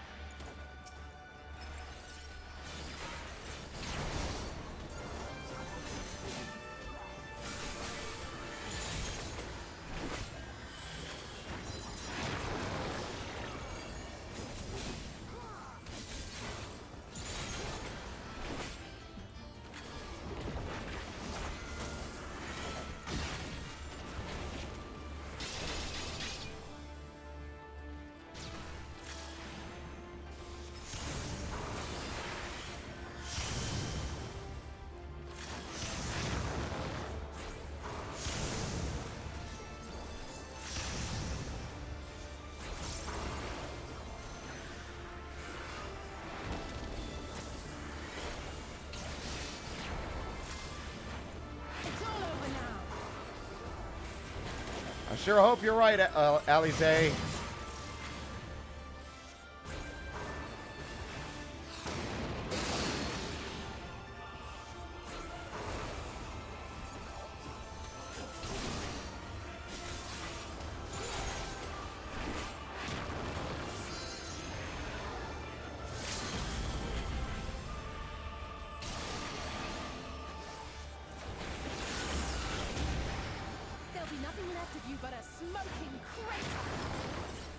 Okay, so Alize actually used their fucking limit break.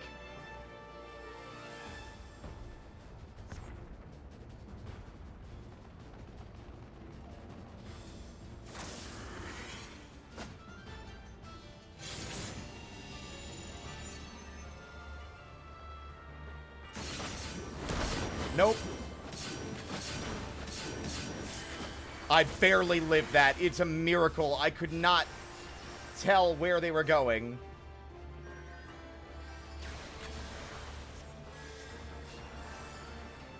Oh no.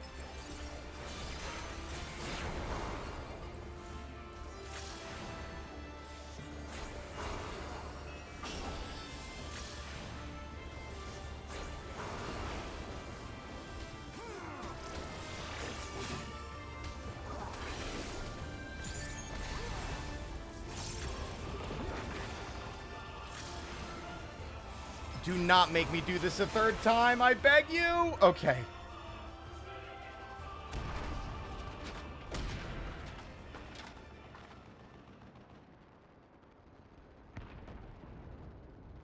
We have served our purpose. Come, we shall withdraw for now.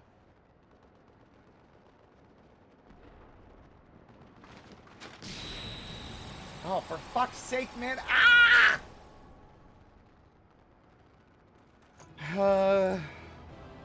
The sexy Robo-Twins will return in Stormblood 2. I'm late again, aren't I? Yes, you are, you giddy.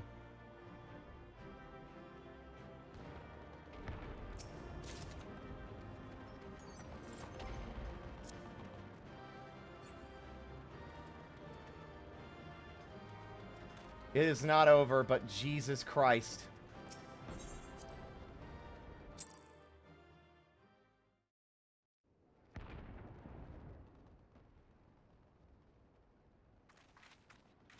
We did it! I dare say they'll be reeling from this. I doubt it. You were truly inspiring in battle, my friend. I'm determined not to be outdone, but there seems to be no one left to fight. A tactical withdrawal, perhaps? Nope, they're planning to use the Black Rose. We should give chase. Finish them off while we have the chance. Imagine the other surprise when they wake to find the war already won. I knew it! The light will expunge all life. Only you can forestall the calamity. Throw wide the gates. No! No! No! Not like...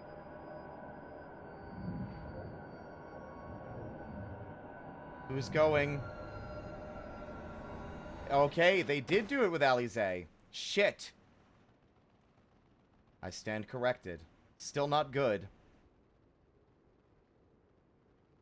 Oh no. Don't tell me. Are you all right? No. Quickly! We must get her back to the encampment.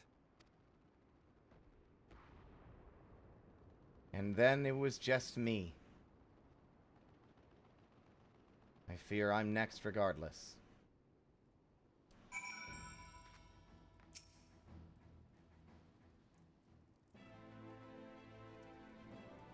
So the Garleans have been routed, have they? Well done.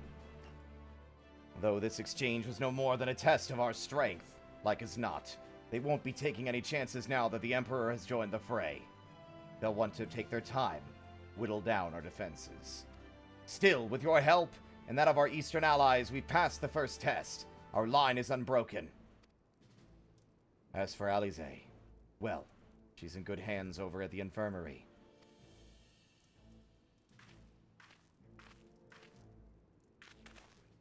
My lord, the chirurgeons have completed their examination of Mistress Alize, and it is as we feared. She is locked in a slumber without any outward cause. Why couldn't they have just picked me first? Just like the others. Damn it all. I, the Garleans, picked a fine time to come knocking. 5 scions incapacitated, and with the enemy on our doorstep, I cannot spare the men to assist in the search for a cure. The best I can do is see to it that Alize is escorted safely back to the Rising Stones. Yugiri and I would return to our encampment. The main contingent of our forces from the Far East is under sail, and all must be made ready for the arrival. I'll not keep you then.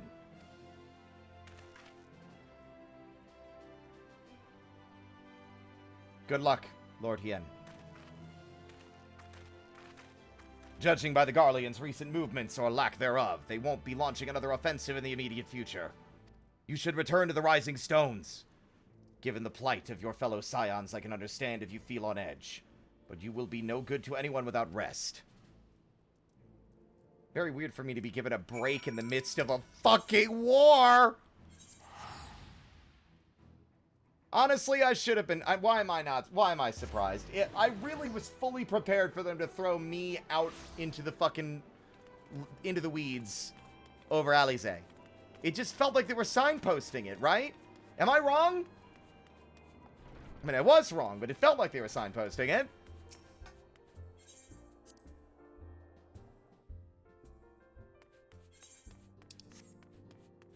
Hey, Hoary Boulder, it's just me and you, man. I got no idea what I'm doing. Half of our successes is thanks to the teamwork, man. They just point me in a direction and I deal with the problem. I can't do this by myself. Ah, Ruroroki, welcome home. Word has it you and Mistress Alize gave the Garleans quite a thrashing. Speaking of whom, where is Mistress Alize? I was certain she would have returned by now.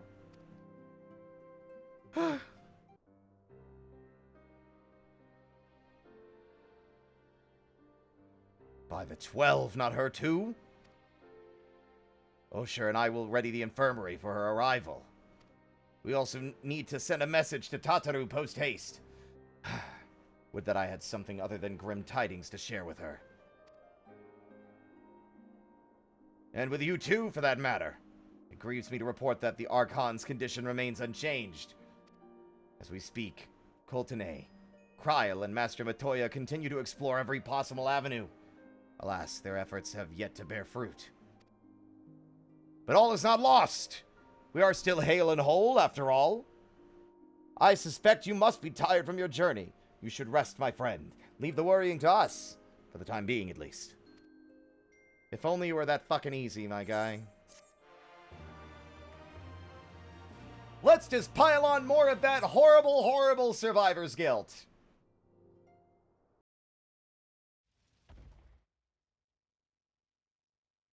Meanwhile, at the border of Alamigo, everyone's dead.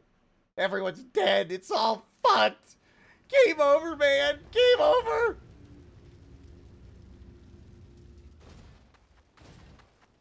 Fuckers.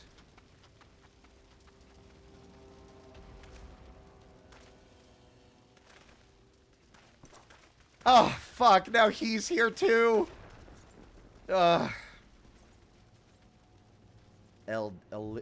Elidibus.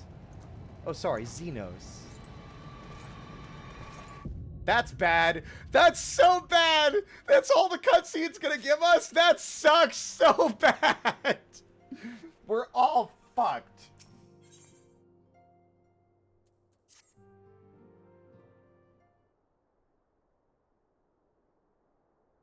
Ah, Ruroroki. Yours is a welcome face indeed in these troubled times. Though, if you've come to inquire about your stricken brothers and sisters, I'm afraid I have naught to report. Coltene and the others continue their tireless search for answers, and I, too, have done all in my power to assist them. Alas. My apologies for the intrusion. I was told Master Alphino had been brought here and wished to see his condition, if his condition had improved.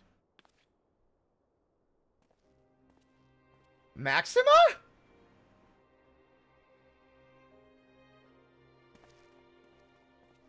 You certainly look less... You are a lot skinnier than... Like, see, that's why I told you! Fucking Xenos is a twink. The armor adds so much bulk. Anyway. Master Ruroroki, I have heard about the part you played in driving back the Empire's forces. Thank you. That you were able to stop them, if only for a short while, gives me hope. I realize how strange such words must sound coming from a Garlean's lips, but I speak them out of the love I bear for my homeland, because I wish to see an end to the bloodshed. That is why I chose to share all that I know with the Alliance. Though I will surely be branded a traitor, I am content to bear that ignominy. I don't know how to say this word still.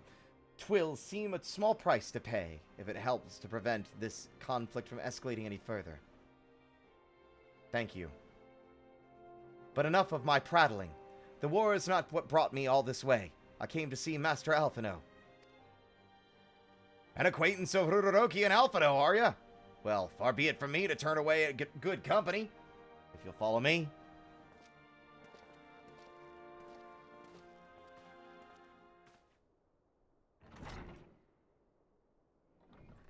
People call him caked up. People are insane. There's no way cake would fit in that armor. When word reached me that Alphino had returned, it seemed only right that I visit him. Poor lad. It pains me to see him thus. but I take solace in the knowledge that he is safe and well cared for. He fought valiantly at the burn. The Populares could not have wished for a more committed ally. I know not how he came to be so afflicted, but I pray a cure will be found soon. I'm fully convinced there won't be one, and we will be yanked out of our form as well, and Shadowbringers is going to be whatever the fuck's going on out there in the fucking void. On an unrelated note, you may be interested to know that I traveled here in the company of another acquaintance of yours. If it's Balesar, I'll laugh. He awaits my return at North Silvertier, and I am certain he would be glad to see you, assuming you can spare the time, that is. Ominous, mysterious, is it Gosetsu? Doubtful, he's on a worldwide pilgrimage at the moment.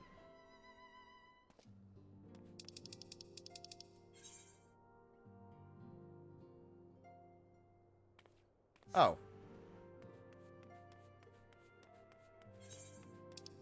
Maybe it's Sid? The Dragon Quest X Online collab has begun. Cool.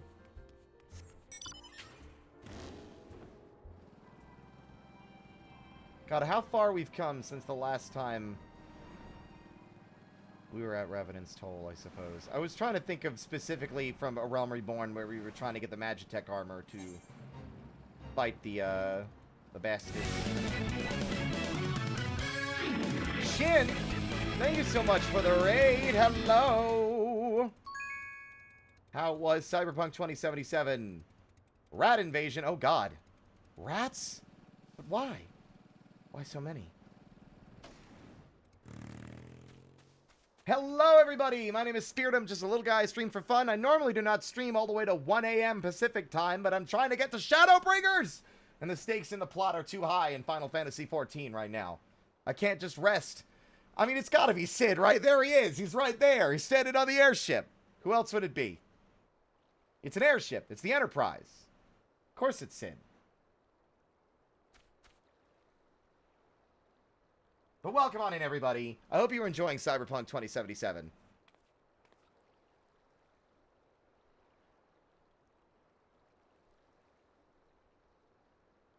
How are you? I hope all is well. If not, let the rat know and they will do the crime.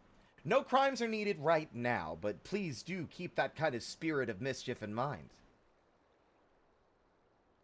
Thank you, though. If you need to hop out, grab food, water, self-care stuff, you know the drill. I'm going to get right back into the plot and the story, so if you'll forgive me. As a warning for people coming in, if you want to play Final Fantasy XIV, or are playing it and haven't beaten, like, the base of Realm Reborn or anything like that, we are almost to the second expansion, so these are major spoilers for anyone coming in. First playthrough, finally playing it? Nice! I hope it's been fun. Well, I mean, you said having fun, so yeah, it's been fun.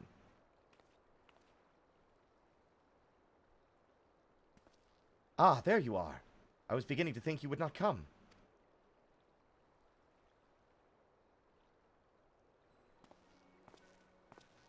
It sounds like you've been through the mill. Should have called me. Yeah, what are you gonna do, Sid? Nothing personal, but like everyone else is like soulless in a husk lying in a hospital bed. Though I must confess, tracking down missing souls isn't exactly within my field of expertise, if you would have let me finish. Sorry. After everything we dealt with Omega, of course.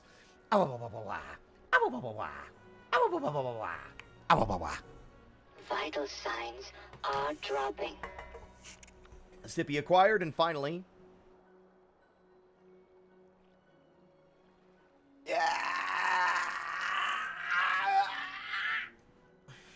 Thank you. Woo, got a little lightheaded from that. As you may have surmised, I heard much of Master Garland growing up in Garlemald. Indeed, he has been long a source of inspiration to me. Most Garleans would say he is a traitor, that he turned his back on his country. We, the Populares, however, consider him a revolutionary. A man willing to defy the Empire's dreams of subjugation, that his inventions might bring about a better future for all mankind. Please, Revolutionary is a term best reserved for my work. I am but an Imperial defector who thought to aid another Imperial defector. Be careful, baby. Hush! I know it's late and the schedule's all fucked up and you're upset about it. I get it. Whatever Master Garland says, I am humbled to find myself in such distinguished company. Speaking of distinguished company, we heard from Ralban that you ran into an old friend in the burn. Is it true? Gaius still lives. Like most in the army, I never had the privilege of seeing the legatus without his mask. To think I walked halfway across the burn in the presence of the Black Wolf. And he claimed to have severed ties with the Empire to hunt Asians, did he? Huh. After his humbling at the Praetorium, one would think he'd have the good sense to stay dead. Should we meet again, I shall be sure to tell him so. Commander Aldin also spoke of the Alliance's meeting with the Emperor, though I still labor to believe what he told us. Did his Radiance really claim that Garlemald was founded by the Asians? There's no denying that. But this is madness. The very notion is absurd. Every fiber of my being rails against it. And yet, I see there is no escaping the truth. From the very founding of my homeland, my brothers and sisters have laid down their lives in service to a lie. The Asians must be stopped to save my people, to save all peoples. For all the Empire's many crimes, even I did not suspect. Had I known, I would have left a lot sooner. But that is in the past. Here in the present, we must apply ourselves to the problem of how the Empire's ambitions may be thwarted, not only in Eorzea, but in the Far East as well. The Ironworks will spare no effort to achieve that end. Seiryu's wall was a good start, but we can do more. And we will.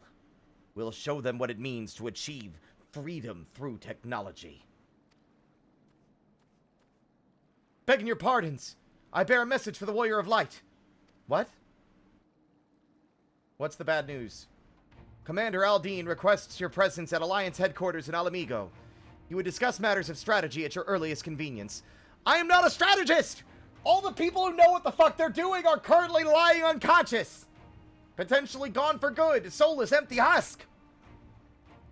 I'm a loser who showed up on a boat and got roped into all this by accident. You really think I know what I'm doing? I never do! Anyway, I'll be there. Ah, yes, the inevitable messenger. I knew it wouldn't be long before duty called you away. Time, no doubt, being of the essence. Could I tempt you to ride aboard the Excelsior? If there's a faster way to Ralban's side, I will personally apologize to the commander for keeping him waiting.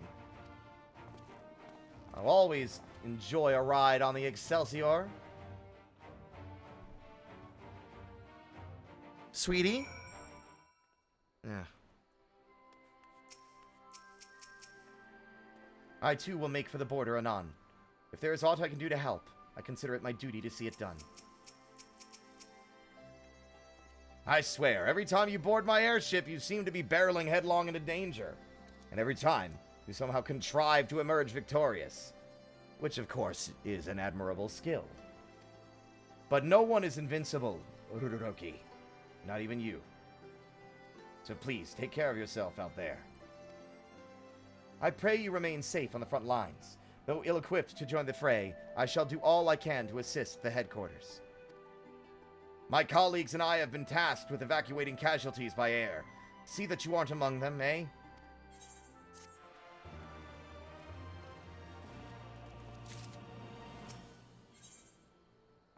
A requiem for heroes. We are fucked. We are so fucked.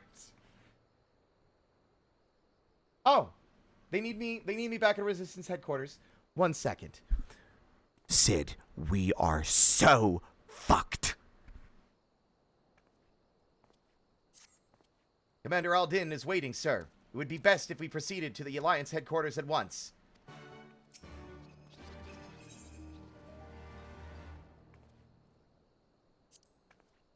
I just saw what looked like a gazebo carried by like a dozen golden beings jangling down the road, followed by a gorilla with like wires coming out of its body. That was weird. I didn't get a good chance to look at it. I'm sure it's just the stress of combat. Guys, I really need you to understand that there is too much pressure on me now, more than ever before, and I do not like the fact you're wreathed in the light of an instanced fucking battle. This is bad! You're here. Good. I summoned you to discuss strategy, but first I would apprise you of the Garlean's movements. Oh no, again! Upon speaking with Ralbon, several cutscenes will play in sequence. Rock Jiva, thank you so much for the follow. Welcome to the parlor.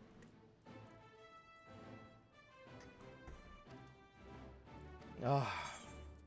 You know what, Ralbon? Let me take a piss real fast, and then we'll proceed anon. One moment.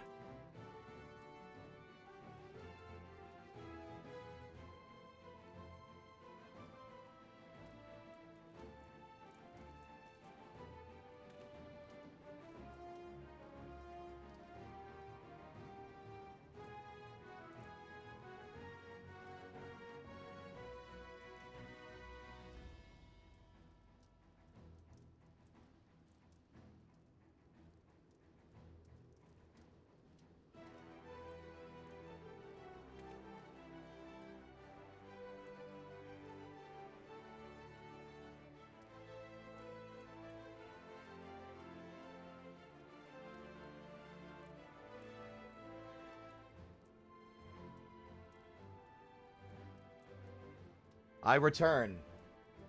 Oh, Common, you've missed a lot. Here we go.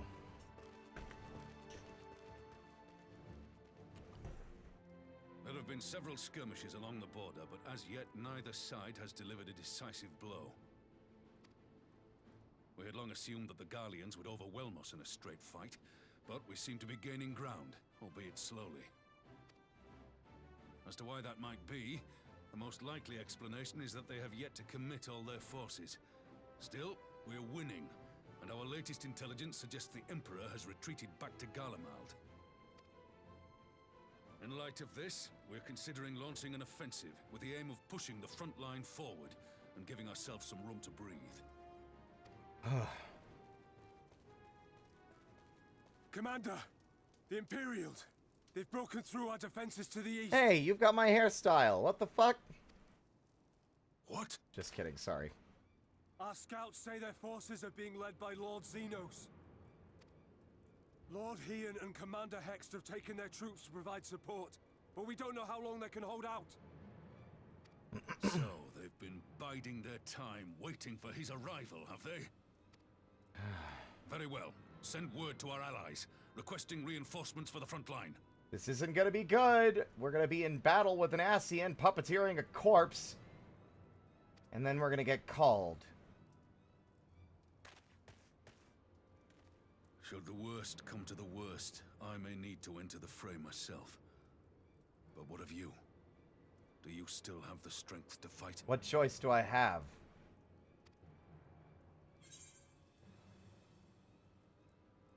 You need only say the word.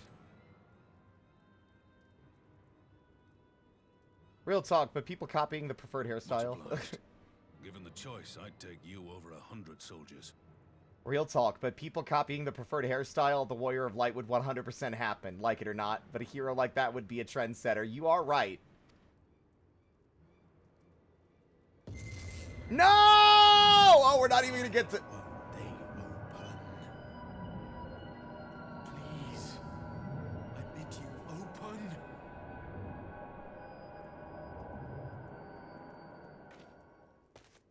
Oh, that's bad. What's wrong? Is it the voice again? It's worse. Are you sure you're in a fit state to do this? I don't have a choice, Ralbon. I got nothing. Who else will face Xenos but me? May Ralga grant us strength.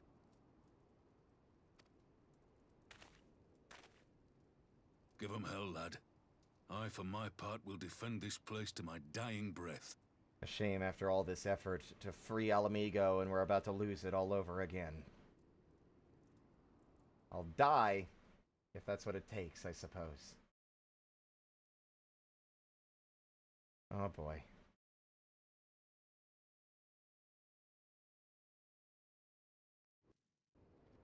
Things are about to get all the more dire.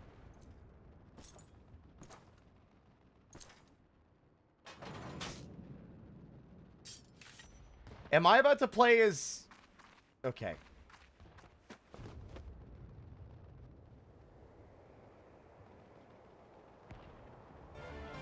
Am I gonna get to play as fucking Lord Hien?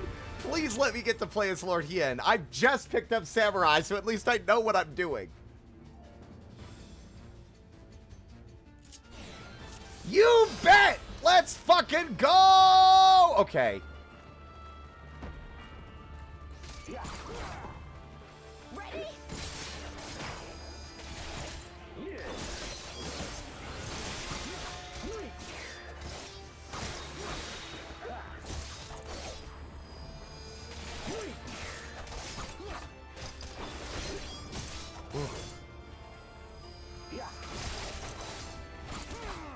He's certainly less impressive than the first time.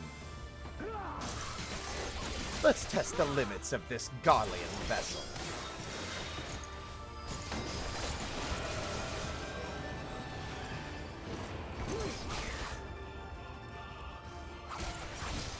This one's for you, Ada.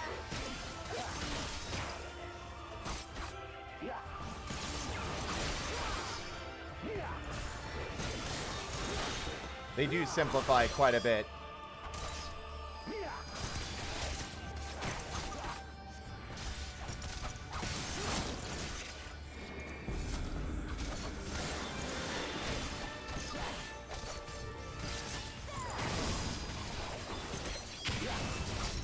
Oh, I was smart and was ready for that.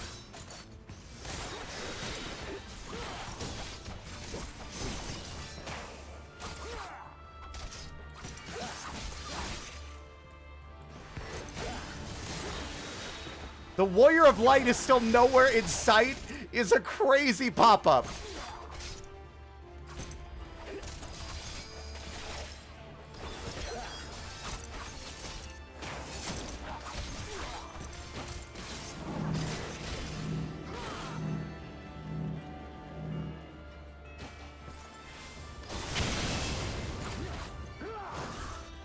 All I've wanted for Samurai is a gap closer.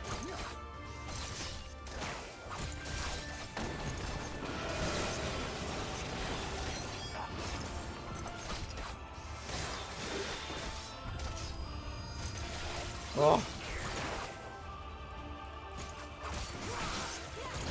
Yes, he was dead, but he's possessed by an Asian. Long story.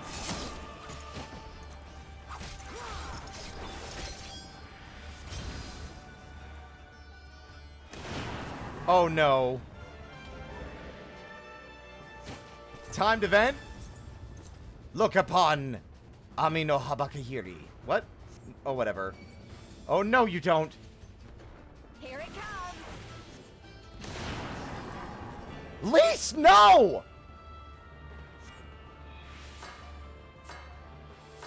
The weave of a shinobi's power. Whoa! Yo! The art of my forebears. Oh, holy shit!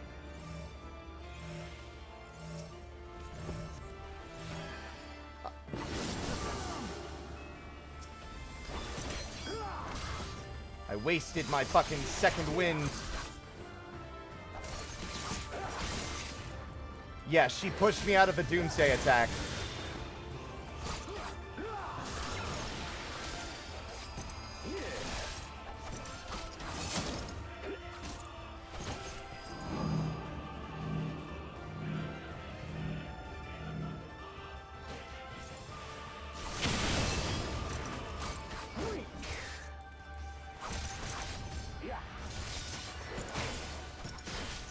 Oh, I'm on my way. Ruroki's almost here. It's not gonna matter much.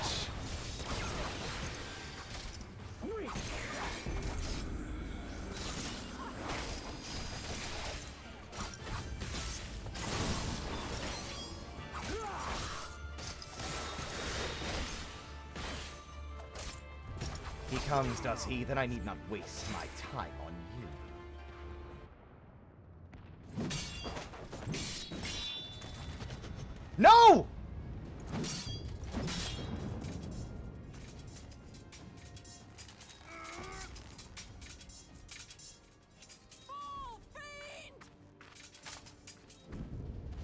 Someone's about to die. I don't want it to be either of you!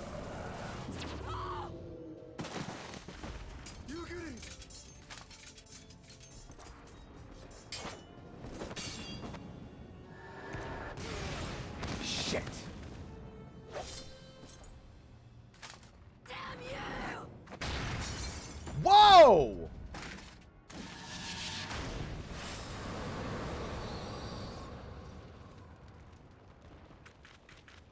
I have tiny legs. Why didn't somebody give me rides?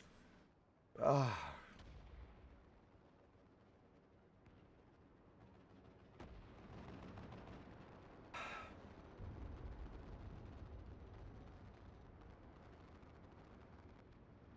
Magic with a Garlean body. That's hardly fair.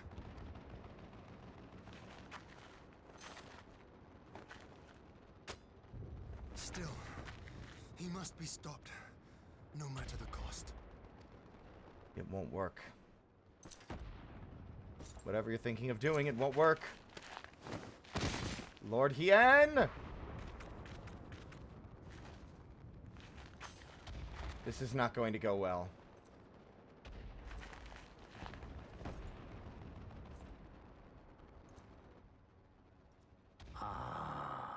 Bringer of light. It has been too long. I don't have to listen to your yapping. I have no desire to hear what it is you have to say. So let's just get on with it. To mark our reunion? So be it. Equilibrium must be restored. And only your death will redress the balance.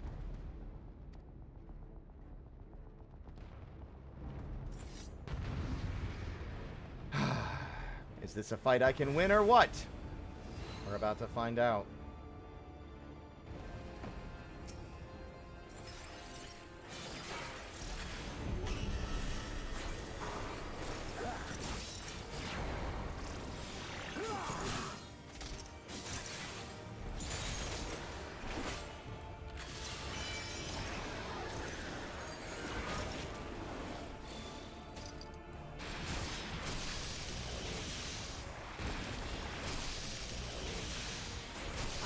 Jesus.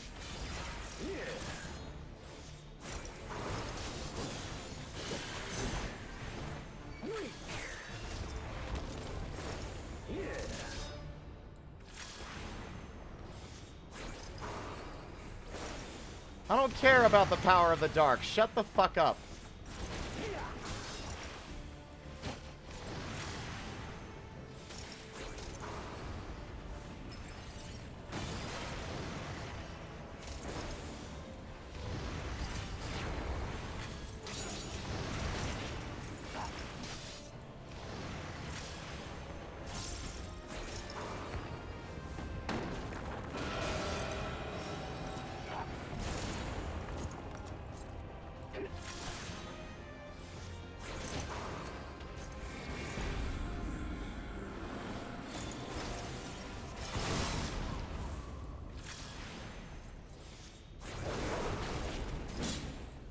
Oh.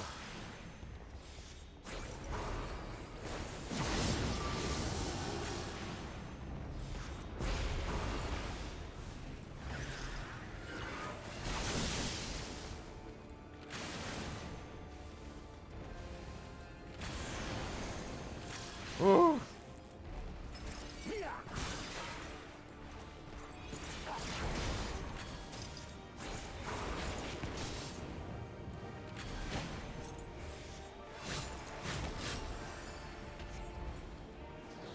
Uh-oh.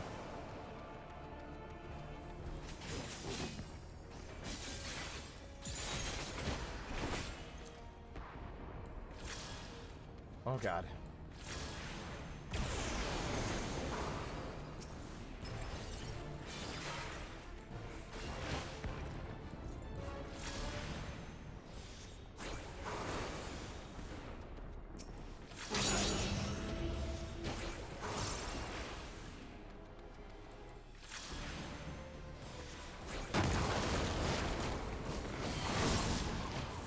Oh my god.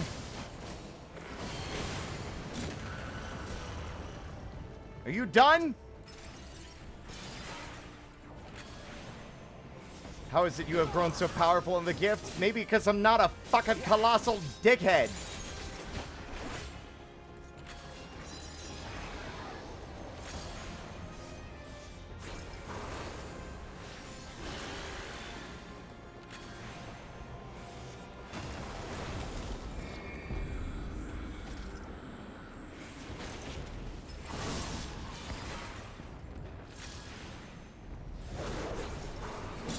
Okay, now this is fairly straightforward. Just don't touch the fucking evil orbs.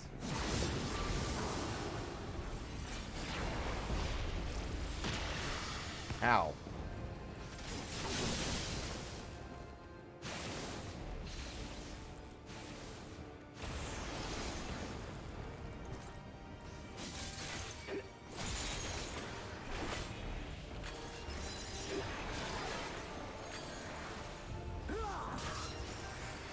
Ooh.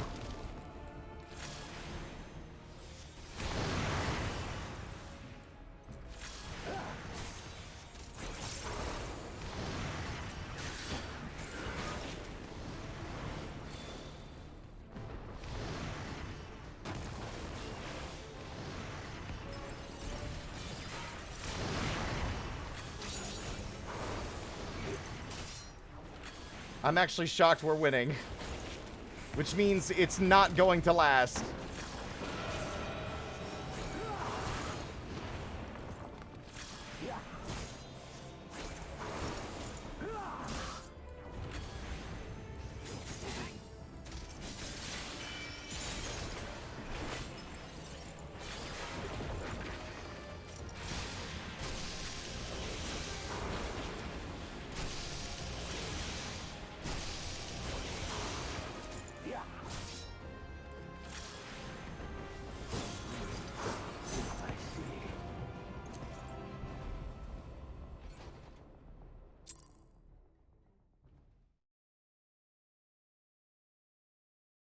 Oh boy.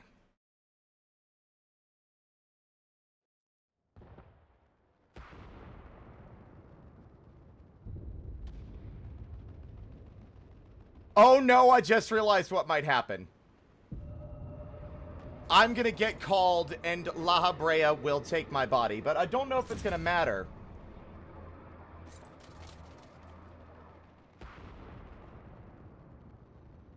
Ugh. Your mother chose her champion well. Yet, for all your strength, you will still fail. Why are you so smug? You claim to be trying to save the world, and yet you act like the most stereotypical Saturday morning cartoon-ass bastard. Ow!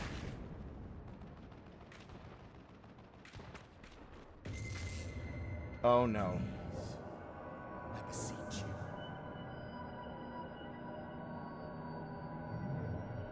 This is the worst possible time. Ah, someone calls to you. Too late, alas. Oh.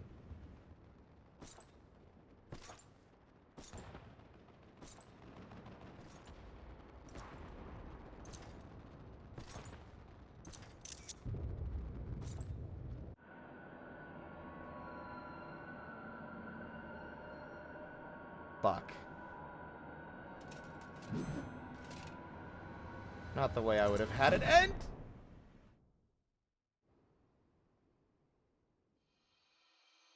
Oh, I am so dead.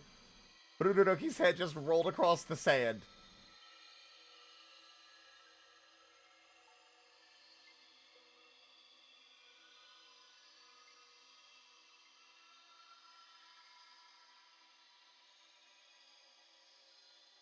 At last, I found you.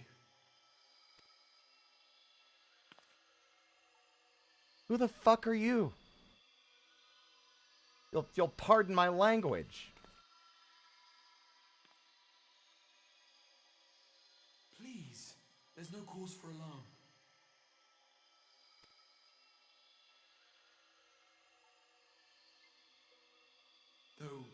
confess, this is not where I had intended to meet. But the place of our meeting is of no consequence, like the war you wage. Win or lose, the path you walk leads only to oblivion. You're the one who's been calling my friends. The hell of a fucking time to pick to do that. The better path leads you here, to me. I have need of your strength. Uh-huh. I'm listening.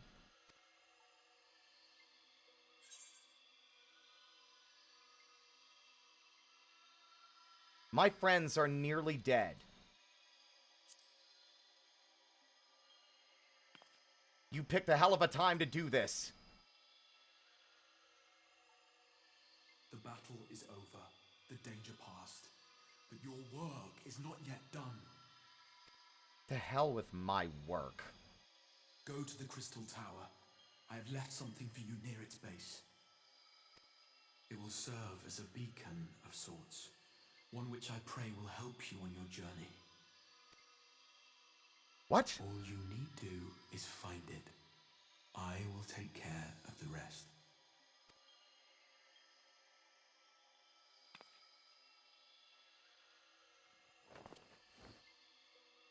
Soon, we will throw wide the gates, and the path to the first will be yours to walk at last.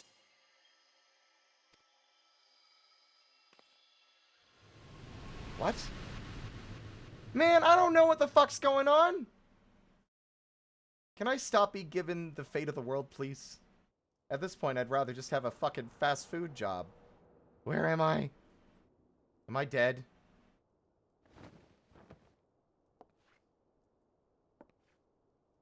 Where am I? What? Something tells me I've been out for a while. Where is this? I don't recognize this place.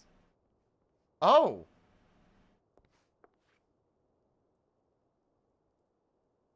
God, he is huge. You're awake. Thank heavens. What happened? Last thing I remember was Xenos had his blade at my throat. Please tell me my friends aren't fucking dead.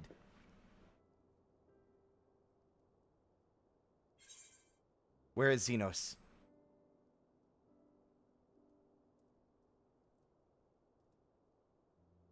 I see you recall that much, at least. In the midst of your duel, it is said you faltered, and that the Crown Prince seized the opportunity to deliver a mortal blow. Yet before his blade could find its mark, he was distracted by the arrival of a second adversary who bore you away from the battlefield and into the hands of our chirurgeons. Who?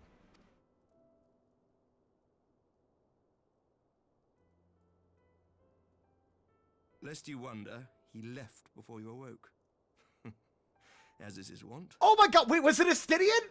Did Astidian just come to save my ass? He needs to stop running and hiding, you bitch. I have a lot of words to say to you. Mainly, would you like to have dinner later? It's gotta be Astidian. I knew it! Yes! My fucking boy! Estinian never was one for emotional farewells. But is he one for candlelit dinners? Though Xenos bested all before him, the battle clearly took its toll. He retreated shortly after your rescue.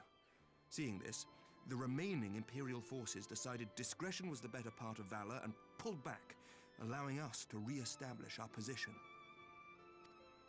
We have since received word of renewed unrest in the provinces, doubtless inspired by the efforts of the Eorzean Alliance and our Far Eastern allies. Oh, I'm glad it didn't all Nor does fall the to shit. good news end there.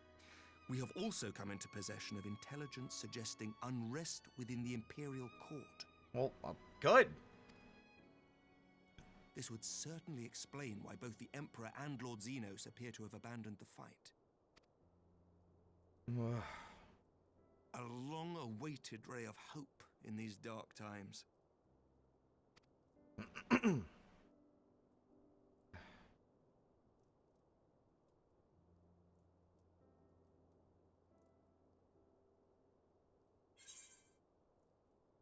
Yeah, is Alize all right?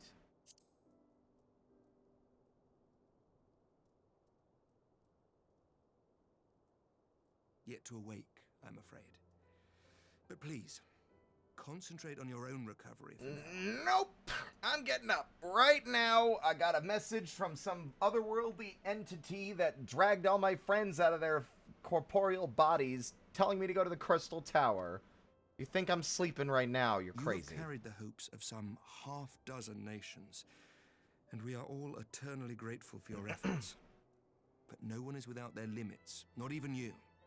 That's the point, Amaric. It doesn't matter. My limits don't matter. I either push on or everyone dies. I don't get to rest and relax and take it easy. I don't get to sit things out. I don't get to say no, because doing so would be pulling the trigger and killing everyone I've ever cared about. Leave this fight to us, my friend. You have earned your rest. But before I forget, I was asked to deliver a message as soon as you awoke. Yeah? A reminder that you are not alone, though many of your allies have fallen. When you are well and rested, you are to return home, where friends will be waiting for you.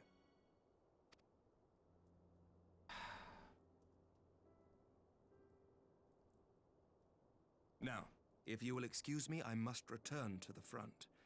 May we meet again soon, under happier circumstances. Maybe it's soon that I'm not fighting never-ending battle after battle, please.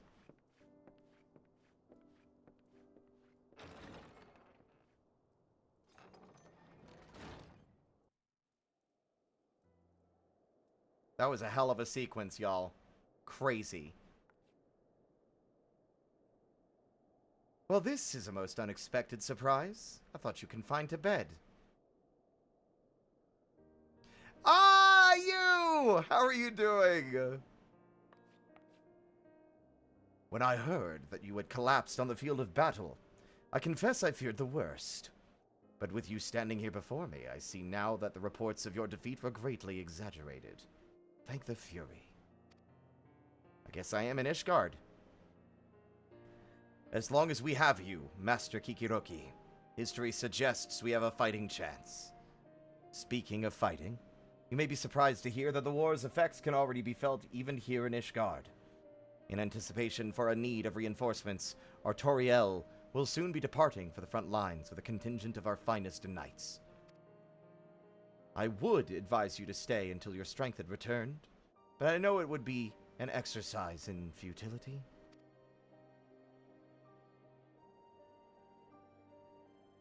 I suppose I'm at least predictable in that fashion. Indeed, I suspect you have already decided on your next destination. Dark days lie ahead, of that I have no doubt. But the light of hope shall ever guide our steps so long as we have the will to press onwards. And press onwards we must. Farewell, my friend. I pray our next meeting will be under happier circumstances. You and Amaric both.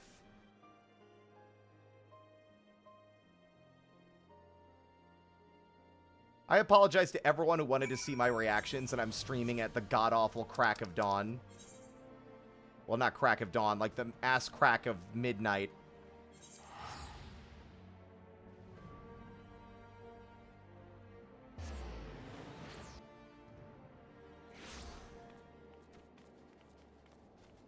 I always get myself turned around. I need to remember what side of the aetheryte I spawn on. People are going to be like, what the fuck are you doing? It's just a elaborate surprise birthday party. A surprise name day party, I suppose. Tataru! And some other unfamiliar faces.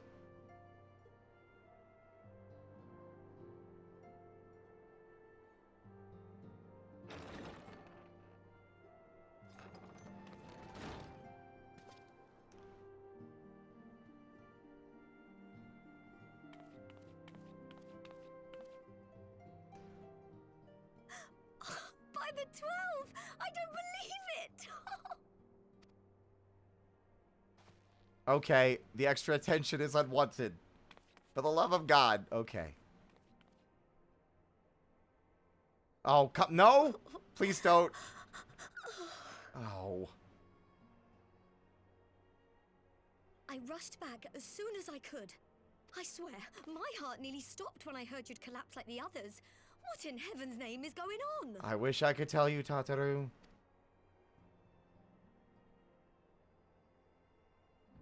But it's crazy. I got summoned to another worldly plane by some guy telling me to throw open the gates. Is he telling me to throw open the gates of the Crystal Tower? Win or lose, the path you walk leads only to oblivion. Oh, well, that's helpful. And what else did he say? The better path leads to him? If his is the voice you've all been hearing, perhaps the others are with him. I mean, maybe. Sir Emmerich said the fighting had reached a stalemate, didn't he? But if that monster masquerading as Xenos comes back... Thancred, Yestola, Urianger, Alphino, Alize. You're going to need all of them on your side to defeat him. And I forbid you from going to face him on your own. Do you hear me? Oh my god. This is the most impassioned someone's responded to, like... Okay. So if you must leave, go and find the others. Bring them home. Can I give Tataru a hug? Please?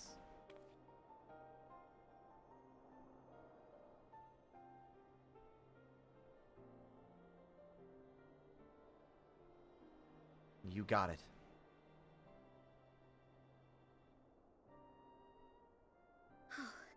As for where to start, you said the stranger had left a beacon for you at the Crystal Tower, right? Yep. But how are you to find it, now that the tower has been sealed shut? I suppose that's what I'll have to figure out. There has to be a way. If anyone would know, it's Sid and the researchers of St. Coinac's find. Don't you worry, we'll find that beacon for you. We haven't been to St. Coinac since the actual original Alliance raid. The actual Crystal Tower raids. I'm shocked I remembered that name, because I've not heard it since I did the raid. Oh, fuck me, man. I don't want to see what the evil guys are doing. Stop making me lose hope. Stupid-ass logo. Looks like a fucking goatsy.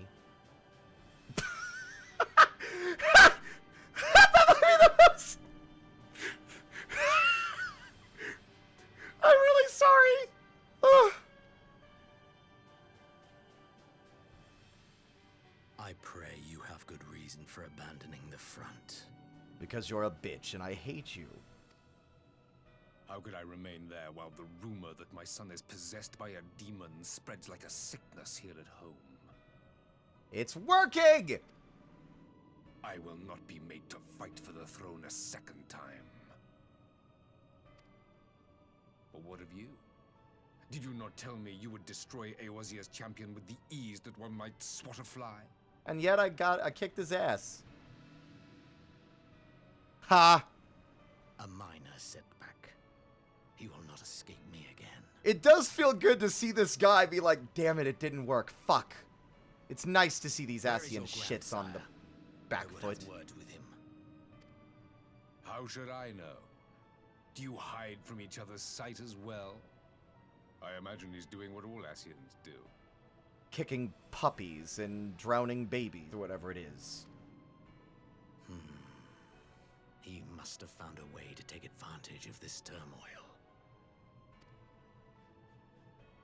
Men are not pawns to be played with, Asian. You underestimate us at your peril.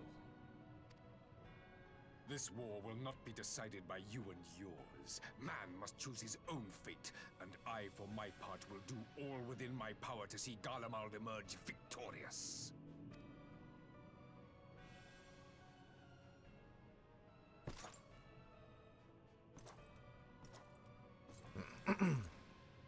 What motivation have you to work with them, then? Lack of choice? Confusing.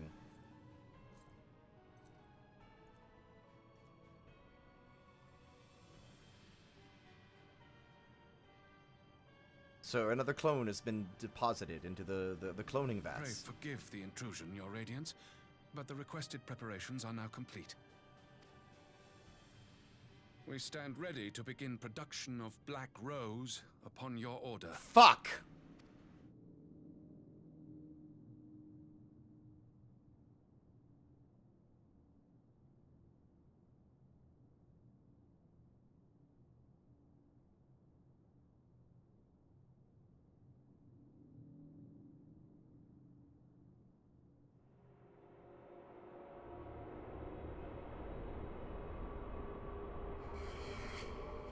Jesus Christ, dude.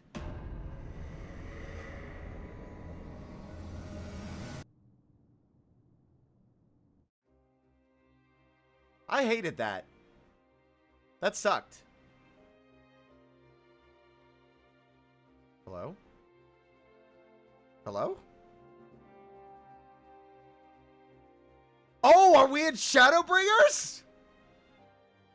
I guess that's, I mean... Stormblood is over, is the thing.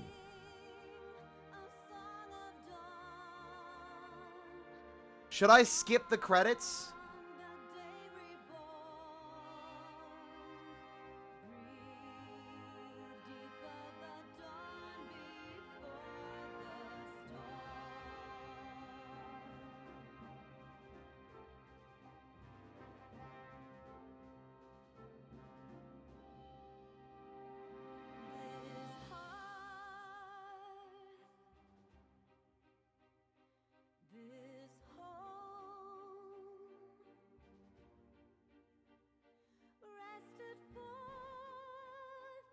I wasn't expecting a credits roll. Andrew Koji,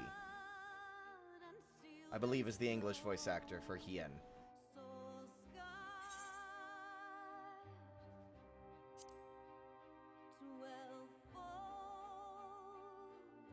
It's cool to see this art, but...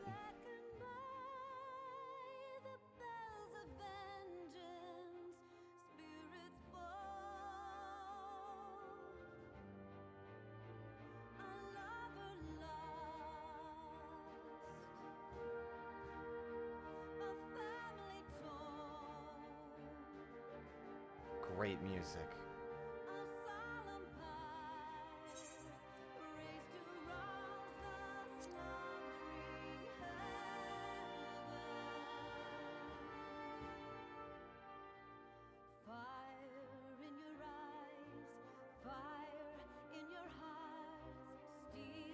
Is Alphino? No, that's just his mouth. It looked like he had like lip gloss. It was crazy.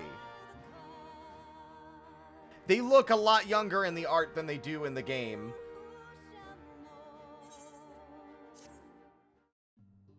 I'm skipping the credits. Sorry.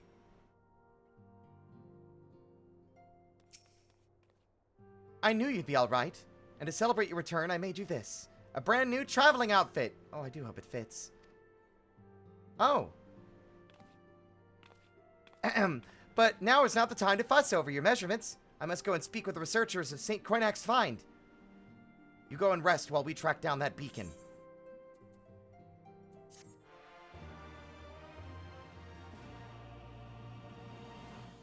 Another fucking cutscene.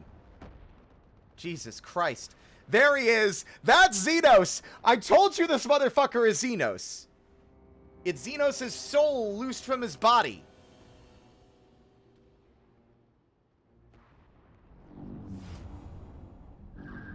That explains how he survived.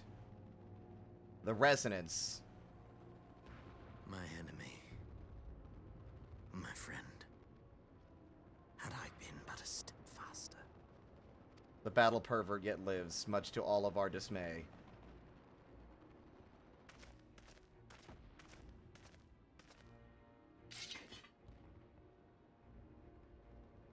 Bloody savages!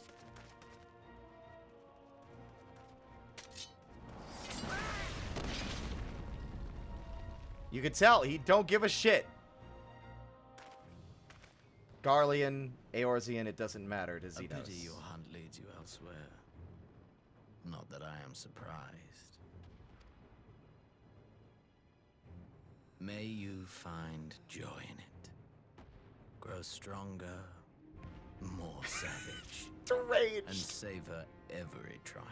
God, this is like finding out a stalker just got released from jail and is now violating your restraining order.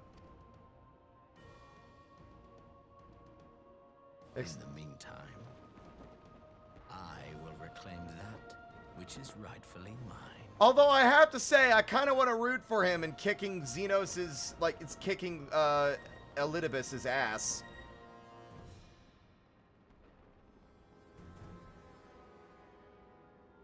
Although I feel bad for the soldier whose body he stole. Is he just a body jumper? That'd be crazy.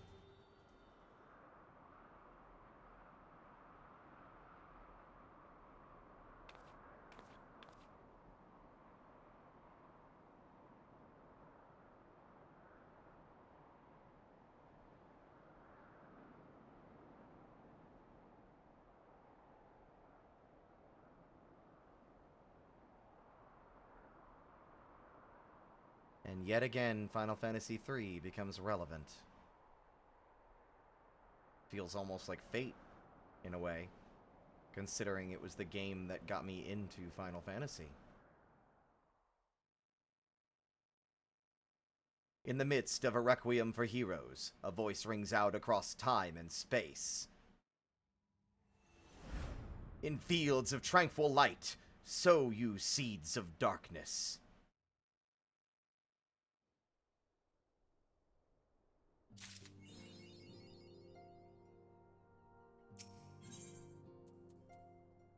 Shadowbringers orchestration scroll. Here we go! Here's the question. Should I wait until another day? I kind of don't want to. The issue is tomorrow I promised, and we are doing the mystery dungeon tomorrow.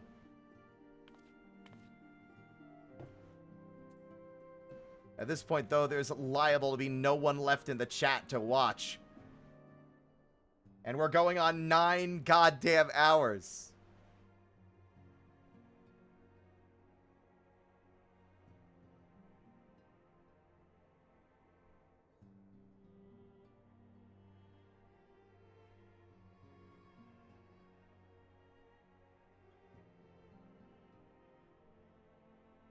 I think most of chat is asleep, lurking, or not at their desks. I'm gonna carry on regardless, though. We've done longer streams. I'm already on the warpath. We might as well. Good news, Ruroroki. We've had a stroke of luck in our search for that beacon. Apparently, our colleagues have stumbled across a hidden path, leading down into the hollows around the base of the Crystal Tower.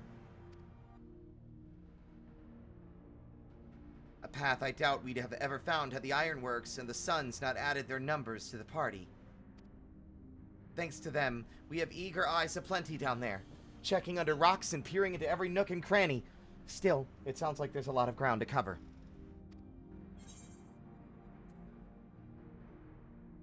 Sounds like tedious work, but not as tedious as waiting around, I suppose. Exactly. So I was thinking we should go and lend a hand. The sooner we find this beacon, the sooner we can travel to wherever it is this mysterious voice is coming from. And the sooner we can work out how to help our friends. We have to find a way to wake them up, and before the Empire comes calling again. Meaning we have no time to lose. There's a boat in North Silvertier waiting to ferry people to the site, so let's be on our way. Oh boy! I've only heard that a couple of times before, but I bet you that's the Shadowbringers fucking, like, leitmotif. Oh boy.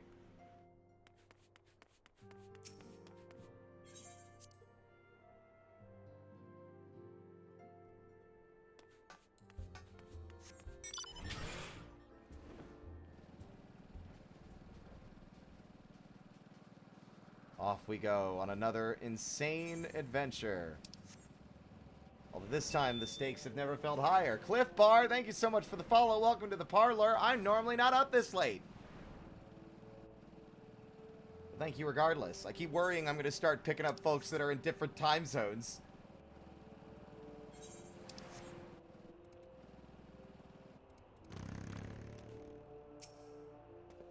Heading to the survey site, sir!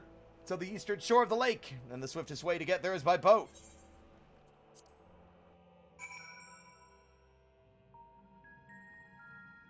Whoa. That is a hell of a... Okay. Hot damn.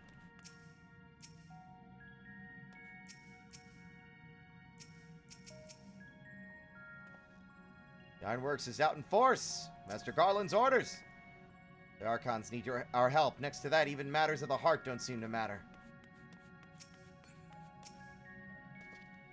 Ururoroki! The search continues, but I have no doubt we shall find this beacon of yours.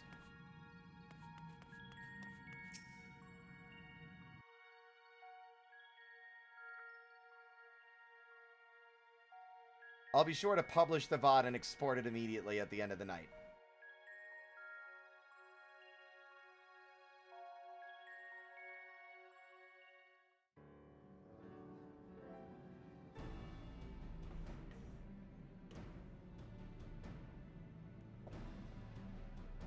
I don't think this will be voiced. The camera's too stiff. Then again... Look how many people there are. Yeah, take it back. Should we get to it then? Pick up anything that seems the least bit device-like, and we'll make ourselves a pile. I'll start here, you start there. Well, if it isn't the hero of the hour, maybe you'll change our look. We found bugger all without you. I keep forgetting that's your voice. It feels so cursed.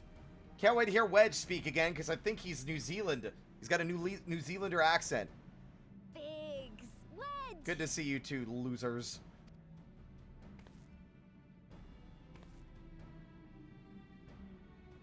Aye, aye. Well, we could hardly say no to a call for aid from the Scions. I do like the voices they have for them, Jesse called it the chief of some other business. So we'll be working twice as hard to make up for his not being here. Thrice as hard, even. Thank you, both of you. I'm sure we'll find that beacon in no time.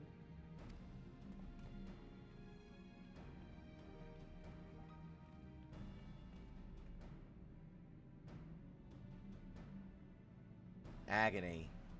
Couldn't you just give me a fucking straight answer? I'm not seeing anything out here. Do you reckon you could squeeze in there, Wedge? And get stuck halfway? No, thank you. I like Wedge's voice. It's grown on me, actually. I could try if you like. I'd rather you not get stuck halfway either. Tataru, no! We couldn't ask you to do that. Oh, I'll be fine. This receptionist is not afraid to get her hands dirty.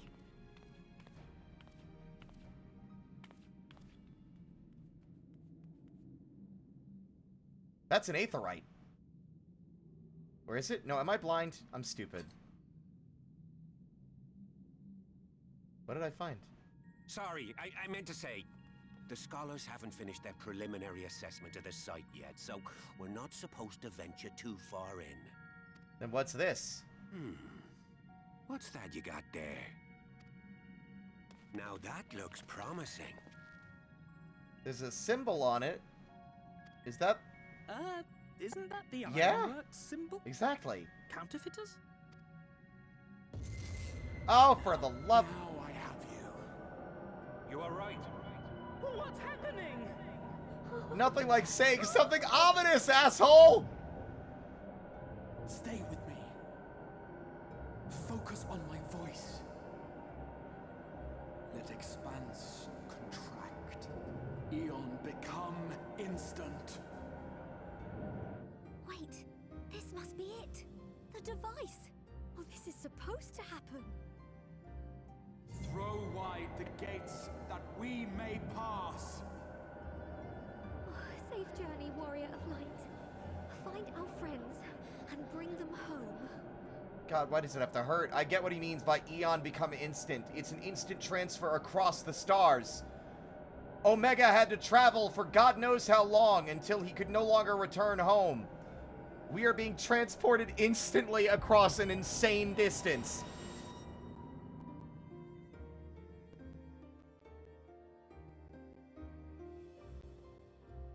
It was an incantation to draw us there for whatever purpose they had for us. Oi, do you not have to drill a fucking ice pick into my brain every time you do this? Hello? What?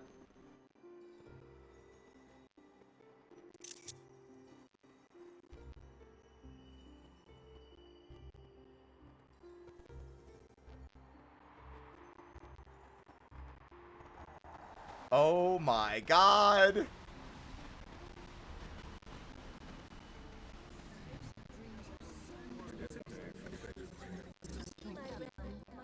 The fuck?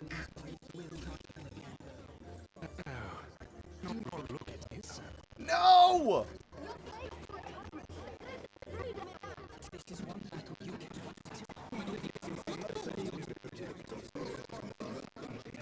We did everything right.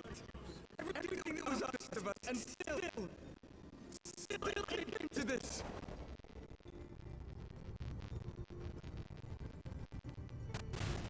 Of course the audio is fuzzing. At the most critical juncture, where it matters most.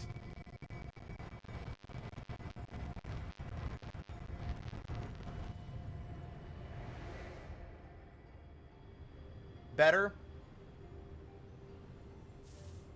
Is that Minfilia?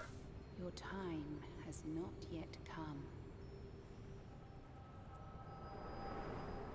Well, I guess she's gone now, isn't she?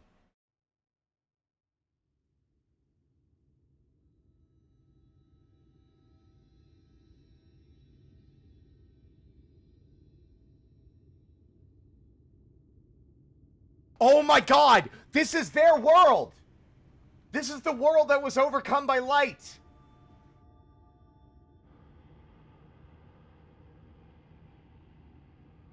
This is the world for the Warriors of Dark. This is their home.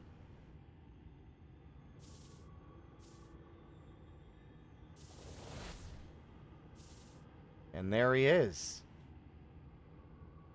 I guess it's finally time to maybe help them out and save ourselves.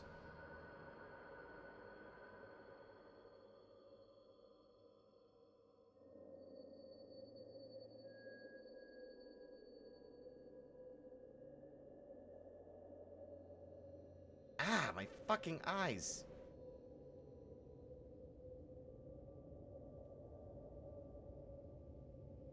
Well, this is a lot more purple than I expected. I guess I match. Now where the hell am I?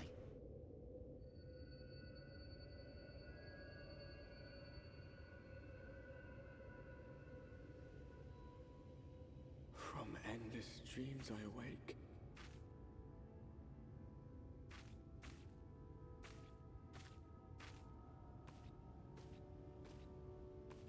Something vague, yet urgent, calls me to action once more.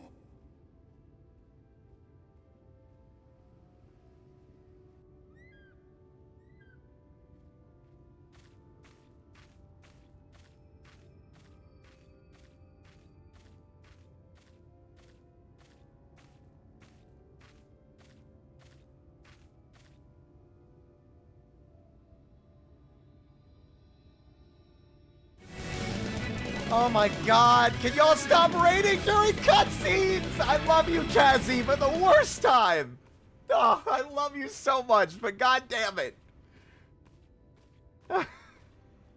Give me a minute.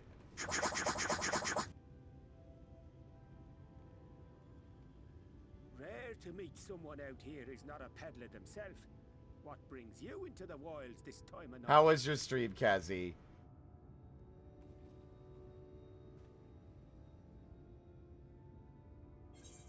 Okay, thank God. Okay, I have a moment to breathe. What a rude way to respond. Yes, I'm in Shadowbringer, Cassie. And of course, after 9 hours, guess when the fucking stream starts to give me the crackling audio bullshit? It gives me that shit literally during the cutscene taking me here, because why the fuck not? Shit's been insane. Shit's been insane. Couldn't even begin to cover it. I've been here for 9.5 hours. But how was your stream, Kazi? Hello, everybody. If y'all don't know me by now, my name is Spirit. I'm just a little guy. I stream for fun. I'm diving headfirst into the opening of Shadowbringers. Didn't think it would take all day to get here, but here we are.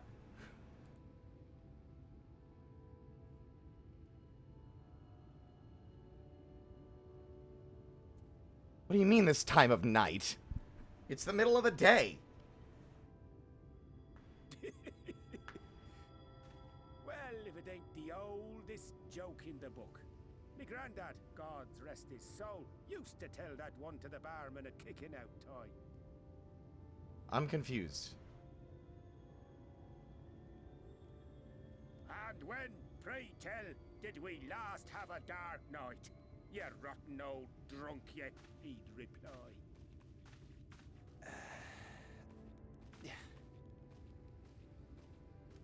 I would love to have you, Kazi. I've been told a lot of good things about this. I was told if there's any expansion I streamed... Over 100 bleeding years ago, that's when. Shh. I was told to stream this one. This is the Warriors of Dark's world. That's my guess. I'm shocked to see any people alive here is the thing. You got that look down to a T. I'd almost think you meant it. Ah, got to you, did they? Poor beggar. That explains it then. I'm beyond confused. No, I'm good. Thank you, though. Well, I've roads to travel and wares to sell, but you'd best hurry along to the town nearby. Just head east through the trees and aim for the Shining Tower. You'll find the place soon enough. 'Tis the biggest settlement for malms around. Go on now, friend. They'll take good care of you in the Crystarium.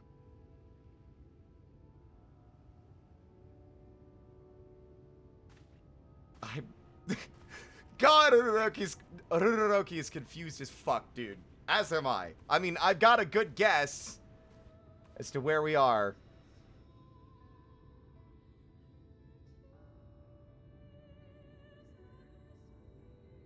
How insane that everything seems to match by color and aesthetic. To dizzying heights it rises, the gleaming spire. Its tip threatening to pierce the blinding canopy. There, it will all begin anew. Between dark and light, the pure and the corrupt. The one true struggle. There we go! We're here. Also, Kazi, you missed my reaction to Solus. The cloning twink. Or what is it? Is it a gilf everyone wants to say? The fucking grandpa I'd like to fuck? I get why everyone was horny for him. I saw so much art of that guy. Didn't have any context as to who he was. His reputation preceded him. Good lord. Well, I guess onwards. Not allowed to ride my bike here, I suppose. Oh, just you wait. Oh, I'm sure. We've established this in Shadowbringers that Uraraki has terrible taste in men. Because he was like, oh god, Xenos is hot. And then when, like, Lolorito took his mask off, he was also like, oh no, why is he handsome? I hate this.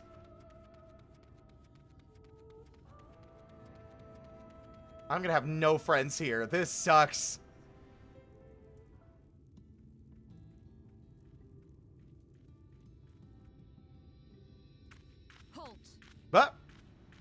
Okay. You got it.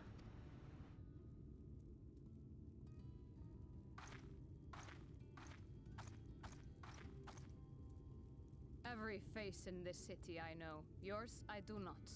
I like her accent immediately. This is the threshold of the Crystarium, stranger, and I am its gatekeeper. If you would enter, you will answer my questions.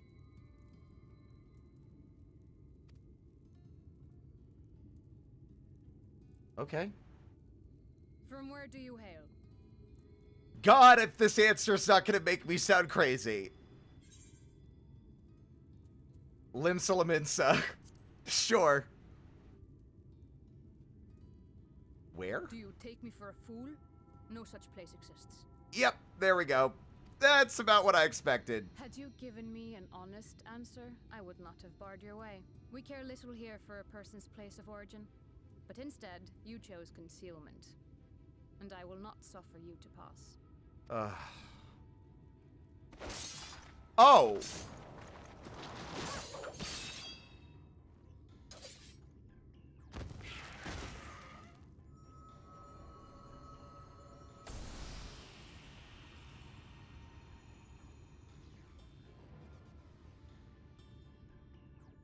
That one had eaten. It must have gulped down the whole hand. Ring and all. Wait a minute! Oh no. Son of a bitch. I knew it instantly. No!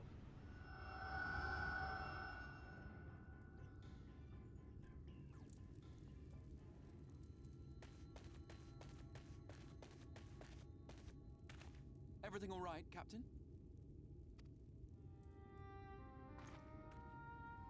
You. Quite all right, my lord.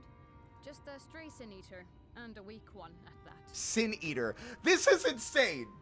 This is insane!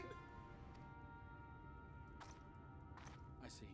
Weak or not, we should be on the lookout for more.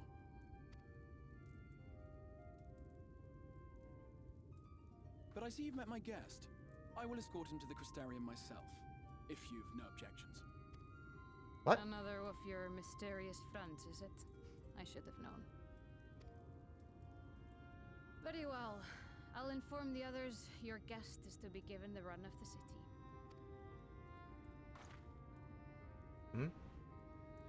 Pray forgive my less than cordial welcome. May the rest of your stay with us be a pleasant one. Thank you. I'm going to be confused for a while, it appears. Come with me. I will answer whatever questions you have when we are somewhere more private. Okay. Although him saying his mysterious guests, at least that means our friends are probably here.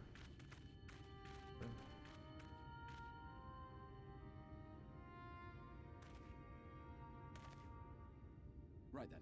Before we plunge into the wheres and wherefores, let me first thank you for answering my summons. Like I had much of a choice. Ever. Ever. I had intended to bring you directly to my personal quarters, but I fear my aim was slightly off. That you were still able to make the crossing unharmed is a great relief. I like how they use her to immediately show how new and strange this place is. Yeah, like, yeah, yeah. And so, we come to the question of where. The realm in which you now find yourself belongs to one of the 13 reflections, or shards. The first, to be precise, even if its inhabitants are largely oblivious to the fact. The first. As to wherefore, having been awarded the rather grandiose title of Crystal Exarch, I, in my capacity as caretaker of the Crystarium, thought to seek the aid of you and your companions. You're gonna have to remind me what the first is, because you'd think I would know this.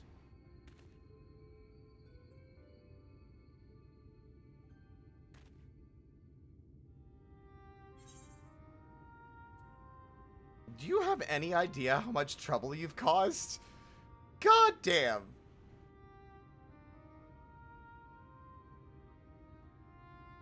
An inkling, yes. I can only beg your forgiveness.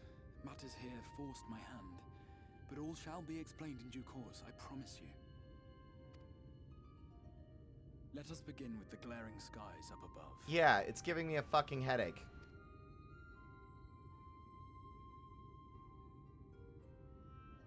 Here in the first, the world has been all but consumed by primordial light. Yep. I was right about... I had the right of it. It began a century ago, by this realm's reckoning. A luminous flood swallowing everything in its path. More than 9/10 of this star was lost. And the fortunate few who survived are hounded by abominations born of that catastrophe even now. Sin Eaters, we call them. The creature you saw earlier was one such monstrosity.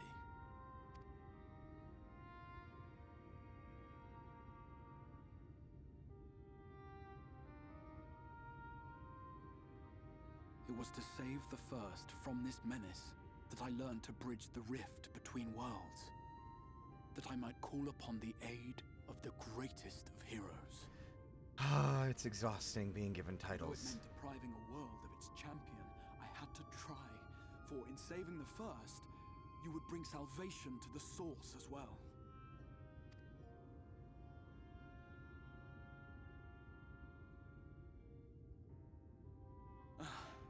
But what manner of host harangues his guests in the middle of the road? Let us continue our talk within the Crystarium. Okay.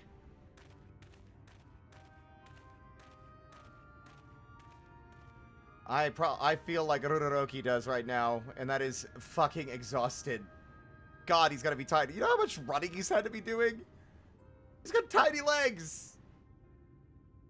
He had to run extra fast to get to fucking Xenos before he killed Lord Hien. Shit. Orcbus and Battlemelon, thank you both for the follows. Welcome to the parlor. I'm a bit cutscene, like super deep in the cutscene game right now, so you'll forgive me if I've been a little focused. Especially because, again, 9 hours. I'm tired. My eyes hurt.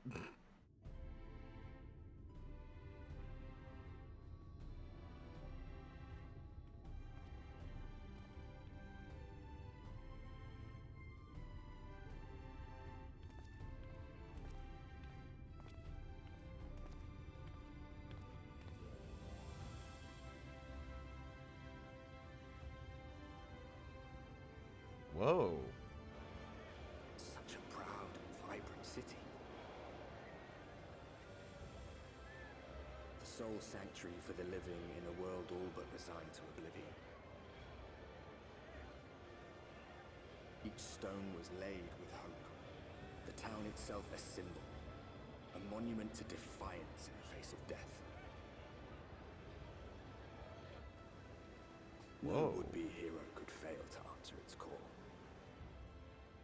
For who among us does not yearn for salvation? Amalja!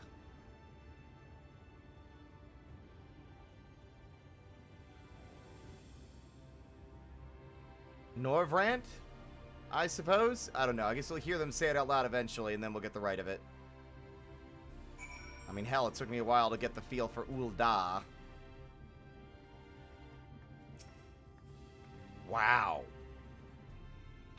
God damn. And here we are. Welcome, my friend, to the Crystarium.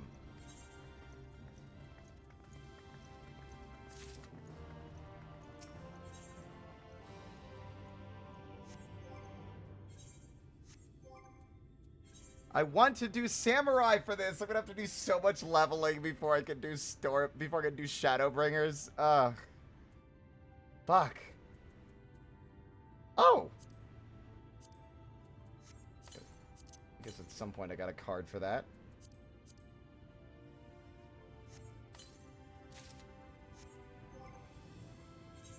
I would also like to look at what I got from Tataru.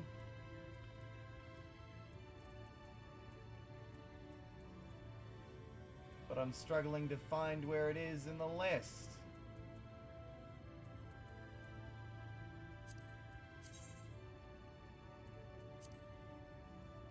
Okay, alright, Tataru.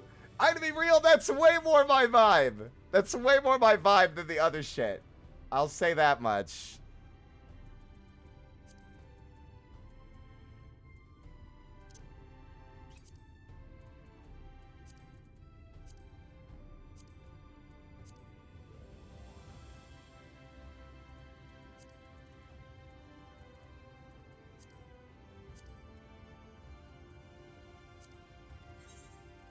Yikes. I am so slow.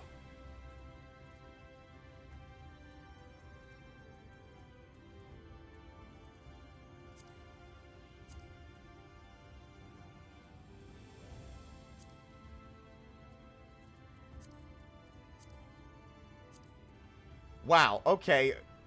Tataru, that's a little insane as a fucking mask. Jesus Christ. Okay, well, maybe not the helmet, but...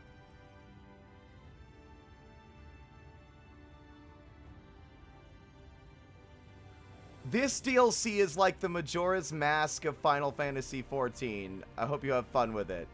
I would almost call that a spoiler. I'll let it slide, though. I get what you mean.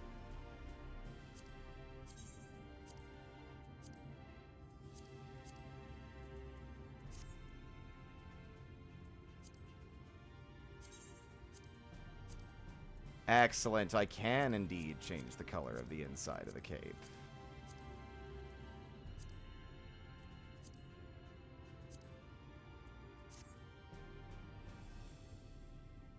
That's a look. I'll have to find an inn to do that, though.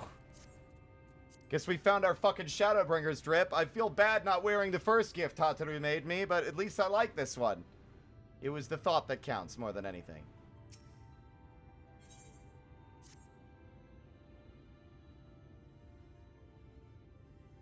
Now, a full and frank discussion in the privacy of my study would seem to be in order. But I think our conversation would be more meaningful were you first to gain a firmer grasp of the situation here.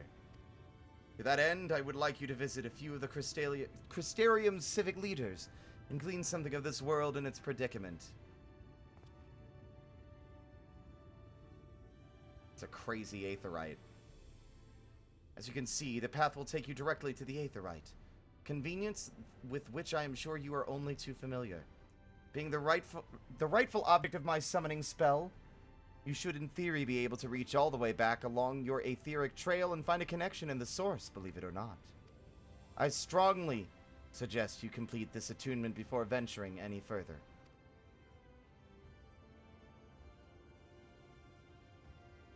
If you have done so, walk up the steps next to the Aetheryte and head out to the left to arrive in the crystalline mean. This is where you'll find our collective of crafters and gatherers, as well as their spokeswoman, Catullus, one of the people I should like you to meet. Another is Morin. To reach him in his cabinet of curiosity, you'll want to avoid the aforementioned steps, take the exit to the left, and simply continue straight along down until you come to the large doors at the end of the path.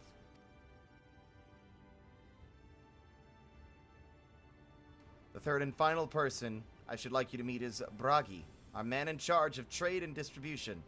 He is to be found in the markets, which you can access from the opposite side of the Aetheryte Plaza.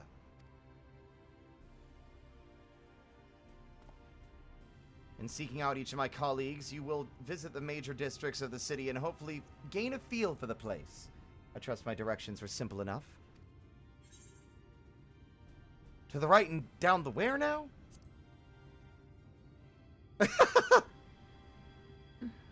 My apologies. I forget how confusing the Crystarium can be for newcomers. Not to worry. I'm sure you'll soon become accustomed to its twists and turns. After all, you did live in Limsa Lominsa, and that place is confusing. In all honesty, the true challenge may be in finding the right way to approach its citizens.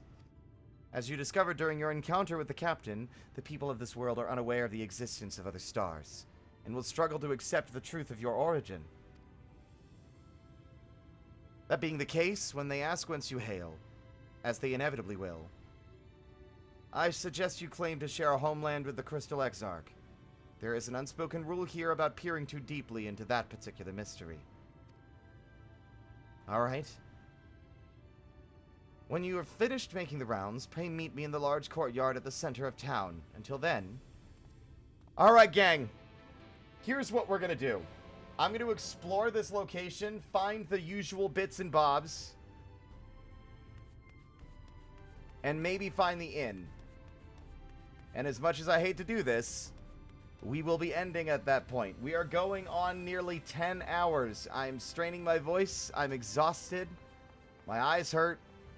And as excited as I am to get into fucking Shadowbringers, it's not really a great idea to get into it with so little energy remaining. However, I will log out and watch the title screen cutscene.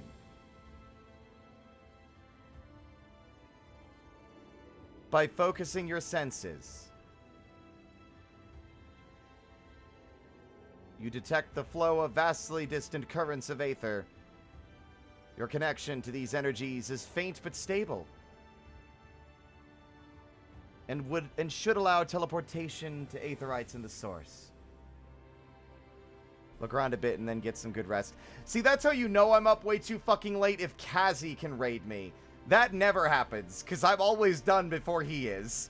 That's how you know I went beyond my time. Oh, fuck.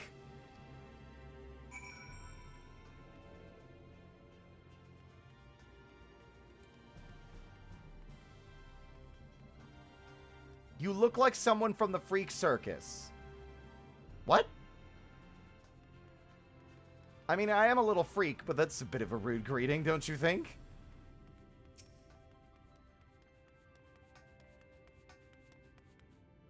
Hello, Broggy. Wow.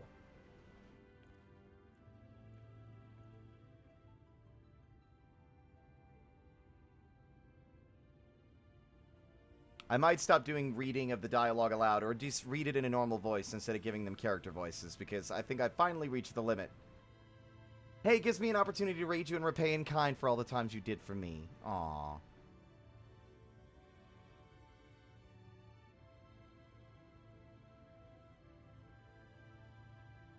I don't want to be getting shot by Kaz in the Russian block and telling them about a game? For telling them about a game? Huh? I'm confused. Wow. Boxbot, thank you for the follow. Welcome to the parlor. New to the city, friend. The spinning head and wide eyes gives you away. Welcome, my name is Broggy, and I'm the master of these markets. I love the way his head tilted down as I approached him. That makes me laugh. I'm still thinking about Asahi getting all, like, rude and up in my face, and he has to fucking squat like Patches to do it. It's so funny.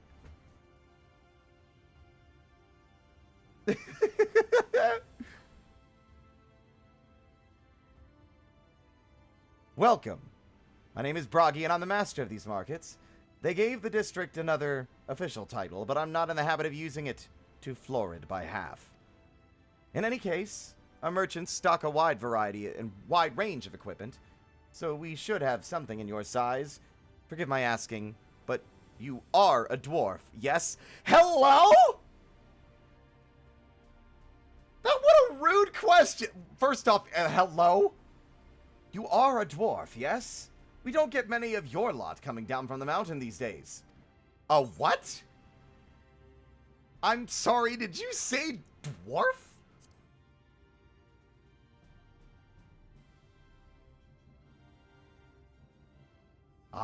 Something wrong?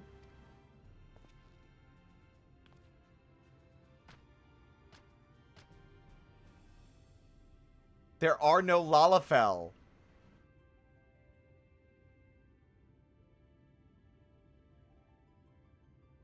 There are no Lalafell in this world. That's crazy. Okay, well, the dwarves are, I would assume, the equivalent. Let's see if we can straighten this out. See those two in front of us? The shorter one is a Hume. The taller one is an elf. That sturdy individual over there is a Galgent. Well, the one with the horns is a Drawn. I've already spent like 2 whole expansions remembering the names of the different races, and now you're throwing the, like, fucking bizarro... I mean, yeah. This is... yeah. And then you have the large, scaly chaps with the long tails and a knack for raising livestock. Those would be the Zun. Then what are you? You probably already established that. I'm stupid. Which is apparently not what you call them. Do the dwarves have different names for all the peoples of the world? Or did you pick up the common tongue in some other far-flung region? The same as the Exarch, eh? Well, that explains it. Don't get much further flung than that. We've had a few of your lot pass through in recent years, and despite their obvious learning, they floundered over the simplest things. This is crazy. But not to worry. Should you find yourself confused by the local language or customs, I'll be here to answer your questions. Your exchange with Bragi has taught you about the peoples of the First. The thought of, like, Ruroki walking up and being like, hi, like, okay, how's it going? And then he's like, are you a dwarf? And then it's just like somebody... It's like Ruroki got slapped in the face. He's just, like, stunned. Like, the... Dwarf? What? The fuck did you call me? Oh, I'm loving this. I see why people sing this one's praises. I'm also excited because the level, the Dark Knight quest line is written by the lead writer of Shadowbringers, and I loved the level 50 Dark Knight quest. I'm waiting to see bizarro versions of my friends around here, but I'm assuming not yet. And by my friends, I mean the city-state elders and leaders like, you know, Merlweeb and, Raban. The Trivium. What a cool place. I feel like I'm not playing the same game anymore. I've been in Eorzea for so long, this doesn't feel right. Feels like I'm playing a different game altogether.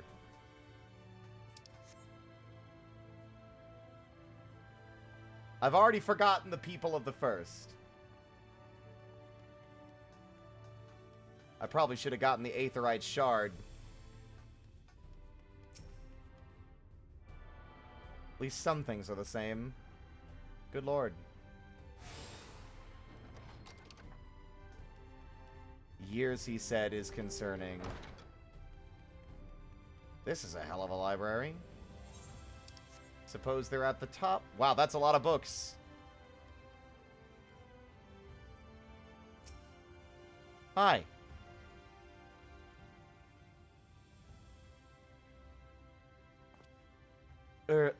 Excuse me, sir. Are you recently come to the city, perchance? I'm quite familiar with our civic roles, you see, and well...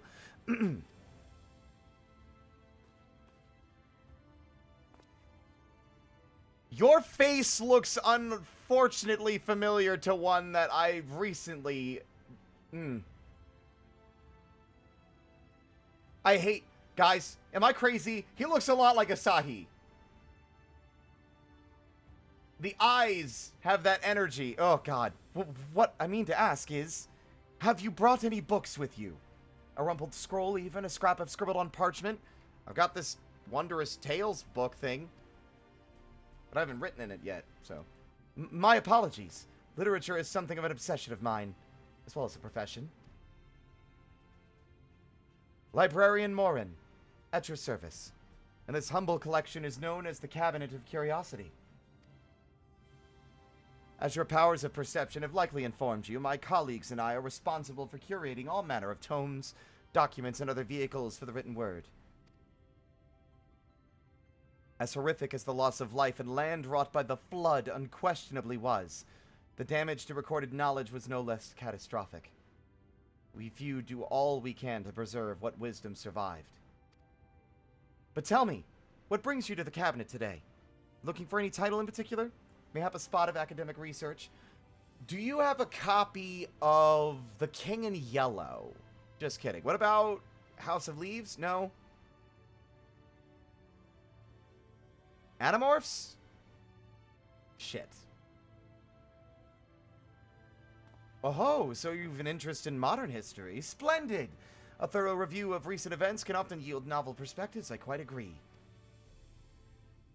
If you would prefer something visual to accompany the account, then I think I have an illustrated history book for children somewhere. Thanks! Being called a dwarf, being given a book for babies. Here, it's even got pop-ups and little moving pictures. I'm sure it'll be great for someone of your ilk. Thanks. Thanks! Very cool. Never have I felt more patronized, too. House of Leaves mentioned. I gotta link you an excellent video essay on YouTube, Kazi, that basically goes through the entirety of the book. It's extremely well made. And you should definitely watch it when you have the time. It's like 3 hours. But it's well worth the watch. And here we are. Would you like to pull up a chair? Maybe a booster seat? Would you like a sippy cup? Make yourself more comfortable. And on with the lesson, then. Okay, sure.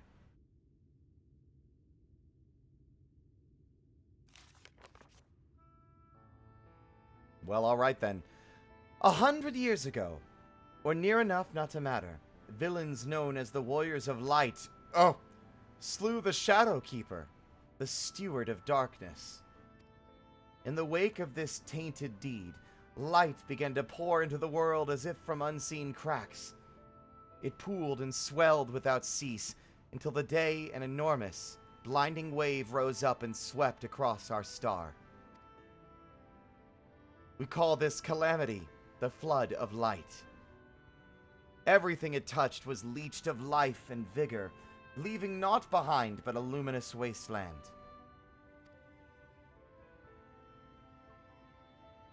Well, I better not introduce myself as such. Yet, just when it seemed that all would be lost, a savior appeared before us. The Oracle of Light. She stood twixt us and approaching doom, and by her power did she stay the flood. Thus was Norvrant, and Norvrant alone, spared the fate of erasure.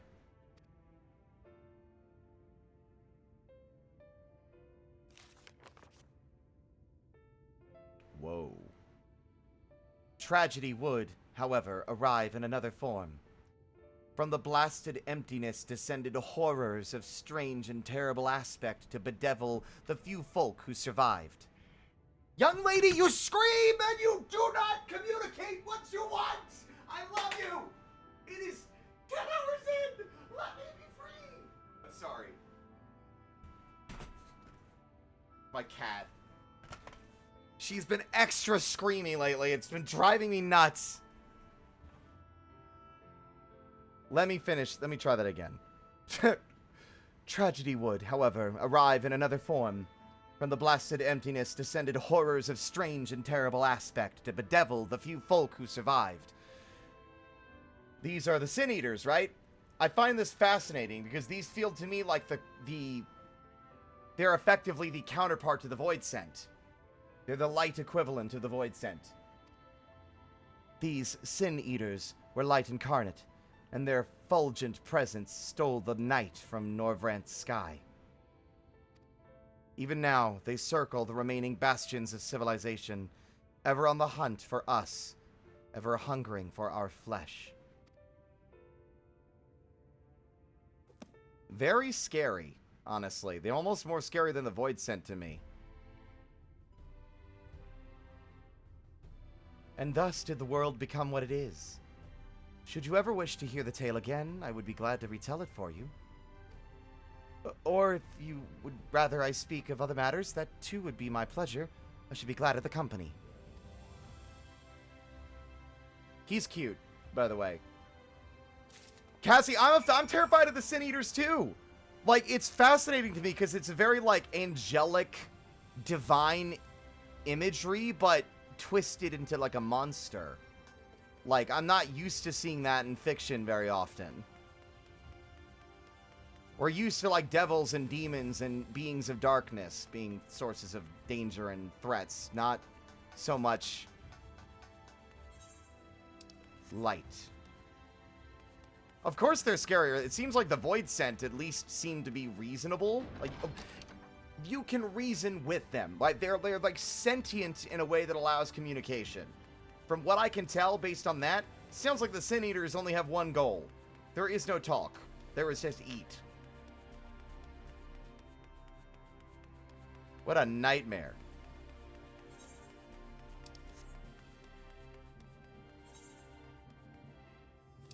Alright, we got one more destination up the stairs, and then I need to find the fucking inn so that I may change my clothes.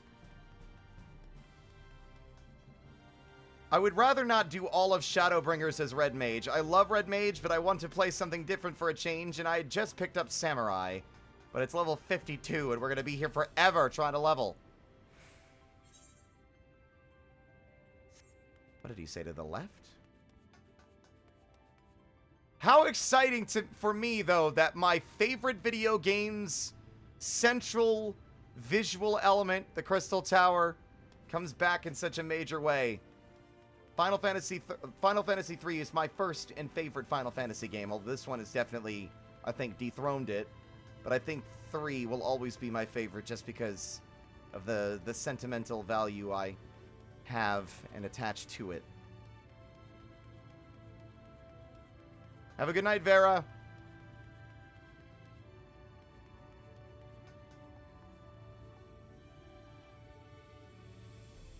Hi, are you an elf? Am I remembering that right? It makes me feel like grandma watching her son play video games. Oh, who's that delightful elf there, darling? That's an Ellison mom. Let's get you to bed.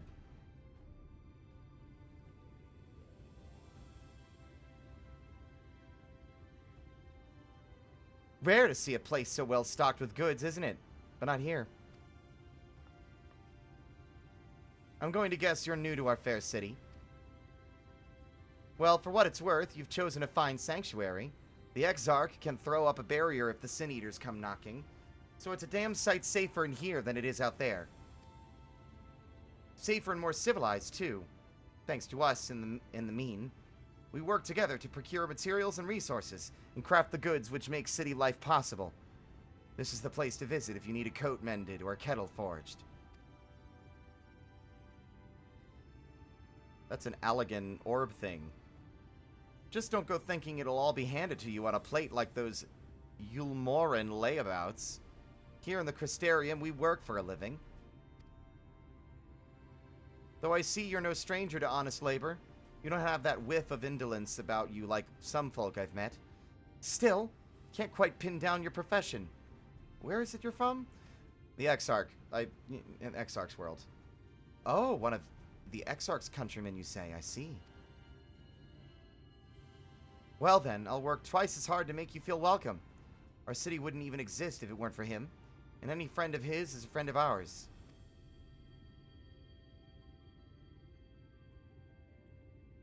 It's really quite incredible when you think about it. They say his grand magic summoned the Crystal Tower into existence. Pulled the entire thing out of thin air. Crazy. It wasn't long before droves of refugees began congregating around its base, desperate for shelter after losing their homes to the flood. And that's how the Crystarium began. At the Exarch's invitation, buildings started going up, and with the help of some curious relics brought forth from the tower, the place gradually expanded into the thriving metropolis you see today. The city stood here for decades now, yet the eldest among us swear the Exarch looks exactly the same as he did back then. He is indeed a man of many mysteries, but for all his secrecy, he has never yet let us down. So if he, and you, wish to remain silent about your shared homeland, then the folk here will respect your wish for privacy. I am, however, more than a little curious to see any crafting talent you might be hiding. If you've ought to contribute on that front, be sure to come back and visit once you've had a chance to settle in. I haven't even done the Heavensward fucking quest line for blacksmith yet. Just ask for Catlis, and I'll find you a niche here in the I'll find you a niche here in the crystalline mean. You can help us keep the cogs of the city greased and turning. Life in the Crystarium.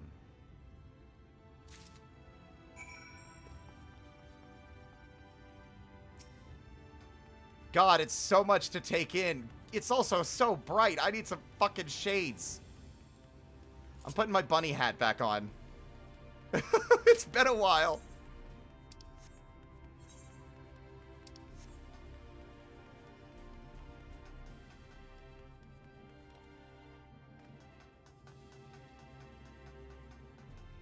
Where's the Pianta who will give us the shades? We haven't gotten enough Shine Sprites yet, though, guys. I haven't been doing the Shine Sprite quests. I'm sorry. I've been so focused on MSQ. I promise I'll get all the Shine Sprites soon, okay? Just as soon as I'm done with all the crafting I need to do, and once I've leveled fucking Samurai. Hold on a second, oh mighty Crystal Exarch. Let me interact with this funny crystal over here.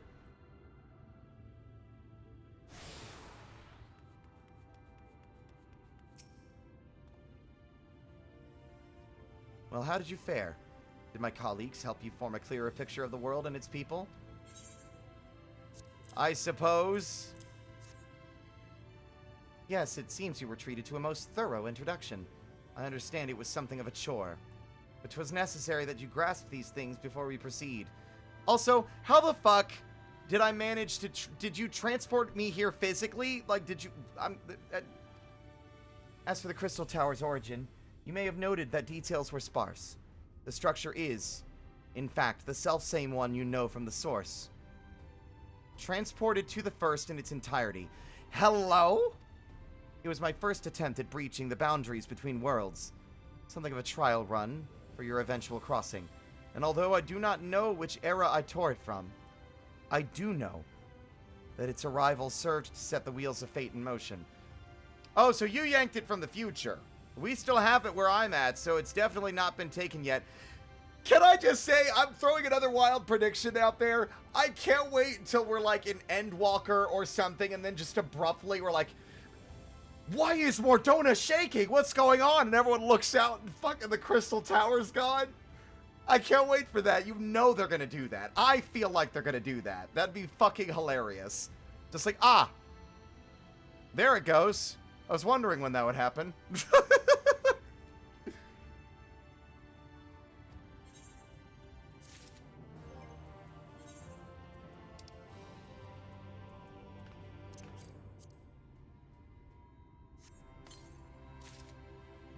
Bright linen.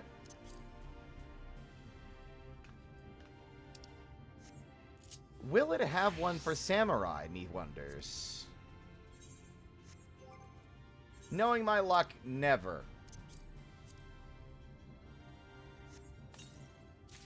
Oh! Never mind. I mean, I'm not going to get to use it for like 1,000 years because I'm not level 70 yet, but...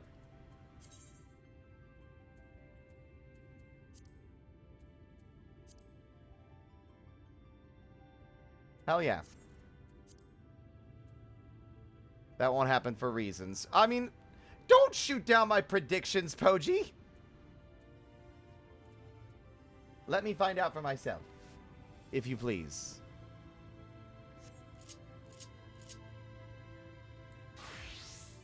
Seems only fitting we stay Red Mage for now, though. Guys, I'm sorry. I'm too invested. I'm gonna keep going a little longer. I'm sorry. You've done as I requested and learned something of the world in which you find yourself. Now it's time I fulfilled my half of the bargain. And explained what has befallen your comrades. That is a conversation I would rather have in the privacy of my quarters, however. I must go on ahead to the tower and organize a few things. But I shall see that the guard knows to admit you.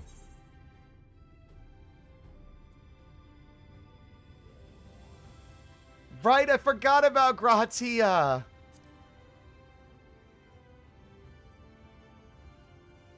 I am not familiar with that name. Is there something I should know? An extraordinary tale, but I'm afraid I found no such individual residing in the tower when it passed into my care. Mayhap we can revisit that mystery another time. For now, I think it best that we focus on the present. Yes, we locked the Catboy in the tower during the Alliance raids.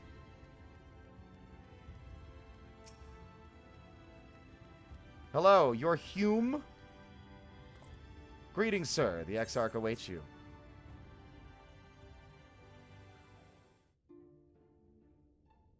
Oh! This is where we met before, briefly. I recognize that music.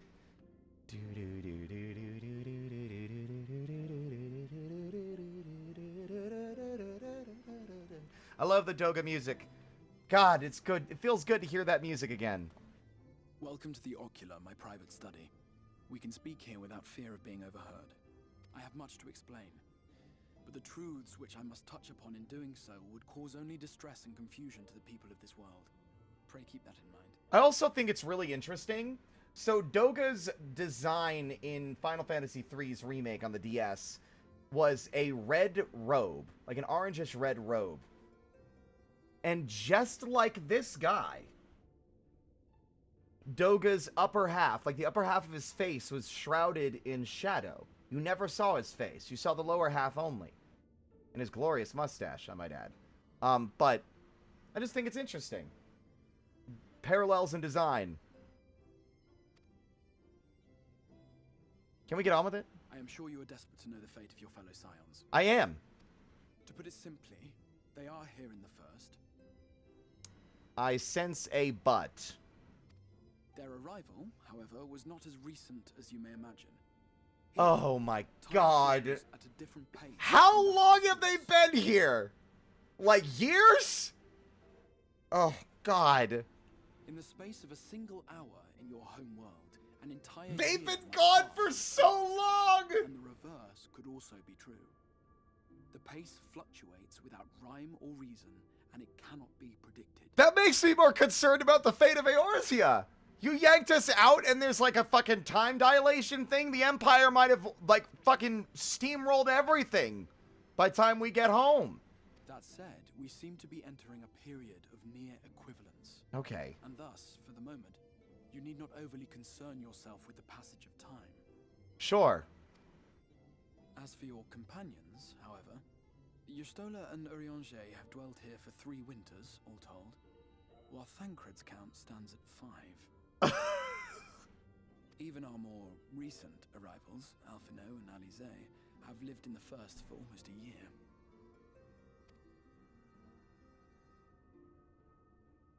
My intention had been to summon only you, but the art of reaching across worlds has proven exceedingly difficult to master.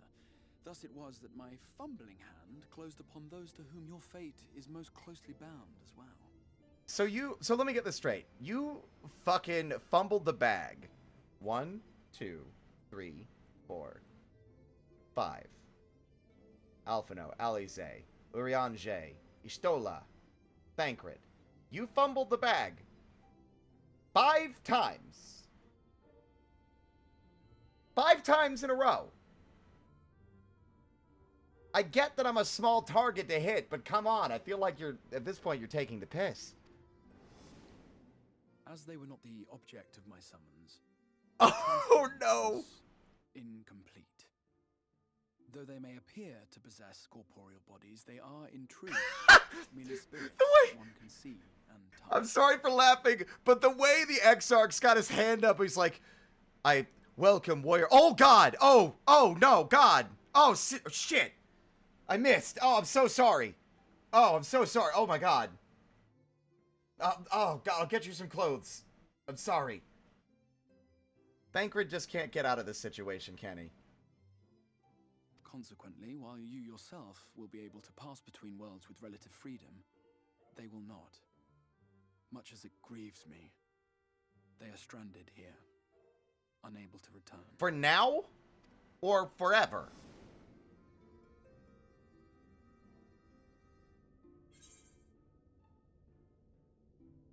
Then find a way to send them back.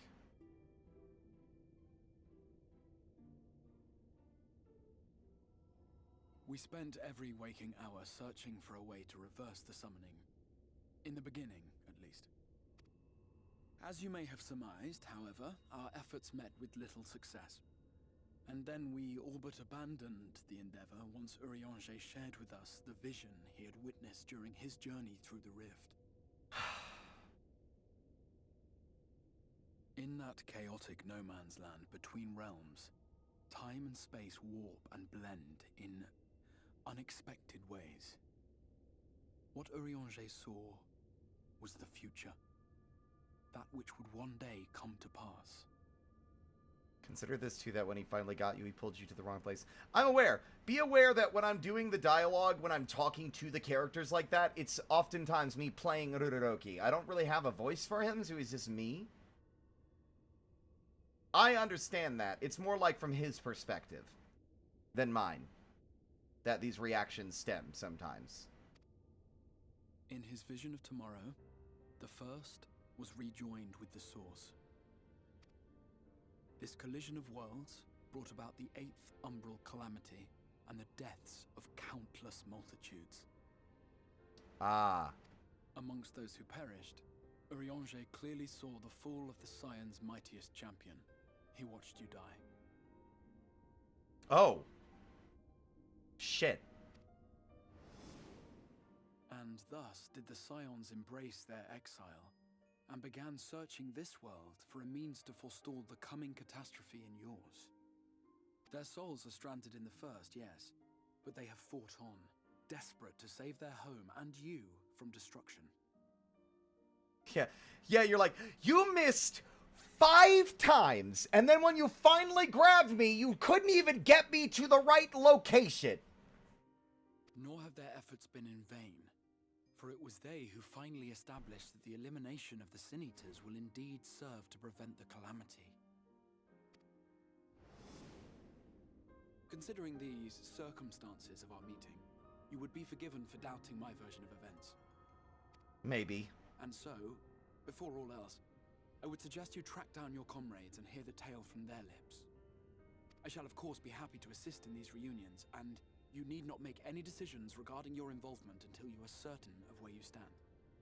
I just hope they're happy to see me. They've been gone a while. Meanwhile, I promise I will not rest until I have found a way to help your friends return home. That's the least I can ask you for.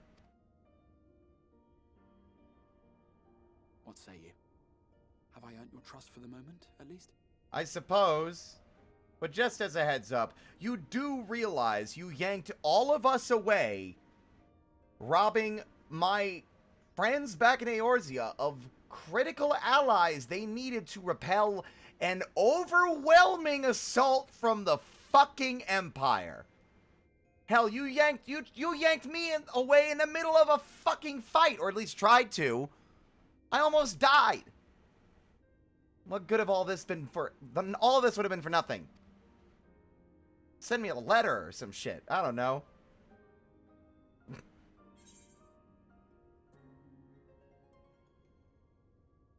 Aye, but I'll see you keep that promise.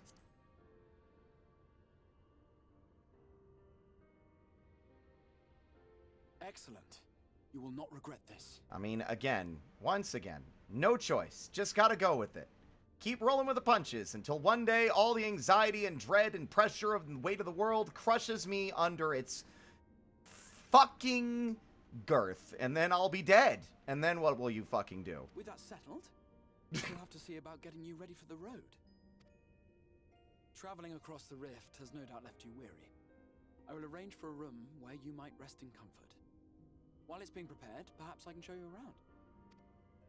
Sure. Nice digs. I can't imagine the floor is very safe to walk on. It's got to be kind of slippery. Yanks you to try and prevent your death, accidentally causes it. Right? Exactly. The Crystarium boasts a number of residential districts, but I have been informed that a room has just become available at the Pendants, which, as it turns out, is perfect. Our path there will take us past the markets, and I was hoping to give you my own introduction to their wares. Come along. Why would I want to buy stuff? Hi, we've dragged you across the farthest reaches of the empty void from your star to mine. But please, come! Come to the 7-Eleven, buy yourself a nice Slurpee, perhaps blue raspberry flavored, and have some cookie dough chunks while you're at it. That'll be 75 gil. Sir, why do you still have the same currency?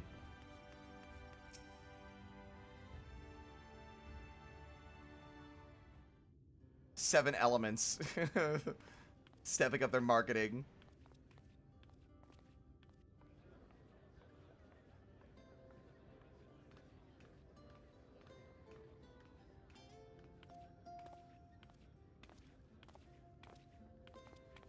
This is the Musica Universalis, the commercial heart of the Crystarium.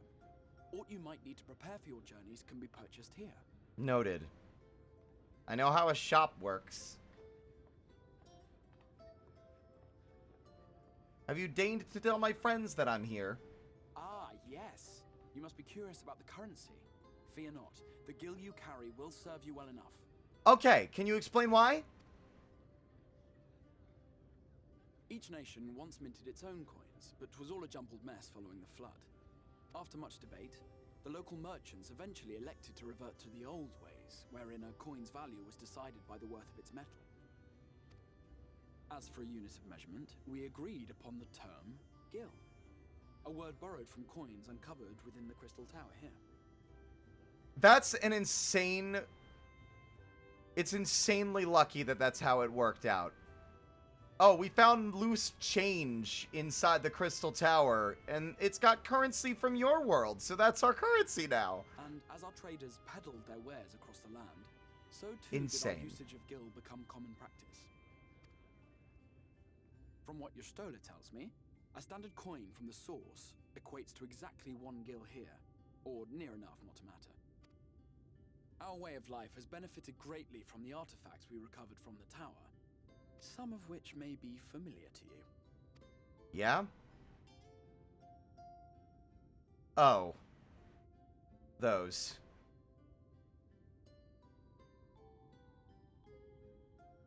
Wait! Wait, hello?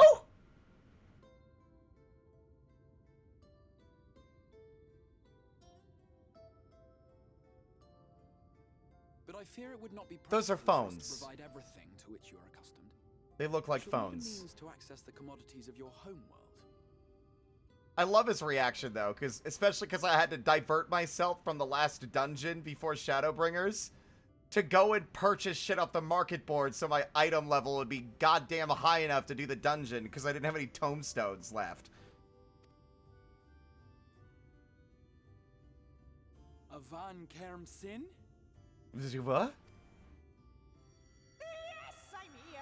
Of course I'm here. What amusements do you have for me today? Oh my god.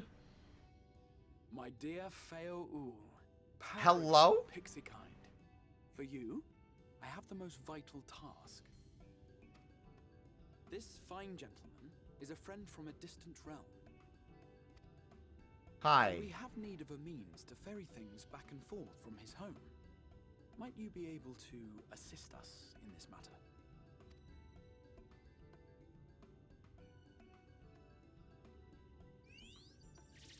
Ah. Hey. Look, I'm not that big. From beyond, didn't you? From beyond the rift. How wonderfully exciting. What a brave and reckless and marvelous thing you did. You've the heart of a pixie, you do.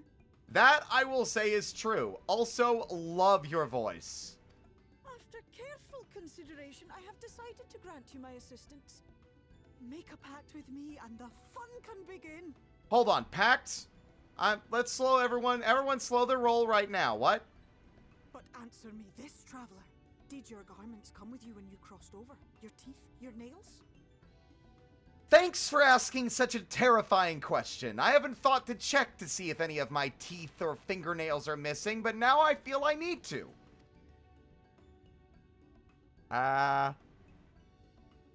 Okay, thank God. Just as I thought. Then you've a good stout connection with your home through which all your belongings, great and small, may easily pass. From this moment forth, I will be your Isne Fis, and you Whoa. my Sne Yak. What? Like the branch which sprouts from the sapling, our bond will flow unbroken from one to the other.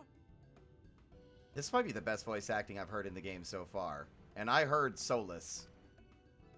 Raise your hand. Okay.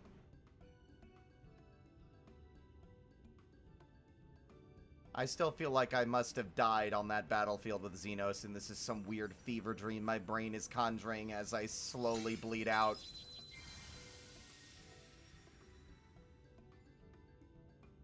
Tis done. We are bound now, dearest sapling. Okay. Tone that enthusiasm down just a smidge. Just a small amount. Come then, make visit this world of yours? Okay. Mayhap her message to your friends in the Source to inform them of your safe arrival. That's a great idea. Please tell my friend Tataru that I'm not dead and my friends are not dead, but we are stuck here until further notice. My controller died, chat. Somehow.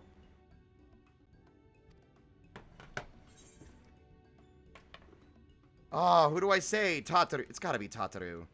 Tataru, I feel like, yeah. They're like me. Can't wait for the cutscenes where they are like, now I didn't bother to ask who Tataru is. Of the Pixies. Their kind possess an affinity for magic akin to that of arcane beings. They rarely show themselves in populated areas, but Feo is insatiably curious even by Pixie standards, and seems to have taken a liking to the Crystarium. I do like them a lot. Right, we were going to organize a room for you, weren't we? Come along. Ugh, do you guys have a residential district? Do you think it'd be wise to buy a house here in the world that's been all fucked up? No. Yeah. I guess this guild's gonna continue to burn holes in my pocket. Delivery moogles, market boards, and summoning bells while in the first. Okay. Good.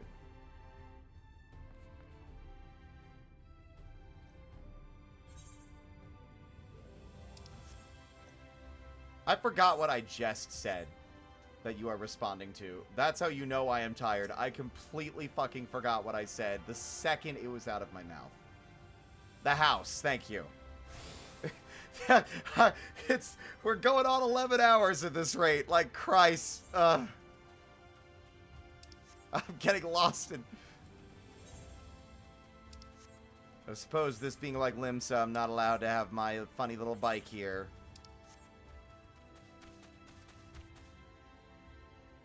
Wait.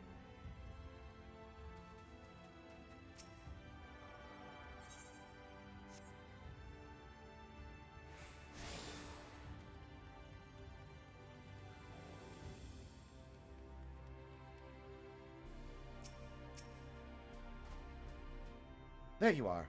I was just finalizing the matter of your accommodation. You'll have a private room here at the Pendants for the duration of your stay. Make use of as you see fit. When you are ready to retire, the manager will show you to your lodgings. Pray rest and recuperate, and we shall reconvene in the Ocular anon. I believe that covers all of the practical concerns.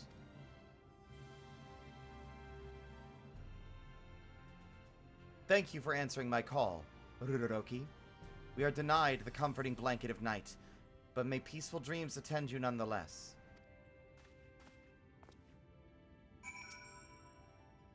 A pleasure to meet you, sir, and welcome to your new home at the Pendants. Your room is ready? Care to retire? I suppose. My glamour... Please tell me there's different music in the goddamn inn. Oh. A little more spacious than the ones back in Eorzea, I suppose.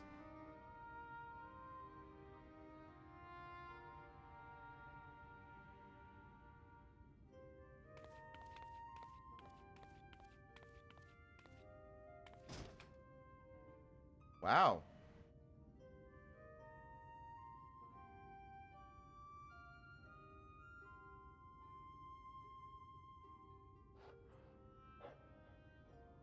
You... Huh? Hello?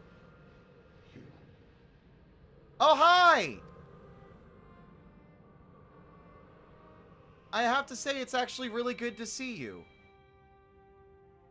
I know you. You're the warrior of light from the Source. Are you alive?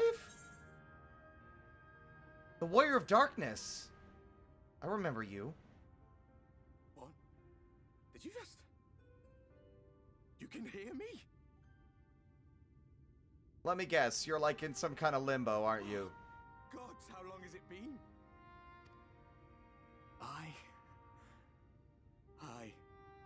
That was what I called myself in your world. The Warrior of Darkness. My real name is Ardbert. I used an alias in the Source. A daft one, looking back. Good to see you, Ardbert. I get the feeling you've been here alone for a long time. If you recall my tale, it was my comrades and I who caused the flood.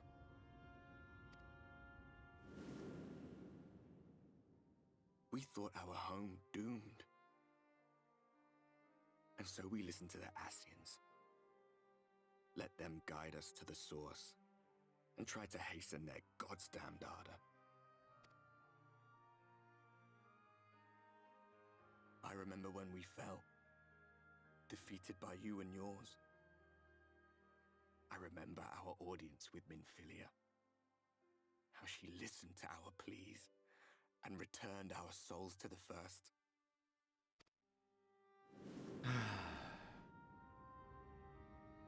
The flood was poised to swallow Norvrand. No shit!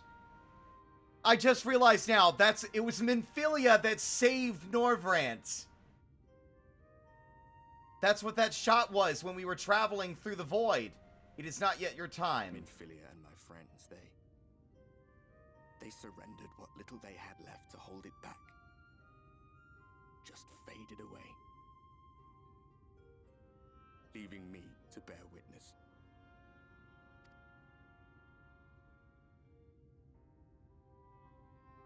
Tell me, do you know the year? How much time has passed since we caused the flood? No. I've only just arrived. I would assume it's been a while. 100 years. Oh my god. 100 long years.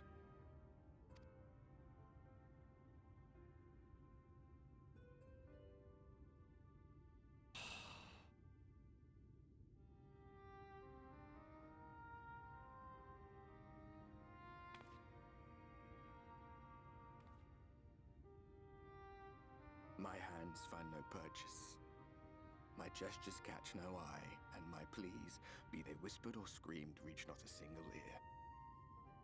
I am a shade, cursed to do naught but drift. To be alone for 100 years would be maddening.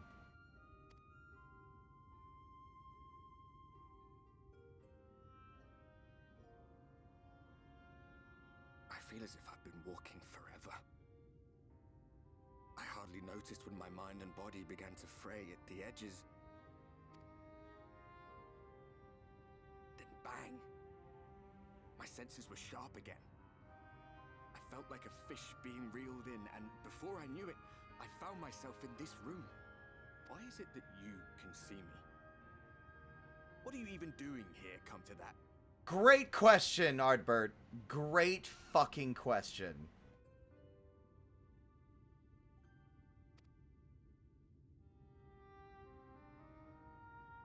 Got a lot to explain, I suppose.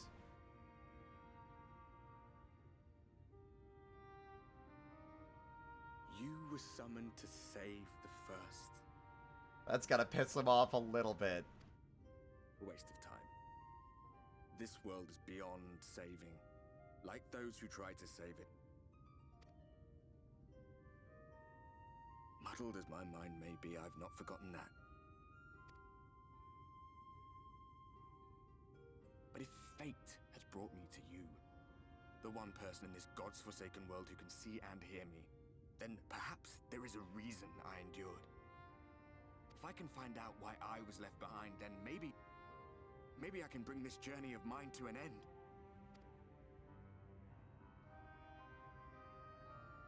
Well, I'll be watching, Warrior of Light. But do me a favor. Be careful out there. This world has had its fill of heroes.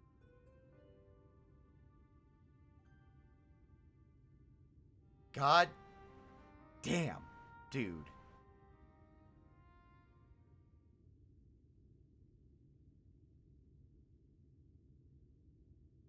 That cannot be comfortable, Ruroki. You normally lay on your face. You ever untie your hair? Come on. I thought I'd wake up and find everything to be back to normal. Like, nope.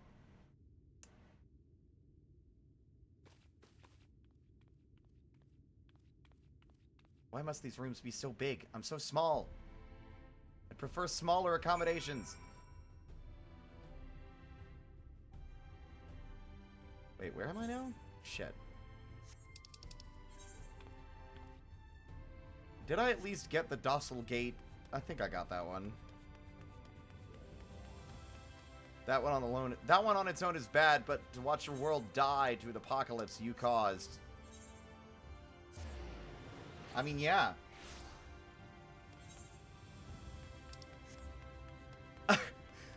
It feels surreal. Like, all of it does. This feels like so...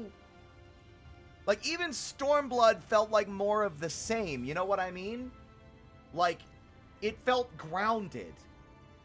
This feels so, like, far removed from everything that's come before. I mean, because it has to. Master Ruroki, the Exarch awaits you within. Scale of 1 to 10, how eepy are you? Probably a 9.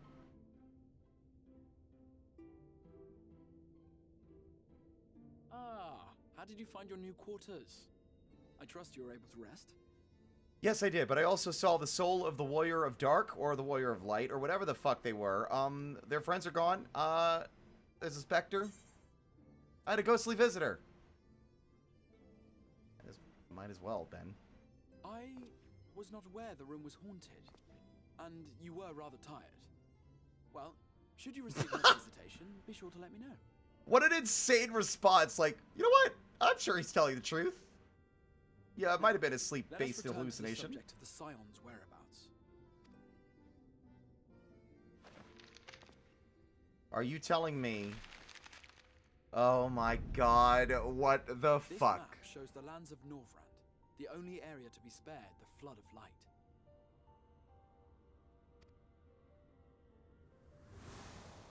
The Crystarium is here, in the region known as Lakeland.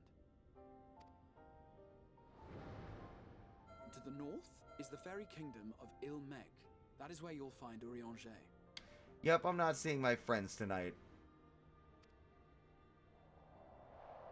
To the east lies the once prosperous civilization of Raktika. Raktika. Stola is stationed there, in the heart of the forest. Alas, neither location can be reached without considerable difficulty. As such, I would suggest you first seek out one of the twins, each of whom is stationed but a short flight from the Crystarium.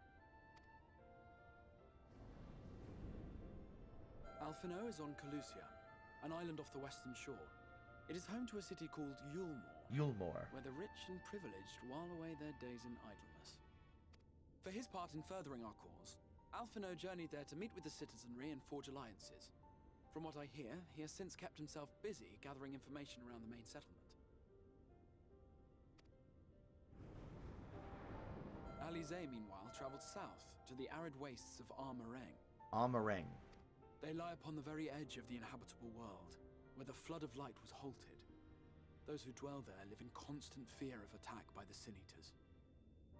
In contrast to her brother, Alize felt that her energies would better be spent learning about the enemy, and thus she sells her services as a guard, both to hone her skills and gather information on our foe.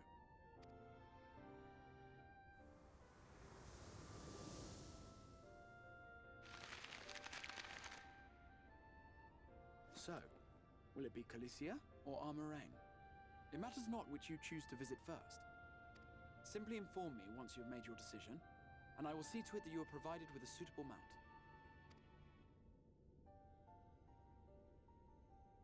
Ah, but you must be wondering about Thancred. He has taken up with a new companion, and is presently engaged as a wandering hunter of Sin Eaters. Okay. Being ever on the move, his whereabouts are often difficult to ascertain, but I am certain your paths will cross ere long.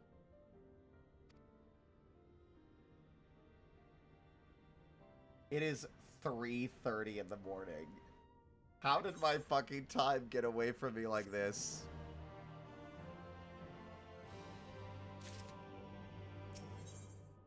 Okay.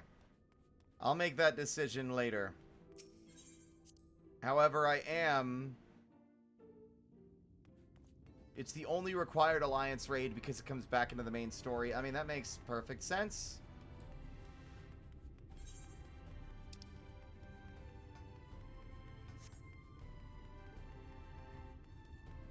Time for bed, indeed. I want to do one last thing before I go, though. I'm going to need someone's help to plow through 18 levels to get Samurai up to Shadowbringers.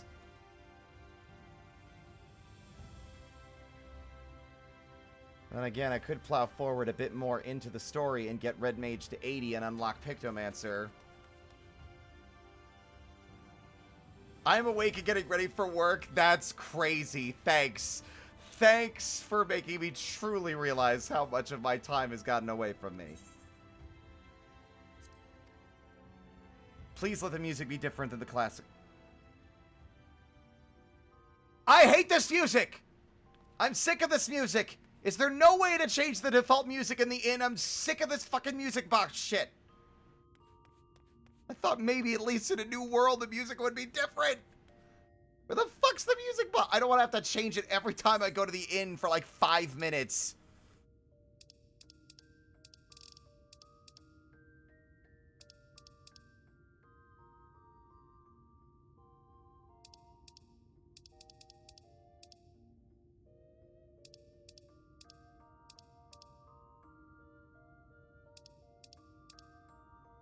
Where is it? There it is.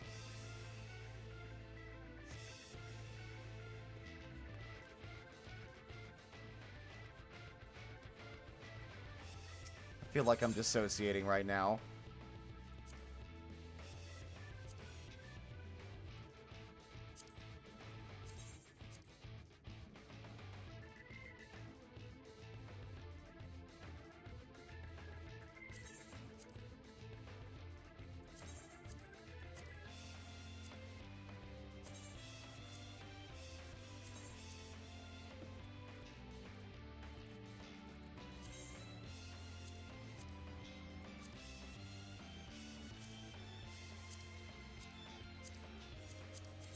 Oop.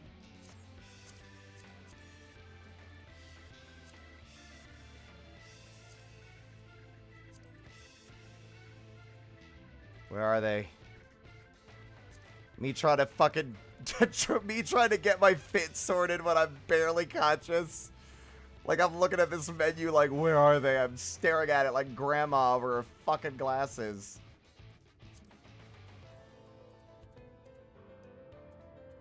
Probably moused over it like 17 times by now.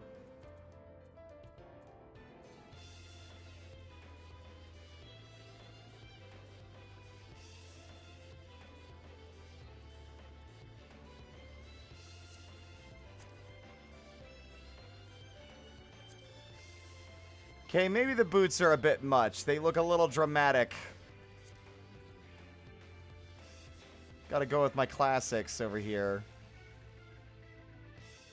Actually curious to know if my normal gloves will look alright.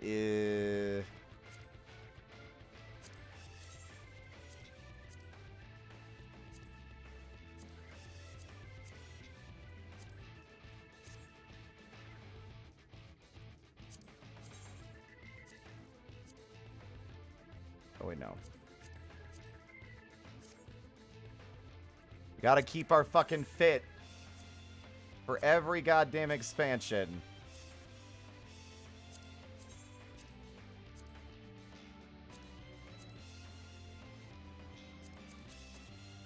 Okay, I don't know what colors, what that's affecting, but sure.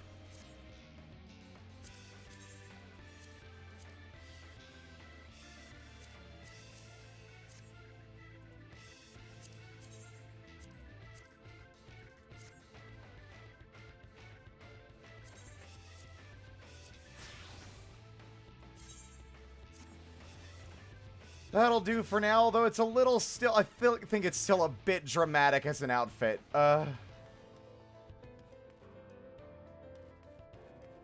It's maddening because, like, I don't want to have to change the music every time I come into the inn. I really don't like the default music. Alright, everyone, we got one last thing to do.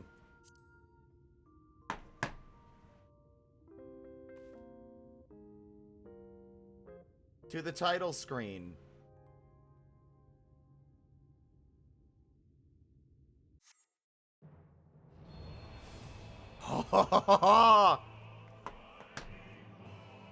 Hot fucking damn.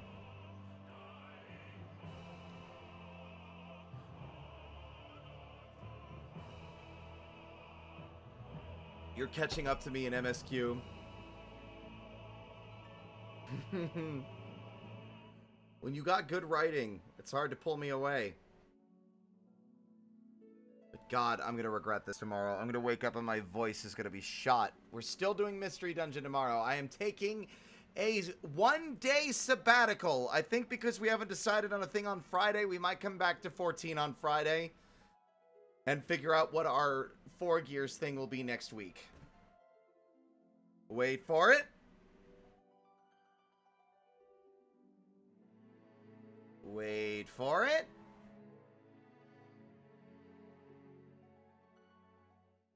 Oh boy.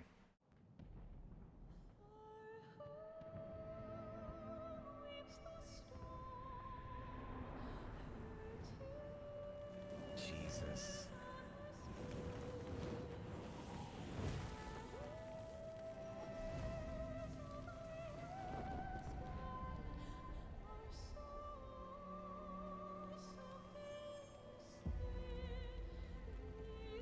Oh no.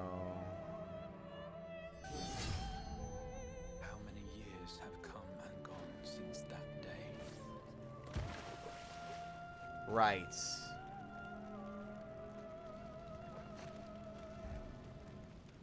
How many years have I waited for this moment?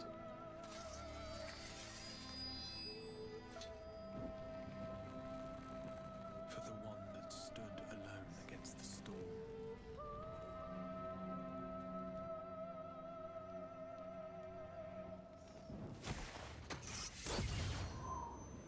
Oh! Wow. They called.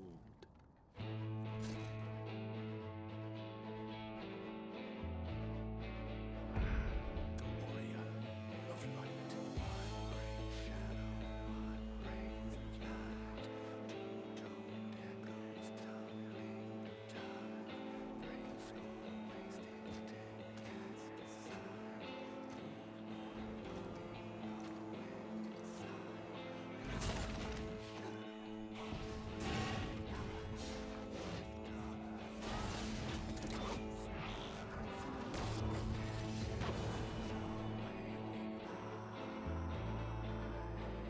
I'm just trying to parse half of that. It happened so fast.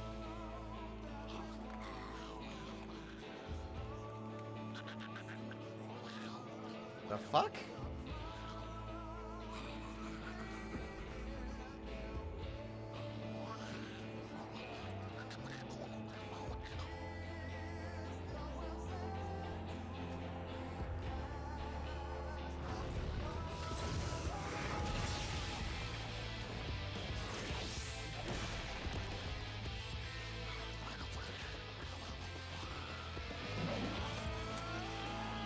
Kind of watching. I'm just fucking absorbing it. Oh God, that sucks. Oh no.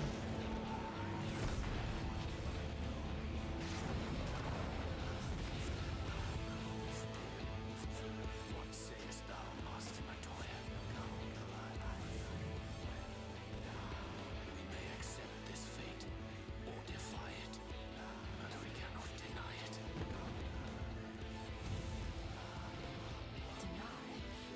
I am not wont to run from my troubles.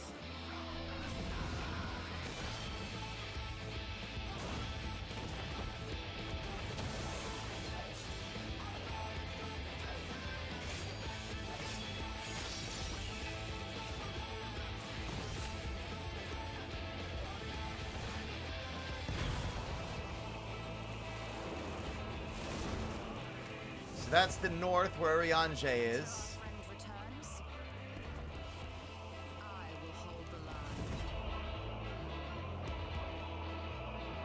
These set pieces are crazy. Oh.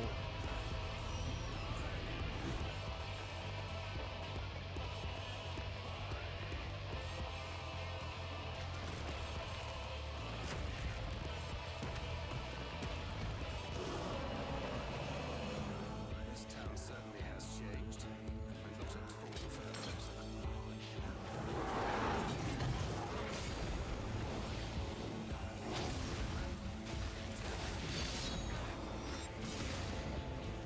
Fuck yeah!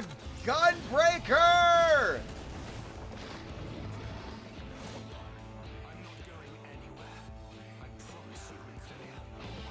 What? I guess that makes sense. If there's any companion that Thancred would have latched onto, it would have had to be something like that. Also, that's the fucking overworld theme from Final Fantasy III, you fuckers! It's Eternal Wind.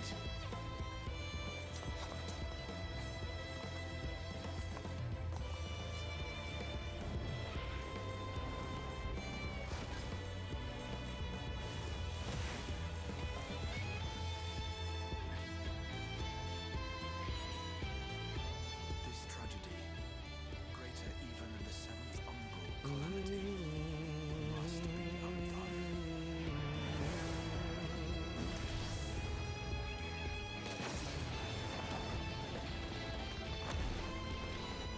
If history must be unwritten, let it be unwritten.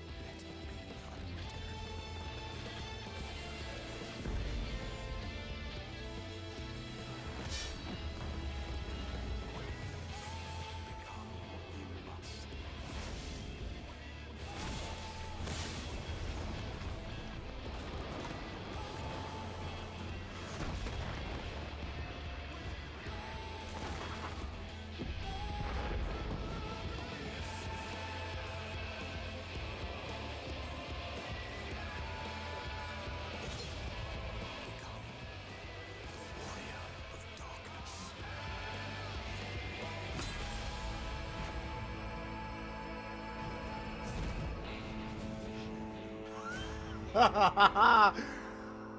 I'm starting to second guess my decision for main class. I'll have to look at it again, but what if instead we did Dark Knight? That's still 20 levels I have to gain before we will be able to do Shadowbringers content. Oh shit, he made it. Yeah. I've been at this for 11 hours, Alpha. Crazy. I am so tired. It's funny how like the most like loud and crazy I got was recognizing the goddamn music. Fucking hell.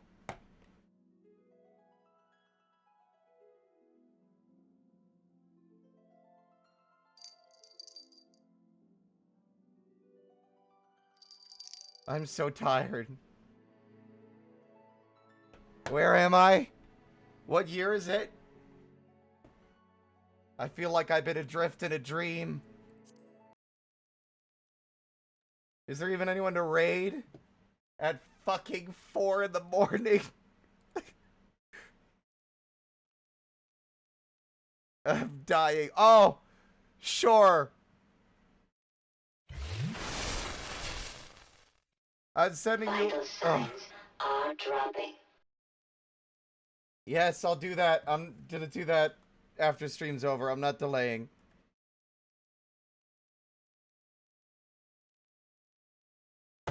My friend Zio is playing Mina the Hollower. Zio. My Aussie friend. Go say hi to the goat. He's great. Thank you, everyone, for hanging out with me as long as I did. Thank you for those who got up to watch that. I will have the VOD published tomorrow morning. I might try to publish it tonight, but I want to publish and export it so that it doesn't get lost. And if I don't do it tonight, I'll probably forget. But tomorrow we will not be doing Shadowbringers. I know I'll probably be playing some of it on my own time, but I probably won't even do that.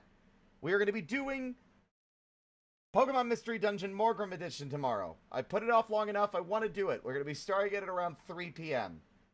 So I'm not going to have a lot of time. I got about 12 hours before that. We'll probably be back to more Shadowbringers on Friday. Right now, I can't think of anything other than eating something and passing out. So, thank you all so much for watching. Kazzy, thank you for the raid. Thank you for all the new follows and everyone who raided today. There was quite a few. And as always, until next time, stay out of trouble.